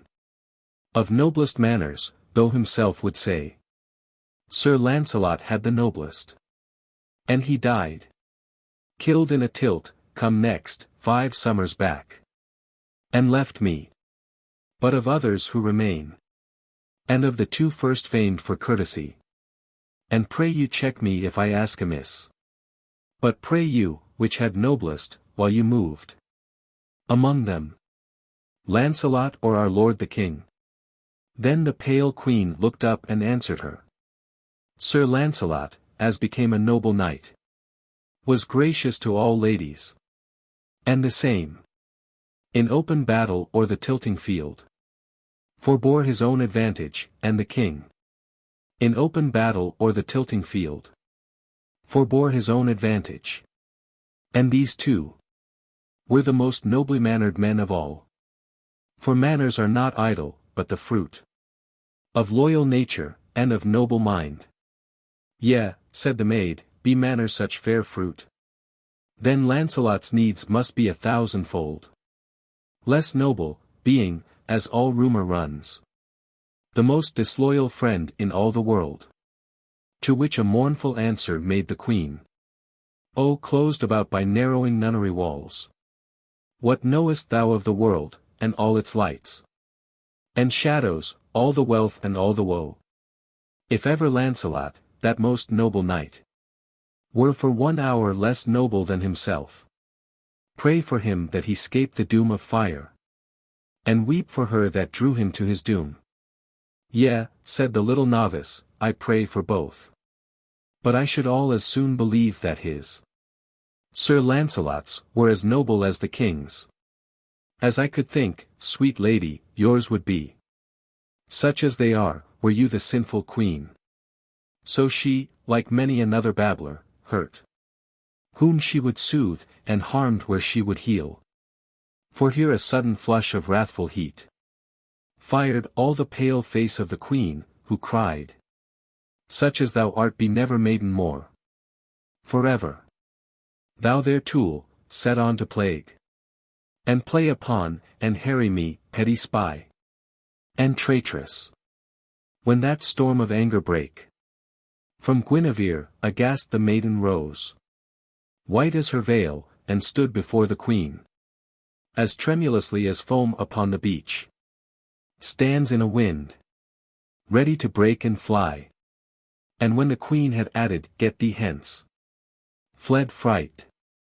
Then that other left alone, sighed, and began to gather heart again, saying in herself, the simple, fearful child meant nothing, but my own too fearful guilt, simpler than any child, betrays itself. But help me, Heaven, for surely I repent. For what is true repentance but in thought? Not even in inmost thought to think again. The sins that made the past so pleasant to us.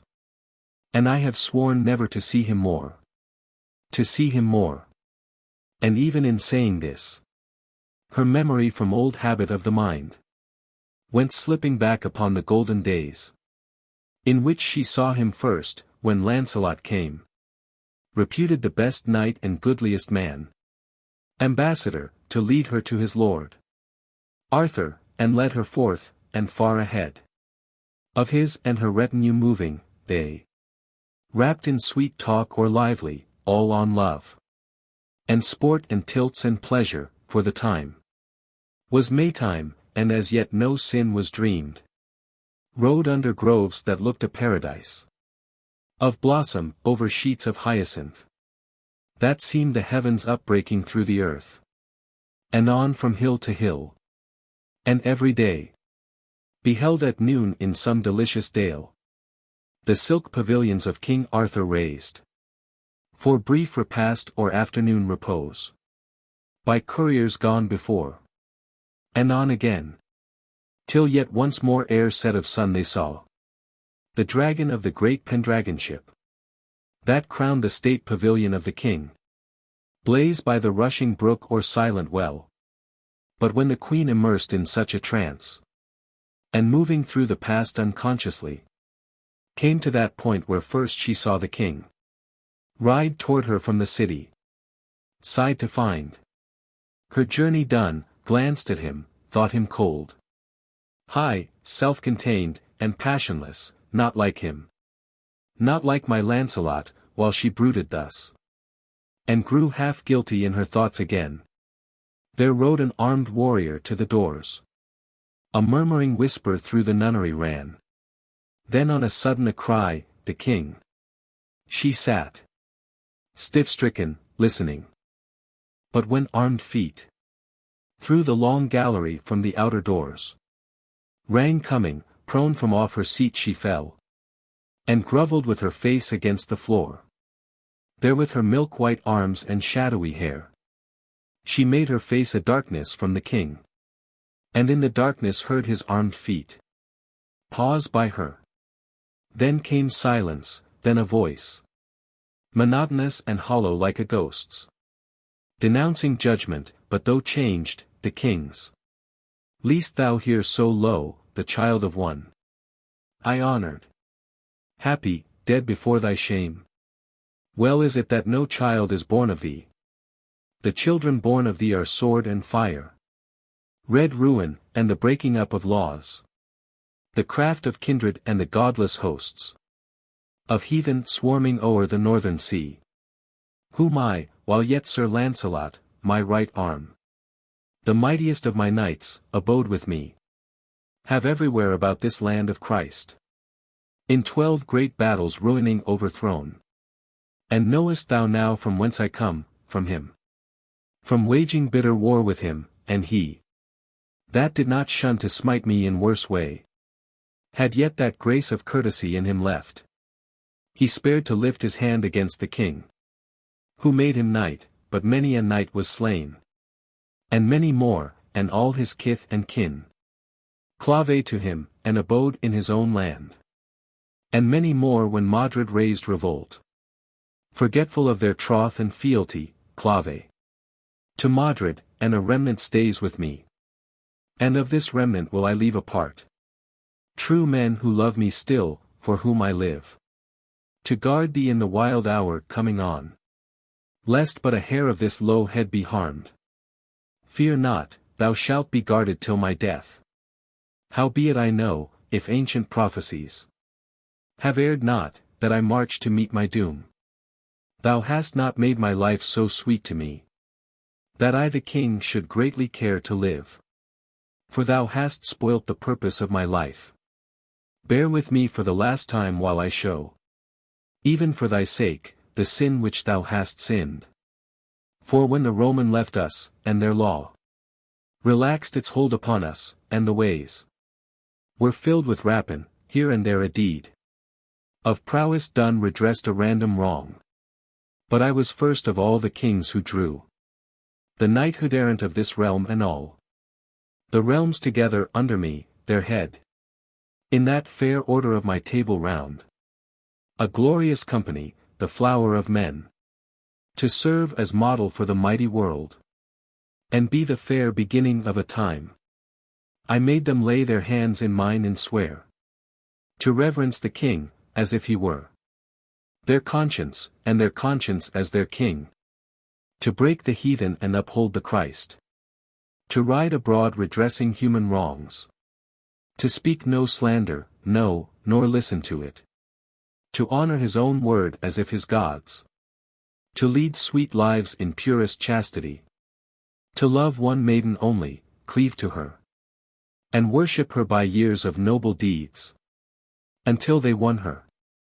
For indeed I knew of no more subtle master under heaven than is the maiden passion for a maid, not only to keep down the base in man, but teach high thought, and amiable words, and courtliness, and the desire of fame, and love of truth, and all that makes a man. And all this throve before I wedded thee, believing, lo mine helpmate, one to feel my purpose and rejoicing in my joy. Then came thy shameful sin with Lancelot. Then came the sin of Tristram and Isolde. Then others, following these my mightiest knights, and drawing foul ensample from fair names, sinned also, till the loathsome opposite of all my heart had destined did obtain, and all through thee. So that this life of mine I guard as God's high gift from scathe and wrong, not greatly care to lose, but rather think how sad it were for Arthur, should he live, to sit once more within his lonely hall, and miss the wonted number of my nights, and miss to hear high talk of noble deeds, as in the golden days before thy sin. For which of us, who might be left, could speak of the pure heart, nor seem to glance at thee? And in thy bowers of Camelot or of Usk, thy shadow still would glide from room to room, and I should evermore be vexed with thee, in hanging robe or vacant ornament, or ghostly footfall echoing on the stair. For think not, though thou wouldst not love thy Lord hast wholly lost his love for thee. I am not made of so slight elements. Yet must I leave thee, woman, to thy shame. I hold that man the worst of public foes, who either for his own or children's sake, to save his blood from scandal, lets the wife, whom he knows false, abide and rule the house. For being through his cowardice allowed her station, taken everywhere for pure, she like a new disease, unknown to men, creeps, no precaution used, among the crowd, makes wicked lightnings of her eyes, and saps the fealty of our friends, and stirs the pulse with devil's leaps, and poisons half the young. Worst of the worst were that man he that reigns, better the king's waste hearth and aching heart, than thou reseated in thy place of light, the mockery of my people, and their bane. He paused, and in the pause she crept an inch nearer, and laid her hands about his feet. Far off a solitary trumpet blew. Then waiting by the doors the warhorse neighed at a friend's voice, and he spake again. Yet think not that I come to urge thy crimes. I did not come to curse thee, Guinevere. I, whose vast pity almost makes me die, to see thee, laying there thy golden head, my pride in happier summers, at my feet.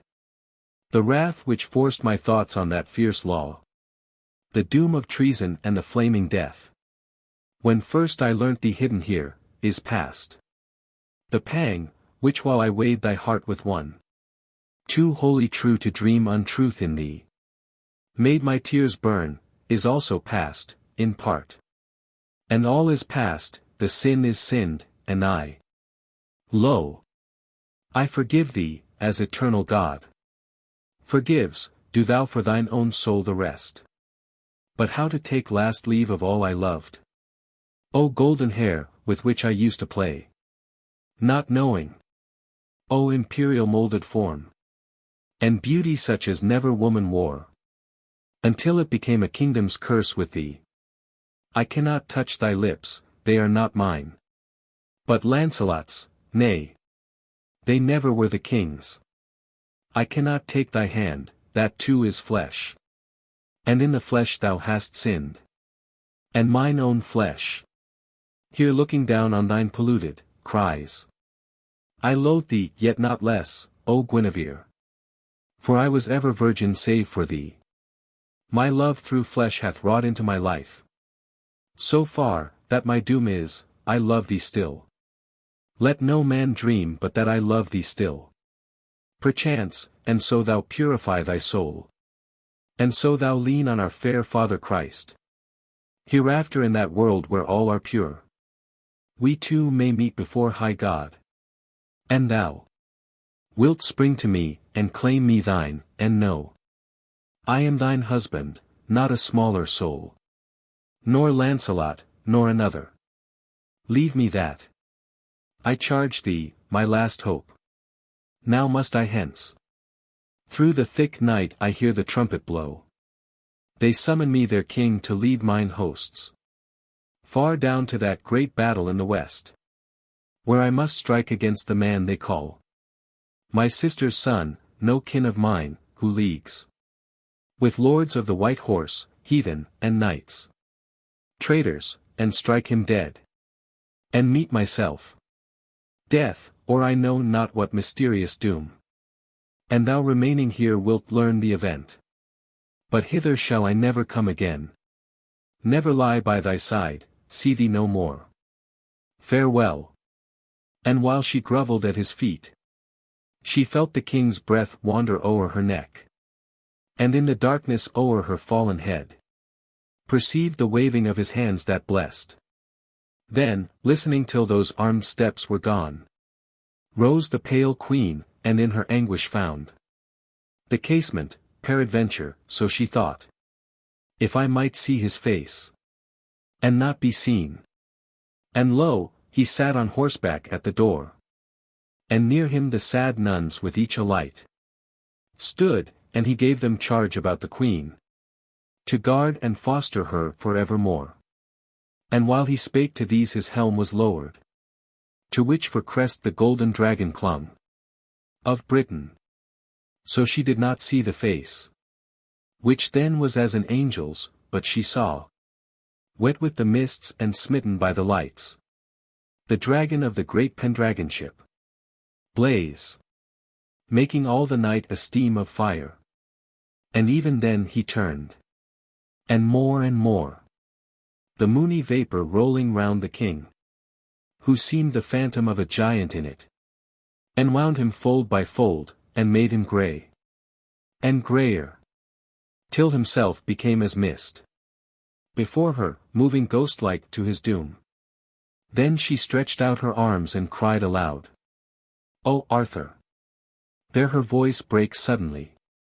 Then, as a stream that spouting from a cliff fails in mid-air, but gathering at the base, remakes itself, and flashes down the vale, went on in passionate utterance.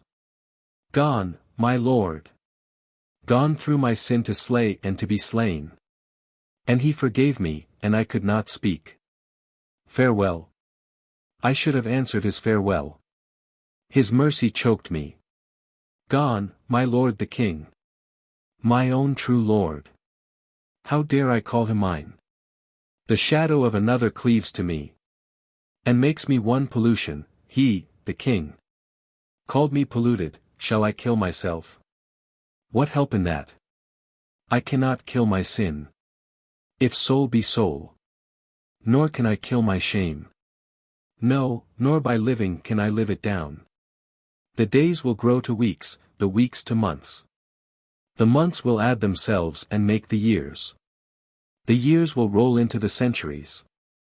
And mine will ever be a name of scorn. I must not dwell on that defeat of fame. Let the world be, that is but of the world. What else? What hope? I think there was a hope. Except he mocked me when he spake of hope. His hope he called it, but he never mocks. For mockery is the fume of little hearts. And blessed be the King, who hath forgiven my wickedness to him, and left me hope, that in mine own heart I can live down sin, and be his mate hereafter in the heavens, before high God. Ah, great and gentle Lord, who wast, as is the conscience of a saint, among his warring senses, to thy knights, to whom my false voluptuous pride, that took full easily all impressions from below, would not look up, or half despised the height, to which I would not or I could not climb. I thought I could not breathe in that fine air, that pure severity of perfect light. I yearned for warmth and colour which I found in Lancelot. Now I see thee what thou art. Thou art the highest and most human too. Not Lancelot, nor another. Is there none? Will tell the king I love him though so late. Now, ere he goes to the great battle. None. Myself must tell him in that purer life. But now it were too daring. Ah, my God! What might I not have made of thy fair world, had I but loved thy highest creature here? It was my duty to have loved the highest. It surely was my profit had I known. It would have been my pleasure had I seen. We needs must love the highest when we see it. Not Lancelot, nor another. Here her hand grasped, made her veil her eyes, she looked and saw the novice, weeping, suppliant, and said to her, Yea, little maid, for am I not forgiven? Then glancing up beheld the holy nuns, all round her, weeping.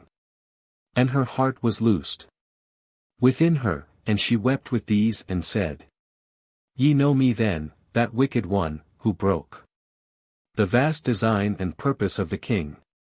Oh, shut me round with narrowing nunnery walls. Meek maidens, from the voices crying, Shame! I must not scorn myself, he loves me still. Let no one dream but that he loves me still. So let me, if you do not shudder at me, nor shun to call me sister, dwell with you. Wear black and white, and be a nun like you. Fast with your fasts, not feasting with your feasts. Grieve with your griefs, not grieving at your joys. But not rejoicing, mingle with your rites. Pray and be prayed for, lie before your shrines. Do each low office of your holy house. Walk your dim cloister, and distribute dole to poor sick people, richer in his eyes, who ransomed us, and holler too than I, and treat their loathsome hurts and heal mine own, and so wear out in almsdeed and in prayer the sombre close of that voluptuous day, which wrought the ruin of my lord the king. She said, they took her to themselves. And she, still hoping, fearing, is it yet too late, dwelt with them, till in time their abbess died. Then she, for her good deeds and her pure life, and for the power of ministration in her, and likewise for the high rank she had borne, was chosen abbess. There, an abbess lived for 3 brief years, and there, an abbess passed to where beyond these voices there is peace. The passing of Arthur. That story which the bold Sir Bedivere first made and latest left of all the knights, told, when the man was no more than a voice, in the white winter of his age, to those with whom he dwelt, new faces, other minds. For on their march to westward, Bedivere, who slowly paced among the slumbering host, heard in his tent the moanings of the king. I found him in the shining of the stars. I marked him in the flowering of his fields. But in his ways with men I find him not. I waged his wars, and now I pass and die. Oh me! For why is all around us here? As if some lesser god had made the world, but had not force to shape it as he would, till the high God behold it from beyond, and enter it, and make it beautiful. Or else as if the world were wholly fair, but that these eyes of men are dense and dim, and have not power to see it as it is. Perchance, because we see not to the close.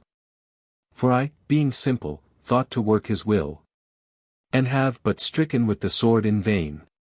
And all whereon I leaned in wife and friend, is traitor to my peace, and all my realm reels back into the beast, and is no more. My God, thou hast forgotten me in my death. Nay, God my Christ, I pass but shall not die. Then, ere that last weird battle in the west, there came on Arthur sleeping, Gawain killed.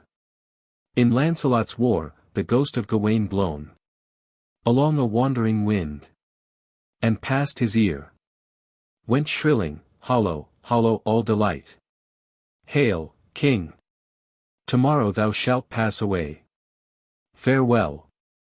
There is an isle of rest for thee, and I am blown along a wandering wind. And hollow, hollow, hollow all delight, and fainter onward, like wild birds that change their season in the night and wail their way. From cloud to cloud, down the long wind the dream shrilled, but in going mingled with dim cries, far in the moonlit haze among the hills, as of some lonely city sacked by night. When all is lost, and wife and child with wail passed to new lords. And Arthur woke and called. Who spake? A dream. O light upon the wind! Thine, Gawain, was the voice. Are these dim cries thine? Or doth all that haunts the waste and wild mourn, knowing it will go along with me? This heard the bold Sir Bedivere and spake. O me, my king, let pass whatever will. Elves, and the harmless glamour of the field, but in their stead thy name and glory cling to all high places like a golden cloud forever, but as yet thou shalt not pass. Light was Gawain in life, and light in death is Gawain, for the ghost is as the man. And care not thou for dreams from him, but rise. I hear the steps of Modred in the west, and with him many of thy people, and knights once thine, whom thou hast loved, but grosser grown than heathen, spitting at their vows and thee. Right well in heart they know thee for the king. Arise, go forth and conquer as of old.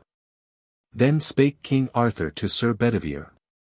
Far other is this battle in the west, whereto we move, than when we strove in youth, and brake the petty kings, and fought with Rome, or thrust the heathen from the Roman wall, and shook him through the north. Ill doom is mine, to war against my people and my knights. The king who fights his people fights himself, and they my knights, who loved me once, the stroke that strikes them dead is as my death to me. Yet let us hence, and find or feel a way through this blind haze, which ever since I saw one lying in the dust at Almesbury hath folded in the passes of the world. Then rose the king and moved his host by night, and ever pushed Sir Modred, league by league, back to the sunset bound of Lyonesse, a land of old up heaven from the abyss, by fire, to sink into the abyss again, where fragments of forgotten peoples dwelt, and the long mountains ended in a coast of ever-shifting sand, and far away the phantom circle of a moaning sea. There the pursuer could pursue no more, and he that fled no further fly the king. And there, that day when the great light of heaven burned at his lowest in the rolling year, on the waste sand by the waste sea they closed. Nor ever yet had Arthur fought a fight like this last, dim, weird battle of the west. A death-white mist slept over sand and sea, Whereof the chill, to him who breathed it, drew down with his blood, till all his heart was cold with formless fear. And even on Arthur fell confusion, since he saw not whom he fought. For friend and foe were shadows in the mist. And friend slew friend not knowing whom he slew. And some had visions out of golden youth. And some beheld the faces of old ghosts look in upon the battle. And in the mist was many a noble deed, many a base. And chance and craft and strength in single fights. And ever and anon with host to host. Shocks, and the splintering spear. The hard mail hewn shield breakings, and the clash of brands, the crash of battle-axes on shattered helms, and shrieks after the Christ of those who falling down looked up for heaven, and only saw the mist. And shouts of heathen and the traitor knights. Oaths, insults, filth, and monstrous blasphemies. Sweat, writhings, anguish, laboring of the lungs. In that close mist. And cryings for the light. Moans of the dying, and voices of the dead. Last, as by some one deathbed after wail of suffering, silence follows, or through death. Or death-like swoon, thus over all that shore. Save for some whisper of the seething seas. A dead hush fell. But when the dolorous day grew drearier toward twilight falling, came a bitter wind, clear from the north, and blew the mist aside, and with that wind the tide rose. And the pale king glanced across the field of battle, but no man was moving there. Nor any cry of Christian heard thereon. Nor yet of heathen. Only the wan wave break in among dead faces, to and fro. Swaying the helpless hands, and up and down. Tumbling the hollow helmets of the fallen. And shivered brands that once had fought with Rome. And rolling far along the gloomy shores. The voice of days of old and days to be. Then spake King Arthur to Sir Bedivere. And whiter than the mist that all day long had held the field of battle was the king. Hearest thou this great voice that shakes the world? And wastes the narrow realm whereon we move? And beats upon the faces of the dead?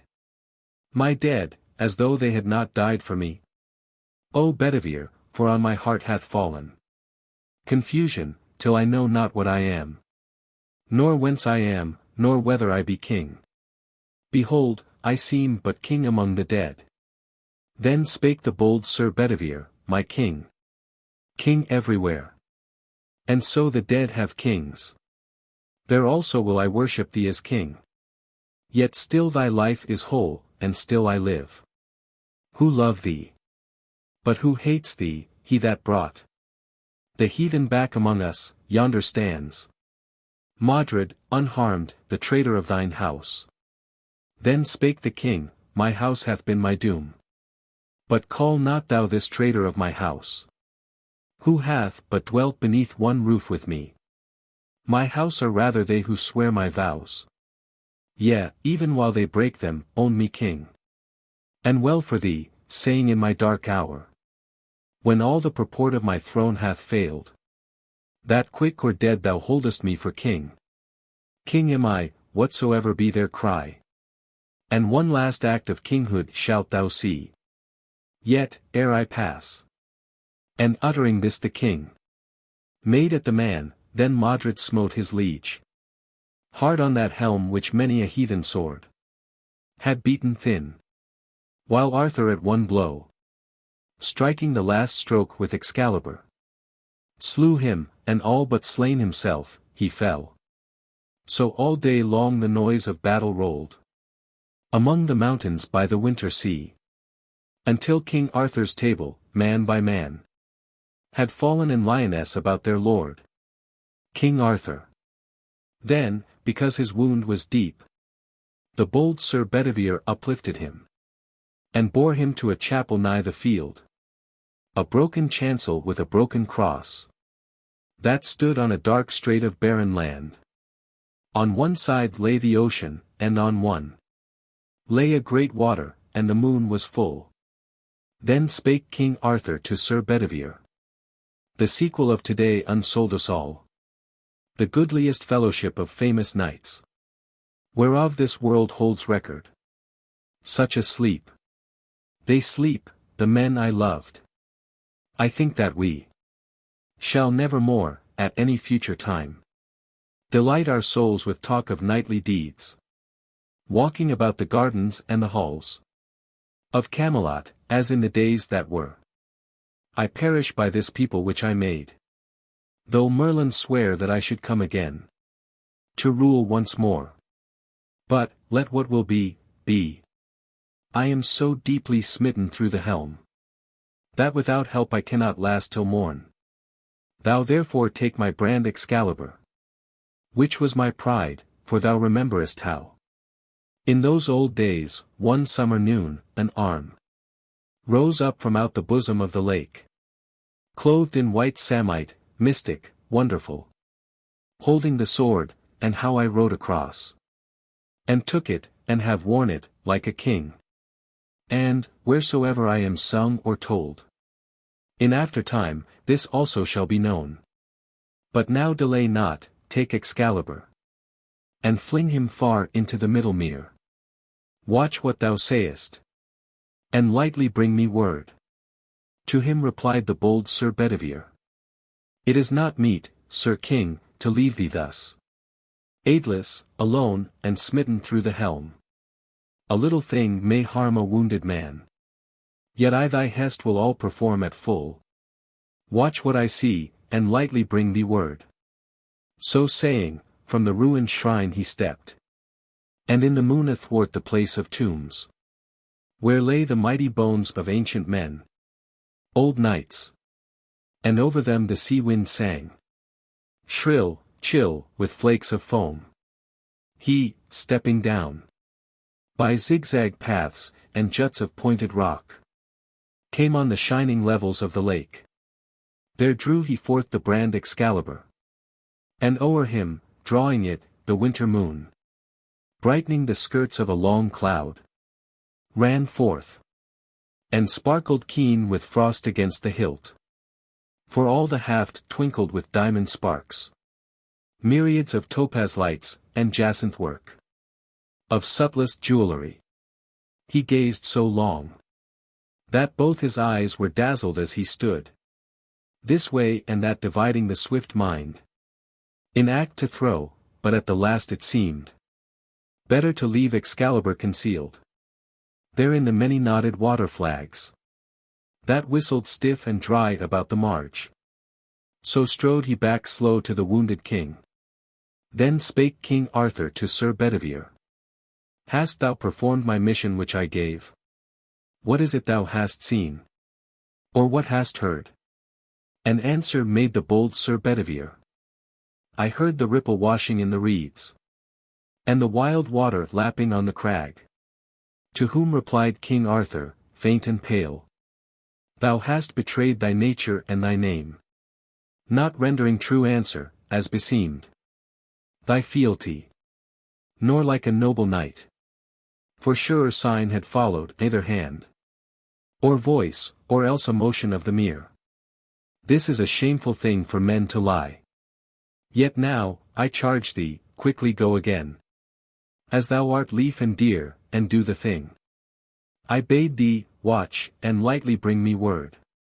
Then went Sir Bedivere the second time across the ridge, and paced beside the mere, counting the dewy pebbles, fixed in thought. But when he saw the wonder of the hilt, how curiously and strangely chased, he smote his palms together, and he cried aloud. And if indeed I cast the brand away, surely a precious thing, one worthy note, should thus be lost forever from the earth, which might have pleased the eyes of many men. What good should follow this, if this were done? What harm, undone? Deep harm to disobey, seeing obedience is the bond of rule. Were it well to obey then, if a king demand an act unprofitable, against himself? The king is sick, and knows not what he does. What record, or what relic of my lord, should be to aftertime, but empty breath, and rumors of a doubt? But were this kept, stored in some treasure house of mighty kings, someone might show it at a joust of arms, saying, King Arthur's sword, Excalibur, wrought by the lonely maiden of the lake. 9 years she wrought it, sitting in the deeps, upon the hidden bases of the hills. So might some old man speak in the aftertime, to all the people, winning reverence.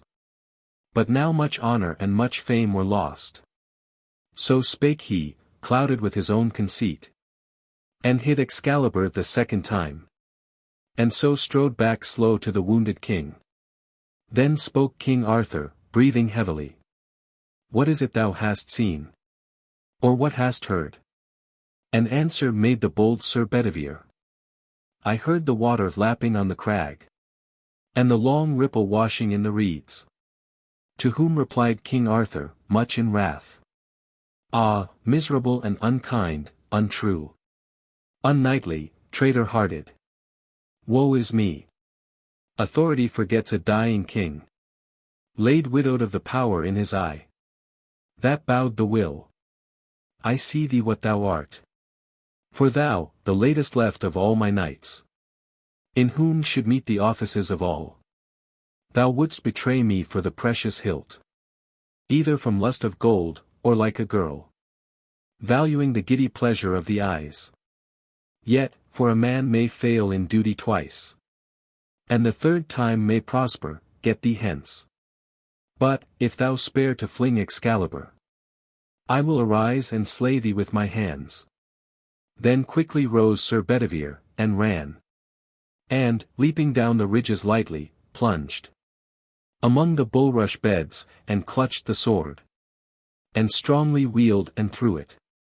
The great brand made lightnings in the splendor of the moon, and flashing round, and whirled in an arch, shot like a streamer of the northern morn, seen where the moving isles of winter shock by night, with noises of the northern sea. So flashed and fell the brand Excalibur.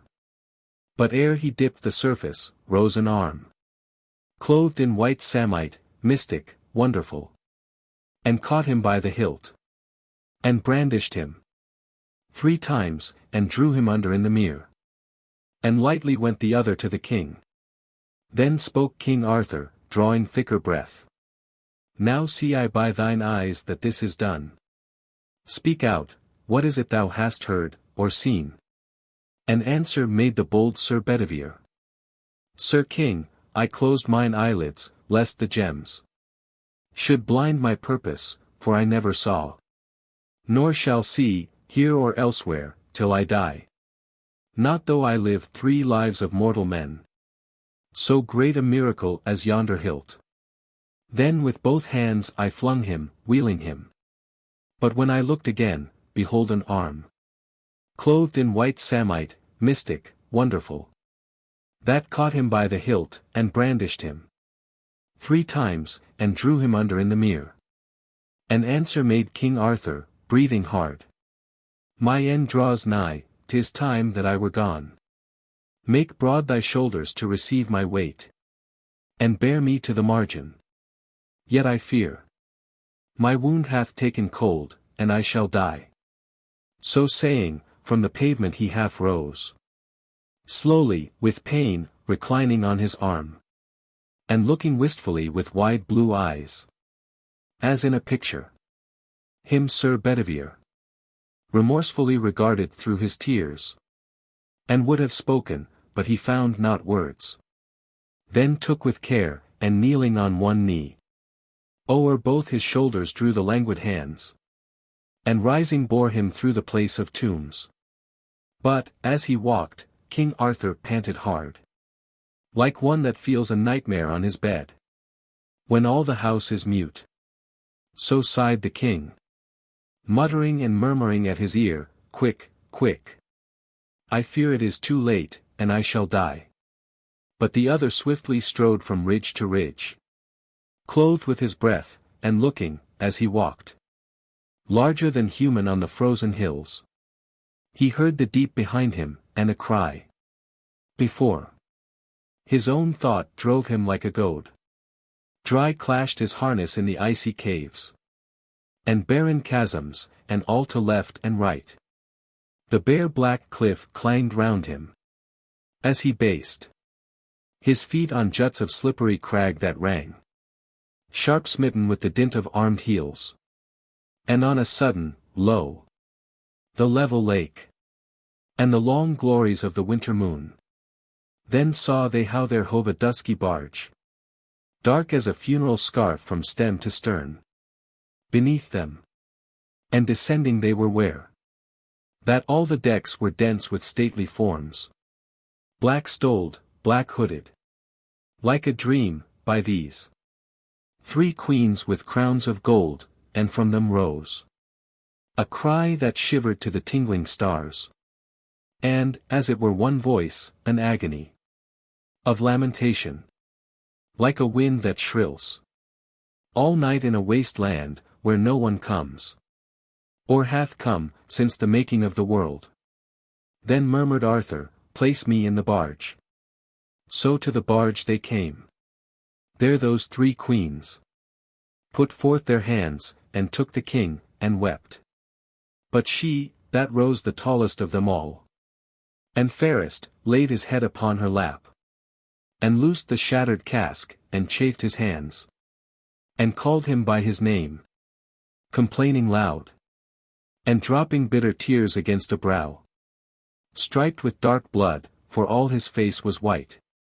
And colorless. And like the withered moon. Smote by the fresh beam of the springing east. And all his greaves and cuisses dashed with drops. Of onset.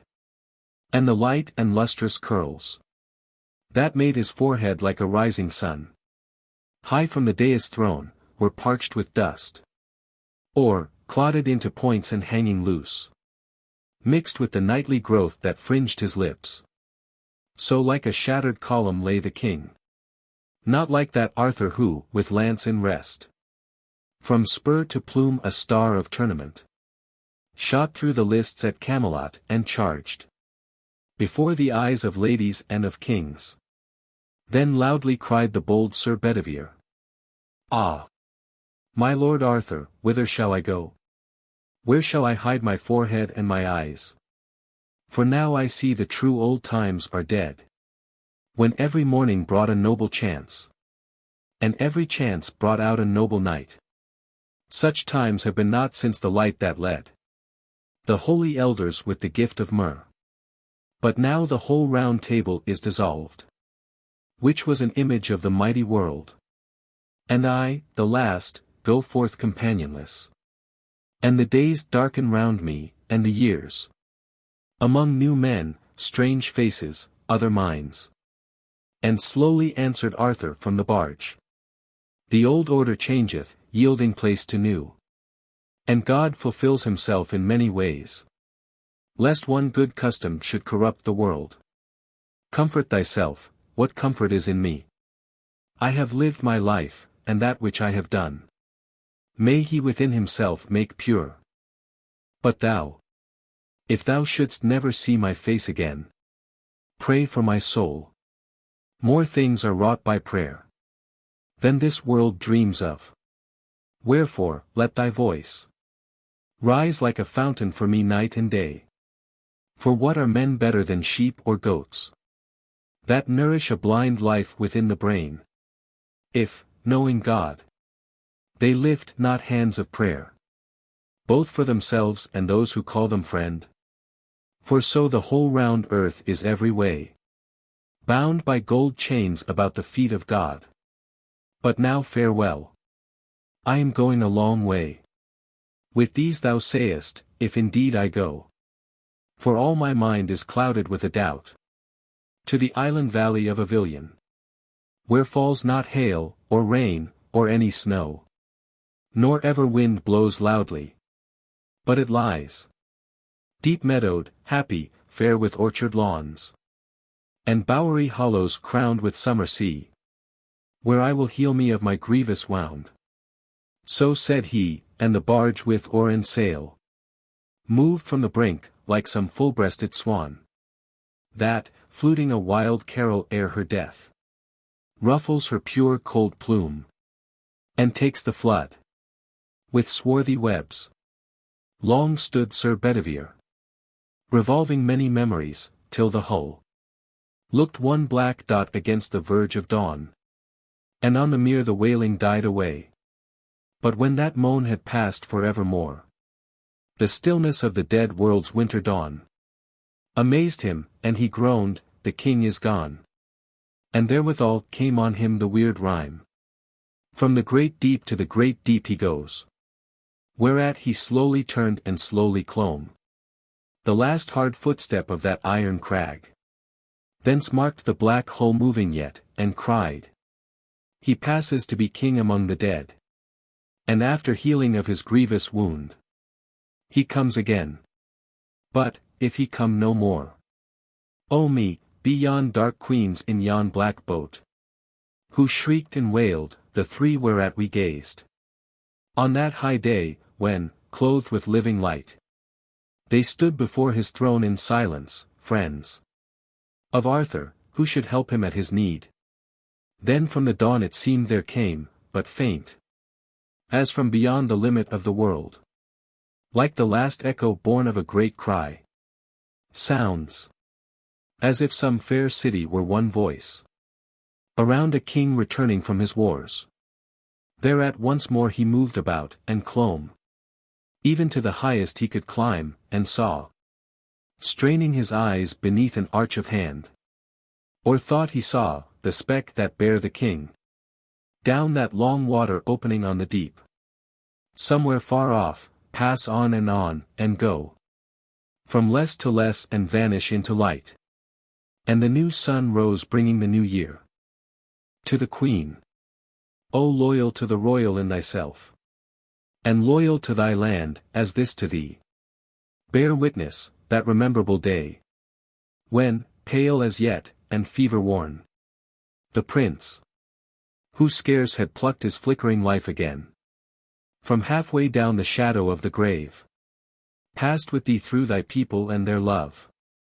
And London rolled one tide of joy through all her trebled millions, and loud leagues of man. And welcome. Witness, too, the silent cry, the prayer of many a race and creed, and clime. Thunderless lightning striking under sea, from sunset and sunrise of all thy realm. And that true north, whereof we lately heard a strain to shame us, keep you to yourselves. So loyal is too costly. Friends, your love is but a burthen, loose the bond, and go. Is this the tone of empire? Hear the faith that made us rulers. This, indeed, her voice and meaning, whom the roar of Hougoumont left mightiest of all peoples under heaven.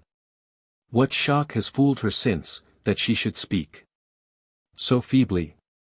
Wealthier, wealthier, hour by hour, the voice of Britain, or a sinking land, some third-rate isle half lost among her seas. There rang her voice, when the full city pealed. Thee and thy prince, the loyal to their crown, are loyal to their own far sons, who love our ocean empire with her boundless homes, forever broadening England, and her throne in our vast Orient. And one isle, that knows not her own greatness, if she knows, and dreads it, we are fallen. But thou, my queen, not for itself, but through thy living love, for one to whom I made it o'er his grave. Sacred, accept this old imperfect tale, new old, and shadowing sense at war with soul. Ideal manhood closed in real man, rather than that grey king, whose name, a ghost, streams like a cloud, man-shaped, from mountain peak, and cleaves to cairn and cromlech still. Or him of Geoffrey's book, or him of Mallore's, one, touched by the adulterous finger of a time that hovered between war and wantonness.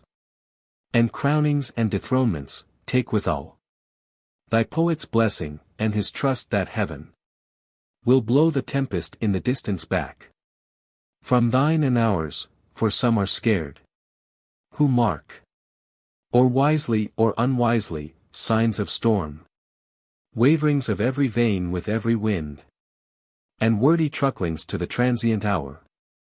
And fierce or careless looseners of the faith. And softness breeding scorn of simple life. Or cowardice, the child of lust for gold. Or labor, with a groan and not a voice. Or art with poisonous honey stolen from France.